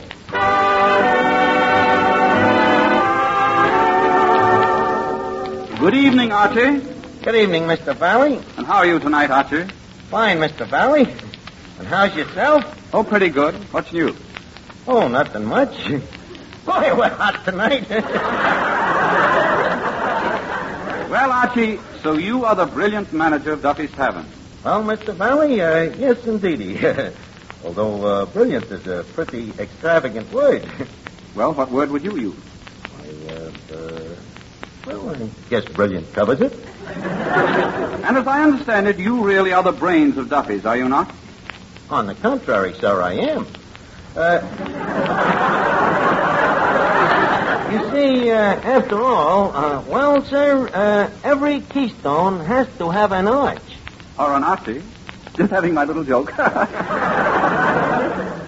That's about as little a joke as I ever heard. I hope you will pardon me biting wit. Your wit isn't biting, it's teething. Well, Archie, do you find your work interesting? Well, sir, yes, sir. You see, a place like Duffy's is like a grand hotel. People come, people go. They have their little Bibles and their big plates, you know? They come in, eat here, and pass on.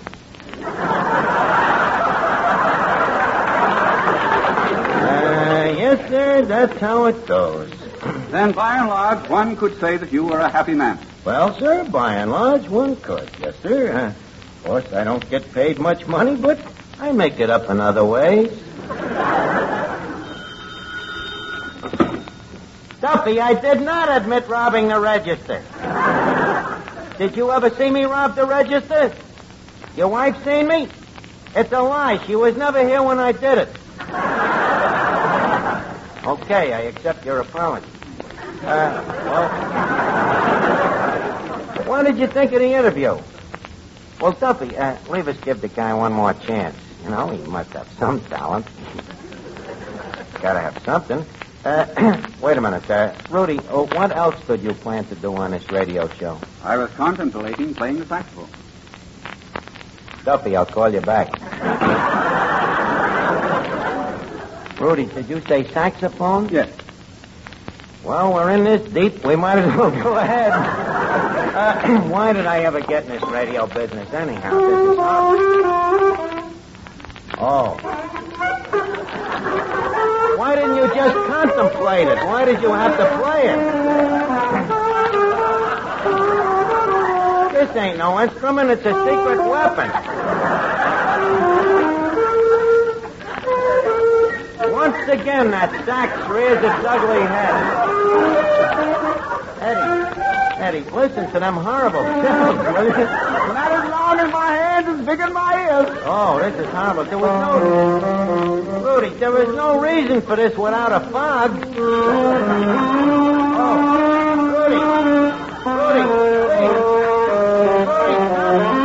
the guy is berserk. Rudy, please. Hello? All right, Duffy, no argument. For the first time in my life, I agree with you. All right, okay. Rudy, in the future, as far as Duffy's Tavern is concerned, your time is your time.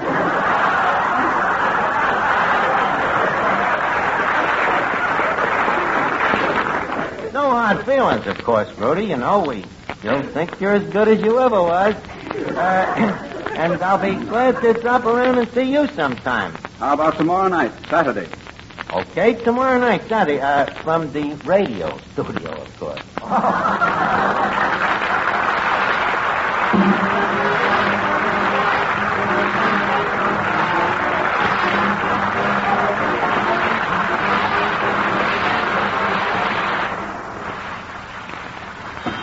Duffy's Tavern, where the elite meet to eat. Archie the manager speaking. Oh, yeah, Duffy, that's right. Next week, Tierney. And, be sure to listen to me tomorrow night with Rudy Vallee. Huh? 2 wrongs don't make a right. Hey, that's a pretty good insult, Duffy. I'll have to remember it. Okay, I'll call you back.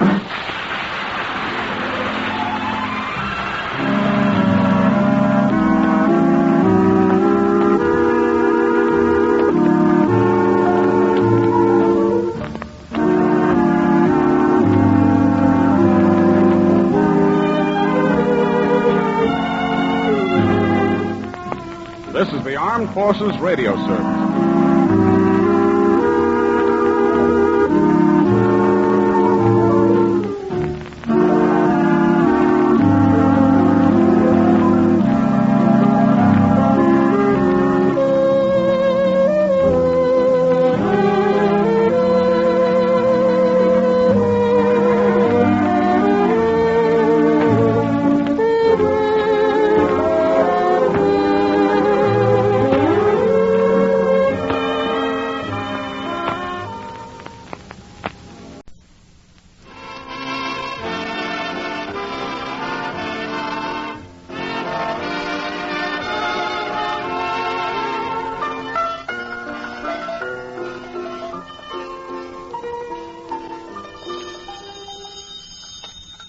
Hello, Duffy's Tavern, where the elite meet to eat. Archie the manager speaking. Duffy ain't here. Oh, hello, Duffy. Tonight, Gene Tierney. Oh, gorgeous. Got a face that could launch 1,000 ships, Duffy. Yeah, and a pair of legs that'll bring him right back home again. Gene Tierney, you seen her in the movies, Duffy. She's the one your wife once looked like long ago. From far away. Yeah. Of course, the way your wife is built now, you could make 2 Gene Tierneys out of her and still have enough left over for 3 Sophie Tuckers and a Charles Lawton. Huh? Why is she coming down here? Maybe because a certain party here is not repugnant to her. You know the old saying, Duffy, the lodestone is always drawn to the maggot. Look, Duffy, the music is just starting. I'll call you back, huh?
You know, there's a movie star coming down here tonight, and, What movie star? As far as I'm concerned, the only movie star, Eddie. The only one that I can truthfully say we was made for each other. Lassie? Eddie, you know who I mean. Jean Tierney. Lovely, beauteous, vivacious, cadaverous Jean Tierney. She's lovely, Eddie. I can just hear him now. Who? Mr. and Mrs. Lovebug. Mr. Lovebug say, honey, what are we having for dinner tonight? And Mrs. Lovebug, she say, Archie. And he say, what, again? Now, Mr. Archie, this Jean Tierney, the big movie star and society girl. All right, rub it in. I ain't society. And you ain't no movie star. And I ain't handsome. And you ain't got no dough. And I ain't got a lot of clothes. You realize this can go on indefinitely. Eddie, you forget that dames like Jean Tierney is fed up with them glamour guys. What they go for is simplicity. Simple enough. So what? So I ain't got no dope, but I'm going to be honest with her. I'll say to her, Jean, here we are. You, a star. I, but a simple, rugged man of the people. I'm poor, yes, but not so poor that I'd be too proud to have you support me. You know what could happen if you said that? What? You could be swung on by a star.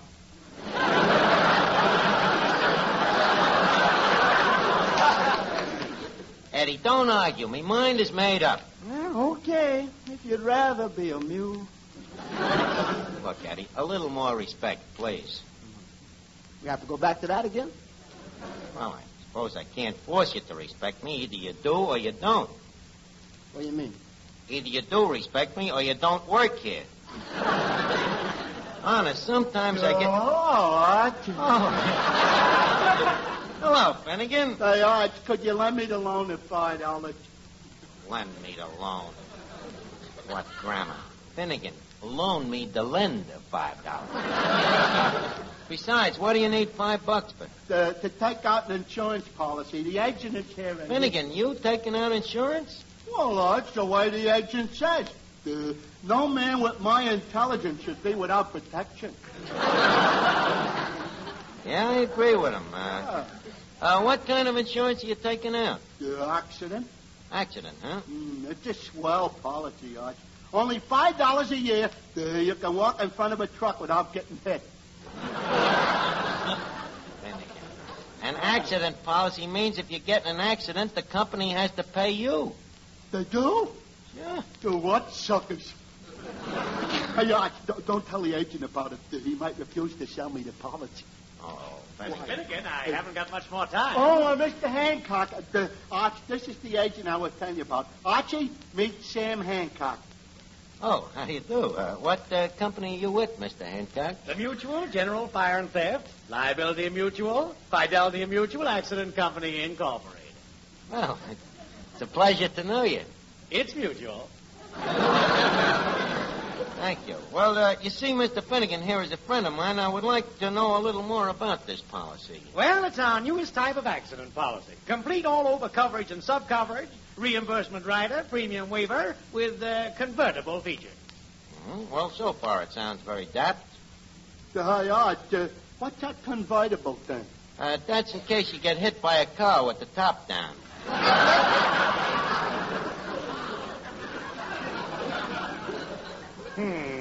I can see you're a man who really understands a lot about insurance. Oh, no more than any other up-to-date, intelligent guy. Now, tell me, this policy, is it an endowage policy or pari-mutual? In other words, what happens if Finnegan is incapacitated by a fatal accident? Well, if the fatality is caused by the insured getting struck by hailstones or meteors while he is walking in an incorporated village or township, my company assumes all costs of interment and funeral up to 10% of the cash surrender value of the policy.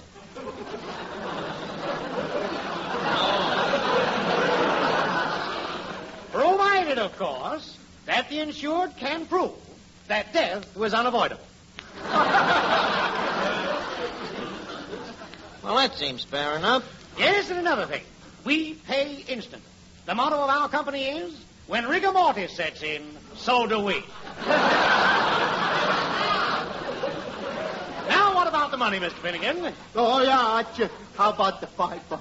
The $5? Well, I don't know. I have an idea. Until the $5 is repaid, why doesn't your friend Finnegan make you the beneficiary? Yeah. What's that, Archie? Well, if I lend you the money and I'm your beneficiary, it means, that if you break a couple of legs or get mangled under a subway train, I don't get hurt. Okay, I'll give you the $5. Good. Now, Mr. Finnegan, if you'll just step over here, we'll fill out the paper. Okay. Hello, Archie. Hello, Miss Duffy. What's going on here? Well, Finnegan's taking out insurance. Oh, yeah? That's just what Papa and Mama was fighting about this morning. They was fighting another fight, huh? Uh-huh. Your old lady swinging that baseball bat again? Oh, no, it wasn't a serious fight. Just their fists. What was the fight about? Insurance. Mama feels Papa should take out more life insurance. Why?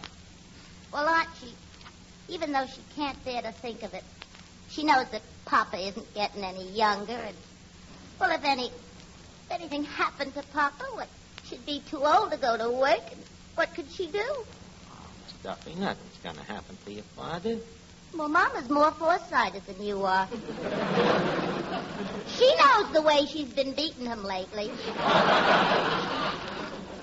Believe me, the man I marry will carry plenty of insurance. Well, do you think that the guy that marries you would be able to get insurance? Why not? Well, do you think he could pass the eye test? Archie, that could be an insult. If it ain't, I'll apologize. Well, that's better. Touche. So, leave us not argue, huh? Anyhow, I'm in too good a mood tonight.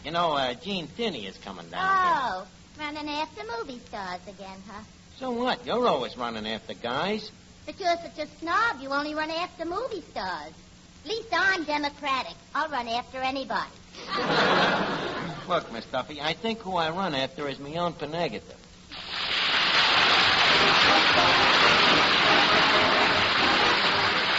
Daddy Malik and his orchestra play the new dance hit, Dance for the Dolly.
look, did Jean Tunney get here yet?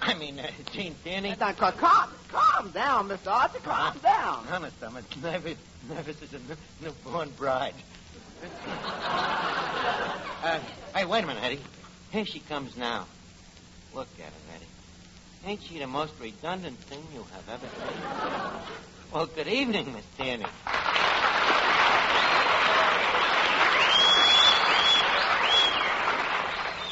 So this is Duffy's Tavern, huh? Jean, it was Duffy's Tavern. But with you here, it has become the Bower of Beauty. The Temple of Punkritude. Thank you. Are you Archie? I was Archie. But now I am Romeo. Young Lockenbox. Casserole. So you're Jean Tierney, Well, I was Jean Tierney. And what are you now? Sick to my stomach. What do you mean? Bower of Beauty, Romeo, Archie. Girls don't fall for a corny line like that. You know, Miss Tierney, you see this little red book here? Yes, See this list of names in it? yes. Miss Tierney, this is not a milk route.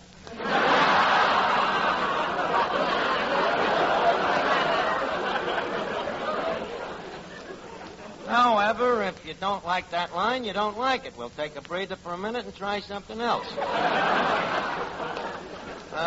By the way, would you care to partake of some refreshment? Okay, I'll take a Coke. A Coke, you know. Eddie, a bottle of our very best champagne from the cellar, that Pipesick 44. Sorry, we're all out of champagne. What? Who drunk it up? I don't know. All I know is the last time I was down in the cellar, I saw 3 blind mice. Eddie, please, leave us desist the wisecracks. Miss Tierney is thirsty. How about a bottle of that fine old Napoleon brandy? Napoleon brandy? We got that? That brown bottle on the top shelf. Does that crazy brandy think it's Napoleon again? Look, Eddie, please. Archie, never mind. I'll just take a glass of good old-fashioned aqua pura. Aqua Pura. We got any of that left, Eddie? Yeah, certainly. Uh-huh. There you are, Miss Tierney. Oh, thank you. Well, Eddie, Well, what? Miss Tierney ordered Aqua Pura. You're just going to leave her here with the chaser?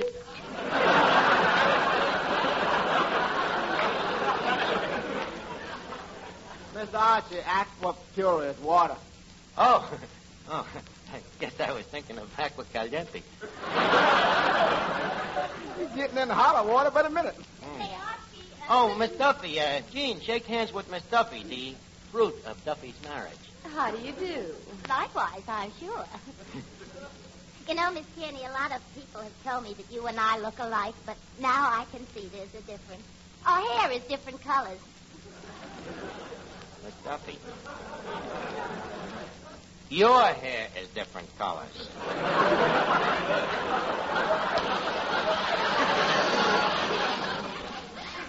Hers is natural. Archie, you keep your stupid nose out of this. You, men. Miss Tierney, wouldn't it be wonderful to do without men forever? Honey, are you nuts? We could get along without them. Men is only a habit, just like smoking. Do you smoke? No, I can't get cigarettes either.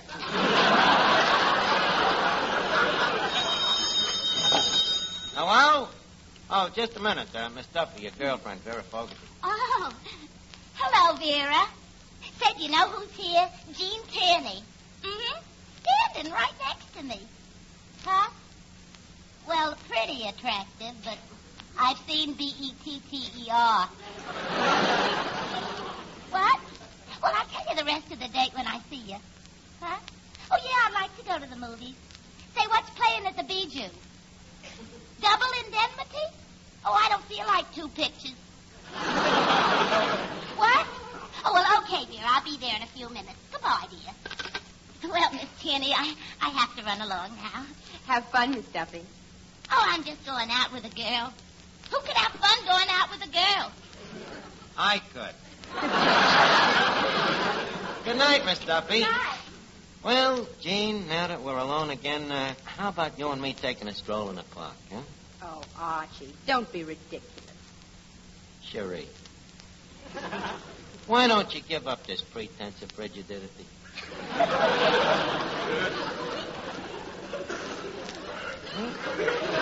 Please. You know that you're in love with me. I certainly am not. A likely story. But I think I know what's bothering you. You think that I'm in love with Jean Tierney, the beautiful, wealthy, famous movie star. You're wrong. I'm in love with Jean Tierney, the girl. The beautiful, wealthy, famous girl.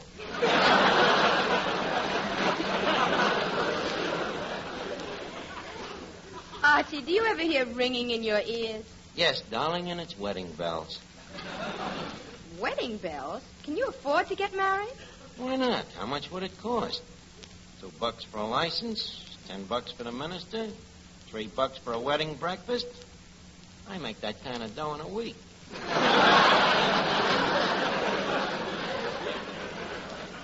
So, what do you say? Shall we take a little stroll in the park? I'll tell you what, Archie. If you want to take me out, I have an idea. Name it, Jean. Just name it. I the potter, you the clay. Okay, instead of the park, we'll go to the Stork Club. The Stork Club? There are storks in the park, you know. Archie, it's the Stork Club or nothing. I'll be with you in a minute, Jean.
It's up to you to help me out now. I gotta get the dough to take this Tierney dame to the Stork Club or I'm dead.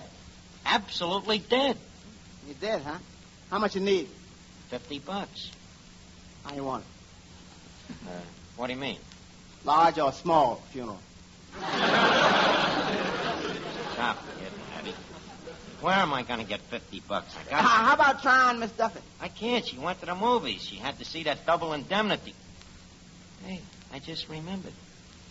I'm Finnegan's beneficiary. So? Eddie, did you see Double Indemnity? No. Very interesting. All about two people who knock off a guy for his insurance. Funny, I should just happen to think of a picture called Double Indemnity, huh? Yeah. Funny, I should just happen to think of a book called Finnegan's Wake. Just a second, Eddie. Are you insinuating that I would homicide Finnegan? I'm just thinking in terms of some little thing, you know, some slight mishap. His arm, maybe, or a small conclusion of the brain.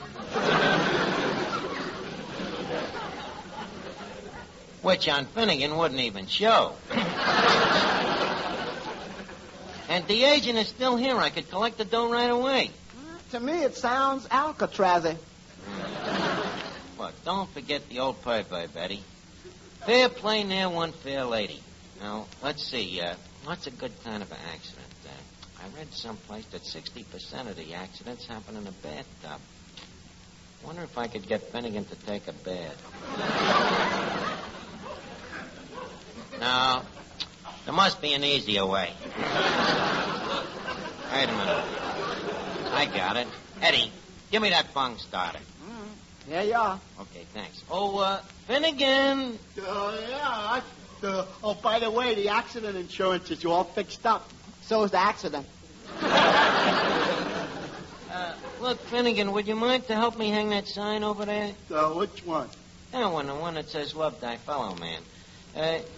You just hold it up there while I nail it in. Okay. Attaboy. Now hold your hand still. And hold your head still now. Attaboy. Hey, Archie, if you keep hitting me on the head, you're never going to get that sign up.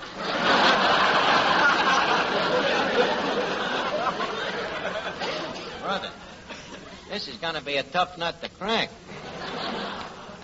Finnegan, would you mind doing me another favor? What is it, Archie? I want you to go down to the cellar for me.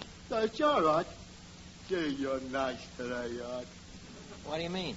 Usually you ignore me, but today you're so attentive. Yeah, huh? Yeah. Okay, Finnegan, now down in the cellar. Yeah. Here, you go ahead of me. Okay. Mm-hmm. Now, be careful you don't fall down the steps, Clifton. Don't worry about it. Good heavens. Finnegan has accidentally fell down the stairs. Don't kid me. I know what you did. What are you talking? I was just patting me pal on the back. One does not pat one's pal with both hands and a foot. Hey, Arch, what is it you wanted me to get down here? If you didn't already get it, you might as well come back up. Boy, this guy is immortal. Hey, Arch, guess what? I fell down the steps. You did? How horrible.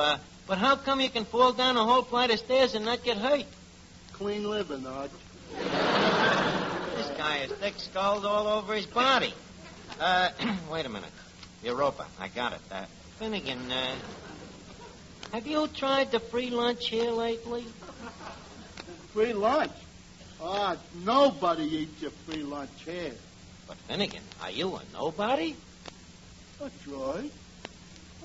I'll try it. This is very tasty, Arch. Yeah, go ahead, keep eating it. Try that laminated herring. Oh, boy. I think we finally got him, Eddie. Oh, Mr. Hancock. Yes?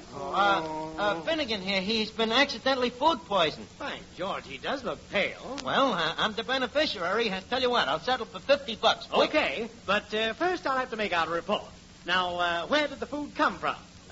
The free lunch. Did the insured eat the free lunch here of his own free will and volition? Yes, sir. Sorry? What's the matter? We do not pay off on attempted suicide. Better luck next time. Good night, sir. But wait a minute, Mr. Hancock. Arch, it's getting late. Are we or are we not going to the store? Well, you see, I just ran out of a little money. God. Oh, what a rat I am. Look what I done to Finnegan, and for nothing. What's wrong? Gene, I gotta clean me breast out of this. I ain't worthy to kiss the hem of your shoe. You know what I done? In cold blood, I tried to massacre me best friend. I suppose now you'll never marry me, Right. I thought so. I should never have done it. Archie, it wasn't what you done. It's on account of what I done 3 years ago. You too, What did you do? I got married. Good night, Archie. Oh.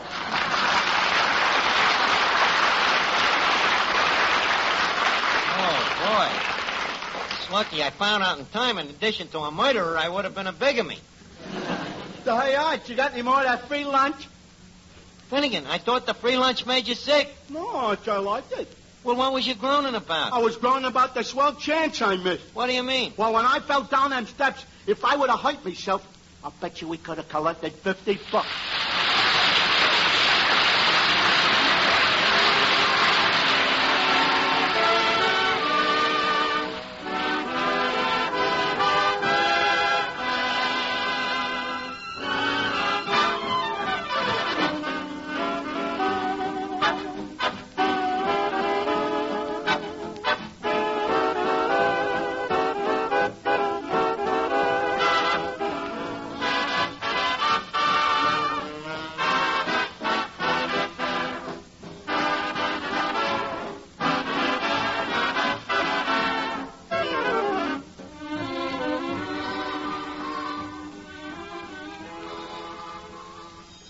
Duffy's Tavern, where the elite meet to eat. Archie the manager speaking. Yeah, Duffy, that's right. Next week, Risa Stevens from the opera. Risa. R-I-S-E. Yeah, like their son, Reese's. Okay.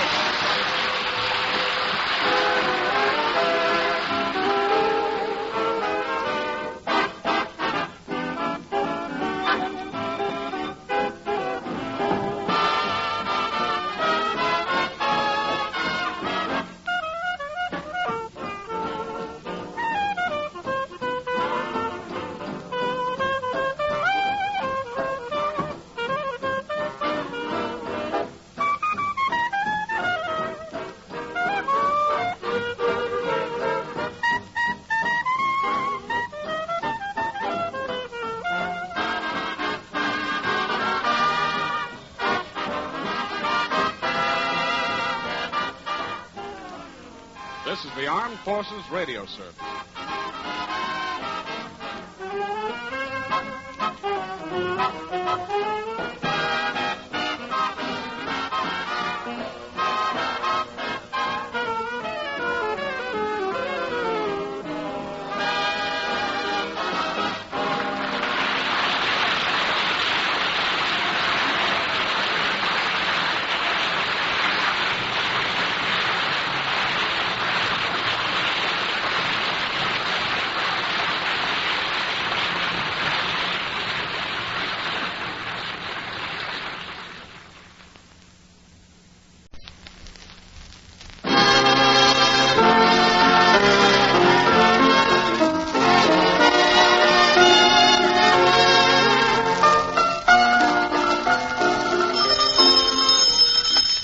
Duffy's Tavern, where the elite meet to eat. Archie the manager speaking. Duffy ain't here.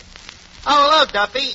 Tonight, Bob Benchley, the noted actor, writer, wit, and raconteur. Huh? A movie actor. Yeah, works in shorts. Duffy, that is an old joke. Yeah. Yeah, the guy's got a great kisser for comedy, Duffy. Looks sort of like a surprised cantaloupe. Yeah, that's the guy. That's right. His first picture was called How to Sleep. That's what he should have called his other ones, too. Well, he's going to speak at the party tonight. Oh, I forgot to tell you. You know Bob Graham, the kid that's been singing here? Yeah, well, I'm giving a big party to launch him. Huh? Well, you know our party. Somebody's bound to conk him with a bottle. So what? The guy's a croner. He won't even notice it. Well, try to get down here, Duffy, and, by the way, wear shoes. There's going to be dancing. Okay.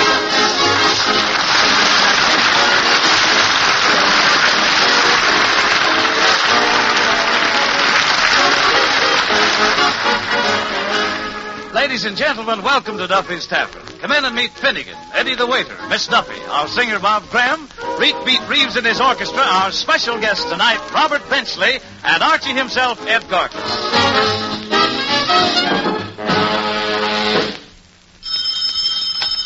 Hello, Duffy's Tavern. Eddie the head waiter speaking. What's that you want? A reservation?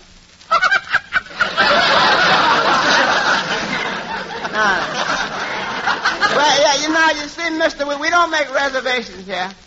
No, so just come down. If you find a chair that ain't busted, it's yours. Say, Eddie, how does this sound? Duffy's Tavern launches new singer. What is that? It's a publicity story I'm writing to flash to all the newspapers. Tonight at Duffy's Tavern, Mr. Bob Graham, a new vocal chanteuse, was introduced with great fanfare and condolences to Third Avenue Society. This for the obituary column? Let them put it where they want. Among those present was Mr. and Mrs. Joseph Colucci, distinguished fruit peddlers, Mr. Mortimer Cavendish, proprietor of the Smile a While undertaking parlors, and Lady Cavendish, Mr. and Mrs. Second Story Jackson, and son Jimmy, Mrs. Benjamin T. Piddleton, wife of the wealthy dowager by the same name, and others too numberless to mention. The speaker of the evening was Mr. Robert Benchley, who kept the crowd violent with his famous wit.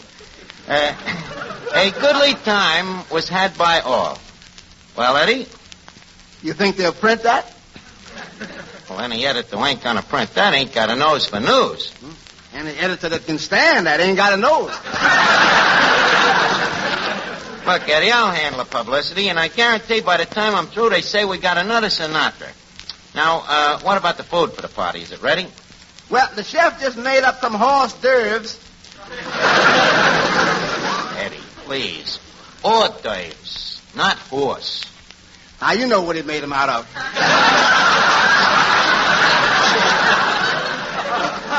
I hope he didn't. After all, tonight is no night to be serving horse meat. So what? So they'll say you got another Crosby.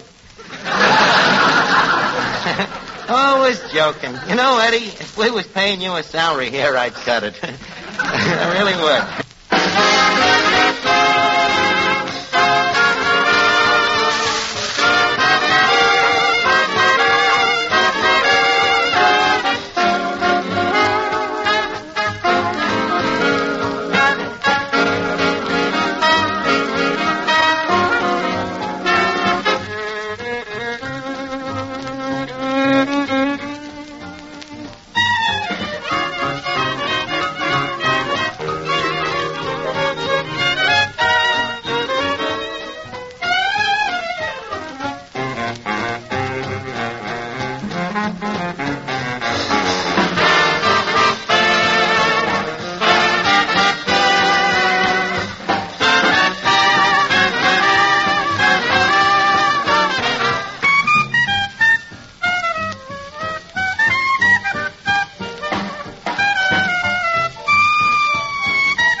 When's your party starting? Oh, any minute now.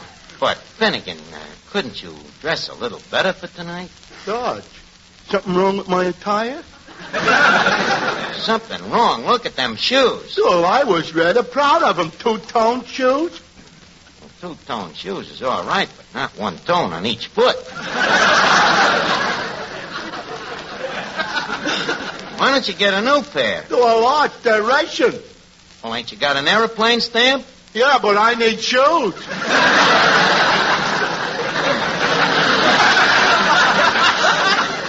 Well, maybe after the war they'll print stamps with shoes on in case you need an airplane. And look at that. Look at that tie you're wearing. Dodge, what's wrong with this tie? Well, look at it. Gravy, mustard, ketchup, egg. Too loud, huh?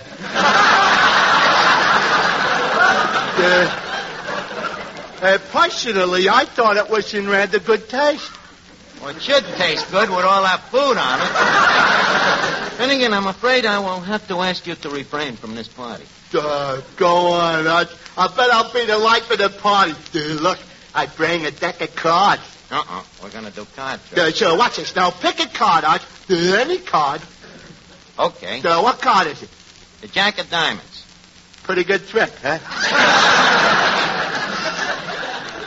Finnegan, however did you do it? Well, I promised not to tell. But I got another one that's even better. Here, pick a card. Okay. Now, don't tell me what it is. Now, take the number of the card. Yeah. Double it. Yeah. Now, add 10. Yeah. Now, take away 2. Yeah. You got all that? Yeah. Your card is the 19 of spades.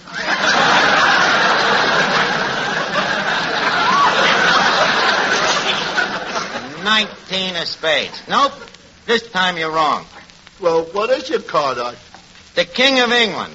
I must have added wrong. It's a great trick, though, ain't it, Archie? Yep, absolutely uncanny. Say, Archie, Oh, yeah, Miss Duffy. when you invited people to meet Bob Graham tonight, how did you dare ignore my club, the 10 Jolly Girls AC? Oh, nothing personal. I just felt they was too ugly. Archie, they're very nice girls. Maybe they're not beautiful, but don't forget their characters. They sure are. Oh, yeah?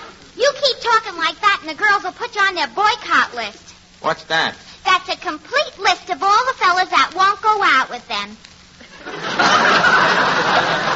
In other words, the male descendants of Adam.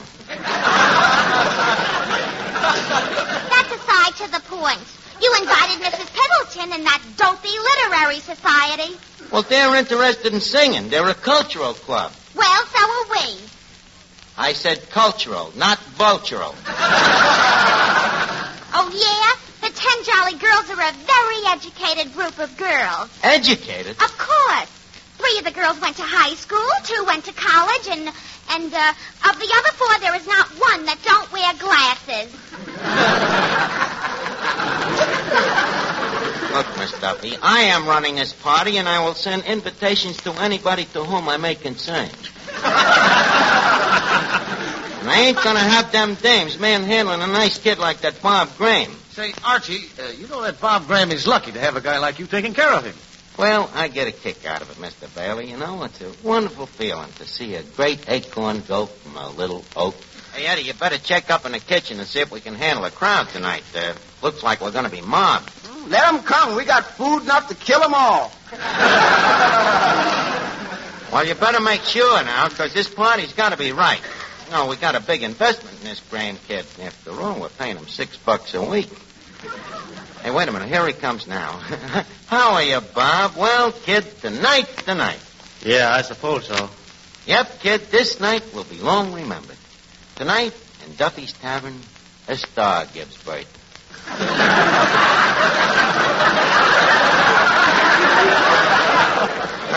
What's the matter, kid? You seem kind of down in the mouth. Well, there is something bothering you. Come on, tell me what it is. After all, I'm your pal. I want you to tell me everything. Well, I don't like to say it. Go on, spill it. That's what I'm here for, to help you with your problems. Well, Archie, I think I should be paid more money. Look, kid, I'm busy with the party tonight. See you later. But, Archie, you just said I could tell you. Please, don't come around to me with every silly thing that comes into your mind. Now, forget it. But I'm serious, Archie. I won't sing around here for $6 a week. Look, kid, I know $6 a week ain't all the money in the world. It ain't even some of it. Quiet, Eddie. Now, look, kid. I know how you feel. You want to get into the big dough quick. Well, leave me give you some fatherly advice. Anything worth having is worth getting. I'd like to tell you a little story. Some years ago, there came to work at Duffy's Tavern a young boy. He was paid $4 a week. He didn't like it, but he took it. And he stuck at his job, determined to succeed. Today, that boy is the manager of Duffy's Tavern. And drawing down a cool $15 a week. Bob, as you may have guessed, that boy was me. Quite a story, huh? I still want a raise. This little acorn has turned out to be a tough nut. Now, look, kid, the crowd has started to arrive. leave us talk this over in the back room. You beat me to it. I'll be right with you, Eddie. Okay.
Good evening. Good evening, sir. Oh, you Mr. Benchley.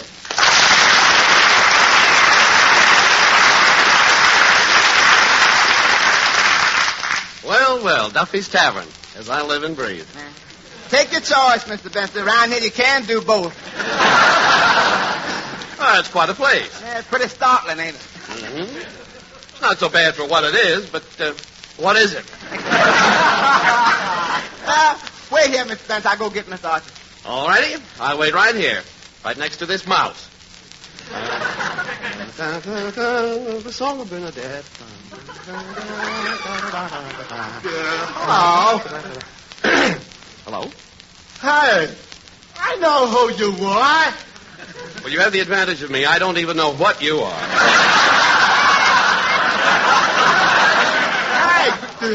I seen you in the movie, don't tell me. Wallace Peary. No. Tallulah Bankhead. You're getting warm. Well, I give up. I'm Bob Benchley. Bob Benchley? I never heard of you. But from now on, I'm going to be watching for you and rooting for you. Well, thank you very much. Not at all. Us dumb-looking guys are going to stick together.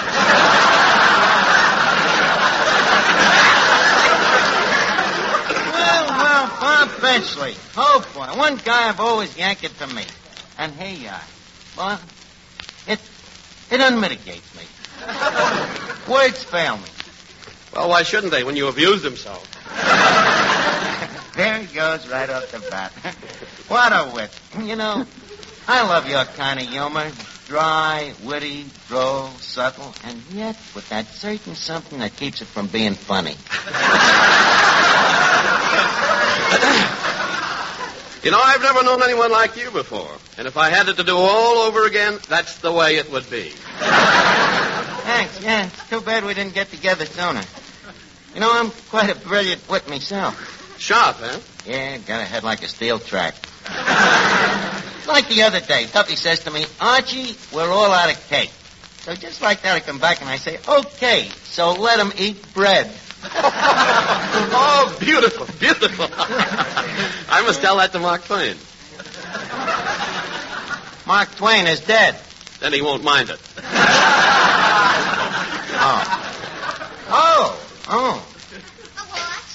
Oh, Mr. Benchley, meet Miss Duffy, the Duffy entry on Sadie Hawkins' Day. Good evening, Mr. Benchley. Mr. Benchley, for a man as old as you are, how do you manage to keep so young? Well, it's very simple. I lie about my age. Well, why shouldn't you? And you know, meeting you makes me feel like I'm almost willing to be an old man's darling. Gee, you're cute. How do you like that? Of all the girls.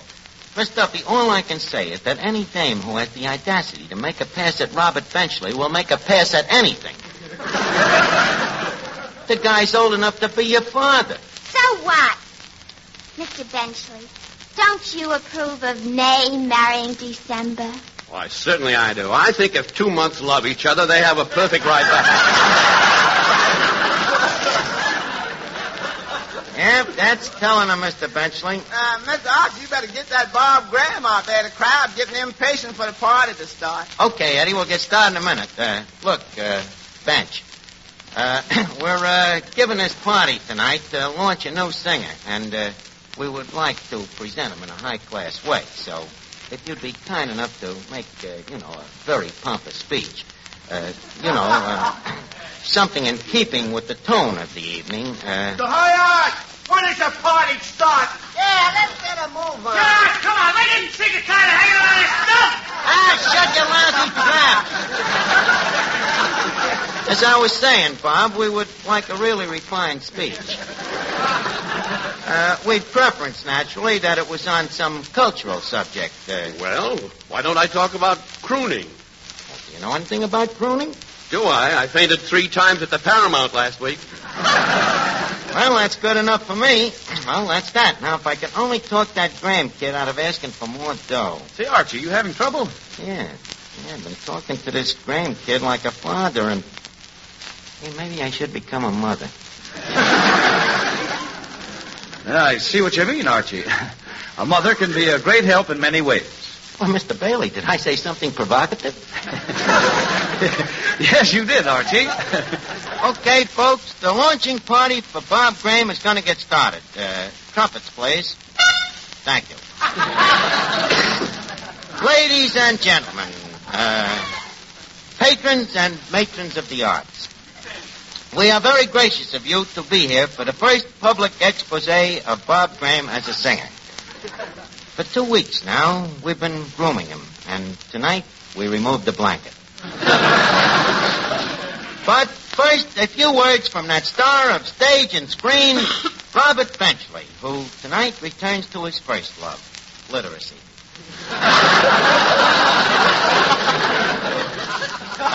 Mr. Benchley, you may don the podium.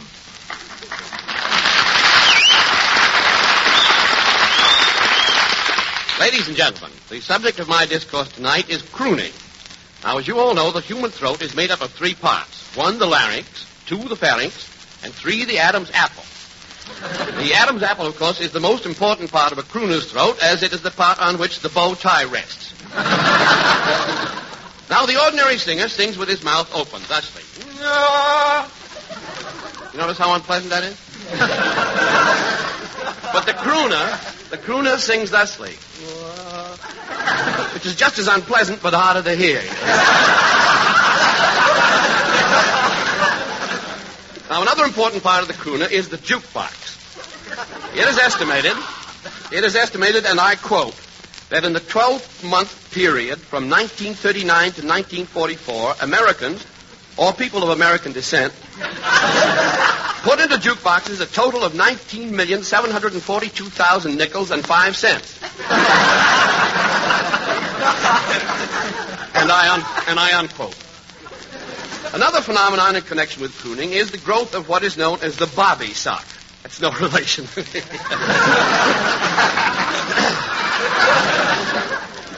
In line with this, the noted psychologist at the Psychology Institute, Psychology, Pennsylvania, the head of the outpatient department, Dr. Eric Hoffenstürmer, said, quote, "It could happen to you." Unquote. Dr. Hoffenstürmer, incidentally, has just left the Institute and is now singing at the Orpheum under the name of Peary Hoffenstürmer. Velvet rhythm, you know. The two leading crooners of the day are Mr. Frank Sinatra and Mr. Bing Crosby. Mr. Sinatra has a huge following, which is highly enthusiastic about his singing, causing them to emit such cries as...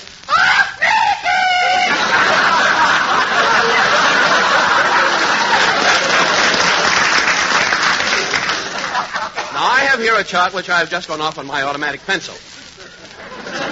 Here is a red line which begins at the figure 100,000 and ends in July. From July to 200,000, we have a blue line, which is joined at point X here by another blue line, whereupon both blue lines curve back into the red line, and here we say bye-bye blues.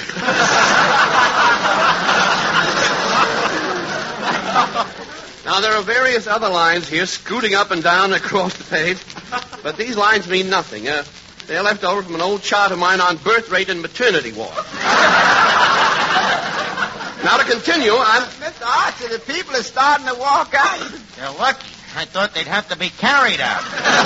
Well, now, to continue, we have... And thank you, Robert Benchley. Bob Graham, get ready. You go on next. Sorry, Archie. I've got another job. Another job? But you can't do this. What about all of the people here? Sorry, Art. Tell you what, you're getting $6 a week. I'll give you a 50% raise. From now on, you get 6.5. Sorry, Arch, but I was just across the street to Grogan's bar, and Grogan offered me $10 a week. Kid, you can't go to work for Grogan. You ain't even a college man. Now, look, sing for the gang here and give me a little time to reconsider, huh? But, Archie... Folks, we now come to the big piece of resistance of the evening. Mr. Bob Graham, who I predict within 6 months will become the scourge of America. Take it, Bob. April in Paris, chestnuts in blossom, holiday tables under the trees. April in Paris, this is a feeling no one can ever reprise.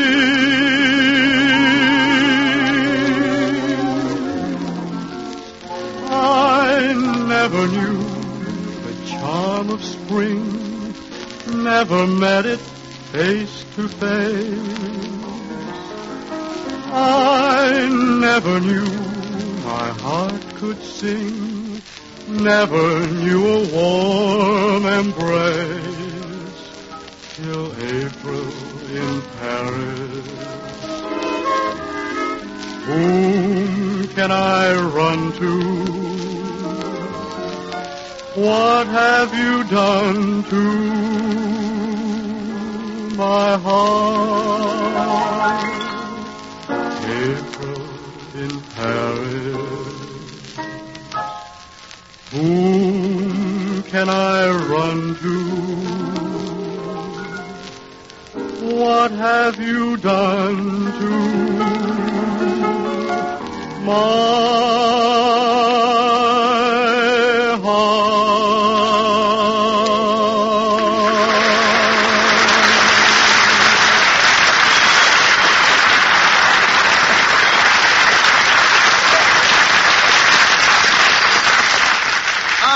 Great, kid. Eddie, did you hear that clapping? They loved the kid.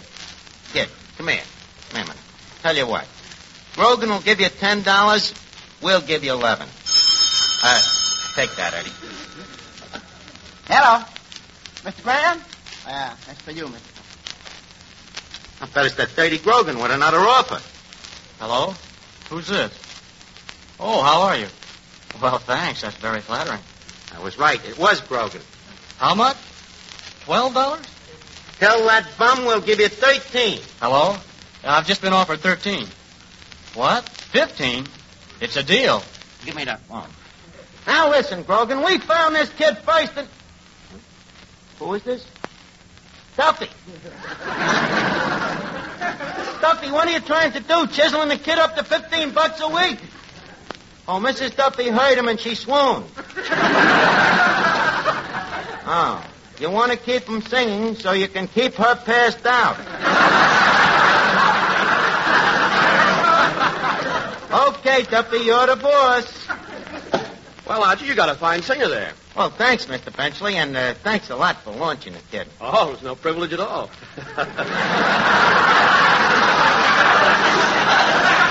Well, I guess I'll be running along now. Okay, but let's get together real soon, huh? Certainly. Do you ever get to South Bend, Indiana? No. Neither do I. Let's have lunch there sometime, shall we? It's a date with me, Bob. So long. So long. So long.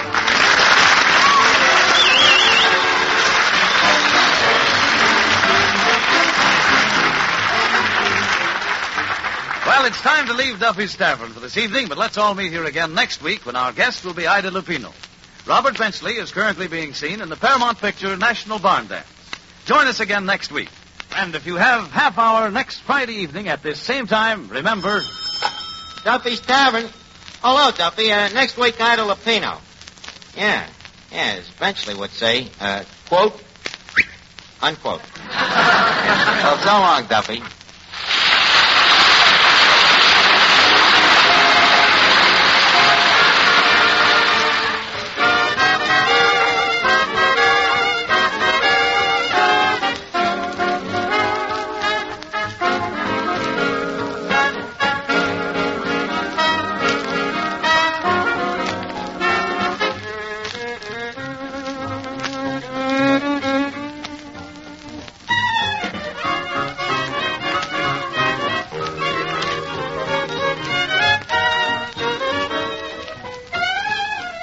This is the Armed Forces Radio Service.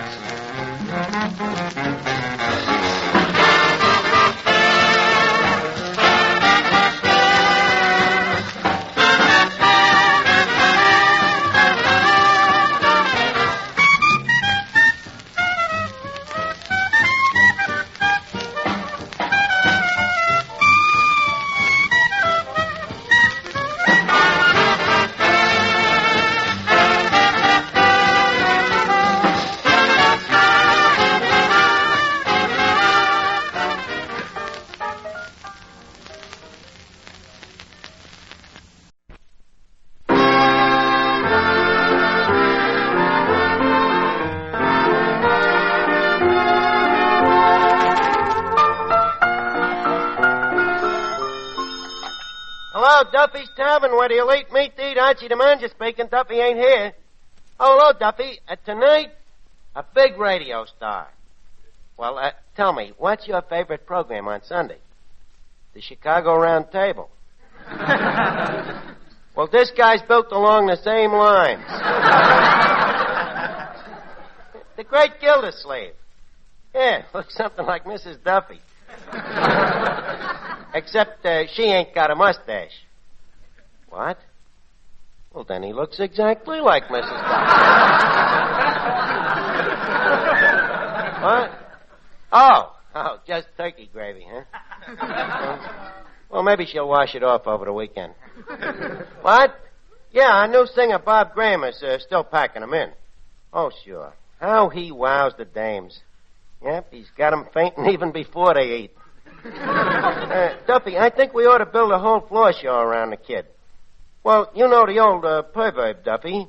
If you own a better rat, you should build a better rat trap. You agree with me, huh? Swell. And now, about the money, Duffy. It'll cost about, hello? We'll get the dough someplace.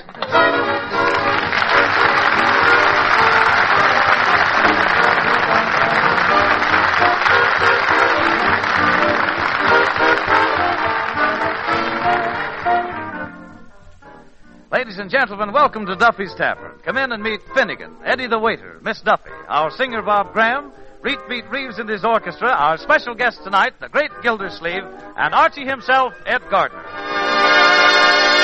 So you see, Eddie, we star Bob Graham in his floor show. Naturally, we'll have to expand the joint, knock out the back wall. We'll build a revolving stage. No, just build a stage. To most of our customers, it'll look like it's revolving anyhow.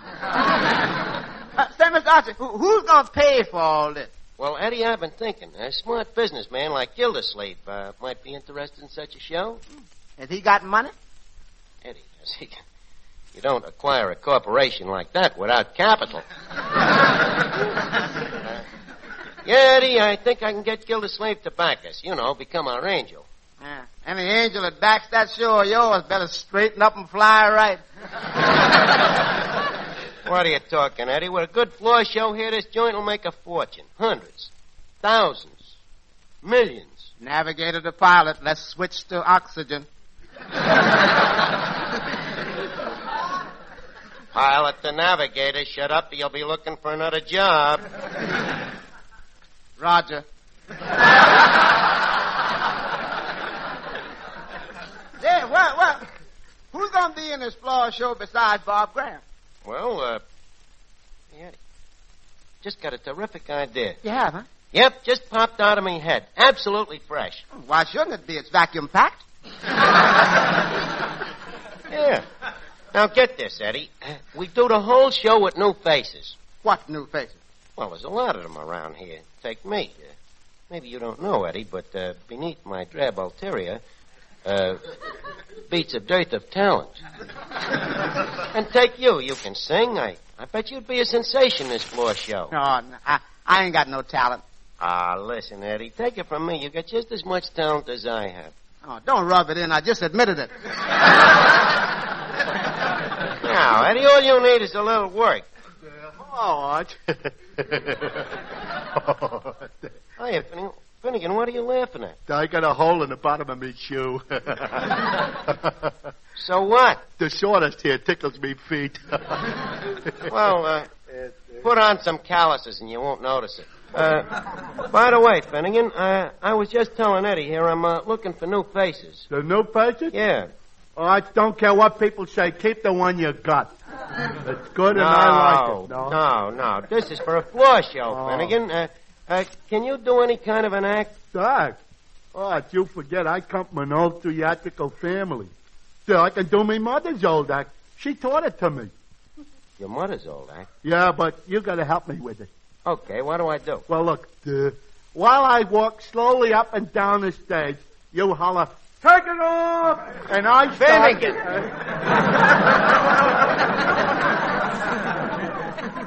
Hey, wait a minute. Quiet, fellas. Here comes Miss Duffy. Yeah. Now, look, don't nobody mention a new floor show or she'll want to sing in it, okay? Okay. Remember, Finnegan, not a word about the floor show. Don't worry, I know the way. Hello, Archie. Hello, Miss Duffy. How are you, Eddie? Fine, Mr. Hello, Finnegan. Hello, floor show. Archie, what's this about a floor show? Well, if you must know, Miss Duffy, we're putting one on. Oh, and you're hiding it from me, huh? Well, don't worry. I wouldn't sing in your floor show for a 10-foot pole. Oh, Well, that's too bad, Miss Duffy, but may I say that our loss is our gain? Passing up a wonderful singer like me, a girl whose very teacher refers to her as the nightingale. You mean the frightingale? Who cares what you say? What do you know about music anyway? I know as much as you do. A lot, that is. Would you mind answering some musical questions, Mr. Toscanini? Not at all. And by the way, just call me Costi. Now, tell me, what's a treble? A treble? That's when you sing and your voice quibbles. Don't be silly. That's a treble-o. Treble-o. Miss Duffy. Tremulo. Oh. Well, ask me something else. Ask you. All right, tell me, what is a concerto? That's a small accordion. That's a concertina. A concerto, Miss Duffy, is a musical piece, similar to a Sinatra, only played on the etude. Archie, what you don't know about music would fill a hole in the ground. Oh, yeah? Hello, Miss Duffy. What's the matter? You look upset. Oh, Archie won't let me sing. Imagine stifling my voice with its great, big, beautiful tones. How many ears have you broken with them great, big, beautiful tones? Oh, Miss Duffy, don't let Archie's opinion upset you. Well, what do you think of my singing? Don't let that upset you either.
Hello, Archie.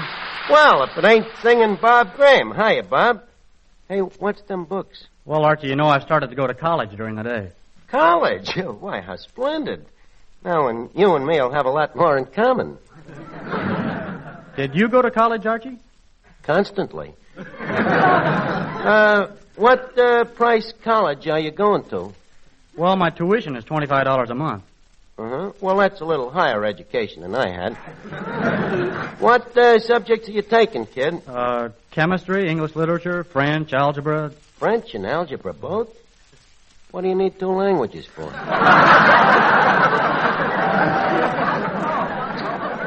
Archie, algebra's a form of math. Oh, I guess I was thinking of Algeria. Anyways, Bob, I got a plan for a new floor show built all around you, see? Mr. Gildersleeve, just come in. Oh, this is our angel now, Bob. And if I swing this deal, you'll be the richest kid on the campus. You'll have enough dough to start your own sorority. I'll see you in a minute, kid. I can't keep such an important dignity waiting. Well, good evening, sir. Good evening.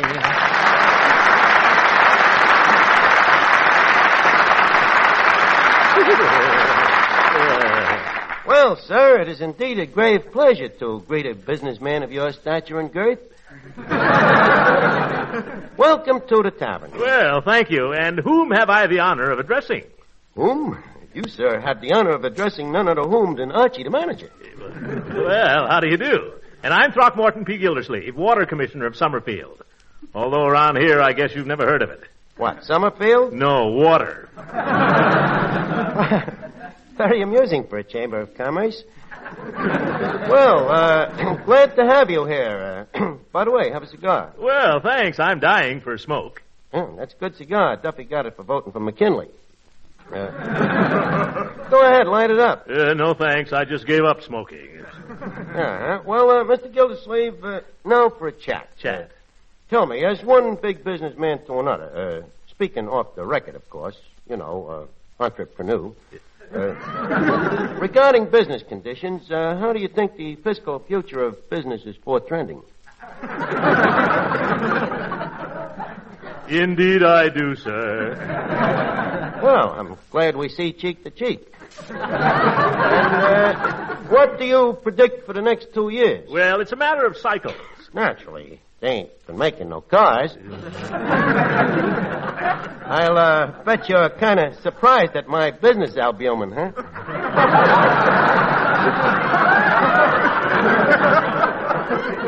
But it happens that I am a man that always keeps his ears to the ground. Oh, yes. You pick up a lot of dirt that way. Yes, one does. Finnegan. Mr. Gildersleeve, this is Finnegan. Very interesting. What do I do here? Shake its hand or pat its head? It's human. Shake hands.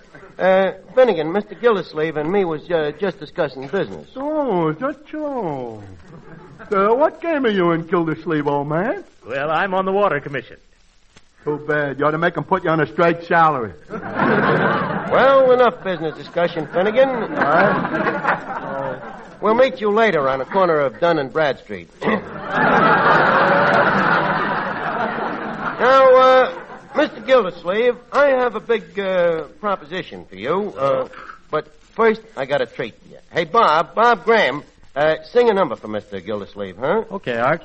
Gildy, this kid is a real find. Ultra talent. Did I say ultra? Nay, plus ultra. Just listen to him. Don't throw bouquets at me. Don't please my folks too much.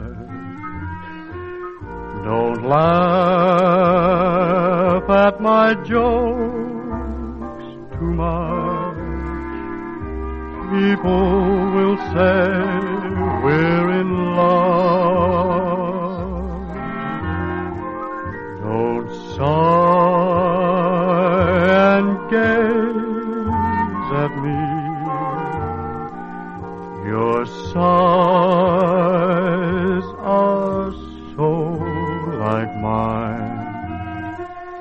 Your eyes mustn't glow like mine. People will say we're in love. Don't start collecting things. Give me my rose and my glove.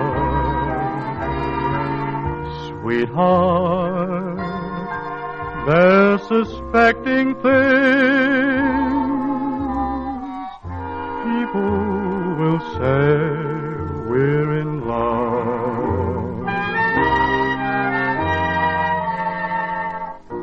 Sweetheart, they're suspecting things. People will say we're in love.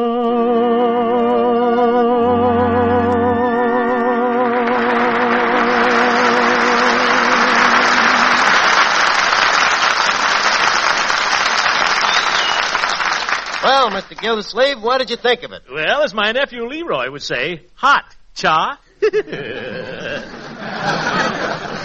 I don't get it. Now, Gildersleeve, would you like to invest some dough in a sensational floor show starring this kid? Just a moment, sir. Are you suggesting that I, Throckmorton P. Gildersleeve, invest in a cheap theatrical venture? You, sir, have tremendous effrontery. You, sir, have tremendous effrontery yourself. But now, let me tell you about this show. No. But Gildersleeve. No. Look, this'd be a great deal for you. It's going to be a wonderful show. Archie, the answer is no. Again, no. Gildy, look, comedy. No. Music. No. Chorus girls. How much money would it take? Well, let's see. Salaries, lights, scenery, costumes, revolving stage, $50.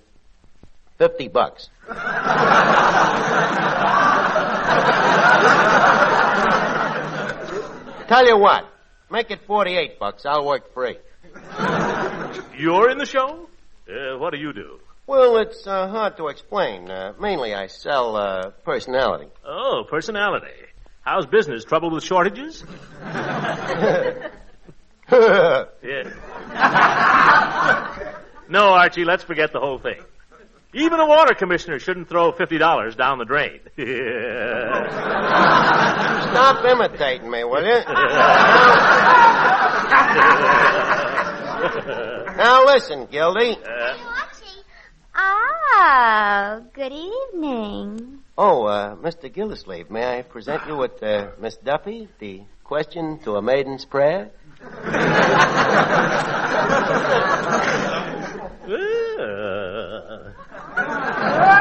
How do you do, Miss Duffy? May I say that, in my opinion, you're an extremely attractive young lady? Likewise, I'm sure. Tell me, Mr. Gildersleeve, are you an old maid? Yeah, miss. Are you a bachelor? Yes, Miss Duffy. You know what they say, nobody loves a fat man. Mr. Gildersleeve, I'm a nobody. You know, we could make a very cute couple. My pulchitude and your, bulkitude. Well, how sweet of you, Miss Duffy. You know, my dear, you're a very wonderful girl. Holy smoke, I never seen this happen before.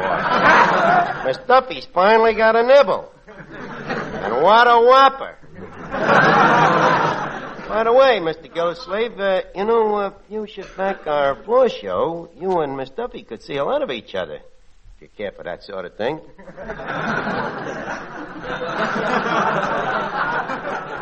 Well, I must say that does make it more attractive. I'll tell you what, Archie. If I could just see this show... You mean audition? Well, I wasn't quite prepared to... Well, Archie, you don't want me to take a pig in the poke. What does he think he's getting with Miss Duffy?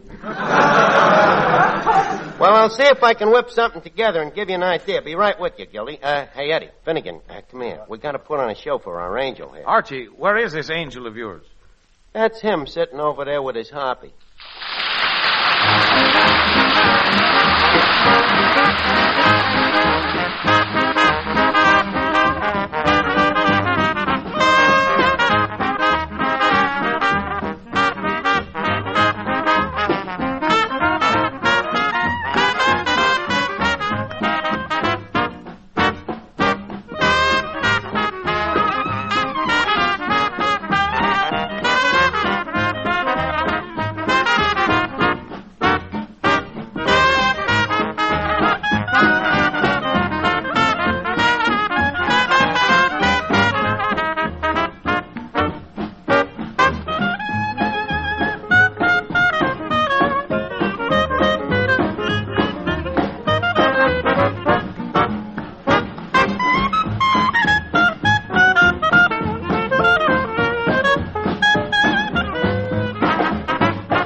Okay, everybody, now we gotta start the audition for Mr. Gildersleeve.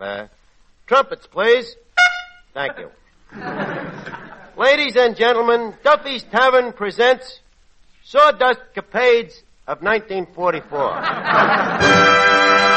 Now, tonight's show is completely unrehearsed and unspontaneous. And to start off the festivities, I take great pride in presenting that beloved nightcap of madness, your friend and mine, Archie. Good evening, ladies and gentlemen. On my way down here tonight, panhandler stopped me and says, could I have $2 for a cup of coffee? So I says, coffee is only a nickel. What's the extra money for? He says, sleeping tablets. Coffee keeps me awake. Well, so much for comedy.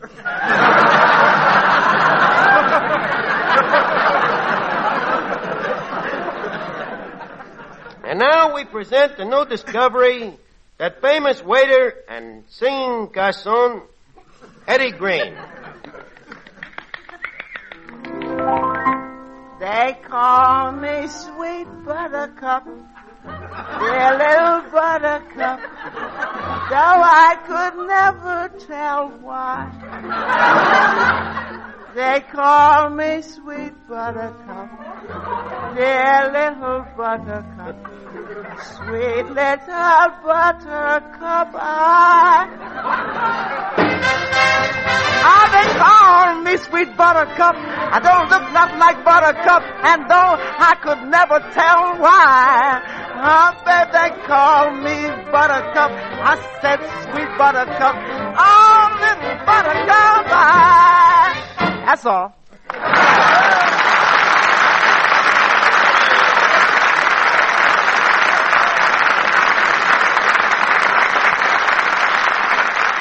And thank you, Eddie Green. Gilbert Sullivan himself couldn't have done no better. Now, Finnegan, get ready. Okay, I'm ready. Don't. Okay. Now, friends, you have all seen Dunninger, the master of wizardry and mental telepathy. Well, tonight I will endeavor to duplicate Mr. Dunninger's occultery. I will read the mind of any volunteer from the audience. Is there any volunteers? I'll volunteer. Is there any volunteers? I'll do it. Won't some gentleman come up and assist me? Hey, how about me?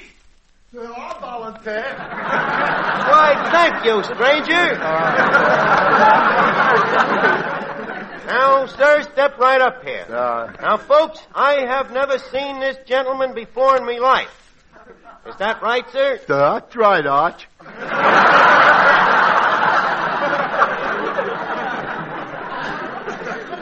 Now, sir, concentrate on something. Anything. Now, I will read your mind. You are thinking of, let me see now, a girl. Right. A beautiful girl. Why, it's Lana Turner. She's sitting on your lap. She puts her arms around you and she moves closer. Closer. Closer. And then she... Stop, Arch. Huh? Stop looking. We're entitled to some privacy. Now, listen, stranger. Pardon me, Archie. Mr. Gildersleeve, how do you like it so far? Well, with a lot of work and rehearsal, it may get to the point where it's just horrible. But I'm still going to back it. Oh, yeah? Oh, that's swell of you. On one condition, my friend. Come here, my dear. Oh, yes, honey. I want my little pigeon here to sing in the show. Do you know that your little pigeon has a voice like a vulture? Sir, you're speaking of the woman I love. I'm the backer, and my girl will have to be in the show. In that case, Mr. Gildersleeve, you can take your dough and... Wait a minute. What am I saying? Of course, we'll be happy to have Miss Duffy in the show, but wouldn't you like her to sing first? Why, she can't help having a beautiful voice. Well, yes, it's very unusual. So leave us enjoy it. Go on over to the piano, Miss Duffy. I'd be delighted. What's the idea, Miss Duffy? Well, don't you see? I build her up, he throws her out, and we still got a backer. Go ahead, Miss Duffy.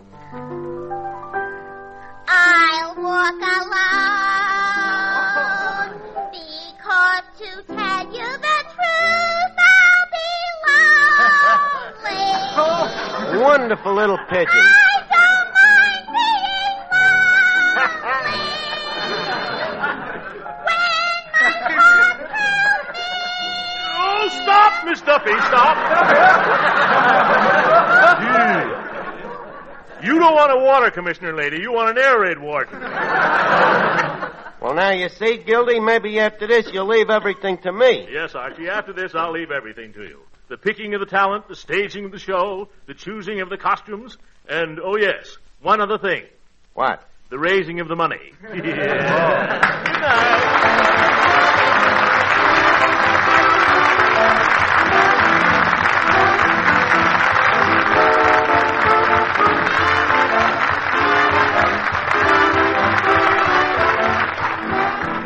Well, it's time to leave Duffy's Tavern for this evening, but let's meet here again next week, and our guest will be Larry Adler.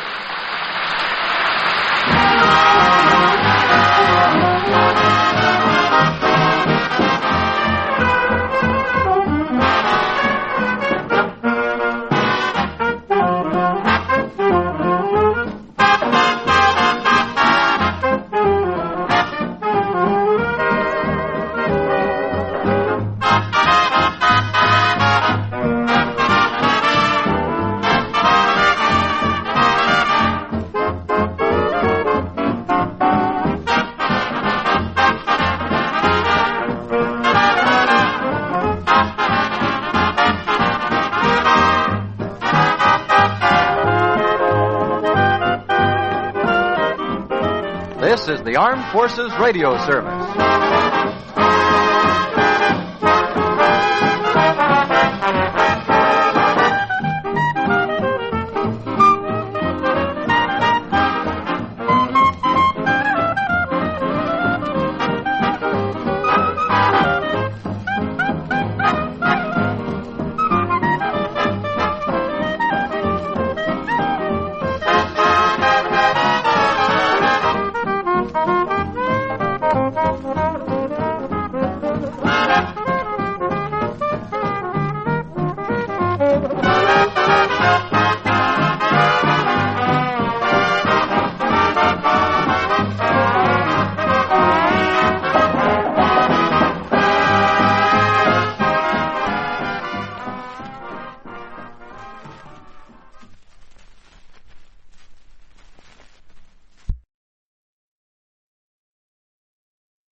In cooperation with the Armed Forces Radio Service, the following broadcast is one of the radio programs selected to be rebroadcast to our armed forces overseas.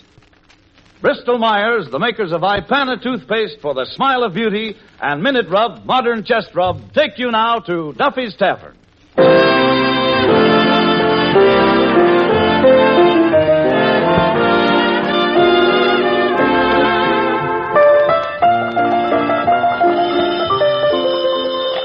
Hello, Duffy's Tavern, where you'll eat meat to eat. Archie, the manager, speaking. Duffy ain't here. Oh, hello, Duffy. Tonight, Larry Adler, the harmonica Seuss. You'll remember him, Duffy. Very polite kid. Yeah, very well behaved. What they call a virtuoso. Say, Duffy, with Adler playing here, plus Bob Graham singing, we'll have a real floor show. Besides, the harmonica player is one musician that won't always be eating. That's right, his mouth is too full. Well, I'll talk to him. By the way, Duffy, you know it's only 24 days to Christmas. What are you going to do about Mrs. Duffy? Pick a fight with her, huh? Duffy, that ain't nice. With such a loyal wife. Comes Christmas, you should buy her anything her big fat heart desires. She wants what? Nylons? But you can't get them. Well, they use nylon to make parachutes. You think they'll fit Mrs. Duffy very well? Well, maybe it'd be cheaper to pick the fight, Duffy. Okay, I'll call you back. So long.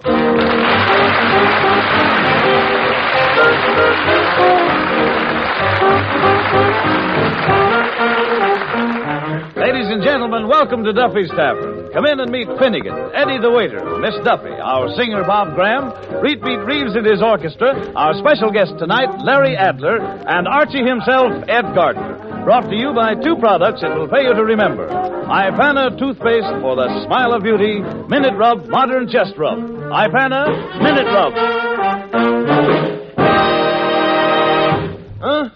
December already. Eddie, it's hard to realize. What, Mr. Archie? Only 24 days to Christmas. Less than 6 weeks. Less than 4 weeks.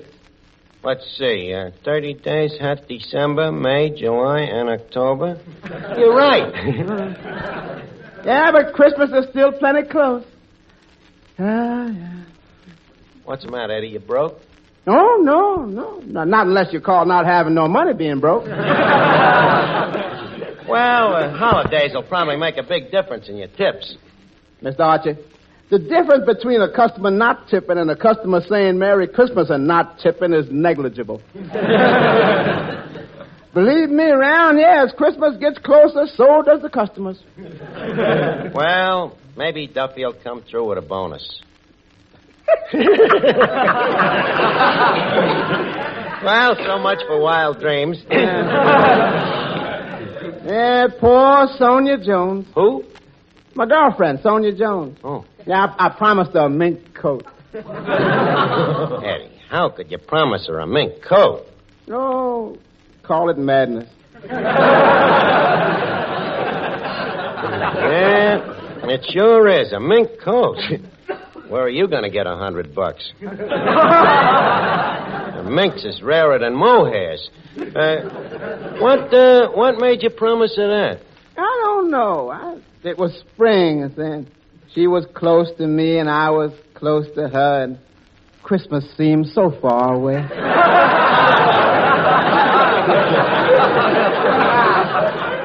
Well, Eddie, it's your own fault for not looking ahead. Hello, Finnegan. Hi, Eddie. Hi. Well, fellas, it looks like we're going to have a white Christmas.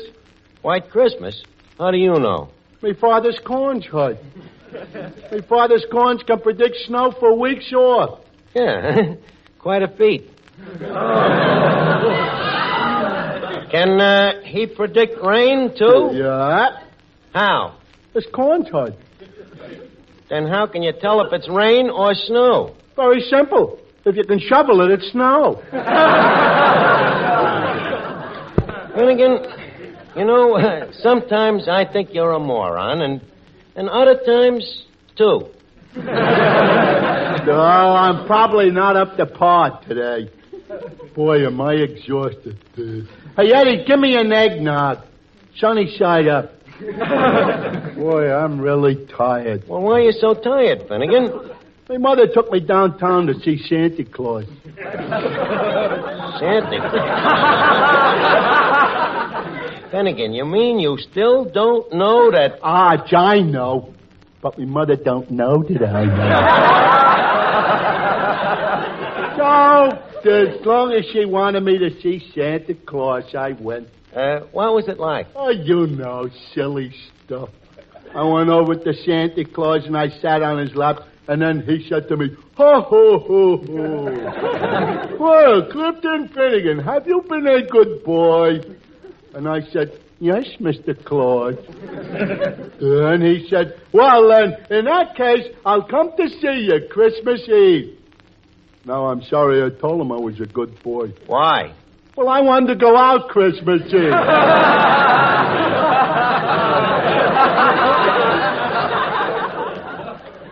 Now I'll have to sit around and wait for the jerk. Well, don't just sit there. He's a pretty decent guy. Go up the chimney and meet him halfway. Oh, naturally, Archie. Archie, did Larry Adler get here yet? Now, wait, Miss Duffy. If you so much as pucker a toenail at Larry Adler... Now, Archie, my father owns this place, and if a girl can't meet a fella in the place of my father, what's the use of having a place in the first place? Would you mind parsing that? Exactly what would you like me to do? Meet fellows on street corners? What's wrong with that? That sort of thing just doesn't work, and I know because I tried every corner in town. And I gotta hurry. There's only 30 shopping days left till the end of leap year. Well, don't worry, Miss Duffy. I'm sure that somewhere in this world there's a man for you. Let him worry.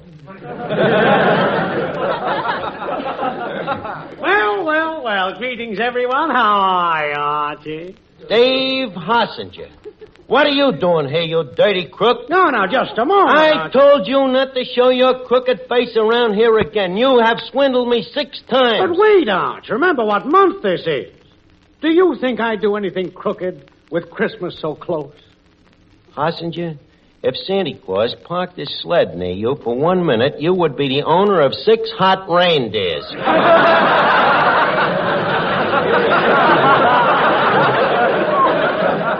Oh, no, Archie, believe me, I've reformed. I'm back in my old business, selling Christmas gifts wholesale. Oh. But this ain't the first time you have claimed to went legitimate, Dave. Arch, every man deserves another chance. You all stand here judging me, but who among you hasn't slipped at least once? You! Haven't you ever broken the law? I ain't talking. You think I'm a stool pigeon? Answer the question. Well, I once swiped 2 hamburgers. There, a criminal. A hamburglar?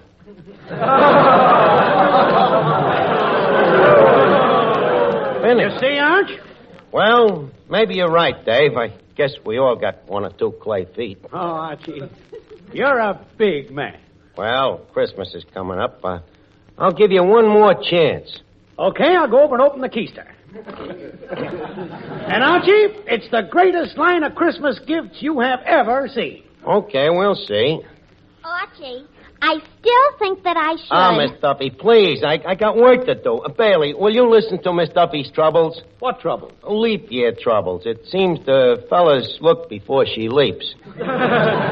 Then they leap. Oh, I don't see why that should be. That's right, Mr. Bailey. Don't I have a nice face? Yes. And don't you think this dress is good for my figure? I think it hides it very well. I mean, well, you see, Miss Duffy, I don't know much about figures. Obviously. Yeah, figures I don't know about, but facts I do. And to get right down to them, did you know that it's a medical fact that children under 10 catch more colds than people in any other age group? Now, that should mean just one thing to you mothers, and that's to be prepared to get after these annoying cold symptoms the minute a cold gets your child. Be prepared, mother, with Minute Rub. Minute Rub is the modern chest rub that will really help your child to get fast relief. For all you have to do is rub Minute Rub on the back and chest. Even before you finish, there's a sensation of warmth as Minute Rub begins to soothe the discomfort and tightness caused by the cold. Then, too, Minute Rub's menthol vapors aid in relieving that congested feeling in the nose and throat. Minute Rub won't harm clothing or linens. It's greaseless, stainless, disappears like vanishing cream. So why don't you get a jar of Minute Rub? Remember, it's just as good for you as it is for your child. Simply ask for Minute Rub. M-I-N-I-T-R-U-B. Minute Rub.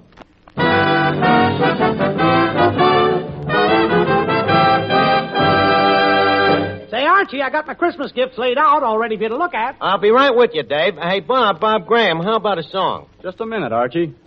Look, will you get your nose out of that book? This is a tavern, not a college dormitory. But I have to cram for a chem quiz. You have to what for a what? I've got a chemistry examination at school tomorrow. Now, let's see. KClO3 is potassium chloride, and H2SO4 is sulfuric acid. Now, listen, kid, you better S-I-N-G, or you'll be out in the H2O, the air. Okay. Chemistry. This guy's going to wind up in a bottle. All day tomorrow, I'll be whispering your name, and the day after forever, I know I'll do the same. May time or winter I won't let you out of sight, and the day after forever we'll talk about tonight. Your laughter is a melody that I'll remember long. It plays upon my heartstrings. It's my favorite song. All through a lifetime, I'll be loving you, and then on the day after forever, I'll just begin again. All through a lifetime, I'll be loving you, and then on the day after forever, I'll just begin again.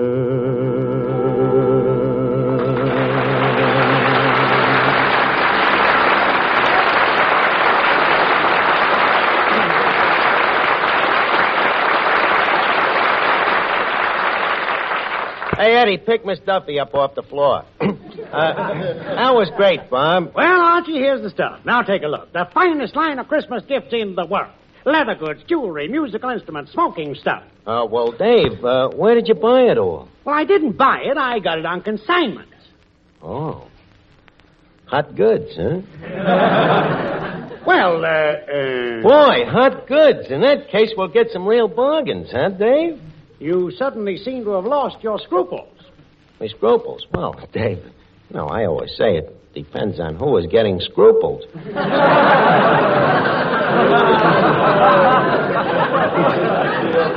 Come on, Dave. You can tell me. Did you swipe the stuff? Well, I'd rather not say. I get it. Okay, mum's the hush. Hey, fellas, you want some bargains? Finnegan, you want to buy your mother something? Yeah, but I don't know what. Well, how about something for around the house? We already got a fence. I would rather buy you something personal. With a nice new pipe. Finnegan, your mother wouldn't like a pipe. Once a cigar smoker, always a cigar smoker. Yeah, I guess you're right. Hey, Mr. Archie, Mr. Adler just come in. Oh, Dave, you take care of the rest of the gang here. I'll be back later. Well, hello, Larry.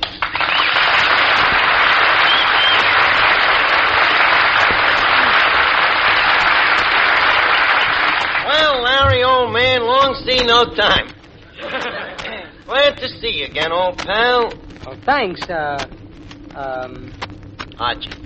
Oh, yes, Archie. Yeah, I never forget a face. Well, it's been about 3 years, Larry. A lot of boulders have gone under the dam.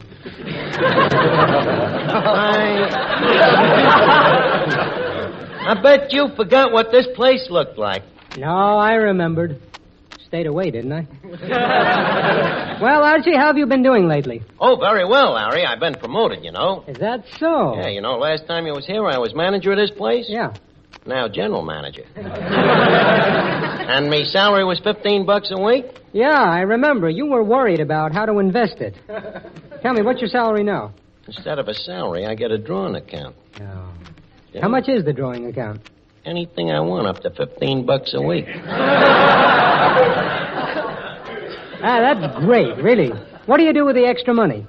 Oh, I don't know. It seems to go just as fast. But maybe I'll be able to save a bit after inflation sets in. Hey, Arch, I was... Oh, Larry, this is Clifton Finnegan. Halloween's a little late this year. Mr. Adler, this is a great honor. You're a wonderful harmonica player. Thank you. Yeah. I bet if you wanted to, you could become one of Borominovich's rascals. Oh, well, I'm young yet. Do you play the harmonica? No, but I was a bit of a musician. Combing tissue paper, you know. That's all. Yeah. Tell me, what sort of tissue paper did you use? Kleenex. Fine instrument. Yeah. You know, for a while, I was one of the members of a one-man band.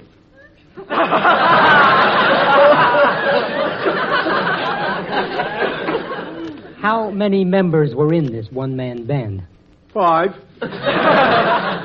Look, Finnegan, how can a one-man band have 5 members? Simple. The other 4 was dames. Don't pay no attention to him, Larry. His idea of a stringed instrument is a yo-yo. Boy, these interruptions here. Hey, Eddie. Yes? Eddie, Mr. Adler and me's going to sit down at a table. We'll have a bite and a talk. Now, bring us to dinner, and we don't want to be disturbed. That's easy. Don't eat the dinner. Very, very funny. Come on, Larry. Eddie, what's Archie annoyed about? I slandered the food here, Mr. Bailey. Eddie, is the food here really so dangerous? No. Not unless it's taken internally. Well, Eddie, you know I'm interested in food. Then don't strike up an acquaintance with ours. Well, I mean this. I'm interested in the kinds of food we eat nowadays. The soft, creamy foods we eat, for instance, don't give our gums the exercise they need to help keep them firm and healthy. And that's one reason so many dentists recommend Ipana toothpaste and gum massage. For Ipana, when used with massage, is especially designed to help stimulate gum circulation, helping them to hardier, healthier firmness. And naturally, you want firm gums, for they're important to sound teeth and sparkling smiles. So why not follow this simple routine? Brush your teeth regularly with Ipana toothpaste. And every time you do, put a little extra Ipana on your brush or fingertip and massage it on your gums. Then see how much more sparkling your smile, how much firmer your gums, how much brighter your teeth, thanks to Ipana toothpaste and gum massage.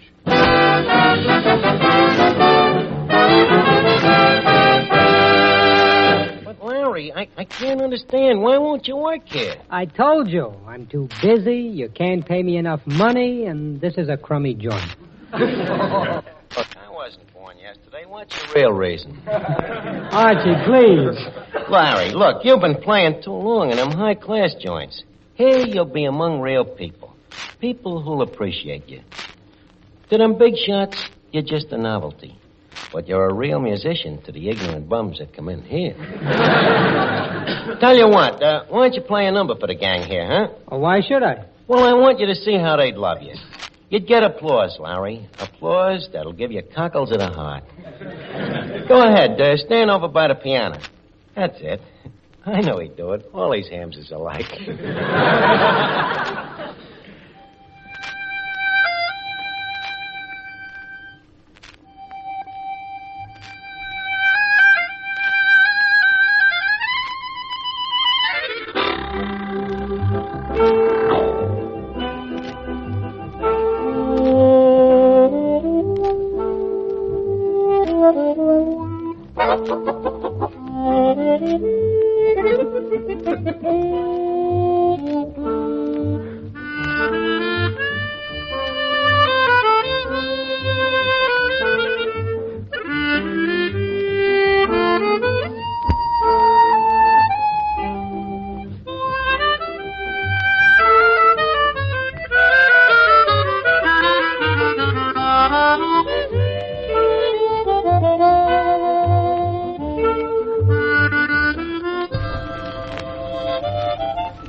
imagine what that guy could do with a bass horn? Look at the way he laps up that applause there, huh? Say, Archie, come here. I have a surprise for you. Oh, what is it, Dave? Here. One for you, Finnegan, and one for you, Eddie. Pearl necklaces. Oh, Dave, we can't afford that. Oh, tut. Archie, as proof of my complete reformation, these pearls are a present from me, absolutely free of charge. Oh, boy, thanks, Dave. Gee, thanks, Dave. Pearls. You see, Eddie, we had Dave all wrong. Well, all clear ain't sounded yet.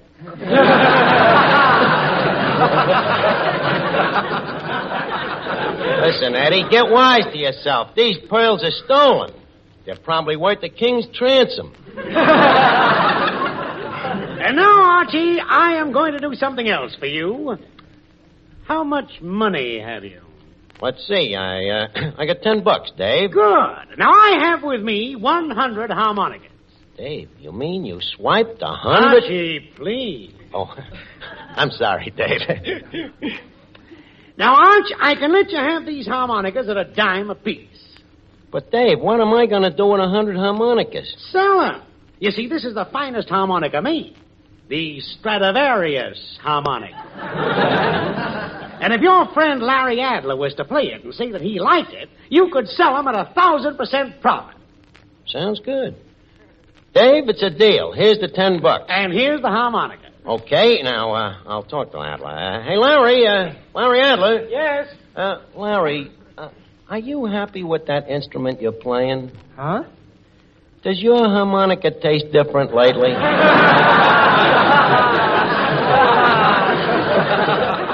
Now, I happen to have here a harmonica. Archie, look, I never play a strange instrument.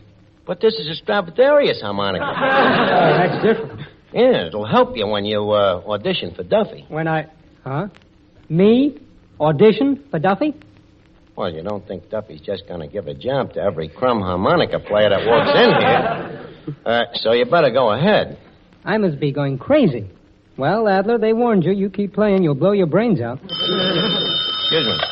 Hello? Hello, Duffy. Adler's going to audition. Huh?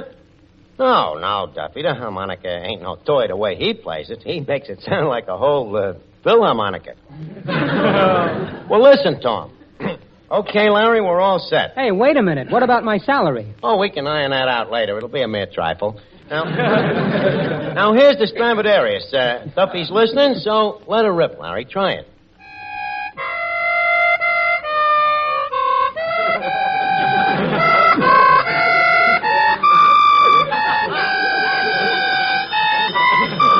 Hello? Hello, Duffy. Yes, I'm just as aghast as you are. Adler, what happened? Look, Archie, what do you expect from a 10-cent harmonica? A 10-cent harmonica? Hi, Arch. Have one. Delicious. What are you eating? Them piles. Very tasty. Stuffed with peanuts. Wait a minute. Hey, Hossinger, come here. Hossinger, you knew them pearls was phonies. Well, I gave them to you for nothing. And them harmonicas. You knew they was 10-cent harmonicas. That is exactly what I charged you. But it was supposed to be stolen goods. I never said so. Hossinger, you dirty crook coming into this place and selling this honest merchandise. You dirty crook, you'll never reform.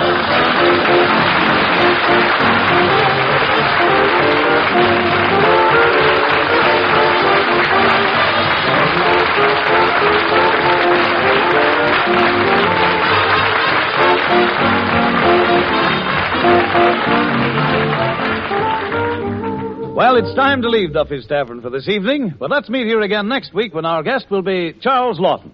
In the meantime, for the smile of beauty, remember Ipana toothpaste. And if you have a cold, remember Minute Rub. And if you have a half hour next Friday evening at this same time, remember...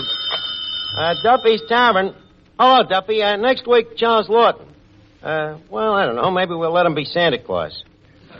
Yeah, sure, we could put a beard on each chin. Nope, 4, Duffy. Well, so long. I'll see you next Friday night, huh? So long.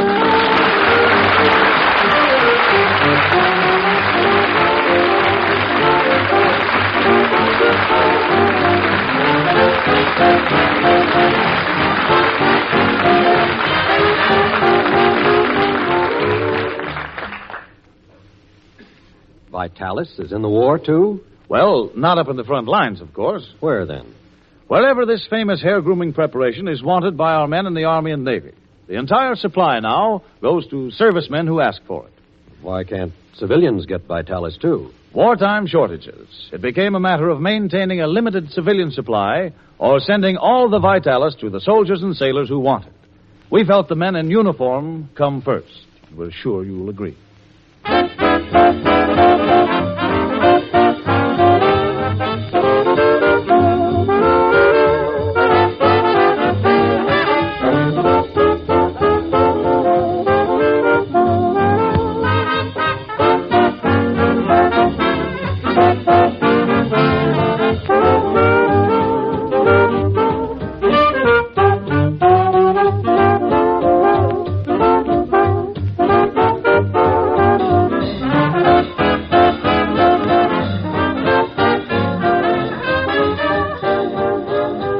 This is the National Broadcasting Company.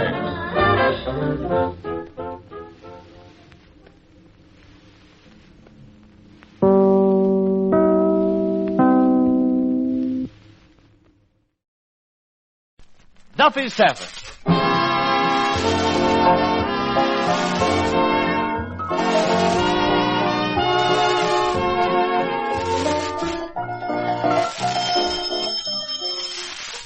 Hello, Duffy's Tavern. Where do you eat meat to eat? Archie, the manager, speaking. Duffy ain't here.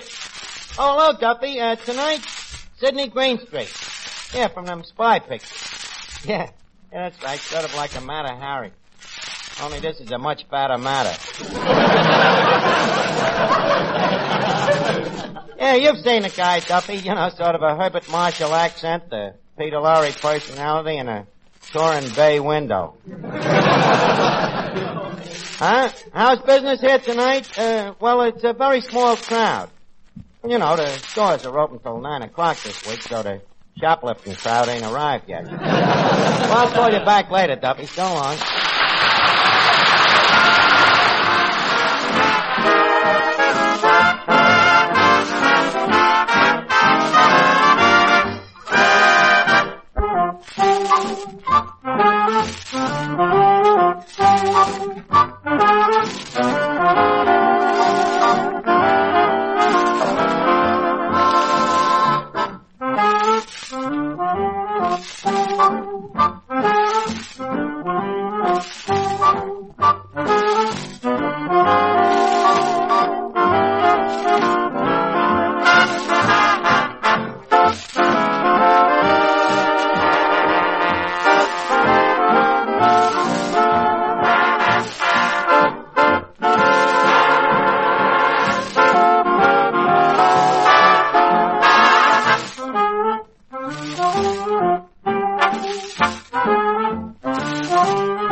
Yeah, do you think if I asked Mr. Duffy, he would lend me some money?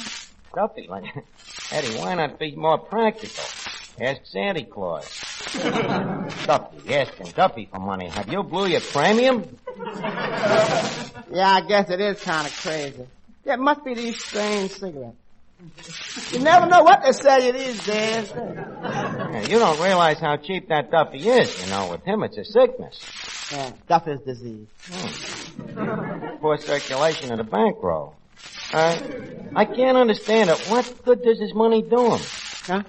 Well, you know, Eddie, money can't buy happiness. Uh-uh. So he's got the dough and we ain't. But Eddie, we're happy. Yeah, we're happy. Sure, we're happy. Sure. Sure. You start laughing, Mr. Archie. I'll be right behind you. Eddie, I guess you just ain't a philosopher. Well, I hope that Sonia Jones ain't a philosopher. Huh?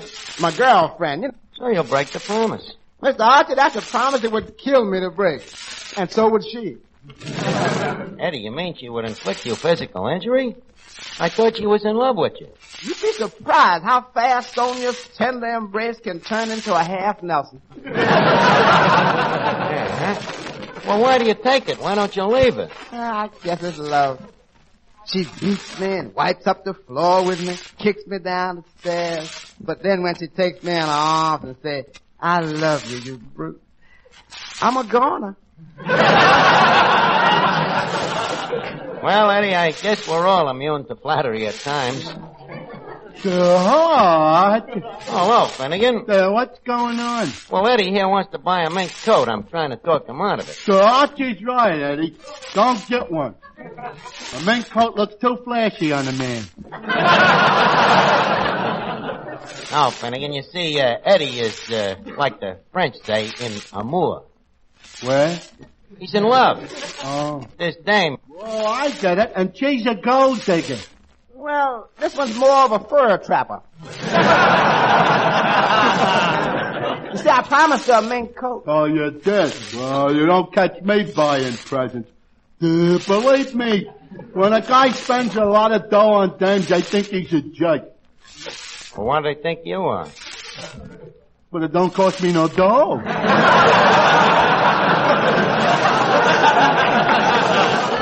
Finnegan, where did you get this skeptical attitude toward dames? Oh, from me father. He tipped me off about dames. You know, he married one. He always says to me, got a funny way of talking. Yeah. He probably inherited it. Clifton, he says all women is gold diggers. All women? That's rather a generalization on your father's part, ain't it? Oh, yeah? Look what happened with him with me mother. He thought me mother was marrying him for love, and what happens? The first thing after the wedding, bing, she quits her job. Boy, you're not gonna catch me getting married. Well, don't worry, Finnegan. The dame that marries you will still be single anyway. Oh, is that so? Say, Archie. Oh, yes, Miss Duffy. What size neck does a man have? Well, that varies as the man varies. Well, what size is your neck? You mean normal or expanded? I mean skinny, like it is now. Miss Duffy, it happens my neck looks a little skinny now because this collar is the wrong size for me. It's too large. What's your regular size? 12.5. Look, why are you so anxious to know about guys' neck sizes? I'm buying a fella a tie. Oh. Well, why don't you buy him a rubber one, then he can stretch it to suit himself. Who is the fella? My old boyfriend, Breckenbridge Hartenfelder, the battleship painter. Oh, that Gangplank Gogan. Is, he in again? He's certainly been avoiding you for a long time, ain't he? That's not true, Archie.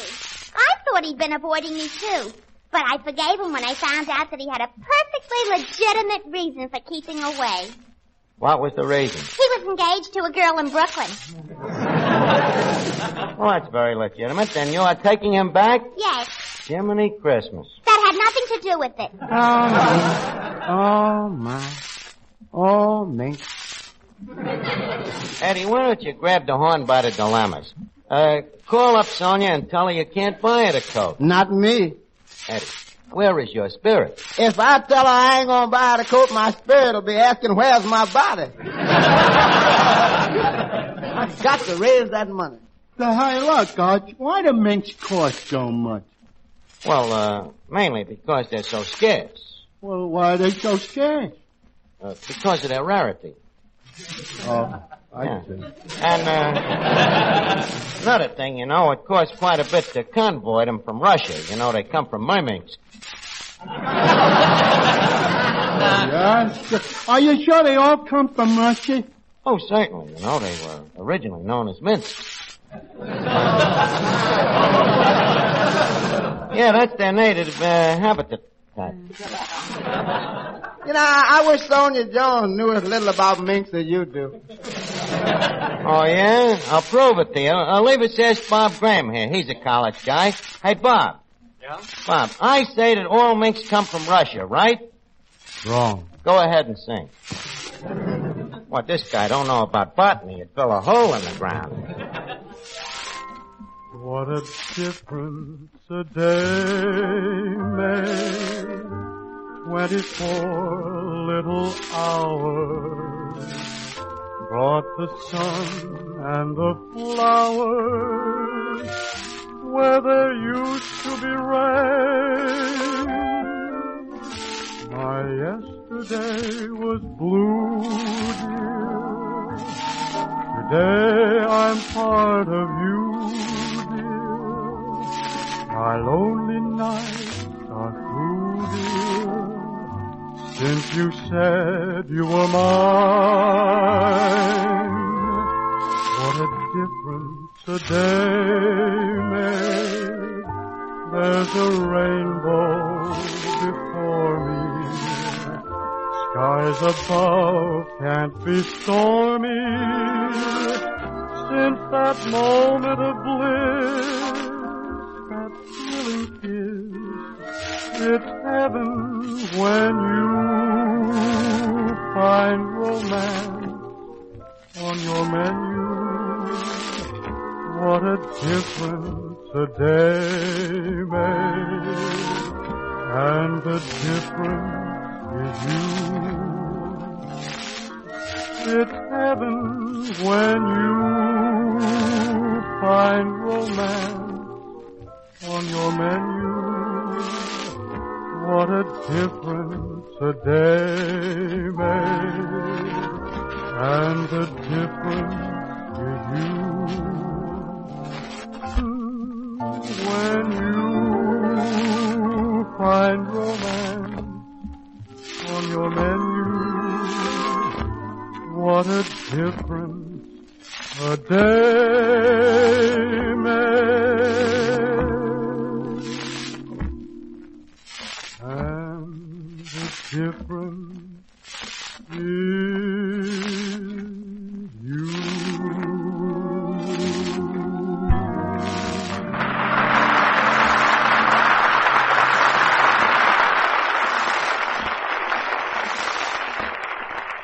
Well, come on, Eddie. Now get on that phone and call Sonia. Oh, come on, man. Well, okay.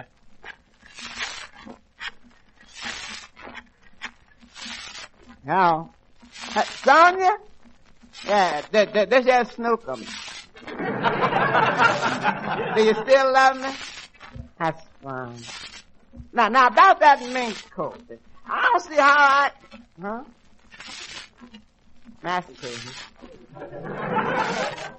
Teeth all over this thing. What's that with the skull? Oh, fracture. Neck too. Well, Sonny, I'll see what I can do. Yeah, goodbye. Well, you got a point there. Eddie, what are you, a man or a jellyfish? I'm a man who's about to be pounded into a jellyfish. Well, Eddie, if you want to dance, you got to pry the pipe, eh? Hello, hello, hello. Oh, that dirty crook, Dave Hostage, is here again. Yep, it's Leon. Look, Hostage, you crook, I told you to keep out of this place. Every time you come down here, you have swindled me, robbed me. Time after time, you made a sucker out of me. And here you are again. Hostage, ain't you got no pride? Oh, now, Archie, you know very well that if I stopped coming around here, you'd miss me. Look, Dave, if I ever feel that I miss you, I can always go and look at your picture in the post office. Archie, why don't you look at it sensibly? If I didn't swindle you, some stranger would.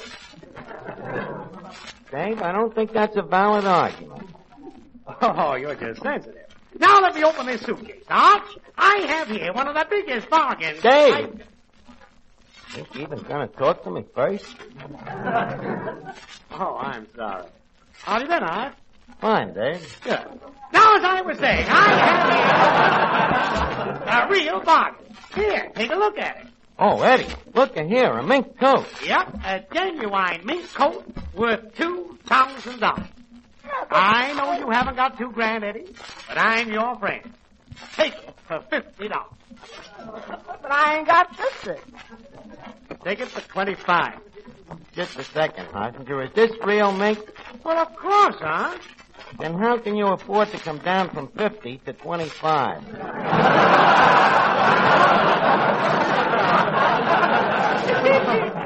Well, the answer is very simple, Arch.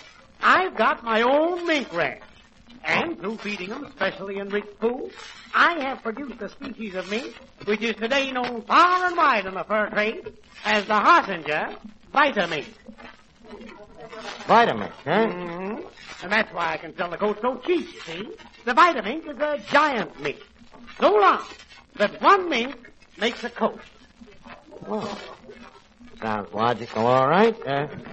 But somehow or other, I still got a feeling. Archie, there's a gentleman here to see you. Oh, I'll be right back, fellas. Eddie, come here. Yeah. Eddie, don't give him a quarter until I see you. I still got a feeling there's something Danish in Denmark. I'll see you in a minute. Well, good evening, Mr. Greenstreet.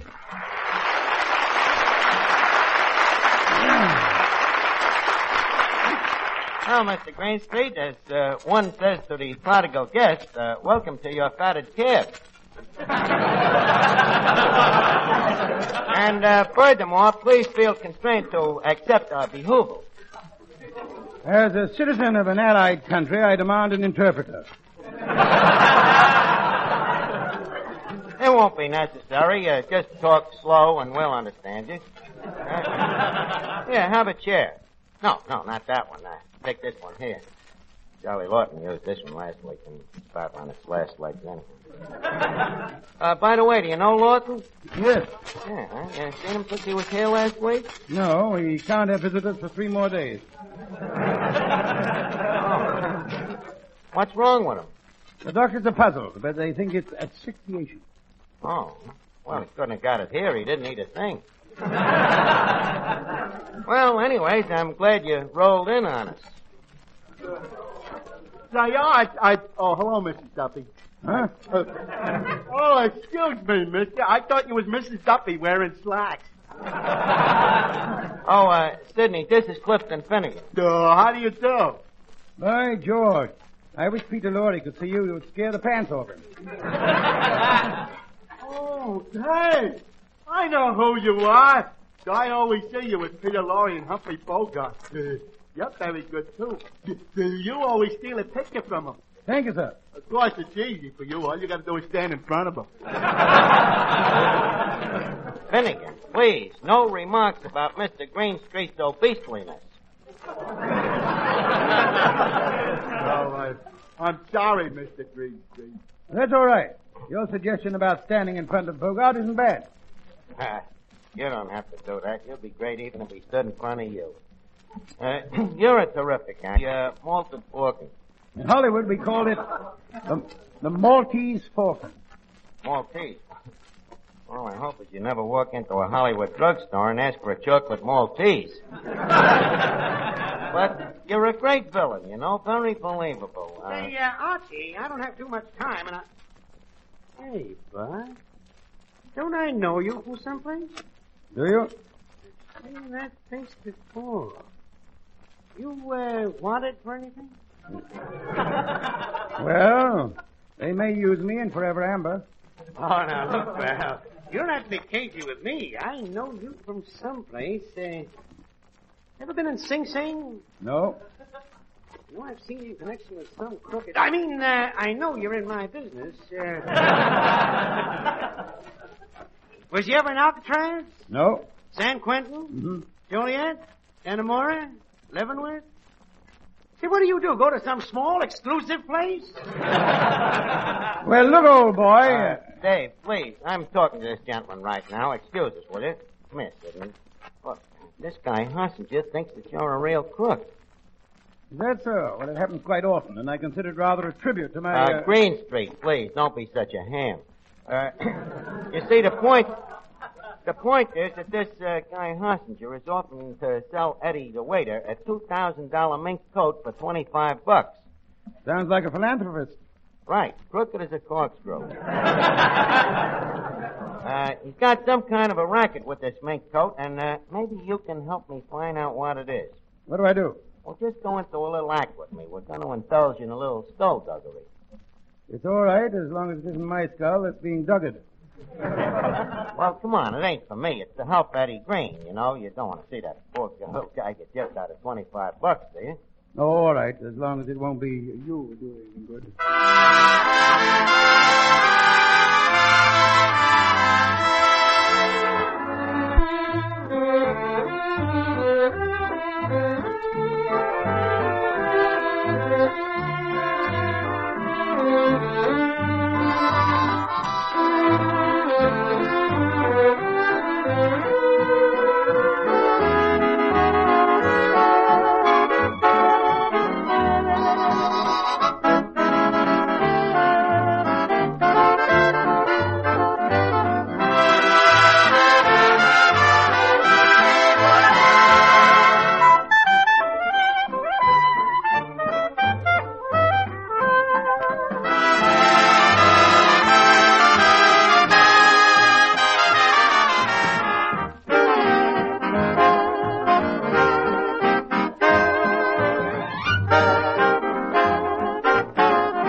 Eddie, we'll find out what that Hossinger's racket is. Watch me and Greenstreet go into this act. Scram, Eddie. Here it comes now. Say, Archie, tell me something. That fat guy, who is he? I know I've seen him somewhere. Dave, I can't talk. He is a crook, isn't he? Is he? Hossinger, compared with him, you're just a petty Lossinger. This guy only happens to be the biggest criminal in the international underground. You know, the IRT. You don't say. What's his specialty? Everything. Diamond smuggling, assassination, espionage, jewel thievery. He's the biggest thing since Lizzie Borden. Well, what's he doing here with you, Arch? Well, you see, Duffy's is his New York hideout, and Arch, you don't mean that you're mixed up with... Dave, I suppose you gotta know sometime. You see, I wasn't making much dough, being honest, and, well, I know crime don't pay, but neither does Duffy. Can't believe it. Archie, a crook. Please, Dave, not Archie. In international crime circles, I'm known as X-41. X-41, huh? And what's the fat guy's name? B-29.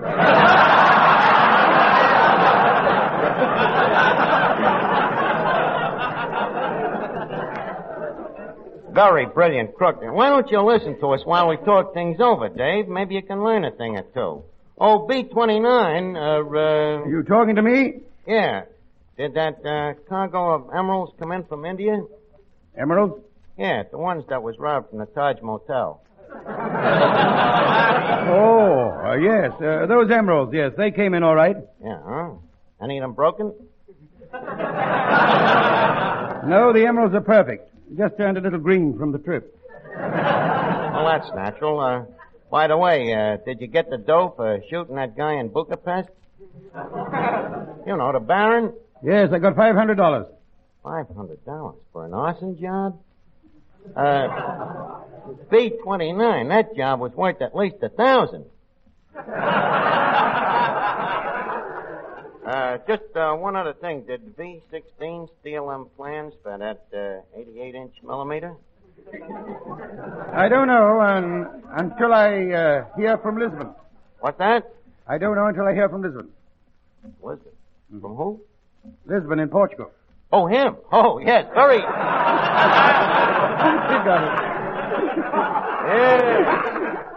Yeah, very dependable man, Lisbon. Leave us send him an extra $100,000. You hear that, Dave? You think maybe you would like to get in on this thing? Oh, gee, Arch. It'd be wonderful to be a big shot crook like you guys.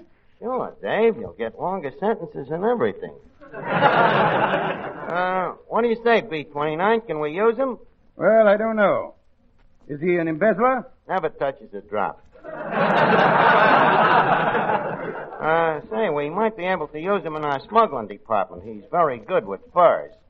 Dave, tell the boss here how you're working that fur racket on Eddie Green. Oh, that? Oh, yeah. Well, that's just child's play. You see, this coat here is a genuine mink. I show this one, then I switch it for a phony rabbit one, worth about $10. Very clever. Okay, Hossenger, you're through. What do you mean? You tried to rook Eddie, one of our mob. You violated the code, Hossenger, and now you're gonna pay. What do you mean? You're gonna be rubbed off. Okay, B-29, what do you want to use on him, the Tommy gun or the Gilletto? I think I'm in mood for an axe.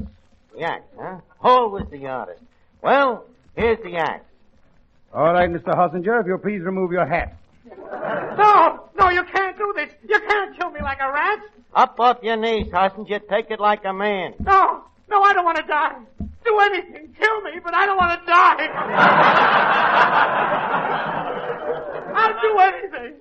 All right, Hossenger, we're businessmen. We'll let you go if you'll sell the real mink coats to the boss here for $25. No, I'll do it. Here's the coat. Give him the $25. All right, here you are. Thanks. And thanks for letting me live. 22, 23, 24. Thank you. Well, good night, Archie. Good night, Dave. Good night, Eddie. Good night, Mr. Greenstreet. Well, that's one time we put it over on Hot. Good night, Mr. Greenstreet. That dirty crook, he knew you all the time. Hey, Archie, this coat, it seems to be turning white. Yeah. You mean the mink is coming off already? I bet if a greyhound come in here, this coat would get up and start running round in circles. Holy cat, a rabbit coat. That Hossenger did it again. Well, too bad. Here's your coat. I'll take my $25, please.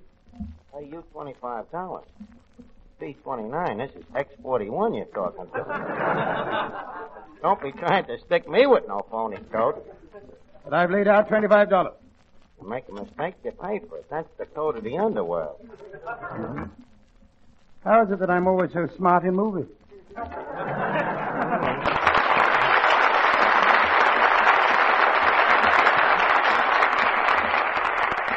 Well, Eddie, old man, I'm sorry it came out like this. Oh, that's all right, Mr. Archie. You saved me $25. Well, see you later. Where you going? I'm going down to tell that Sonia Jones off. I'm going to tell her that she ain't going to get nothing. And what's she going to do about it? Oh, wait a minute, Eddie. You still got that $25. Oh, that? Well, that I'm going to use for hospital expenses. Time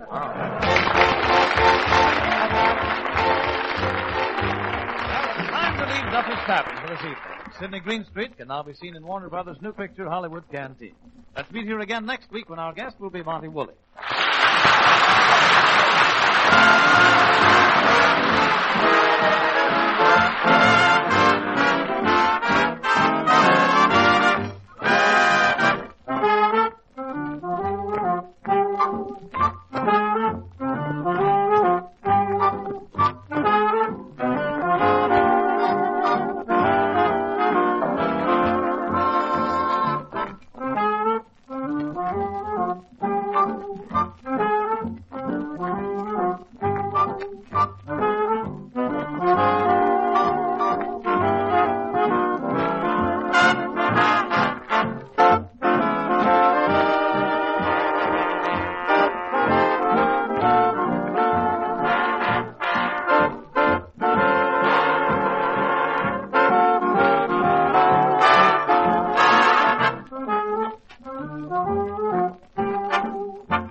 is the Armed Forces Radio Service.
Duffy, Tavern, where do you eat meat to eat? Archie the manager speaking. Duffy ain't here.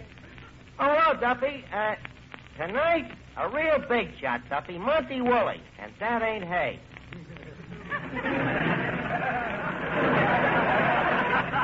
Or is it? Well, you remember Woolley, Duffy, the wise old actor with a sage-old brush?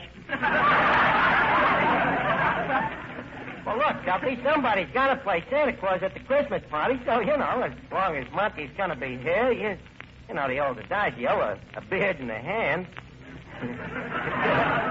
Yeah, sure, I'll ask him. Well, I'll call you back, Duffy.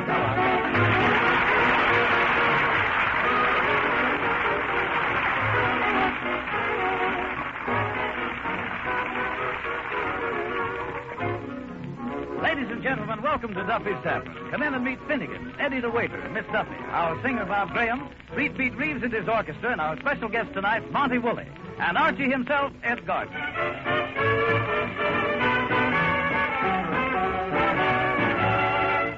Hey, Eddie, where's the soap? The soap?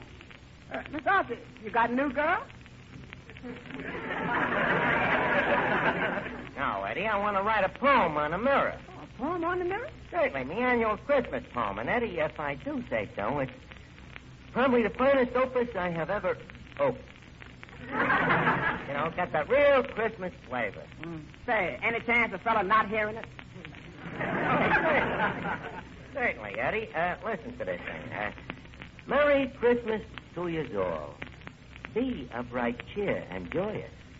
Leave us Yule a log on the fire. And leave not naught annoy us. Come lift your beakers and quaff us a skull. Kiss Kringles abroad in the snow. I quaff, lads, and laugh, lads. Ha-ha. Hee-hee. Ho-ho. You like it, Eddie? It'll go beautifully with that cracked mirror. Okay, here's the soap. And, Eddie, while I'm doing this, how about you Christmasing up the joint a little bit? Here, hang up these wreaths. Yes, where'll I hang them? Well, leave one dangle over each table. That's a good idea. Then after each customer is finished eating, we can just lay the wreath right on his chest. Eddie, don't be so fascistic. Oh, yeah, Miss Duffy. Where do you think is the best place for me to hang these mistletoes? Well, how many you got there? Let's see. 1, 2, 3, 4, 5. Miss Duffy, you're going to hang 7 mistletoes around this joint? Well, what do you want me to do? Stand in one place all the time? Well, you mean to tell me that you got all these traps set for Breckenridge Hartzenfelder? Oh, him. Oh, him? What's the trouble? Oh, I just found out what he's getting me for Christmas. A $2 bottle of perfume. Isn't that cheap? Well, now, wait a minute, Miss Duffy. $2 a bottle for perfume might not be cheap. It all depends. Is it a quarter or a fifth?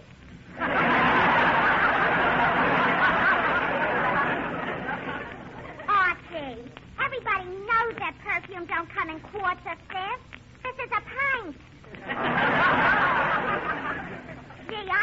maybe he would get me a fur coat or maybe an alligator bag. An alligator bag? What would you do with it? You ain't got an alligator. Oh, what's the use of standing here talking to you? Once a man, always a man. And you can say that again. Eddie, did you ever beat the likes of these dames? They're all so mercenary, you know? That is sure. You know, that Sonia Jones of mine is still expecting that mink coat. Plus what? Plus a diamond bracelet and a ruby engagement ring, which I also promised her. You see, the other night I sort of took her off, and when we talked about the mink coat, she kind of put her arms around me, and then I mentioned the diamond bracelet, and she gave me a great big kiss. Then I saw the ruby ring.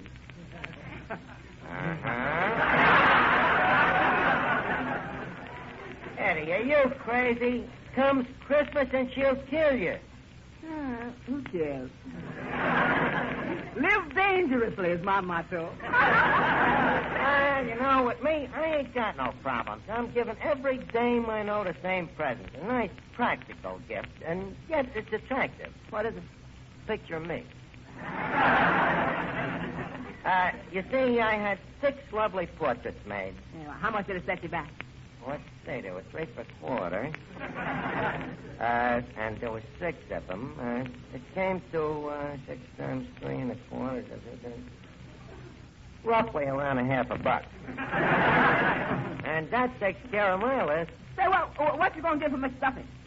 What am I going to get for Duffy? Eddie, for Duffy, I will get exactly what he always gets me.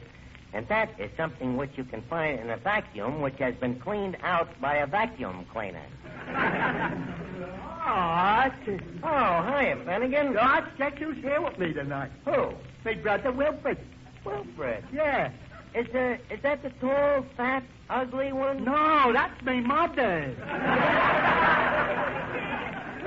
You know, Wilfred is my kid brother. You know, the black sheep of the family. The black sheep of the family? Yeah, the one with the brains. Oh, yeah, I remember him. Very smart kid. Oh, yeah. Hey, Art, what's an IQ? An IQ? Why? My kid brother's got one. Well, you see, Finnegan, that proves that he is a very bright boy. Yeah? Yes. IQ is a scientific abbreviation for a very smart person. Liberally translated, it means intelligent quadruped. That's very interesting. Yeah. I'm telling you, this brother of mine is very smart. He's really got his worries. You see, the rest of our family is just normal, average people. Like me. And poor Wilfred has to be a genius. Yeah, well, that's tough. Yeah. When did you find it out? Well, we first realized that he was abnormal when we seen him reading the paper without moving his lips.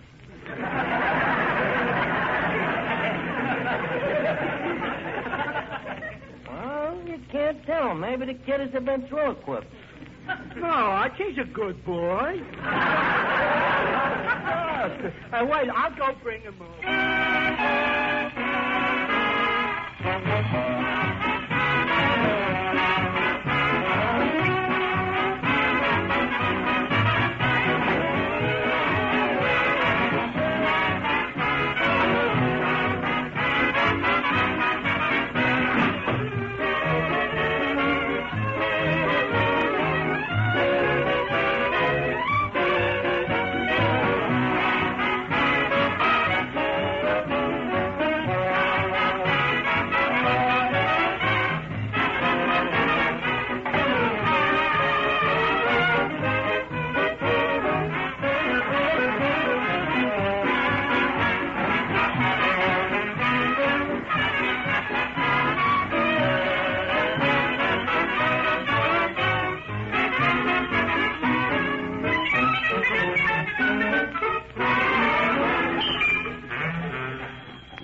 Duffy. What? There's a package from you arriving for me, and I shouldn't open it until Christmas.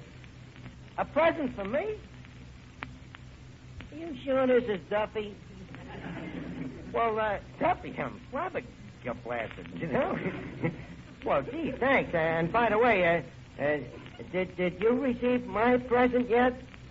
Well, it's probably in the mail. I'll call you back. Holy cat, Eddie. Duffy brought me a present. I gotta get something from him. I gotta get something. What should I... Let me see. Europa. I got it. What? I'll send him one of me portraits. Have you got a pen, Eddie? Yeah. Thanks. I'll autograph it, you know, with something nice. Let's see. To my dearest employer, good old Duffy, in fond appreciation for all I have done for you.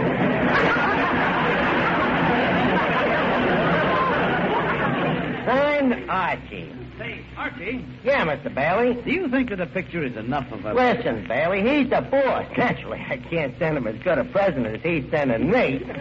After all, with the kind of dough Duffy's got, you know, an inexpensive present, there's no skin off his flint. Say, Archie, wouldn't it be wonderful if around this time of year he sent you a lovely warm scarf? A scarf? Well, Bailey, I'm funny that way. You know, I'd rather warm myself over a gold cigarette lighter. Well, as long as it's something that keeps you warm. Don't forget, Archie, the cold sneezing is here. Would you mind to repeat that, please? I said the cold sneezing is here. The cold sneezing is here. Bailey, that joke stinks.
Christmas present. I wonder what it could be. Hi, Art. Yeah, Finnegan. Here's my brother, Wilford. You remember him, Art? Oh, well, certainly. Hello, Wilford, my boy. Hello.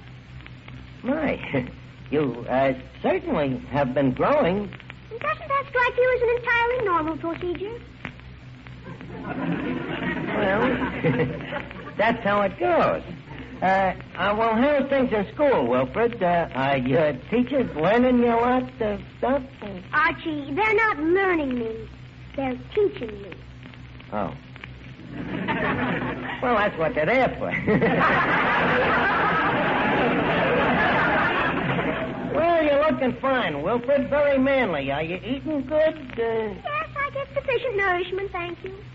Well, you know, you got to eat good if you want to grow up to be a big, strong man like your Uncle Archie. You know how I got this physique of mine?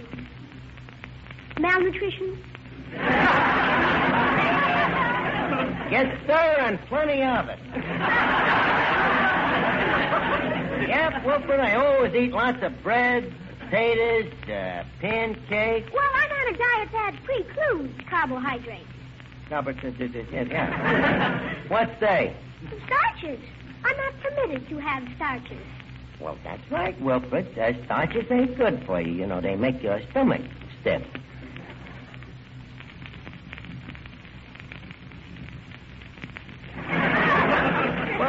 see you anyways, Wilfred. I said start the music. Wilfred, you're in for a big treat. Bob Graham, my singer, who is also a college man, has brought over a few of his sorority brothers here. They're going to treat us with a Christmas carol. Go on, fellas, sing and make it Christmassy, huh? Silent night, holy night, all is calm, all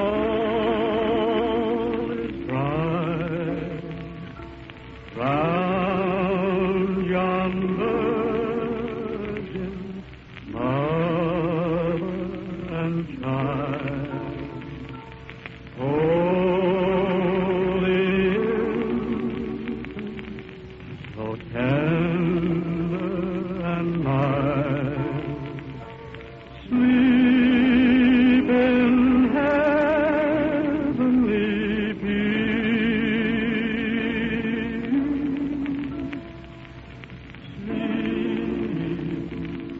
in heavenly peace, sleep in heavenly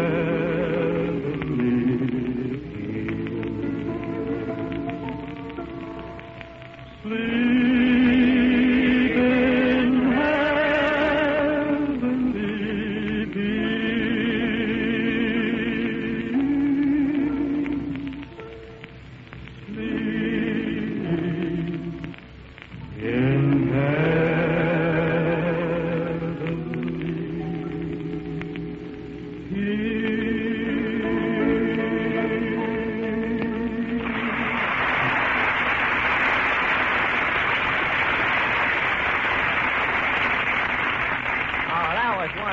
It sounded like a December whipping pup. Eddie, pass the hat for the boys.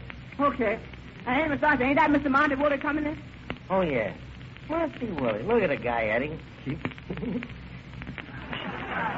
Well, good evening, Mr. Woolley.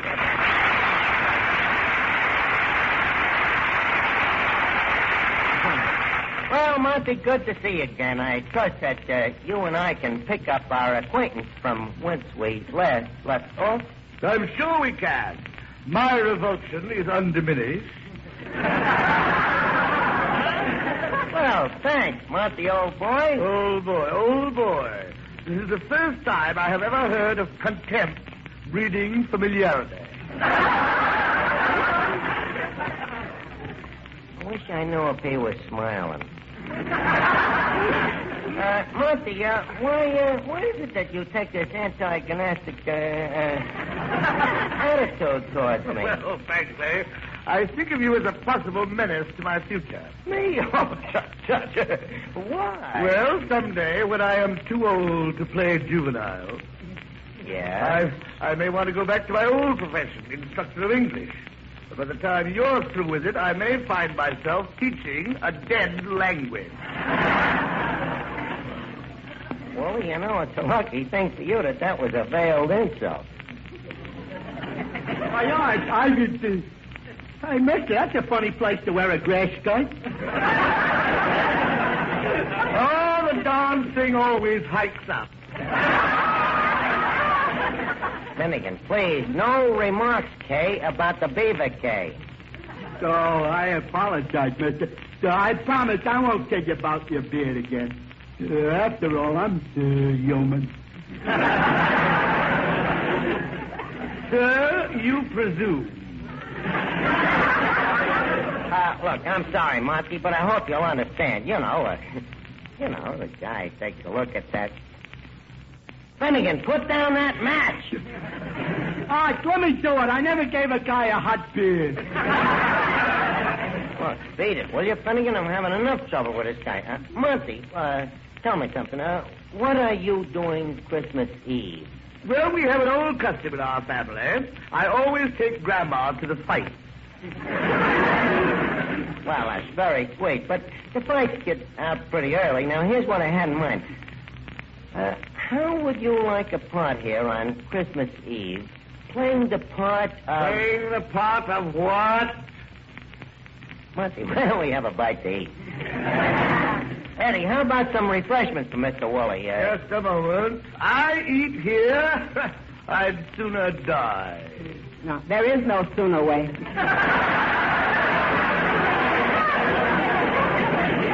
Just a second, Eddie. Mr. Woolley, don't let Eddie frighten you. The food isn't that bad. Well, have you, sir, ever eaten in this cadaver's commissary?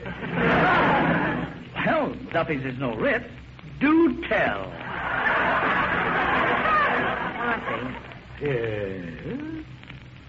Monty, you see, every Christmas Eve we have a big party here at Duffy's. You know, the joint is full of kids. They come down to get their fathers, you know.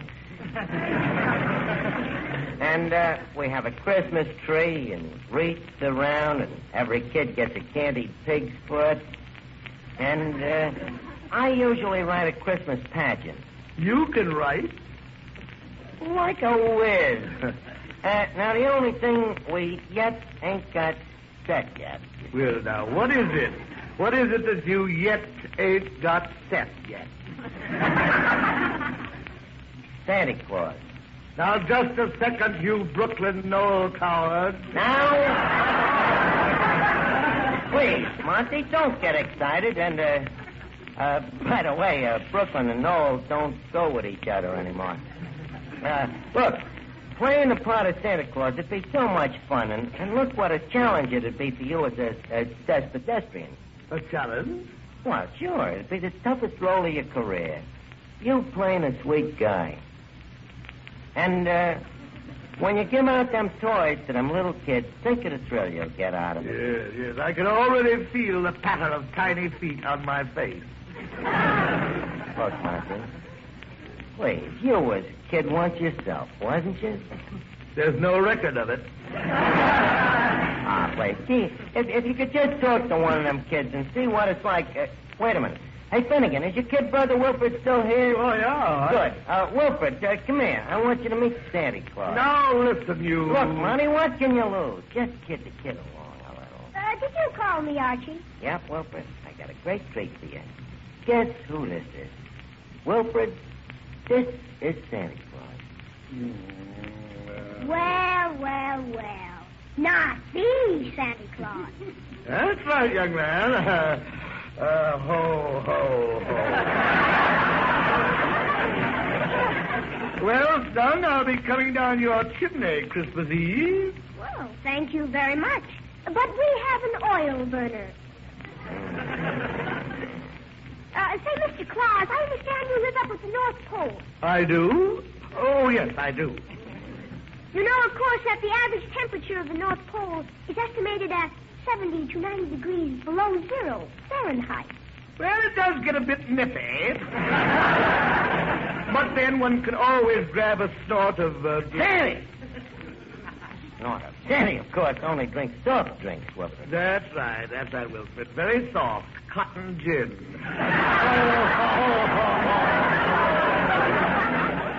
Yes, Wilfred, now see that you're a good boy, because on Christmas Eve, Santa Claus calls on every good little boy and girl. How does he know where they live? Well, he has all their numbers in a little red book. Yeah, and some mighty fine numbers, that little red book. Oh, this is so ridiculous. Preposterous. Huh? Wilfred, you don't mean that you believe in Santa Claus? Oh, Archie, please. It's an amusing legend and rather pleasant, this Santa Claus. But this man plays him so badly. Why, you... Now, take it easy, Monty. Monty, leave go of the kid's throat. Wilfred, put down them tweezers. So what, Monty? You know, the kid's a bit of a critic. Please leave me get out of here. Look, Monty, I'm sorry it turned out like this, but... Archie, don't be silly. I'll be happy to be here Christmas Eve. You will? Yes, playing Santa Claus for Wilfred, with a bag slung over my shoulder. And do you know what I hope to have in that bag? What? Wilfred. Bye.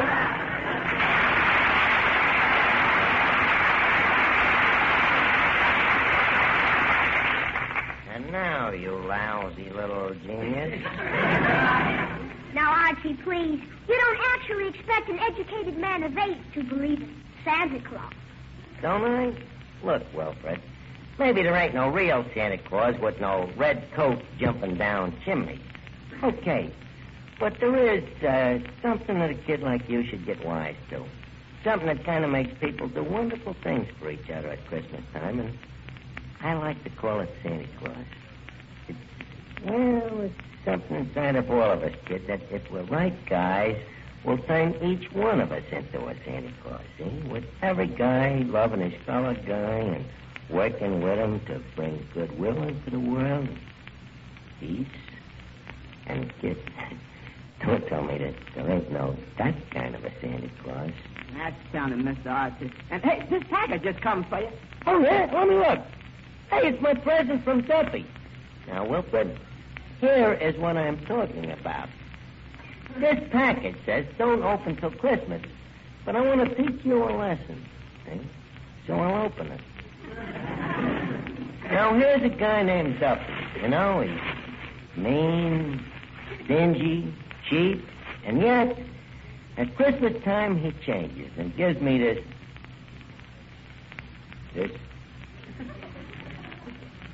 picture of himself. Autographed to my dear employee, Archie. Where was I, Wilfred? Oh, yeah, you see? Maybe there ain't no real Santa Claus with no red coat chimneys, but I believe that...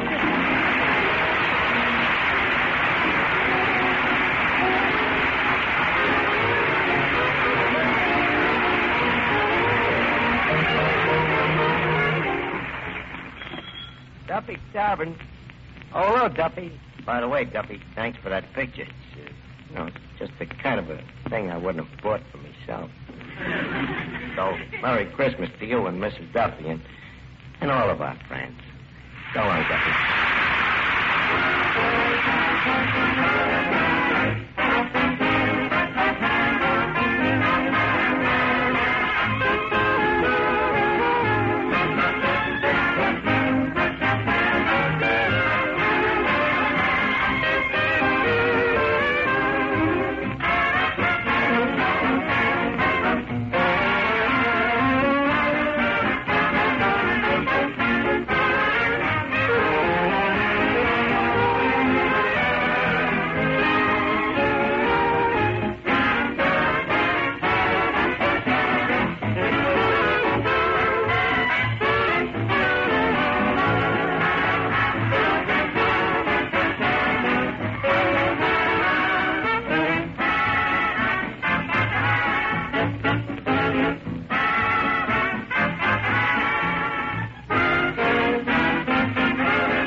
Radio service.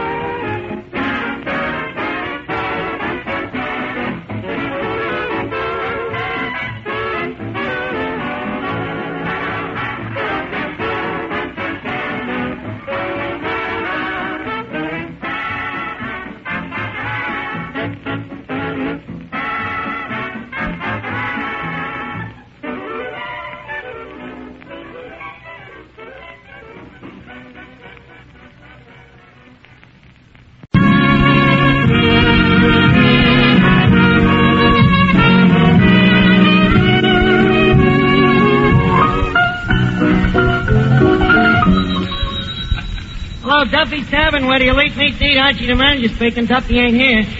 Oh, hello, Duffy. Tonight's Jinx Falkenburg. Cover girl, swimmer, movie actress, tennis star. Yep, she's typed to the hilt with talent.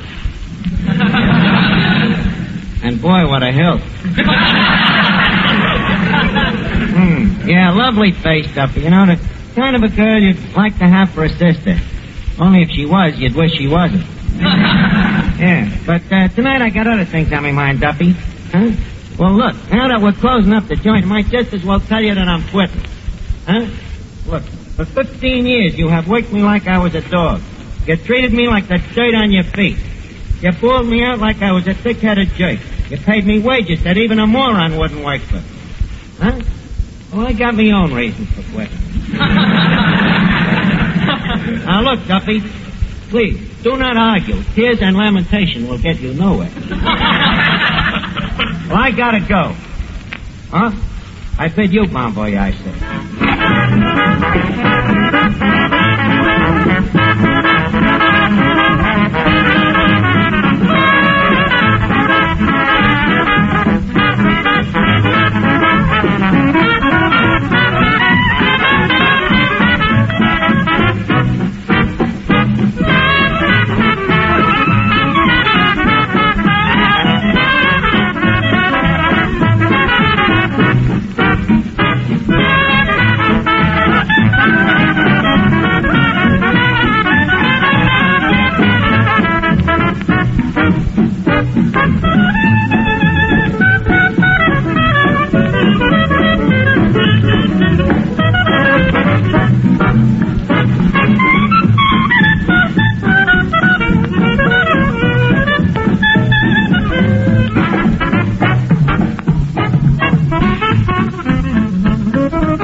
Don't bother me now, Eddie. I gotta check this ad for typographical errors.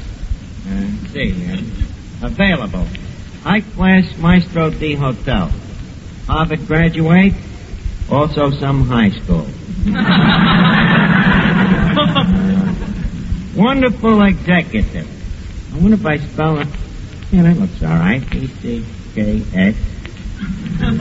Z-E-C-K-Z. Y-O-U-U.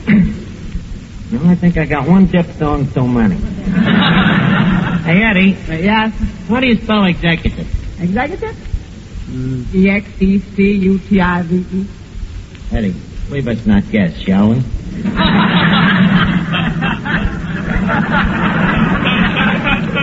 I'm sorry. But you really gonna leave this place, Mr. Archie? Yep, Eddie, the cast has died. I already told Duffy. And boy, what a relief, you know. For the first time in 15 years, I feel freedom coursing through me veins. Yes, sir, Eddie, when I leave this job, I'll be working on air. And living on it, too. Don't worry, I'll do okay. I've learned a lot from working for that dirty miser. You have? Yes, sir. Next time a boss tells me I'll only have to work 80 hours a week, 6.5 days for $15, brother, I'll get it in writing. When I think how that Duffy has pushed me around. Well, I don't have to tell you, Eddie. You know how much I've taken from him. And without getting caught, too.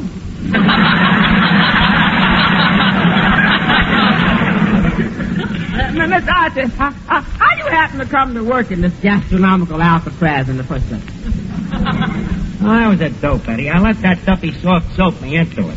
What a picture he painted. Archie, someday this place will be all yours. I ain't gonna live forever. Promises. Empty promises. He let you down, huh? Yep. How'd he suck you into coming here? Well, I was just an inexperienced country boy at the time. When Mr. Duffy told me the hours and the pay, I thought it was a good job. Come on, Eddie, quit kidding. What keeps you here? Well, as a matter of fact, see, I kind of like it, too. Yeah. Maybe I'm just a sucker for bright lights and crunch of petrol. Yeah, I know how you feel, Eddie. There was certain things about this joint that does get under your skin. Yeah? The soft swish of a customer being dragged through the sawdust. Yeah. The gentle rattle of teeth getting knocked out in the pipe. Yeah. The gusty smacking of lips at the free lunch. Followed by the dull thud of falling bodies. Now, wait a minute, Eddie. Quit trying to nostalge me. I see what you're trying to do. Don't you? My mind is made up. What? Hello, Finnegan. Yeah, it is. I'm saying my mind is made up. What's the matter, Arch? You sound sad. Yeah, Finnegan. You see, I ain't gonna be here much longer. You ain't gonna be... Go on, Arch. You'll live to dance at my funeral. Finnegan, I ain't talking about rigor and me mortis. Oh. I'm talking about quitting me job. Oh, is that so? Arch, I don't want to seem a guru, but if there's going to be a vacancy, I wonder if Duffy would consider me. There is an old maximum. You can't fill a vacancy with a vacancy. You know, there's a lot to learn before you can manage a joint like this. So what? I learn very fast. Well, if you learn very fast, how come you don't know nothing? Oh, easy come, easy go. It's laughable. You run Duffy's Tavern. Then again, you had no business experience. Archie, you forget my dog walking around. And the year that I was associated with that Heidi. You mean one of them hand organs with a monkey? Yeah. Which end of the business were you in? Yeah, I was the one that trained the crank. Oh. Well, was the enterprise successful? Well, between you and me, no. You see, a business has to be built on confidence, and frankly, I just couldn't trust that monkey. Well, Finnegan, you'd have problems on this job, too. No, I'm afraid I couldn't recommend you. Oh, another faggot. Yeah, you do have tough luck, don't you? Yeah. It's a case of us finishers, I guess I'm just like my father. The one time in his life he started to make good money selling apples, boom. The depression ended and he was wiped out. Yeah. That's when you left school and went to work, wasn't it? No, I wanted to leave school, but my mother wouldn't let me. I was only in 4B. How old was you? Not quite 19. Besides, my mother wanted me to stay until I learned to read and write. Well, did you? No, it was terrible. First I could read and I couldn't write. And I finally learned to write and I forgot how to read. Oh, it was a vicious cycle. Well, then why didn't your mother let you go to work? She was afraid it would interfere with me education.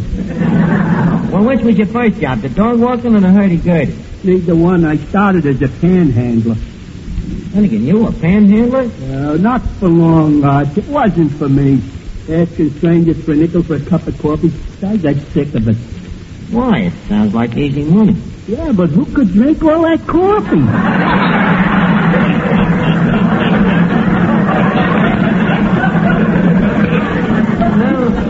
Well, I'm going to miss you, Finnegan.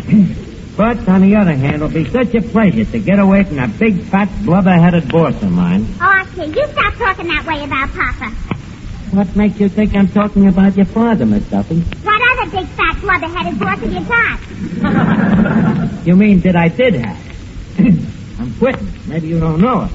Yeah, I heard about it. And I think it's a dirty trick after all Papa's done to you.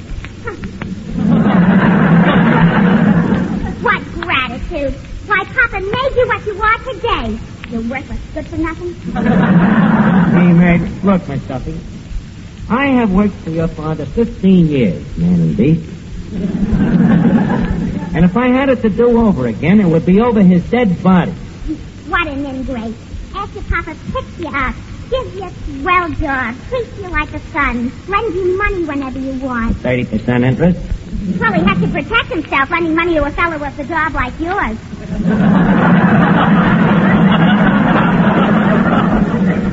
But that doesn't say that he's stingy.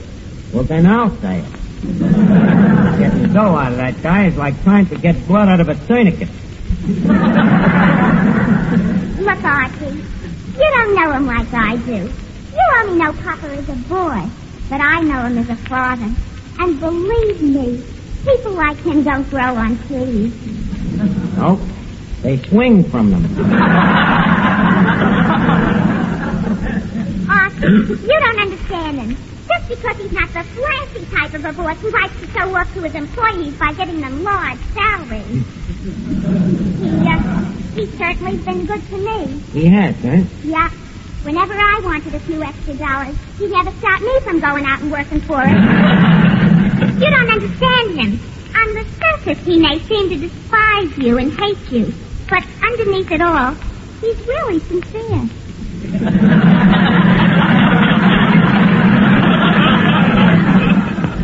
Well, I'm glad to hear that.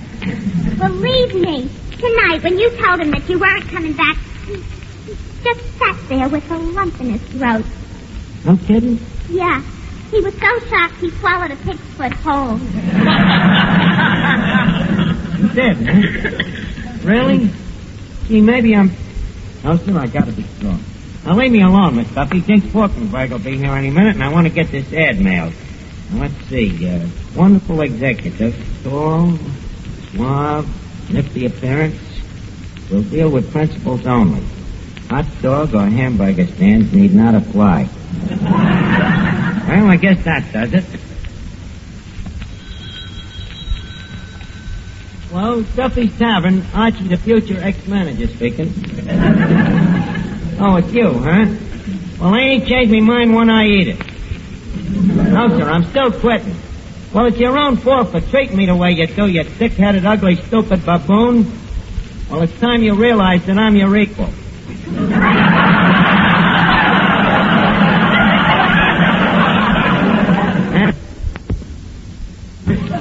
What? Go soak your feet, you big mullet head. Darling, such a tender party. Well, it's no use leaving bad friends. Well, Eddie, I guess I better pack my stuff now. Let's see. Where's me bartender's handbook? You mean how to win friends and put people under the influence? Yeah. Right over there next to your Mickey manual. Oh, thanks. Now, let's see. I'll need me short measure jigger with the false bottom. Now, what else? Hey, Miss Archie, that girl over there, ain't that Miss Jinx Falkenburg? Where? Oh, yeah. Yeah, look at the cut of that dress. If the top was any lower and the skirt was any shorter, it'd make a great belt. Look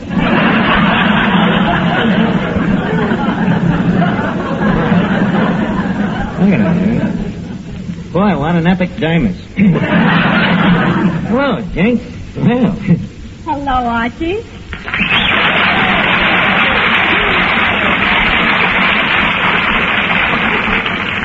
Jinx, I don't know how to greet you. You know, I'm so bedazzled by the glamour of your punctitudinous femininity. And so overcome by the delicacy of your scintillating presence, I'm just speechless. Well, I'm glad that's over. So am I. Now, leave us get down to conversation. How you been? Oh, very well, thanks. And you? Oh, fair to meddle. You're certainly looking well. Oh, pardon me, I didn't mean to stare.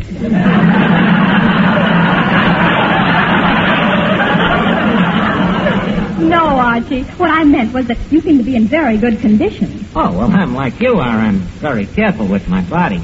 I treat it like a delicate machine, you know. You know how I got this physique of mine, don't you? Malnutrition? Yeah. And plenty of it.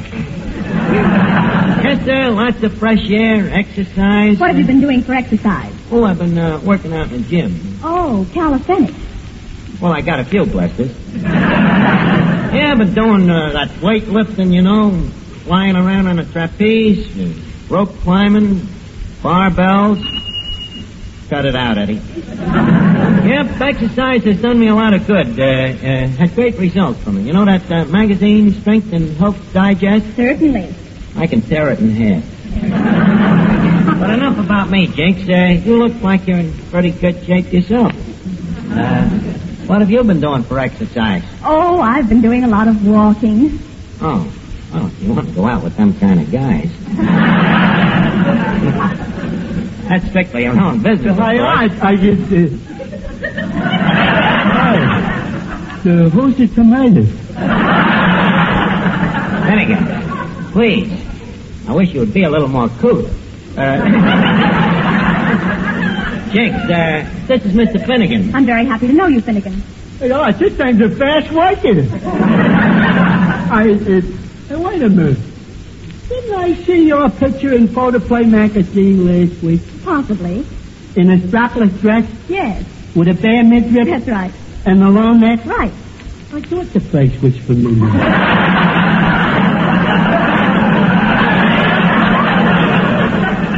Finnegan, really, I'm embarrassed for you. What was that? I'm embarrassed for you. Well, thanks, Archie. And if I can ever be embarrassed for you, just call me. Finnegan, why don't you go pawn yourself and lose the ticket? Jinx, how come you're in town tonight? I'm going over for the USO. Oh, what are you going to do over there? Well, that's just it, Art. I don't know what to do. I can't sing and I can't dance. And... Well, I got a feeling that in your case the boys will overlook a lot. Excuse me. Hello? What? No, it's too late to offer me a raise. 25? No, sir. You could make it 50, 75, even a buck.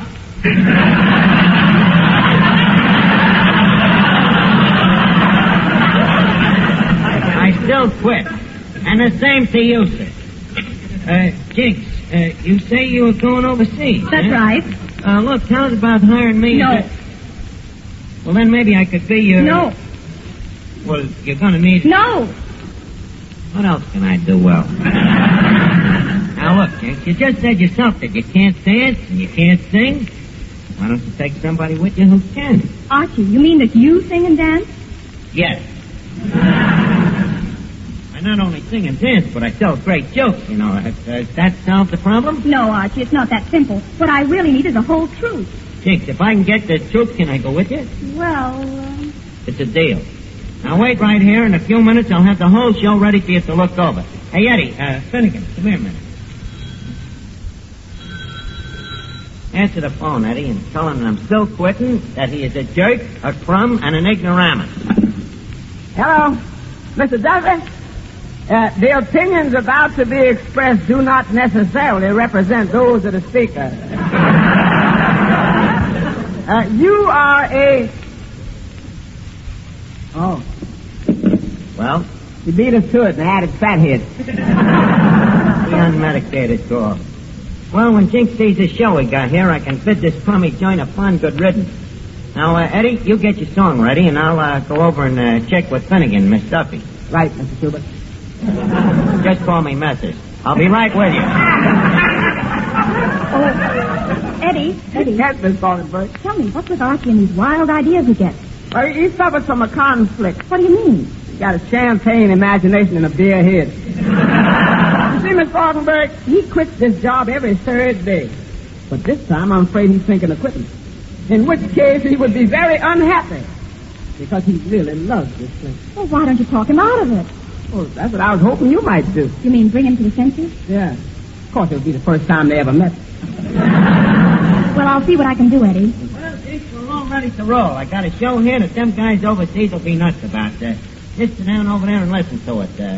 Okay, in the pit, music.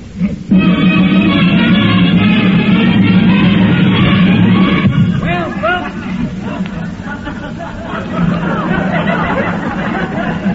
Here I am again, you lucky people. 110 pounds of charm and personality.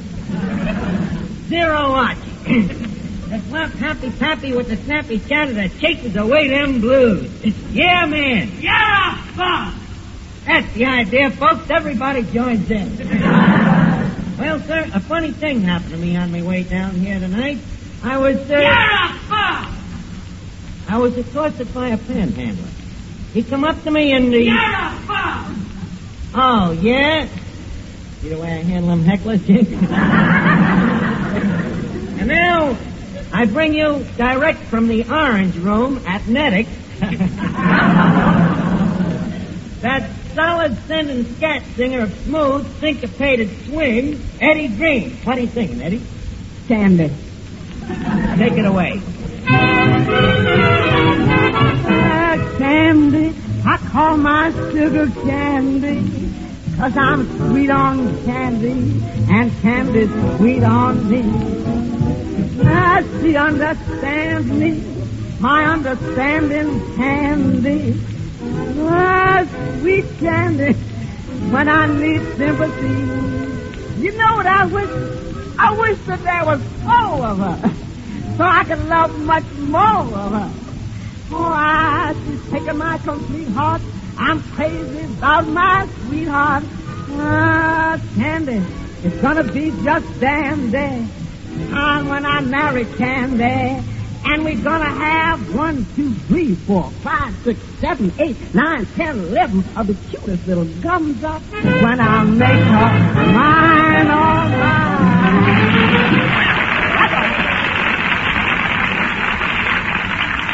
And thank you, Eddie Green. Well, is everybody happy? Are we living? Are we in the groove? Good. Well, sir,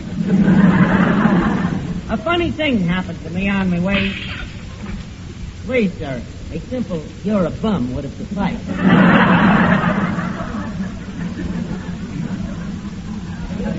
And now, that popular duo of two, them perennial favorites of stage, screen, and radio, appearing for the first time anywhere. Here they are, half a wit and a miss. The kids will sing that popular hit, Indian Love Song.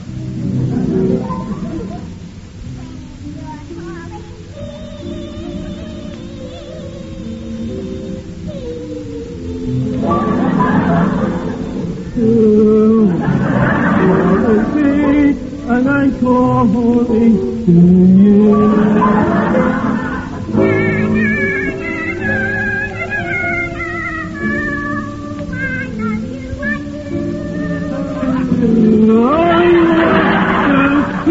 That you take, you love me, dear, I love you too.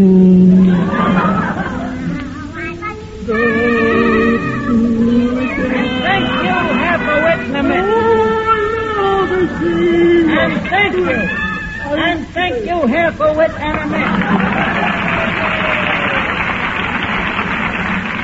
Now, folks, that concludes our early bird floor show. Well, Jinx, what do you think? Wasn't it sensational? Wasn't it terrific? Yes, I liked it. Yes. Are you kidding? No, it was great, Archie. Those people really love you. You think? Them crumbs around here, what do they know? I don't think they're crumbs, Archie. I think they're wonderful people. Yes, they're so warm and friendly, and they seem to represent all walks of life. Yeah, yes, they do at that. Rich man's seat, poor man's seat, beggar man's seat. Yeah, Jinx, they're really good. Well, Jinx, what about the European set? But won't you miss these people, Archie? What? No, I ain't the sentimental type. I can get along without them. I got a little surprise for you to take with you when you leave. Yeah. Let's see. A little bag of soda. See, that's nice of you, Finnegan. Yeah, Miss Archie, I got a little going-away present for you, too. A lock and half from the moose head. Oh, thanks, Eddie. Gee, fellas, these things are certainly going to remind me of the place. Oh, Jinx. Jinx, I think we better start going. Come on. Let's get out of this crummy dump, will you? Will you cut it out, fellas? You see, Archie, they really love you. Huh? Yeah, they do, don't they? Hello? Hello, Duffy. I ain't gonna quit. No, I won't leave, Duffy. No, I'll never leave you. Duffy. He's crying. Jinx, I guess you're right. Tell the fellas overseas I'm sorry, but my place is here, bringing happiness to these people. My people. Yeah, bum! You see, they really love me.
This is the Armed Forces Radio Service.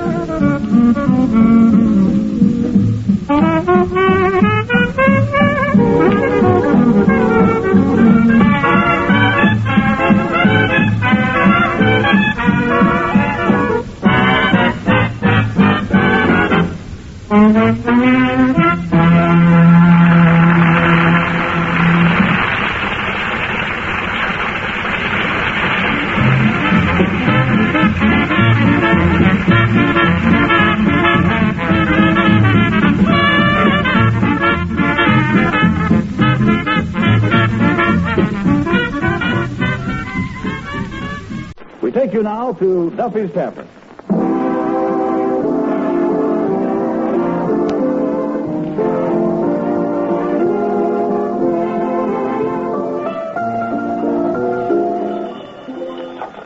Hello, Duffy's Tavern. Where do you leave me seat? Archie, the manager's speaking. Duffy ain't here. Oh, hello, Duffy. Tonight, Boris Karloff. Yep. America's #1 pinup ghoul. Yeah, I'm a sucker for his kind of pictures. You know, they can't be too horrible for me. The regular mortis, the better I like it. Huh? You don't like him? Well, did you ever see Frankenstein? Dracula? Oh. You go to the movies, you like to forget your wife. Well, look, Duffy, I'm busy right now with this war bond thing. Yeah, every joint in the neighborhood is selling bonds tonight. Grogan's Bar and Grill, Cavendish, The Undertaker, Palucci's Fruit Store, Lefty's Metropolitan Museum of Pool.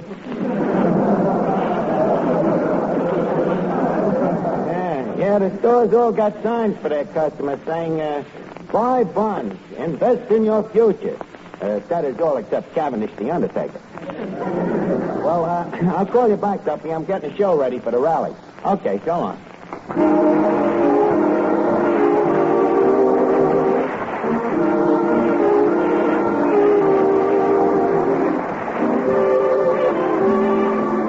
Ladies and gentlemen, welcome to Duffy's Tavern. Come in and meet Finnegan, Eddie the waiter, Miss Duffy, our singer Bob Graham, Reed Beat Reeves and his orchestra, our special guest tonight, Boris Karloff, and Archie himself, Ed Gardner.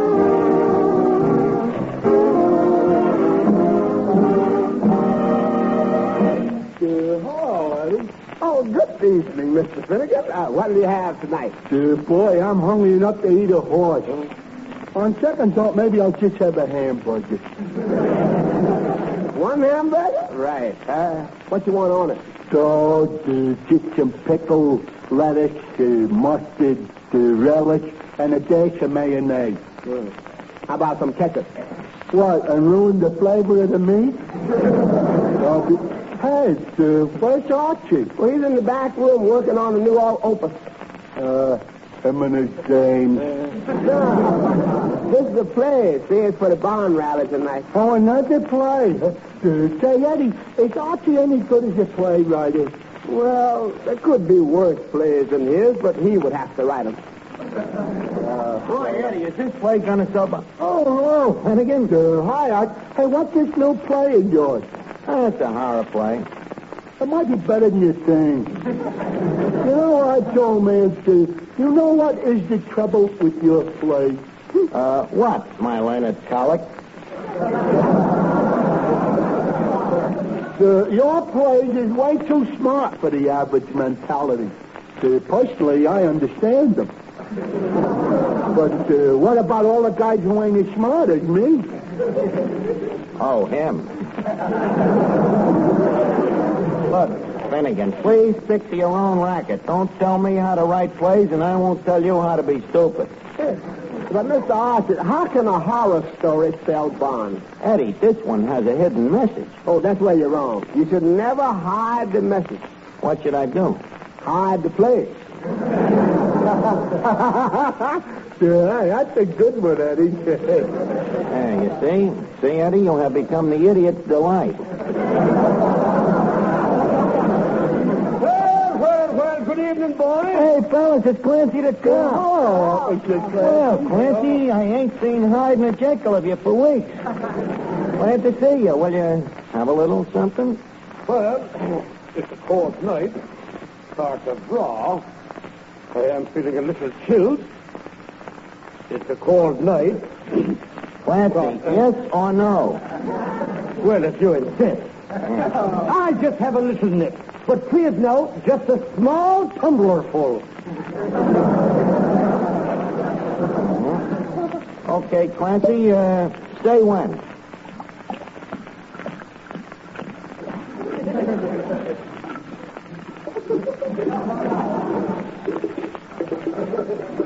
Clancy, by the way, did you hear that Duffy drop dead? When? Okay, here's the drink.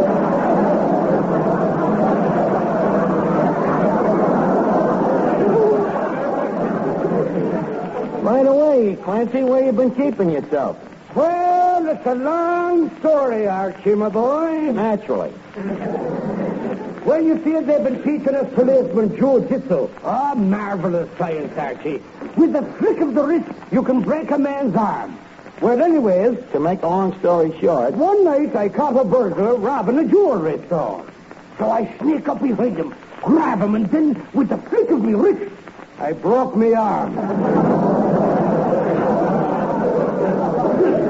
Oh. So you was laid up, huh? Yeah. But it was kind of nice, though. I got a chance to be home with the kids for a while. Oh, yes? How many kids have you got, Clancy? 5 or 6, I guess.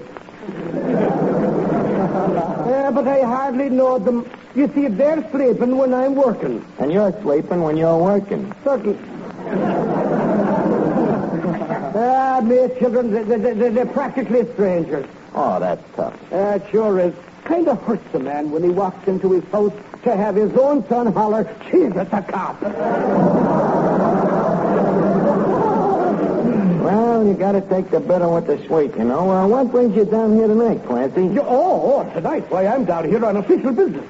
Now, wait a minute, Clancy. If it's about serving them little kids, I can prove they was midgets. No, Archie, no. It was about the bond drive. The commissioner has decided that the man who sells the most bonds in this neighborhood will be crowned king of this year's policeman's ball. The guy that sells the most bonds, huh? Yes, Archie. Oh, it's a great honor. The winner gets to meet the mayor and the governor. And we'll have as queens the entire chorus of the Gaiety Burlesque. Holy cat. All of them beautiful dames. You really have them down there? I guarantee it. How are you so sure? We're raiding the joint the night before.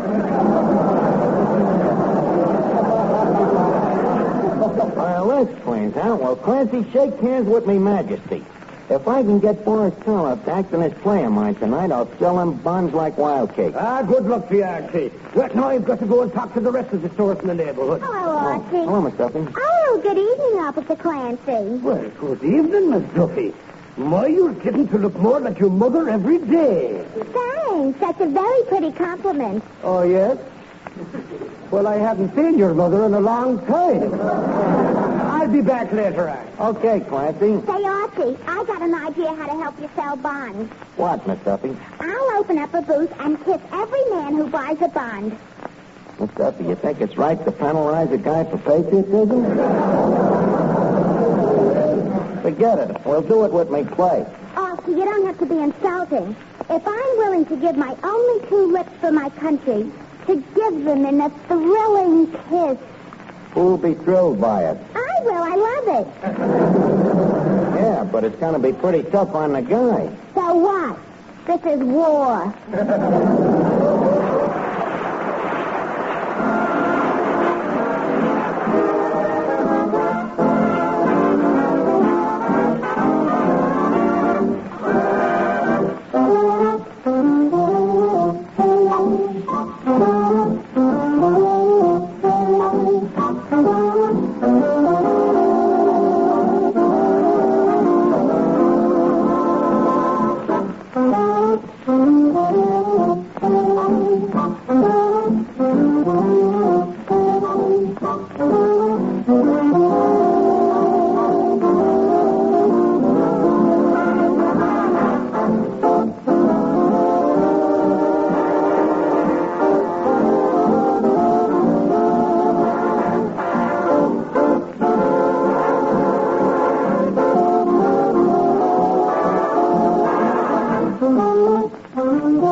What are you calling, Miss Archie?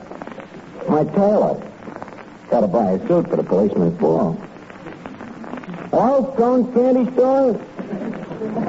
Would you please walk up one flight and call Sam the clothing man?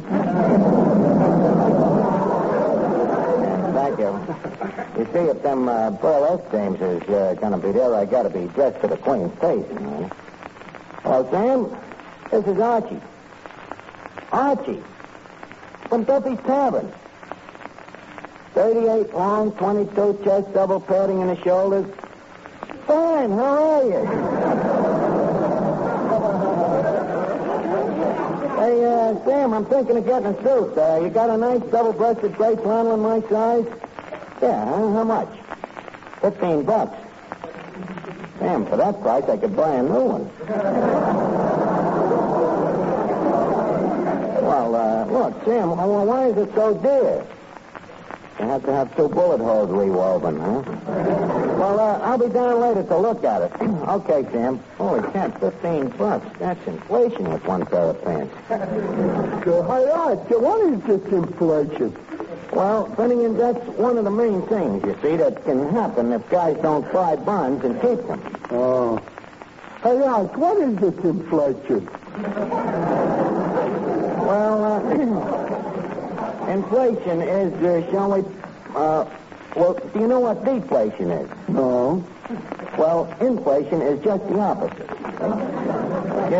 You see, when the output of currency in a country becomes larger than the ingots of gold in Fort Knox,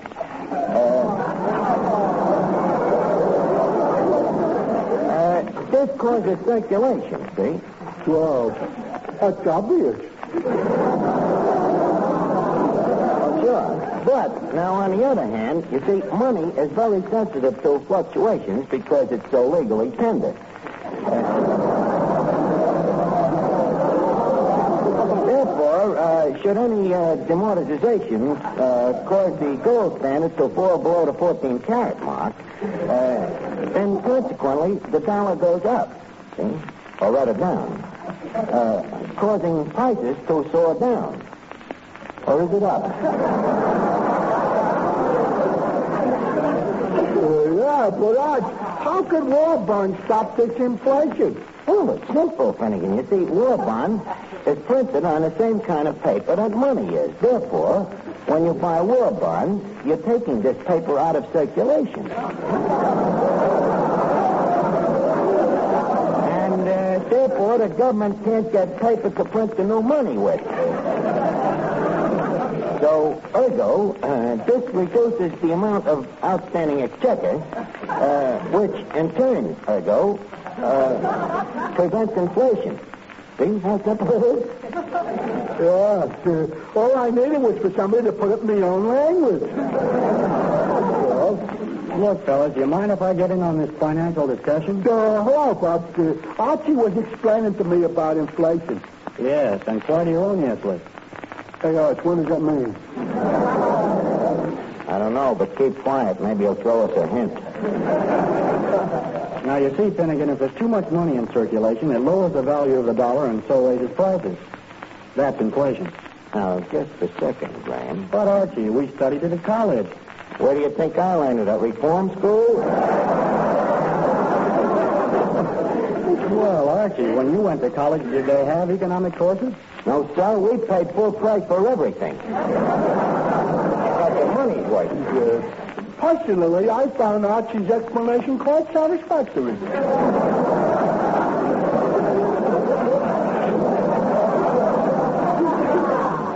Thank you very much, Clifton. All right, fellas. I defer to superior ignorance. You defer to superior ignorance. Well, that's better. Now, go ahead and sing, Bob.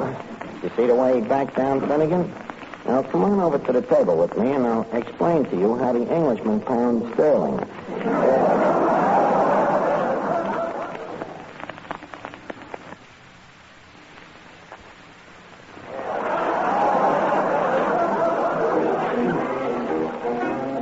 Oh, give me land, lots of land under starry skies above.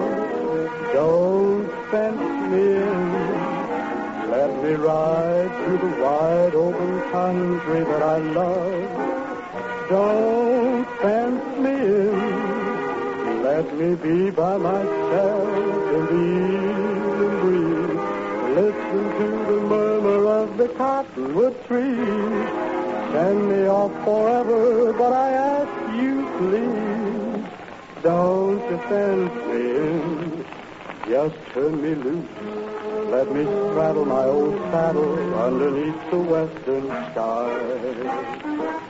On my cayuse, let me wander over yonder till I see the mountains rise.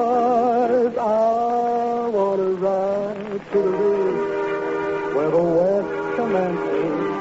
Gaze at the moon till I lose my senses.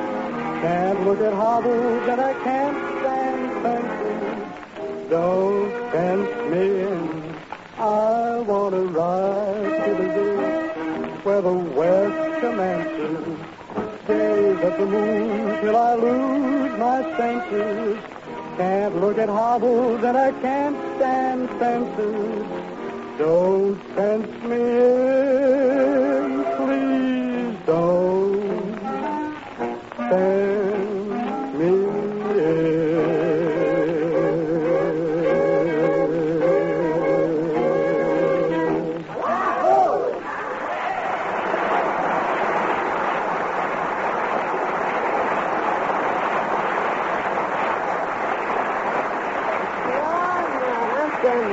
That boy sure can sing. Yeah? I think so, too. Yeah, he sure can. Oh, good evening, Mr. Karloff.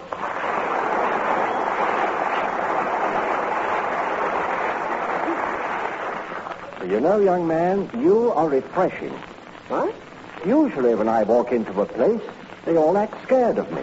Oh, well, you see, Mr. Karloff, when a man has worked at Duffy's Tavern for 10 years, the only thing that can horrify him is the thought of another 10 years. Hey,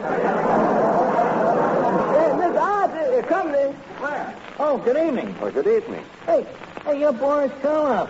I didn't recognize you. You seem so unmonsterly. You know, in the flesh. By the way, that is flesh, ain't it? I beg your pardon. Well, please forgive me rudidity. By the way, I understand your English. That's where you have the advantage. I don't understand yours.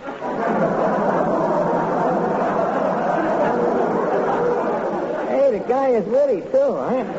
Hey, you know, but you're so different from what I expected. Thank you. Yeah, it's amazing. Isn't it such a surprise?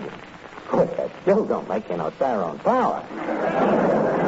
But, you know, whatever made a mild guy like you go into them horror pictures? Horror. What do you mean? Horror of not eating. Well, I'm glad you're doing it. You know, them pictures of yours have helped me a lot with dames. My pictures? Oh, yeah. You know, sometimes I run across a dame that plays hard to get. So what do? I take her to see one of your pictures. Yeah, well, you know, when a dame gets scared, she likes to have a man's arms around her, you know, so usually after 10 minutes of one of your really scary pictures, hard to get has been got.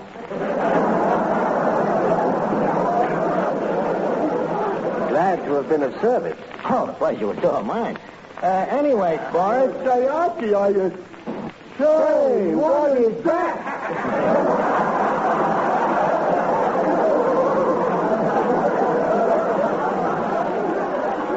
Pretty startling for both of them. Boris Karloff, meet Clifton Finnegan. Nice. Hey, you're the new one, aren't you?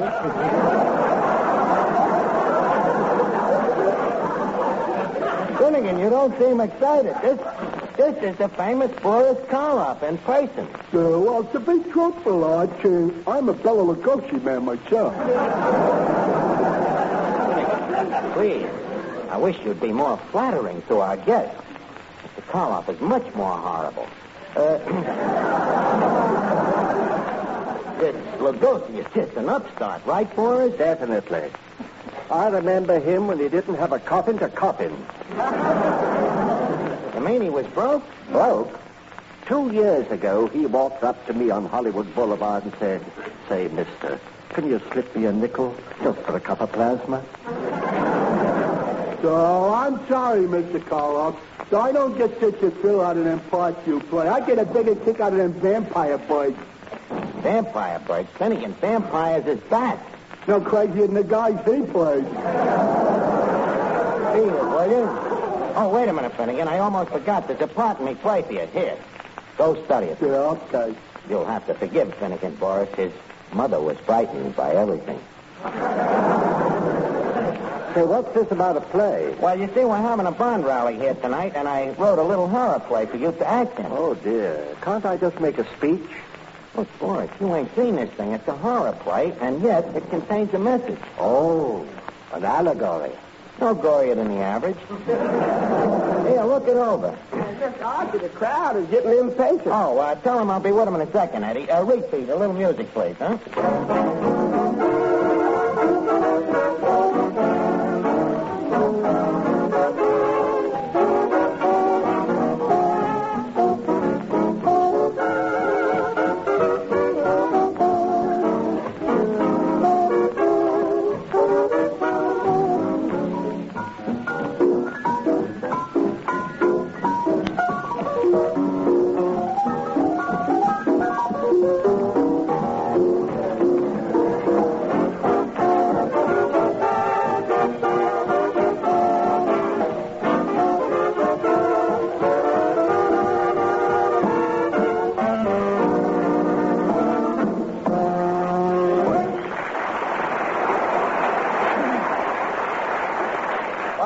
Have you looked over my play? Yes. Great contribution to the war effort, huh? Contribution to the war effort. Archie? Yeah. Whose side are you on? Just a second, you overgrown Peter Lorry. What's the use of starting a fight now? Leave us get the thing going. Trumpets, please. Thank you. Ladies and gentlemen, we got to get that guy a new trumpet. Ladies and gentlemen, to commence off our war bond rally tonight, Mr. Boris Karloff, that famous star of stage, screen, and cemetery, joins us in bringing you a new play entitled Young Monster Malone. Or I'll Be Sawing You. Or A Monster is Born. On with the show. Music, please.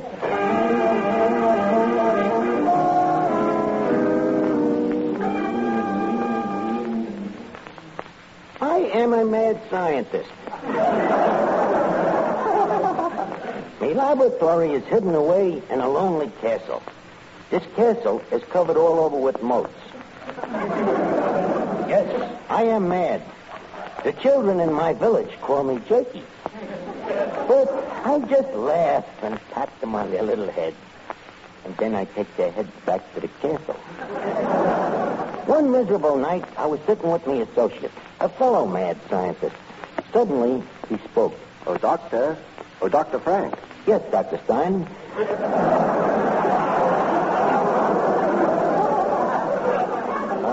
What is it? Why are you looking so pale and weak today? Oh, it's that Dracula. Oh, so you were over to his house again? Yes, he had me for dinner last night. Well, we got to get to the laboratory and finish that monster we're making, but how can we make him talk, Dr. Frank? Yes, that's our big problem. How can we make him talk? How about beating him over the head with a rubber hose? It's unscientific. And besides, his head is apt to come off. And we'd have that all to do over again.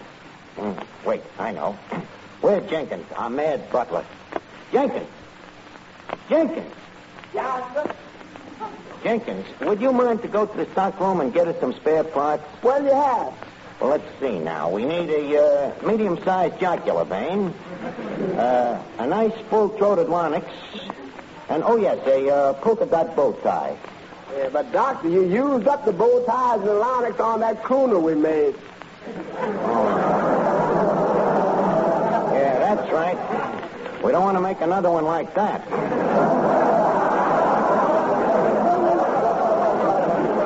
Well, we'll do something.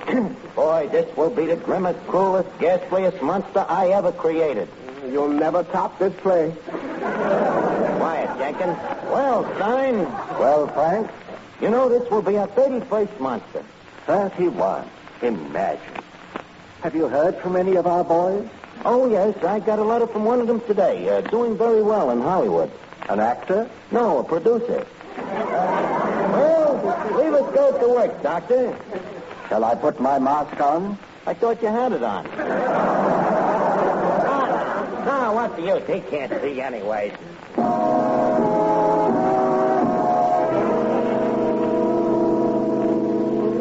The operation table was ready.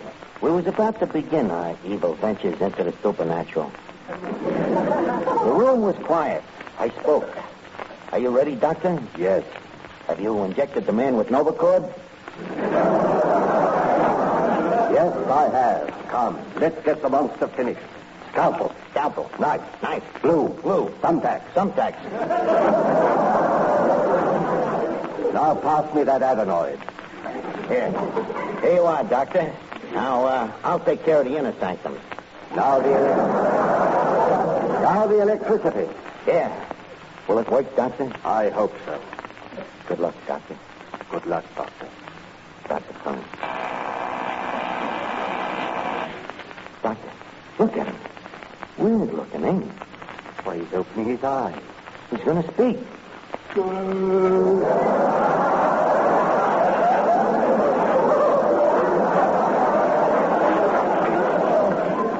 Speak, monster.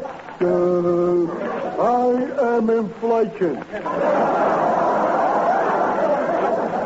The worst monster of all.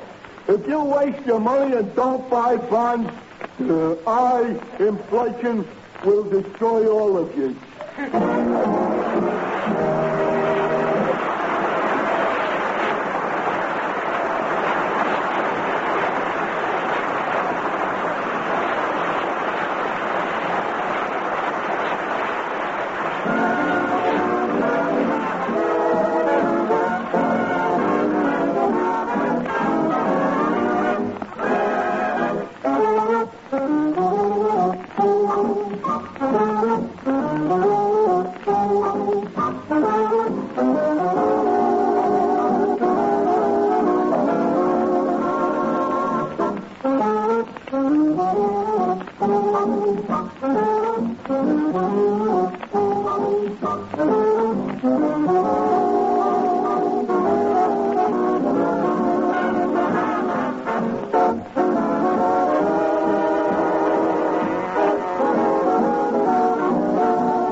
Radio service.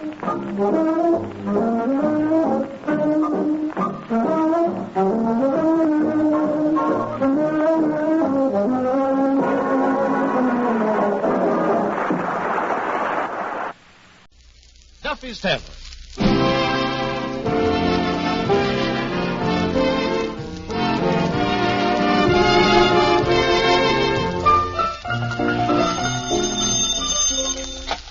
Hello, Duffy's Tavern. Where do you eat meat to eat? Archie the manager speaking. Duffy ain't here. Oh, look, Duffy. Tonight, Linda Darnell. And, brother, would I love to fence her in. Yeah, Duffy. Dark, alluring, lovely face, gorgeous figure, beautiful legs, and yet with it all, a certain something that attracts men. Yeah, a wonderful girl, Duffy. The kind of a girl you want to take home to your mother. Well, who else could you trust? Well, last week for selling the most war bonds, I was elected king of the policeman's ball, so, I'm gonna ask Linda to go with me as me queen. Huh? King can do no wrong, huh? Well, then we'll just hold hands. I'll call you back, Duffy. So long.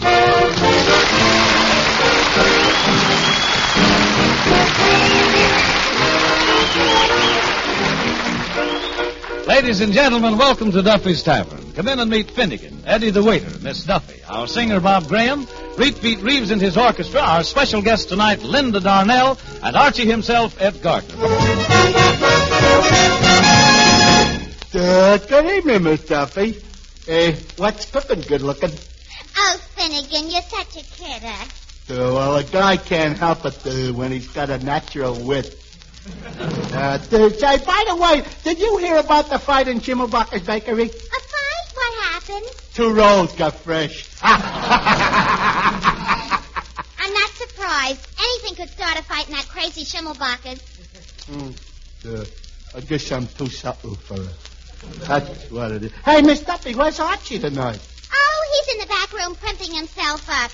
He's going to ask Linda Darnell to go to the policeman's ball. Linda Darnell. Oh, boy. Linda Darnell. You too. Honestly, Finnegan, sometimes you act just like a man. You men. You get so excited just because a person is in the movies. That's not true, Miss Duffy. Last week, did I get excited about Boris Karloff? But he's a member of the opposite sex. In that case, why didn't he get excited over me?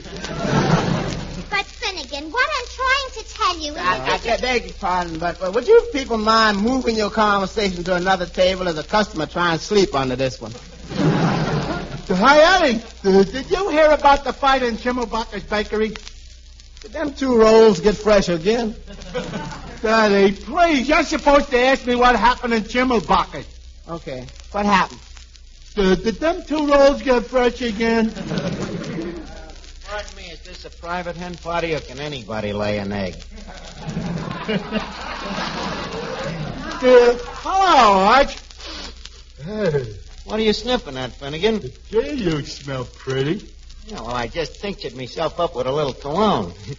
You know, with a dame like Linda Donnell coming down here, I naturally want to give myself a good aroma. Mr. Archie, aroma ain't built in a day.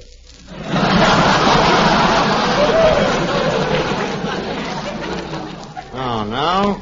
Just a second, Archie. I know that smell. Were you using my perfume, my white shoulders? Oh, I just used a little bit, just a dab behind each ear. With your ears, that's a lot of perfume. That's right, Eddie. That's very expensive perfume. White shoulders. And he puts it behind his ears. Well, it's cold in that back room. I didn't want to take my shirt off. Hey, Arch, I hear you're going to take Linda Donnell to the policeman's ball. Yep. Linda Donnell, Finnegan. And wait till them bulls see them calves.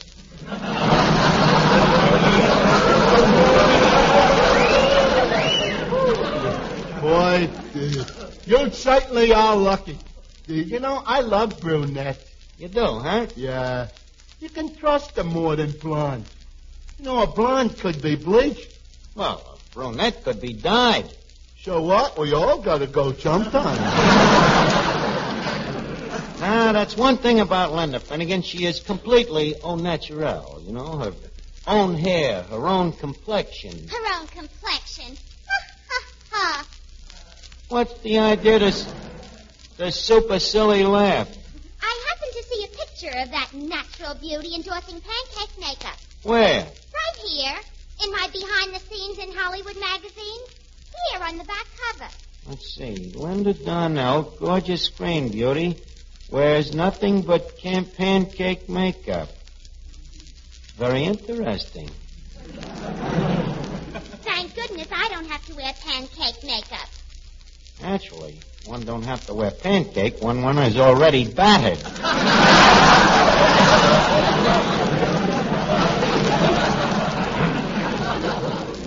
Yeah, let me look at that picture again. Oh, boy, look at that Donnell in a bathing suit, huh? What a beautiful endorsement. Say, Archie, could I have that picture? What do you want of it, Finnegan? I want to draw a mustache on it.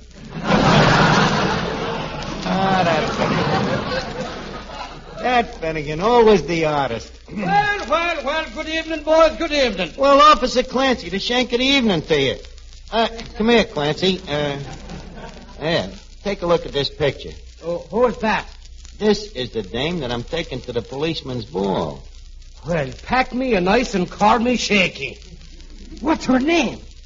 There it is, right there. Can't you read? If I could, I'd be a sergeant. Well, it's Linda Donnell. Quite a dish, huh, Clancy? Oh, beautiful. Archie, she reminds me of the pretty little Carleen that stood beside me on my wedding day. She, too, was dark and lovely. And you married her, huh, Clancy? How could I? I just finished marrying my wife. Oh, well, that's a tough break, Clancy. Excuse me. Hello? Oh, how are you? Huh? Well, just a second, I'll ask him. Clancy, a friend of mine here wants to know what time will the policeman's ball be over? Oh, it usually lasts about 3 a.m. Thanks. Hello? You got until about 3 a.m. Okay. Who is that? Crud-faced Clifford, the safecracker. Oh, yeah, it's a very good friend of mine. I've sent him up the river 3 or 4 times. That's a nice friendship. Archie, how sure are you now that you can get this Linda Dardanelle to come to the ball? Just as sure as I am that you're a thick-headed cop, Clancy. Well, that's good enough for me. Give me that phone. Okay. Hello, Sergeant? This is Clancy. Clancy. Clancy, the patrolman. I'm up here at Duffy's Tavern. Now, just a second, Sergeant, you're wrong. They know me better than to offer me a drink. And you know me better than to think I'd buy one. Listen here. I was going to tell you that I was talking to Archie about the ball, and I got great news for you. Who do you think that Archie is bringing? None other than that famous movie actress. What was her name again, Archie? Linda Darnell. Oh, yes. Linda Darnell herself. Oh, too bad we didn't have it on the posters.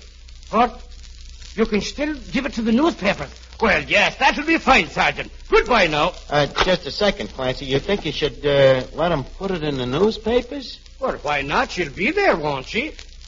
Oh, yeah, but, accidents can happen. Yes, they certainly can. And they can happen to anybody. She better be there. I'll see you later, Archie. Okay, Flatfoot. Oh, boy, Eddie. When I walk in as king of the cops ball with Linda Darnell, am I going to be a hot shot? If you walk in without Linda Darnell, you're going to be a pot shot.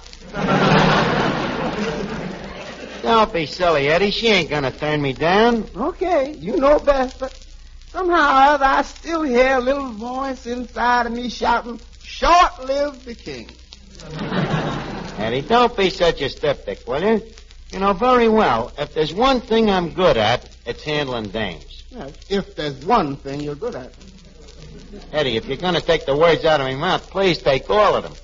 Hello, Archie. Well, Bob Graham. How are you, Bob? Well, Bob, I'm glad to see you. Congratulations. Bob, shall we tell him now? Okay, Mr. Bailey. Hey, Repeat, give me a chord. Guests of Duffy's Tavern, we are pleased to announce that in a poll conducted by the Daily Trojan of the University of Southern California, the editors of over 300 college newspapers have chosen Bob Graham as the outstanding singing discovery of 1944.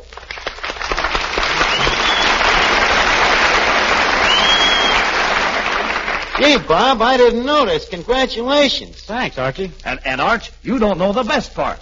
He's going to be given the award by Linda Darnell. Linda Darnell, huh? Sure. Why did you think she was coming down here tonight? Oh. Oh. She's at the top. Arch, this ought to be a great night for the kid, huh? Linda Darnell herself giving him the award and probably kissing him on both cheeks. Us old bucks won't have much of a chance, huh? No. Bob, this is a big night. How about singing a song to celebrate? Okay, Mr. Bailey. I got a feeling this is going to fly up me ointment. Good night, sweet dream.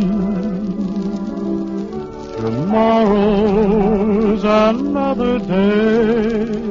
Till then, good night, sweetheart. Good night, sleep tight. I'll see you along the way in dreams. Sweet dreams, sweetheart. May angels up above watch over you and keep you safe, my love, until the dawn breaks through. Good night, sweet dreams. Tomorrow's another day. Good night, sweet dreams, sweetheart. Good night, sweet dreams. Tomorrow's another another day. Good night, sweet dreams. Good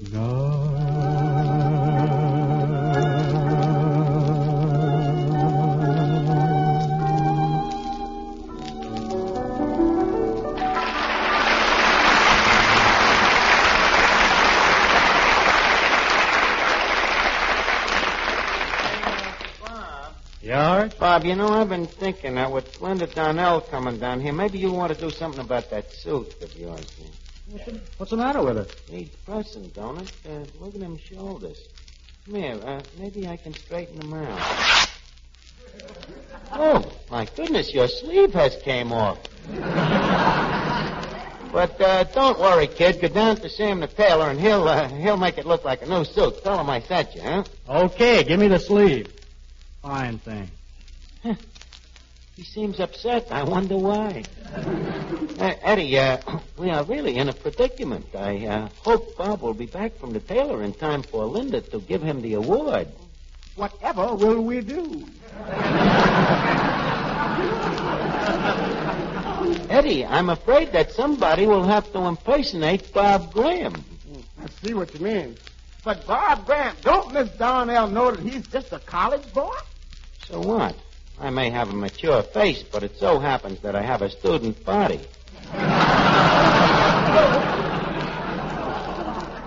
Besides, that'll be insurance that she will come to the policeman's ball, you see. Wait a minute, here she comes. Rah, rah, rah, Miss Donnell.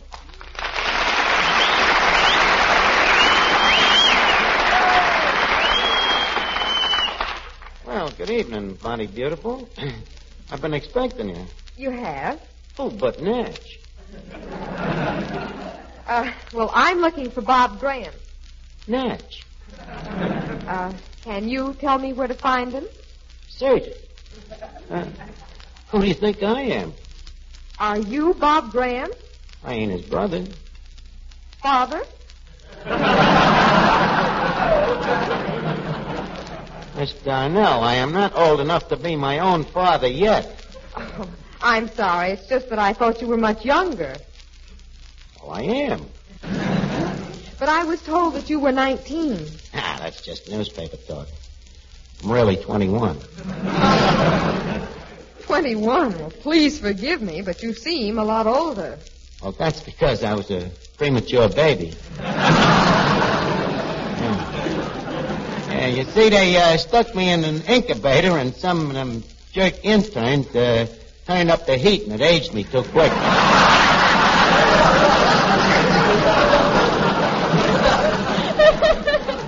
Oh, Mr. Graham. Mr. Graham. Hey, that's you. Oh,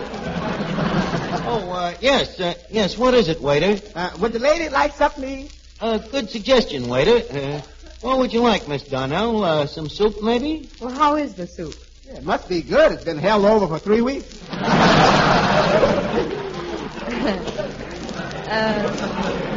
That's cute. What kind of notices did it get? Obituary. Linda, maybe you better try something from the grill. Waiter, what looks tasty on the charcoal broiler? The charcoal.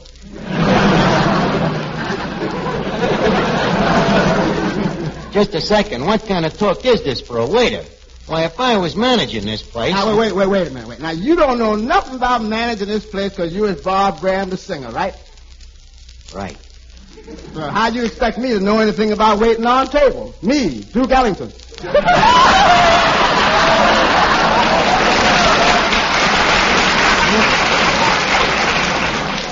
Eddie, will you get out of here? Okay, old Eli, get out of here. Now, Linda, let's get back to us. Would you like to join me to a prom? Oh, my goodness, don't you college boys do anything but go to parties? Well, you know, you've got to have a little fun between curriculums. Well, then you do study. Oh, but death. What courses are you taking? Oh, the regular stuff, you know, chemistry, history, psychology, polygamy. English, plain geometry, fancy geometry. diathermy.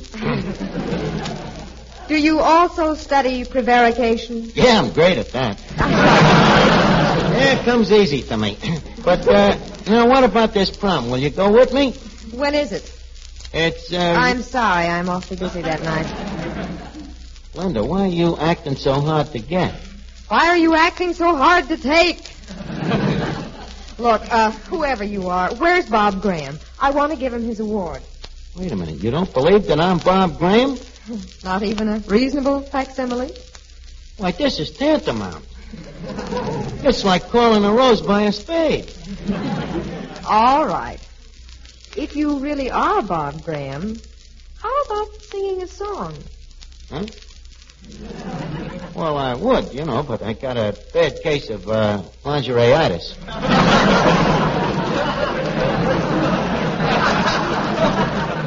You get it running around the house in your underwear.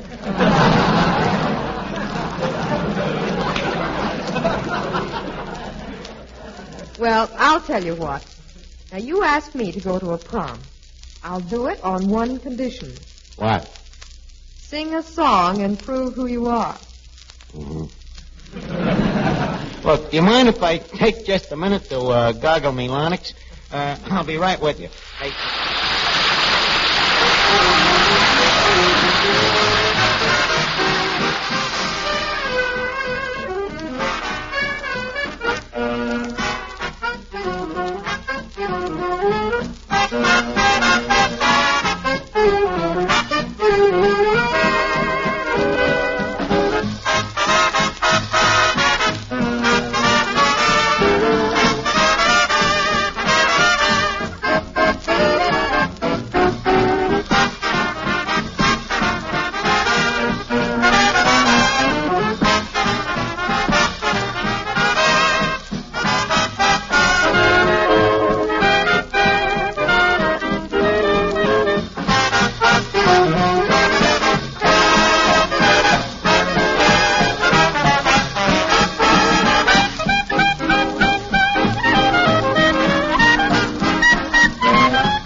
When I sing this song, I want you to give me a little background, see? Look, are you really going to sing?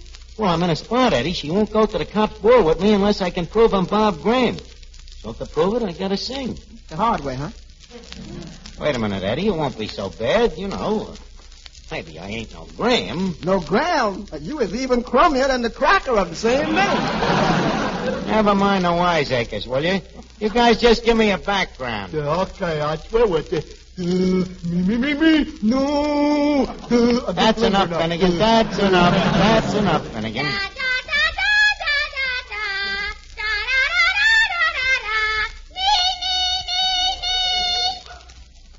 I ain't gonna sound so bad at that.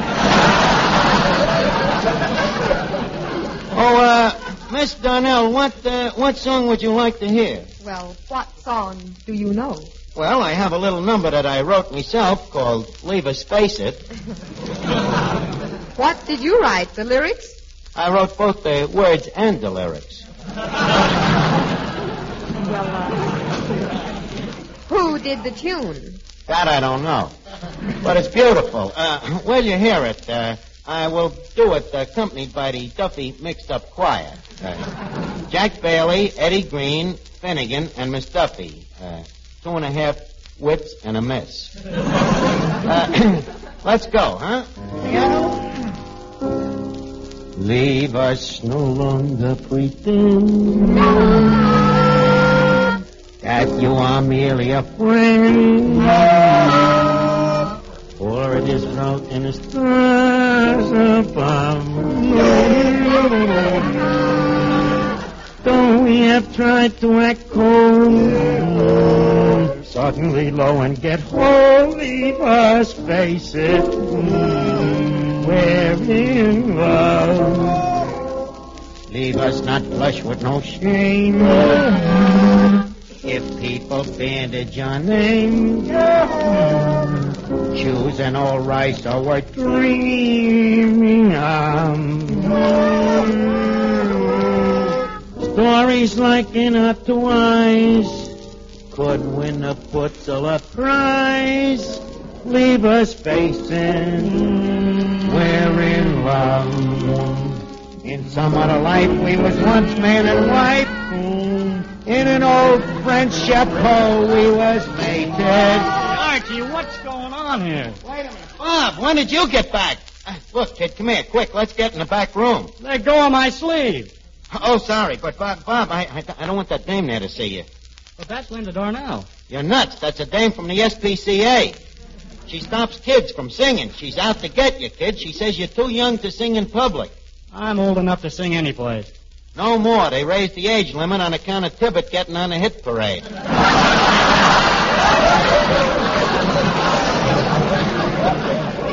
Now, look, kid, you better duck. Quick, too. Just a second. Are you Bob Graham? Yes, I am. Well, thank goodness. I'm Linda Darnell. Bob, I have an award for you. Say, let's get out of this stevedore store club, shall we? Okay. But, Linda, wait a minute. Well, you can't go yet. What about the dance, the prom? You gotta go. It's the policeman's ball. Oh, the policeman's ball, huh? Yeah, sure. If you don't show up, them cops will emaciate me. They'll murder me. They'll kill me. They'll kill you? Certainly. You talk me into it. I'm not going. Come on, Bob. Good night, Archie. Oh, holy cat. Holy cat. Clang, clang, clang went the nightstick. Here I am, king of the policeman's ball and no queen. I got to think of something to tell Clancy. You better think fast, because here you come. Well, Archie, my boy, Archie, I just came back to tell you that the tickets are going like wildfire. That's great, Clancy. Oh, everybody's buying tickets to see Linda Darnell. They are, huh? Why, certainly. Well, now, look, Clancy, you admit that it is error to be human, huh? Oh, yes. And yes. sometimes there comes a course in a time of guy's human events when he makes certain promises that... Archie, it already says in the paper that she's coming. But, Clancy, you can't believe everything you read in the papers. Archie, you're a nice boy. And I want you to know that there's nothing personal in what I'm about to do. But in behalf of the personnel of the 4th Precinct...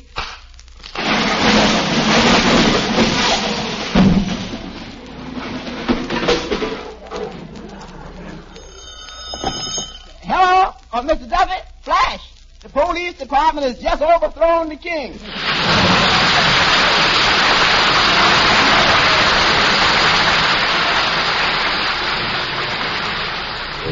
Hide your heart from sight. Lock your dreams at night. It could happen to you.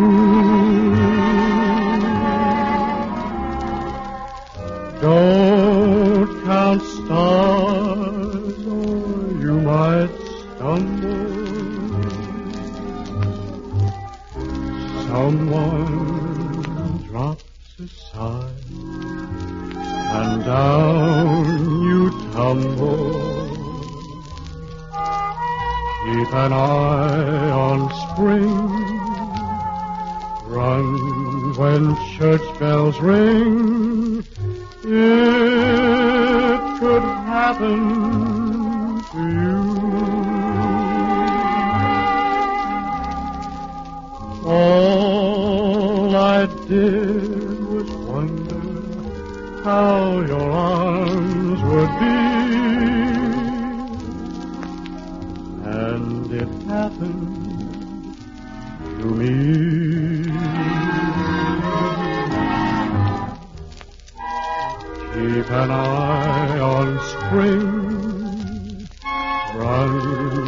church bells ring, it could happen to you.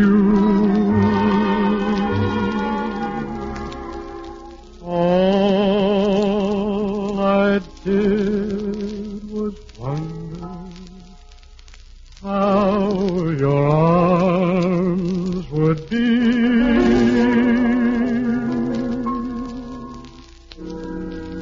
And it happened to me.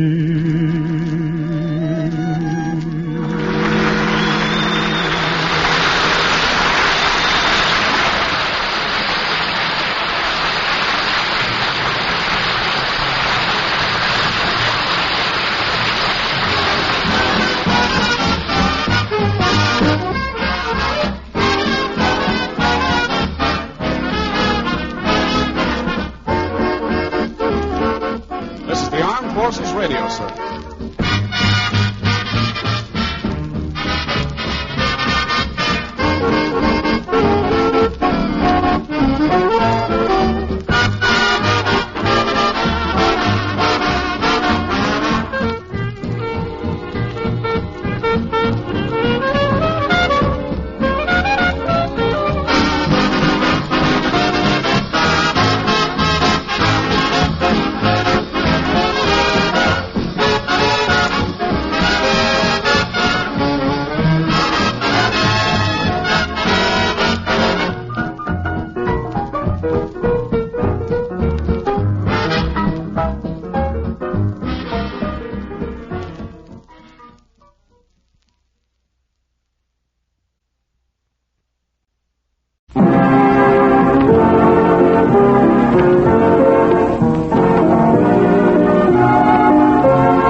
Duffy's Tavern, where the elite meet to eat. Archie, the manager's speaking. Duffy ain't here. Oh, hello, Duffy. Tonight, Sonny Tufts. You remember the guy, Duffy. The one that when you once said to your wife, tell me what has he got that I ain't got, she talked for 2 days. Yeah, big, tall guy, Duffy. You know, broad shoulders, big chest, slim waist, big blue eyes. Wavy blonde hair. Boy, if he was only a dame. Yep. Well, I'll call you back, Duffy. The band just started to play that new Western song I wrote, Leave Me Hard Ride Tonight on the Prairie. And I want to listen to it. I guess it's just modesty, Duffy, but I really love that song.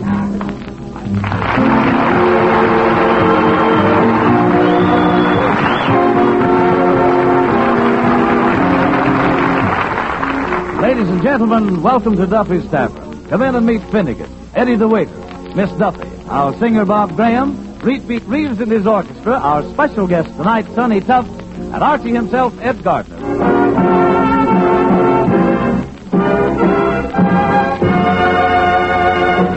Leave my heart ride tonight on the prairie, way out west where the sun sets all day.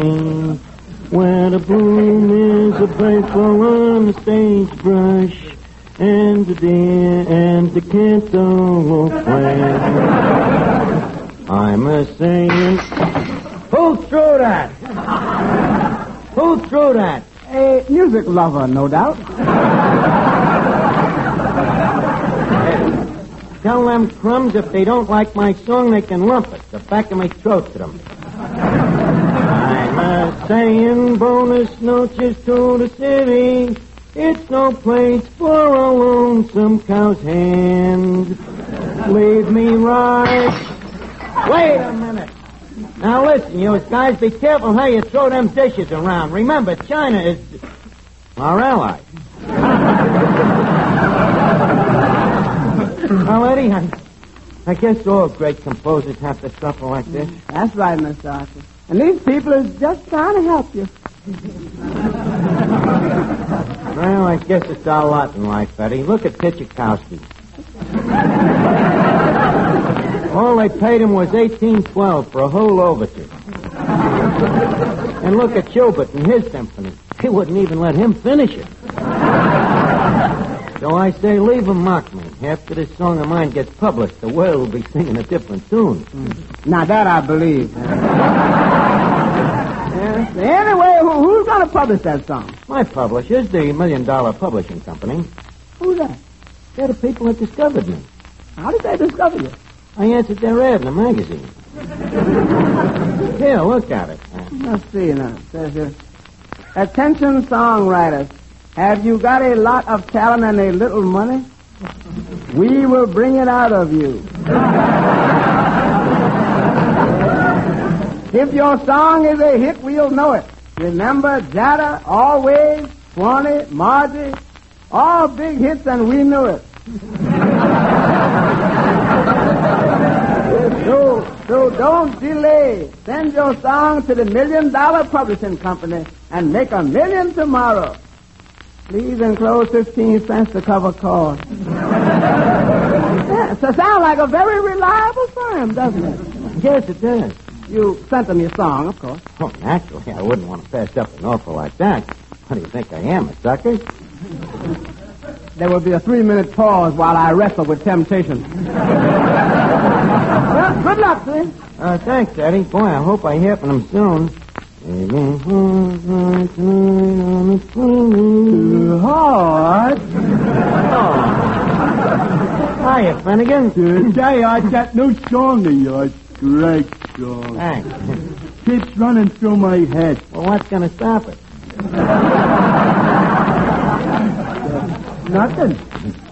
Boy, what a beautiful song. Leave my heart right tonight on the prairie. So the words got so much meaning. Thanks, Finnegan. Say, yours. Yeah? What's the prairie? Prairie? It's a thing out west. Sort of a flat hill.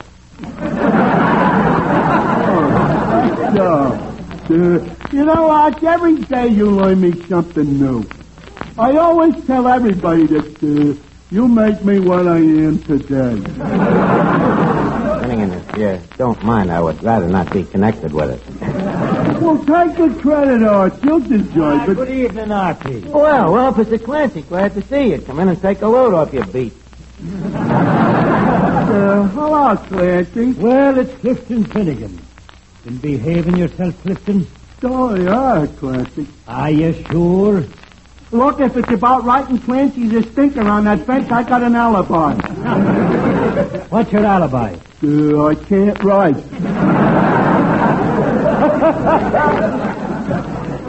Finnegan, I get a kick out of you. Bless your little brain. You know, I was with your father the night you came into this world. You what? Yes, sir. And 5 years later, he called me up and he said, Clancy, it's a boy.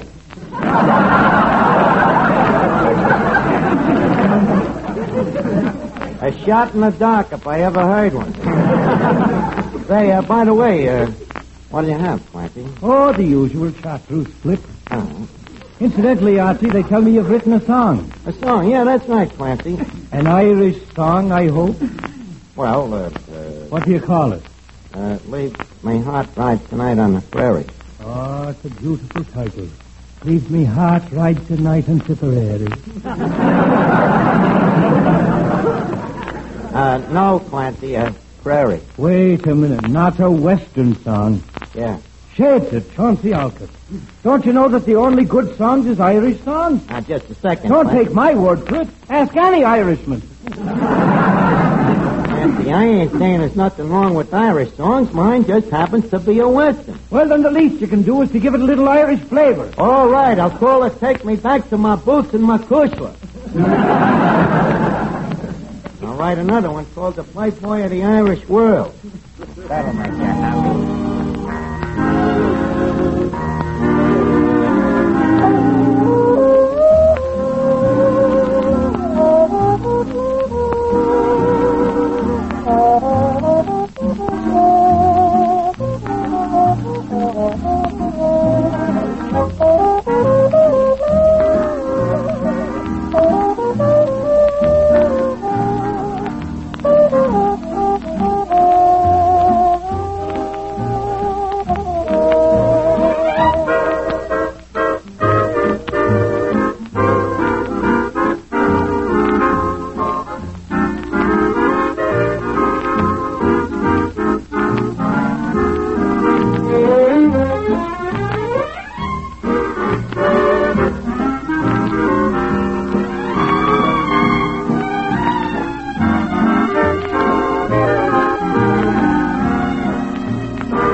Who, Miss Duffy? Who? Sonny Tufts.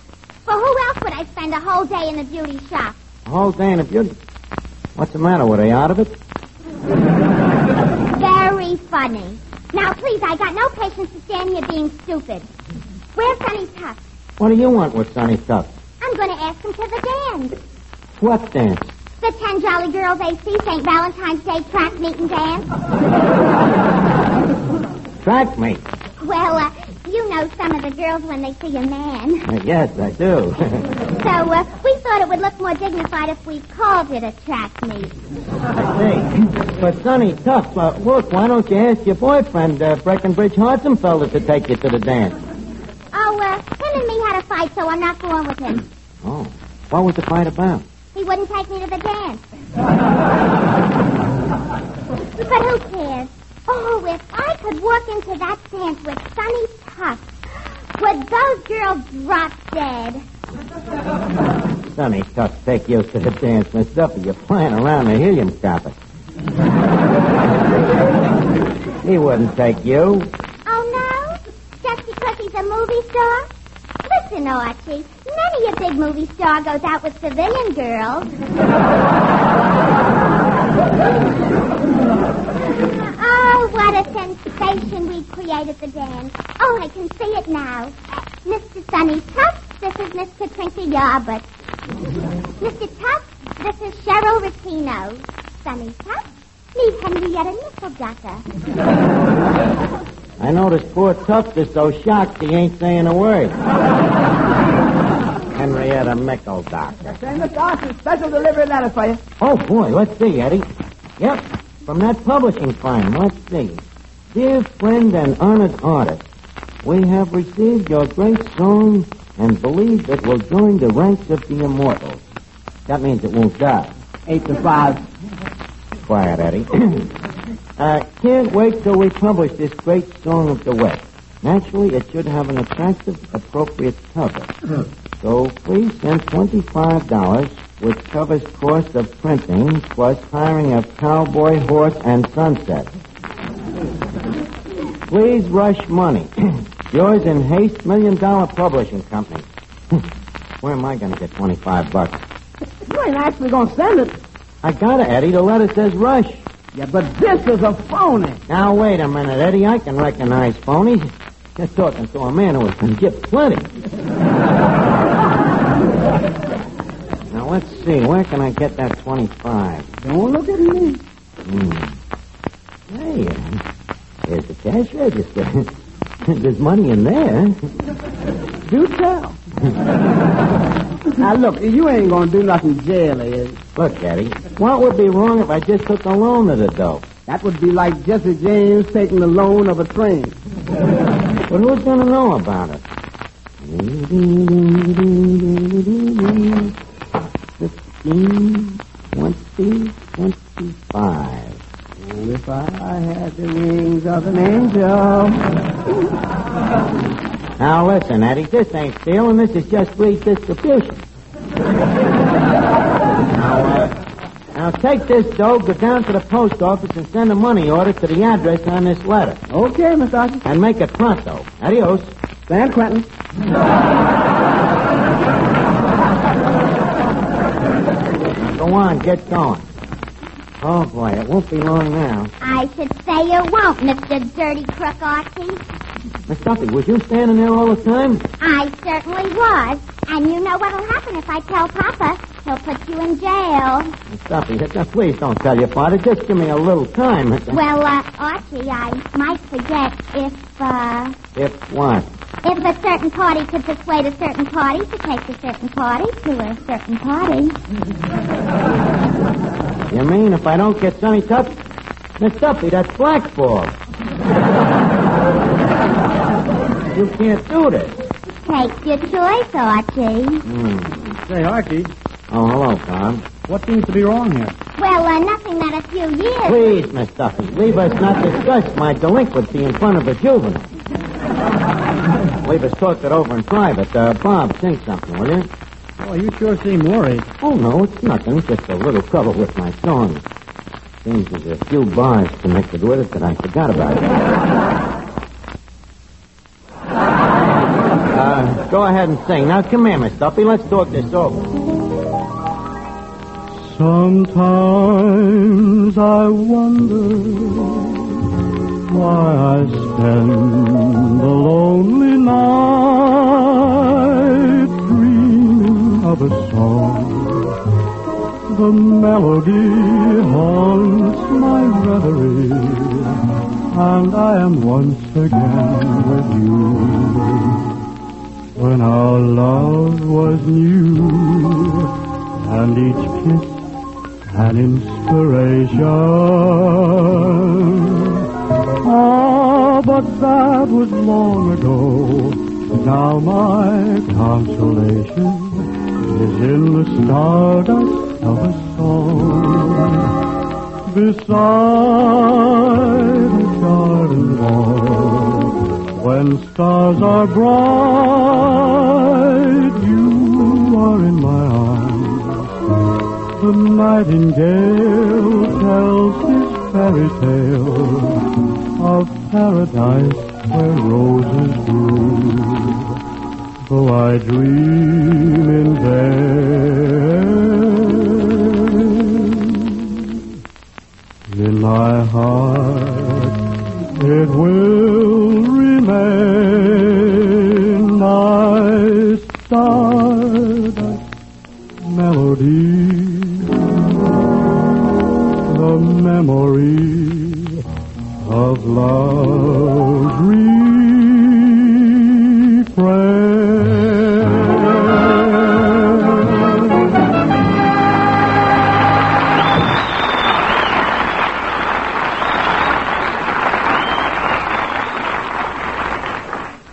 Now, look, Miss Duffy, be reasonable. I can't make Sonny Tufts take you to the dance. Archie, all I know is that if you don't, I'll have Papa put you in jail for 20 years, and when you get out, he'll fire you. Well, look, the guy's a society guy in a movie star. Oh, Archie, here he comes. Sonny Tufts.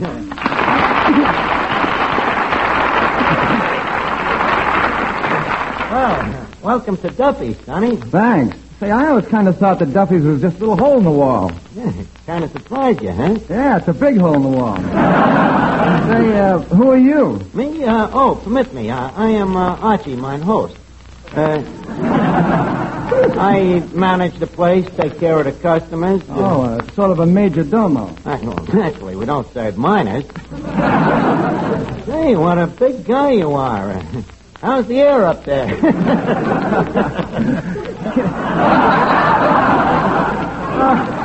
See, that's very clever. I think I'm up all the time. But I'm really serious. That's quite a tall height you got. Come here, let's put our heads back to back. Let's see. You're about 3 inches taller than I am. Well, that's just because you're 3 inches shorter. Hey, you're clever, too. We're alike in a lot of ways, Sonny. Oh, well, nobody's perfect. No, I mean it, really. We're like two peas on a knife. You got a strapping physique, I got a strapping physique. What would you do if the strap broke? Now, Sonny, please, don't judge me physique by the way that I'm built.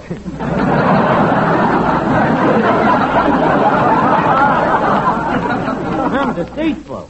How much do you weigh?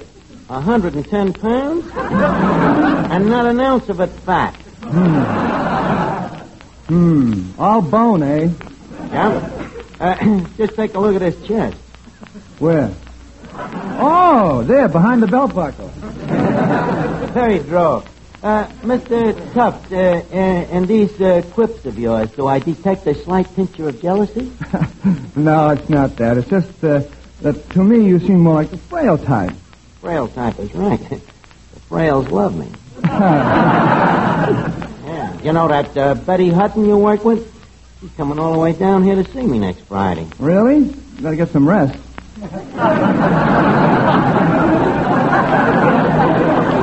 Don't be silly. A dame like that'll be meat for me. Well, that'll make it even. You'll be mutton for Hutton. Oh, boy, Betty Hutton. Boy, I can't wait for next week to get here. Come on, Sonny, let's talk faster. So, hey, Arch, Miss Duffy just sent this note over to you. Let's see. Dear Archie. Well, sign Miss Duffy. Oh, by the way, Finnegan, do you know Sonny Tufts? He does?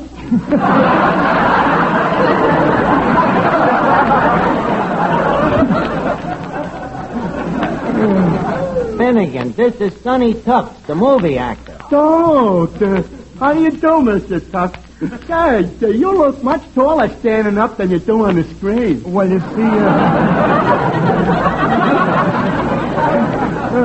they photographed me shorter so my head won't hit the soundtrack.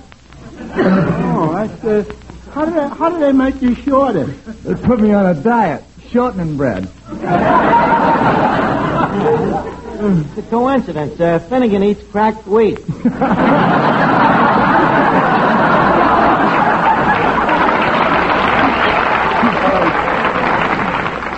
You know, Mr. Tufts, I'd like to try acting sometime. When I was at college, they told me... Finnegan, you was at college? Well, certainly I was at college, Art. You remember last year? Huh? What did you study at college? I didn't study anything. They studied me.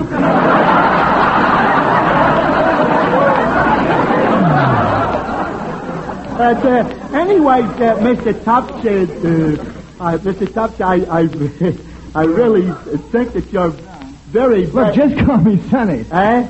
What was that? Just call me Sonny.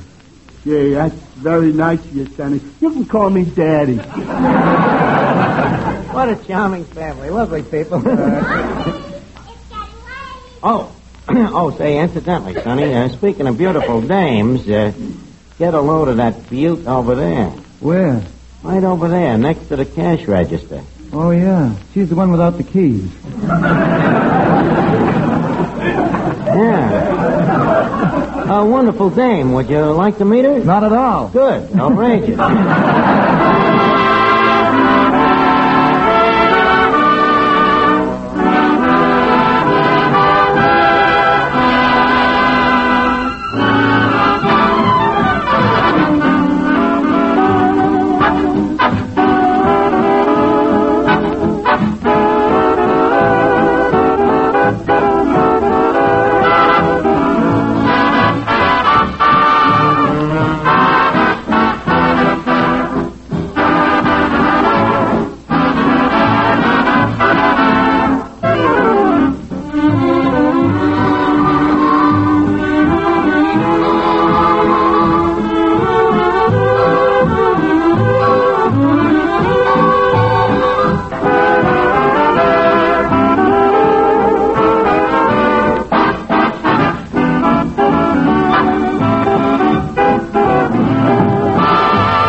put on an act? Why can't I just be myself? Why do it the hard way? You see, I just happened to remember that Sonny was once a society guy, you know, strictly a big Boston socialist. Ergo, you gotta act like a society dame. Well, all right, but if it don't work... If it don't work. All the time. Talk. Talk is better than sing. Well, here goes. Hey, Sonny. Yeah? Sonny, old cad, I would like to present you with Miss Duffy. She just came out this year. Brave girl. Yeah. Miss Duffy, you don't happen to be related to the Duffy who owns this Tavern, do you? Oh, yes. Papa is my paper. But you see, the Tavern is just one of his hobbies. He keeps it for laughs. What a morbid sense of humor. Look, I know what you're thinking, Sonny, but this dame has ancestors from some of our best families. But I'm telling you, you can see for yourself that she's real society. Of course. She has such a prominent background. Well, that she gets from her old lady. By the by, darling, how is your mate these days? Dowager than ever, I suppose. Oh, you know, Mater. Here, there, everywhere in the social world. She's all over New York. Yeah, and part of her hangs over into New Jersey. Archie, stop insulting Mama and get to the point. Oh, yeah. Say, incidentally, Sonny, Miss Duffy's sorority is giving a dance. You may not believe it, but she hasn't got a date for it yet. I believe it. Say, why couldn't Sonny here take you to the dance? Well, yes, why not? Yeah. How about it, Sonny? When is it? St. Valentine's. By George, I can make it. Why not? On account of a previous engagement, which I'm sure I can arrange. Wait a minute, Sonny. You gotta take the dame. There's a thing I can't tell you about, but if you don't take her, it means that I go to jail. Well, why don't you take herself, then? Take her yourself, then. She wants you. Arch, you take her. Just like you said, you know, we look so much alike, she'll never know the difference, kid. Hoisted by me own portrayed.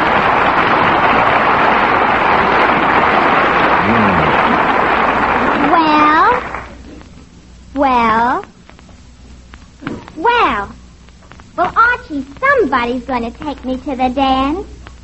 I see what you mean. Okay, Miss Duffy, I guess you got me with Miss Archie? What? Reprieve from the governor. You mean you didn't send the dough? No, on account of a picture I saw hanging in the post office. Whose picture? The president of the $1 million publishing company marked down to $1,000 reward. The guy was a crook? Yep, and here's your 25. Oh, boy, I'm a free man again. Now I can put the dough back into the register. Just a second, Archie. You don't have to put it back in the register if you take me to the dance.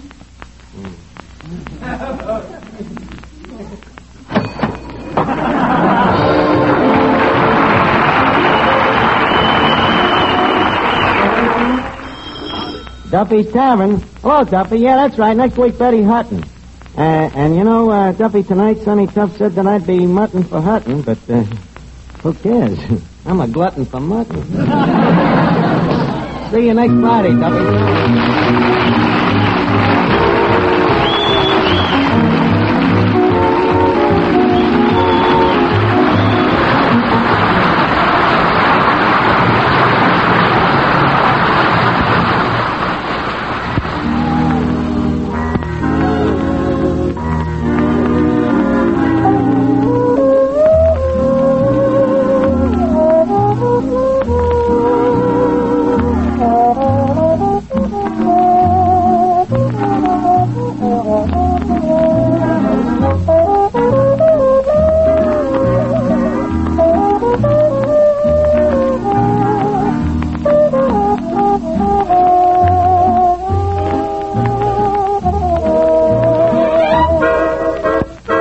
This is the Armed Forces Radio Service.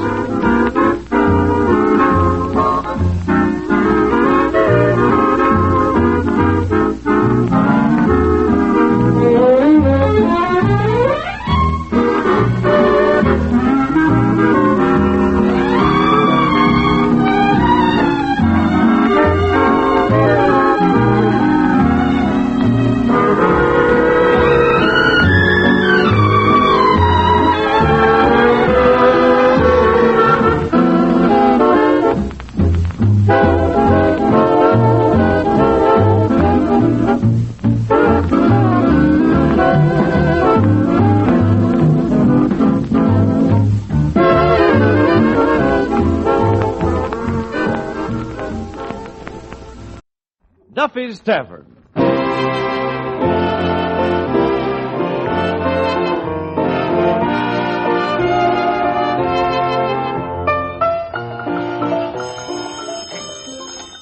Hello, Duffy's Tavern. Where do you eat meat to eat? Archie, the manager, speaking. Duffy ain't here. Oh, hello, Duffy. Tonight, a great actor, George Sanders. He used to be the saint, but now he does everything. Yeah, very versatile, Duffy. Versatile. That means he makes all kinds of dough. Yeah, you've seen a guy, clean-cut, tall, well-groomed, smooth. He's the one your wife says, I bet he takes a bath in the middle of the week.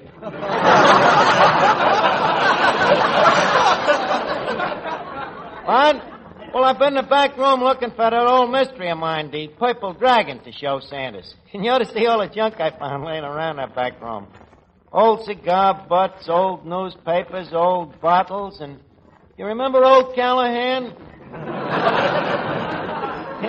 He was still laying there with his mouth open under that leaky beer coil. Yeah, very droll, huh? I gotta get back, Duffy. I'll call you later. So long.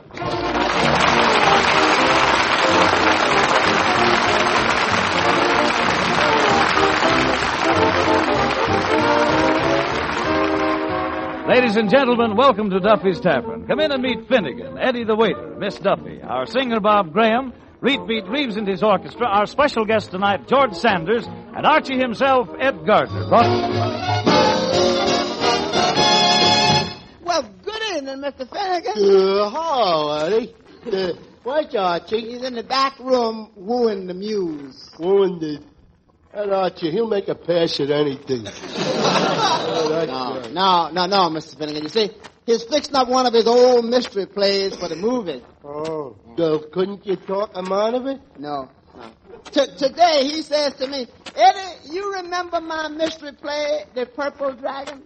So I said, uh-huh. So he said, why don't I fix that script up for George Sanders? So I say, what did that poor man ever do to you? So he said, Eddie, would you enjoy looking for a job? So I said, why don't you fix that play up for George Sanders? Oh, another play, huh? Yeah. I can't... Oh, dude, all right. We were just talking about you. Hey, I bet you wrote more plays than Shakespeare. Well, that's no credit to me. He's been dead longer. Oh, yeah. Of course, this Purple Dragon ain't no new play, you know. It's an old radio mystery that I adopted for the movies. Beg pardon? Well, you see, Finnegan, a radio show is only visible to the ear. In order to put it into the movies, you got to make it audible for both eye and ear. What we call bifocal. Well, never mind the eye and the ear. What you got to worry about is the nose. Listen, Eddie, tonight I sell the Purple Dragon. I got a tuition. A real hunch. I got a hunch, too. After Mr. Sanders reads this play, it'll have a new title. What? George Sanders Slept Here. Eddie, please. If you must be blunt, please be a little subtle about it. Hello, I see you there, old bean. Huh? Oh, pardon me. To whom may you concern? The man doesn't recognize me. Gadzooks. Sorry, I can't place you, Mr. Zooks. My good man, think back. May 1942, Duffy's Tavern, the floor show. A comedian walks out and tells the following joke. Quote, my parents are very wealthy. They're in the iron and steel business. My mother irons while my father steals. Wait a minute. You're not... Right. Sir Heathcliff Batswick, the world's greatest comedian. Oh, sure. I remember you. Heathcliff Batswick. I didn't recognize you, though, without the manacle in your eye. How have things been going with you, Sir Batswick? Oh, marvelous. I've just returned from a very successful tour. Well, I'm glad to hear it. Oh, thank you. I will have a bite to eat. Eddie. Yeah? Eddie, some food for Sir Batswick here. Pronto. Bésame mucho. Eddie, that's mucho, not moocher. What are you doing now, Heathcliff? Are you topsing the boards anyplace? I mean, are you working? No, at the moment I'm on my vacation. Mm-hmm. But I'm glad to have the time. It gives me a chance to write my memoirs. Well, that's nice. The old folks like to hear from a fella.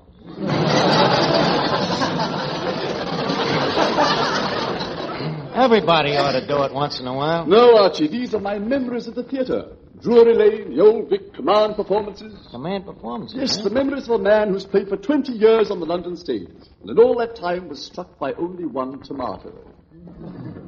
They threw a tomato at you? Yes, but what an honor. Thing like that, I suppose you naturally saved the tomato, huh? Alas, my friend, there was nothing left to save. It was a direct hit. I bet you made a fortune in them days, hey, Sir Batswick? My boy, they paid me £1,000 a week. £1,000? Well, you know, we've been trying to hire a comedian to work here in the tavern, but we can't afford that kind of dough. Well, what could you pay? About $5 a week. Is that with meals? Well, I don't know. I'll take it. Look, don't you want to haggle? That is beneath my dignity. Well, if I'm going to start tonight, I better be getting my makeup on. Where's my dressing room? Your dressing room? Back there in the back room where we keep our pig's feet. Pig's feet? Pickled? Yeah. Well, I shall look forward to having a long engagement here. Cheerio. Turalura. What a character. Well, I better get working on my play here. Say, Archie, is there a girl in your play? Yeah, Miss Duffy, a beautiful dame. Would you let me play the part tonight? Well, no. Why not? For the same reason I wouldn't let Gravel Gertie play Forever Amber. You think I'm crazy? You think I'm going to let you ruin this play? How do you know I'd ruin it? I can tell. I'm psychopathic. Oh, you and your silly superstitions. Why don't you give me a chance? You never can tell. Maybe someday you'll be known as Archie, the man who gave Miss Duffy to the American people. Benedict Archie. Now, look, please, Miss Duffy. Archie, everybody has to start someplace. Look at Lauren Bacall. Nobody ever heard of her before she was into Have and Have Not. She and I were exactly alike. Not exactly. What's the difference? She has what you have not.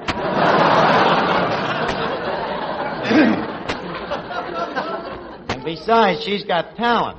Oh, and I haven't, huh? Didn't I play Camille in high school? Oh, you should have heard me in that death scene. I should have seen you. I love you, Armand.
Well, Archie, I'm all ready for the floor show. Oh, good, Heathcliff. But before you go on, I'd like you to meet the rest of our entire cast. Bob Graham. Bob, this is Heathcliff Batswick. Sir Batswick, this is Bob Graham, our singer. How do you do? What are you singing tonight, Mr. Graham? I dream of you. Very good. Do you happen to have heard of a little thing that I wrote? I don't know. What's the name of it? Oh, beautiful little number. I call it, Don't Worry About the Wood, Mother. Father's coming home with a load. Look, better save him for the floor show, Bats. Now, leave us get started here. Trumpets, please. I think that criticism is a little premature. Ladies and gentlemen, Duffy's Tavern takes great pride and reservation in presenting a new act. That great English comet, the Piccadilly Pixie, Sir Heathcliff Batswick. Leave us all give him a big hand. Huh?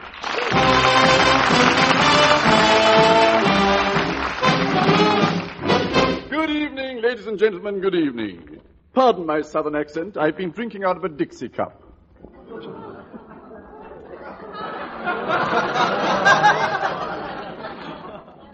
And by the way, please excuse my appearance tonight. It's raining cats and dogs, and I accidentally stepped into a poodle.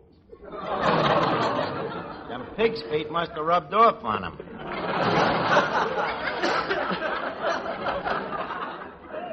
By the way, have you heard the latest definition of an optimist? An optimist is a 90-year-old man who buys a new suit with 2 pairs of trousers. This guy's got more talent in his little finger than he's got in his whole body. A funny thing happened to me on the way down to the tavern tonight. A panhandler approached me and said, "Pardon me, Bud, but could I have 10 cents for a cup of coffee?" I said, "My good man, coffee's only a nickel." He said, "I know, sir, but I'm in the habit of rewarding the servitor with large gratuities." Never thought that one could be loused up.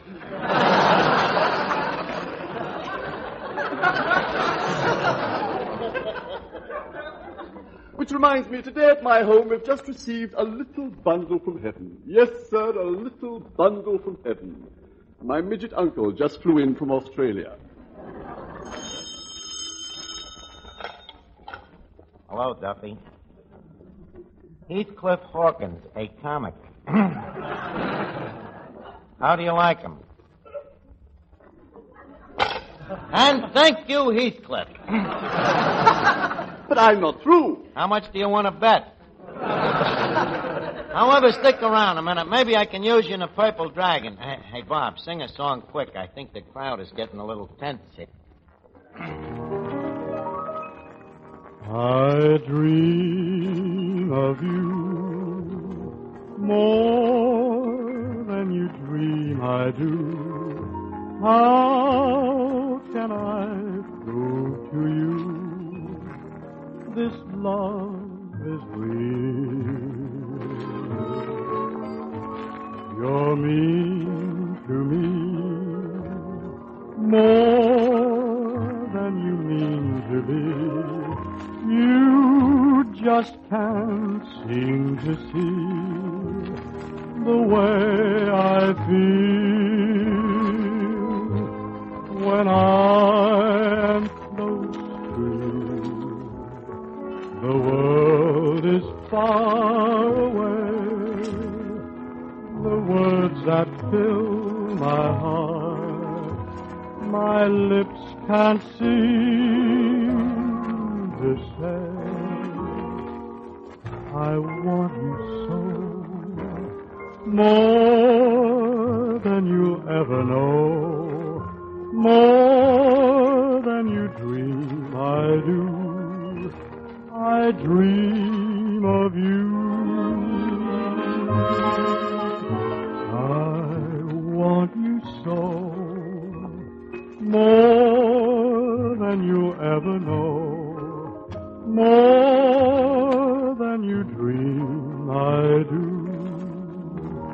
I dream of you.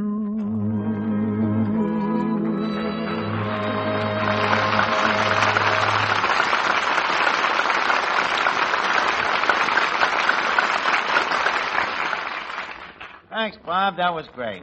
Pardon me. Is this Duffy's Tavern? Yeah. I thought so. Goodbye. Hey, wait a minute. Come back here. Ain't you George Sanders?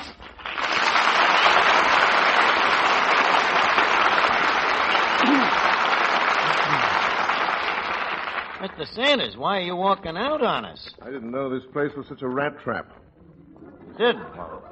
Why penalize us for your ignorance? As a matter of fact, the English usually like this place, and heaven knows we have played host to enough of you Anglo-Saxons. Yes, sir. Here at Duffy's, we know the English from the ground up. I see. Now, that English you speak... yeah? I suppose that's the ground-up version?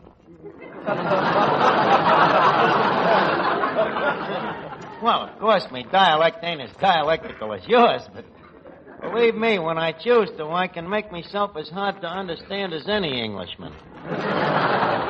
So, sit down and make yourself at home. Why, George Sanders. Well, why? Oh, George, this is Miss Duffy, the sole heiress to Duffy's looks. Oh, Mr. Sanders, I think you're wonderful in pictures. Honest. As far as I'm concerned, if it wasn't for Humphrey Bogart's looks and his acting, he couldn't hold a candle to you. Miss Duffy, now, please, if you will be so kind. Archie, I'll handle this. Look, babe. Blow. Oh,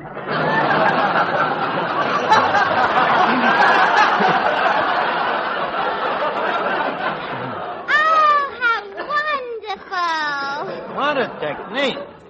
Well, now, look, George, leave us get down to brass tacks here. You know, since you stopped doing the Saint and Falcon, what kind of parts have you had?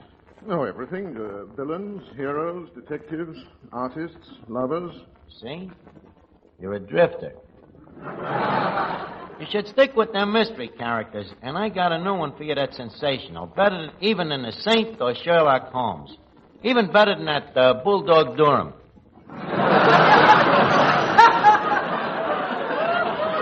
What are you talking about? I am talking about my own brainchild, the Purple Dragon. Yes, I can see the resemblance. Thanks. Would you like to run through the thing with me, kind of act it out? Why, yes, I'd be glad to. You will? Oh, gee, that's swell. Funny, I thought maybe you disliked me. Well, you're right there. I'm just looking for new reasons.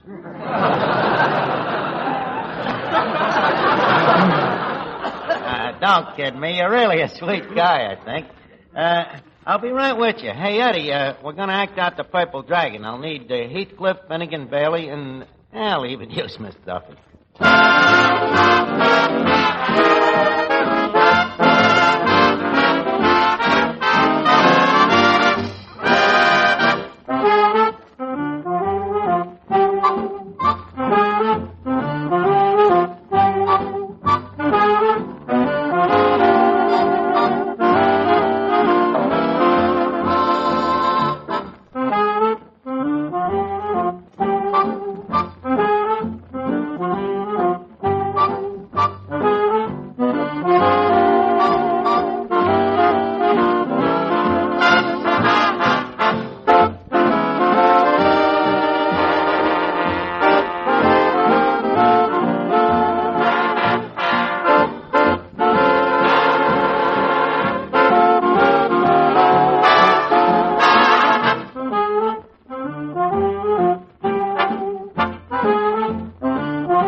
fellas, you all set? We're going to act out the Purple Dragon.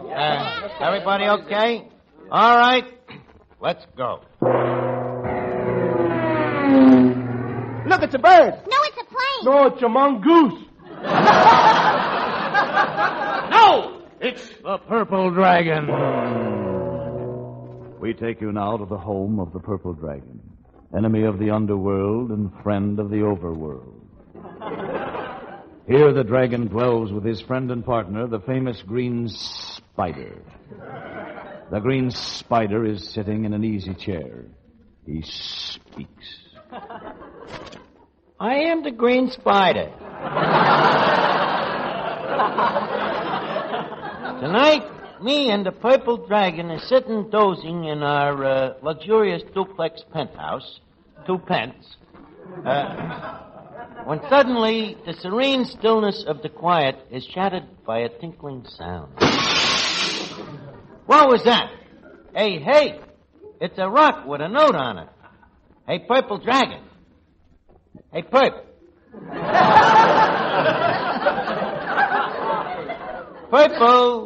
Purple Dragon. Coming, Spider.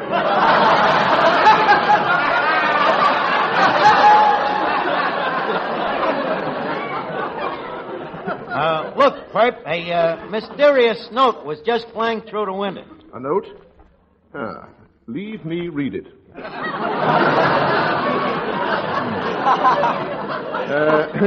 Messrs. Purple Dragon and Green Spider. Dear Messrs. Be at the Yellow Parrot Cafe tonight at 9 o'clock. I am going to commit a murder. Signed, The Pink Death. Maybe it's just a circular. No, Spider, my criminal tendency tells me that it's serious. So let's off to the Yellow Parrot Cafe. And quick, driver. We've got to be there by 9 o'clock.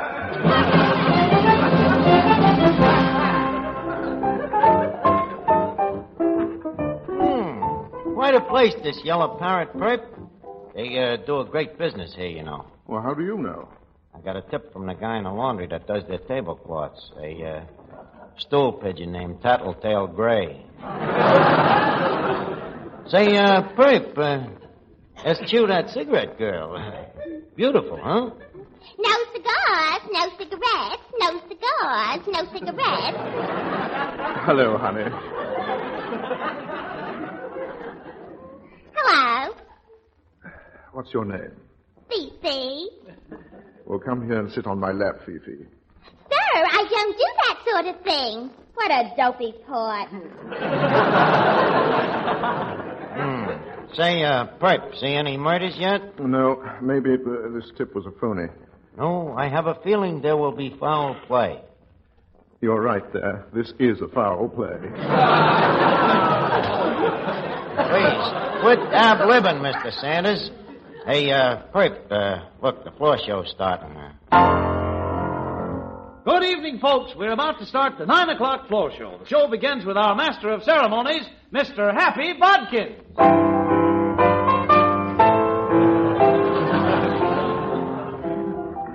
Good evening, ladies and gentlemen. Pardon my southern accent. I've been...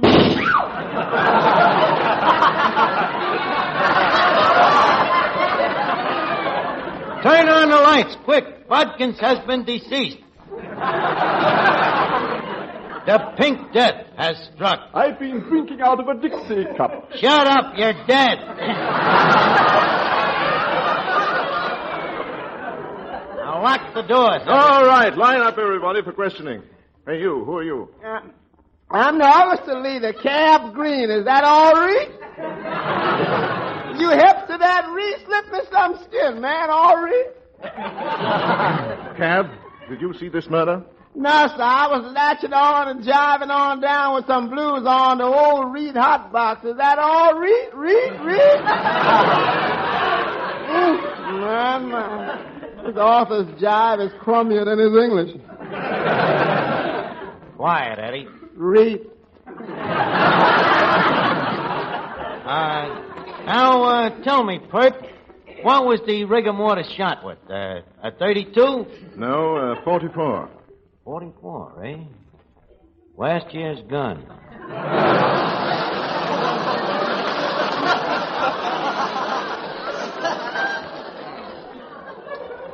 that gives us a clue. Leave us grilled to dame. Okay, doke. Fifi. Did you kill Happy Bodkins? Me? Why, yes. I mean, no. Well, I don't think so. Well, what? Well, she sounds all right. Yeah, let's grill Pierre, the head waiter. Hey, Pierre. Oui, Your Honor.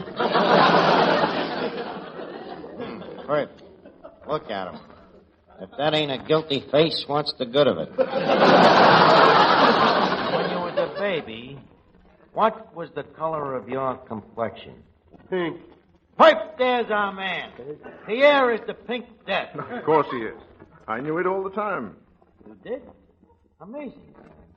What was the modus operandi? Well,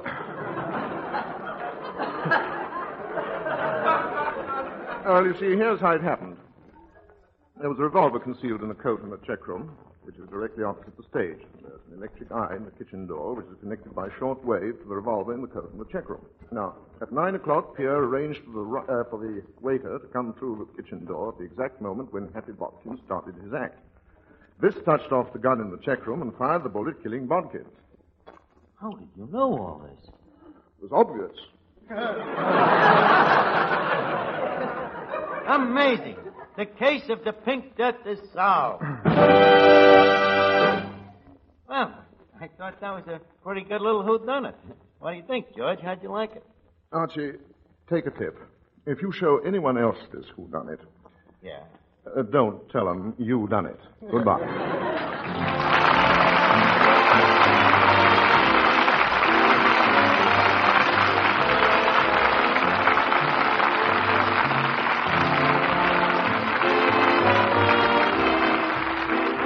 And now, ladies and gentlemen, it's time to leave Duffy's Tavern for this evening, but let's meet here again at the same time next week when our guest will be Joan Blondell.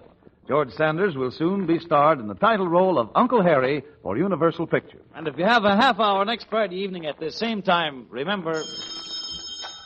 Duffy's Tavern. Hello, Duffy. Next week, Joan Blondell. Huh? Another play for her? Certainly I'll make one. Well, I'll see you next Friday, Duffy. So long.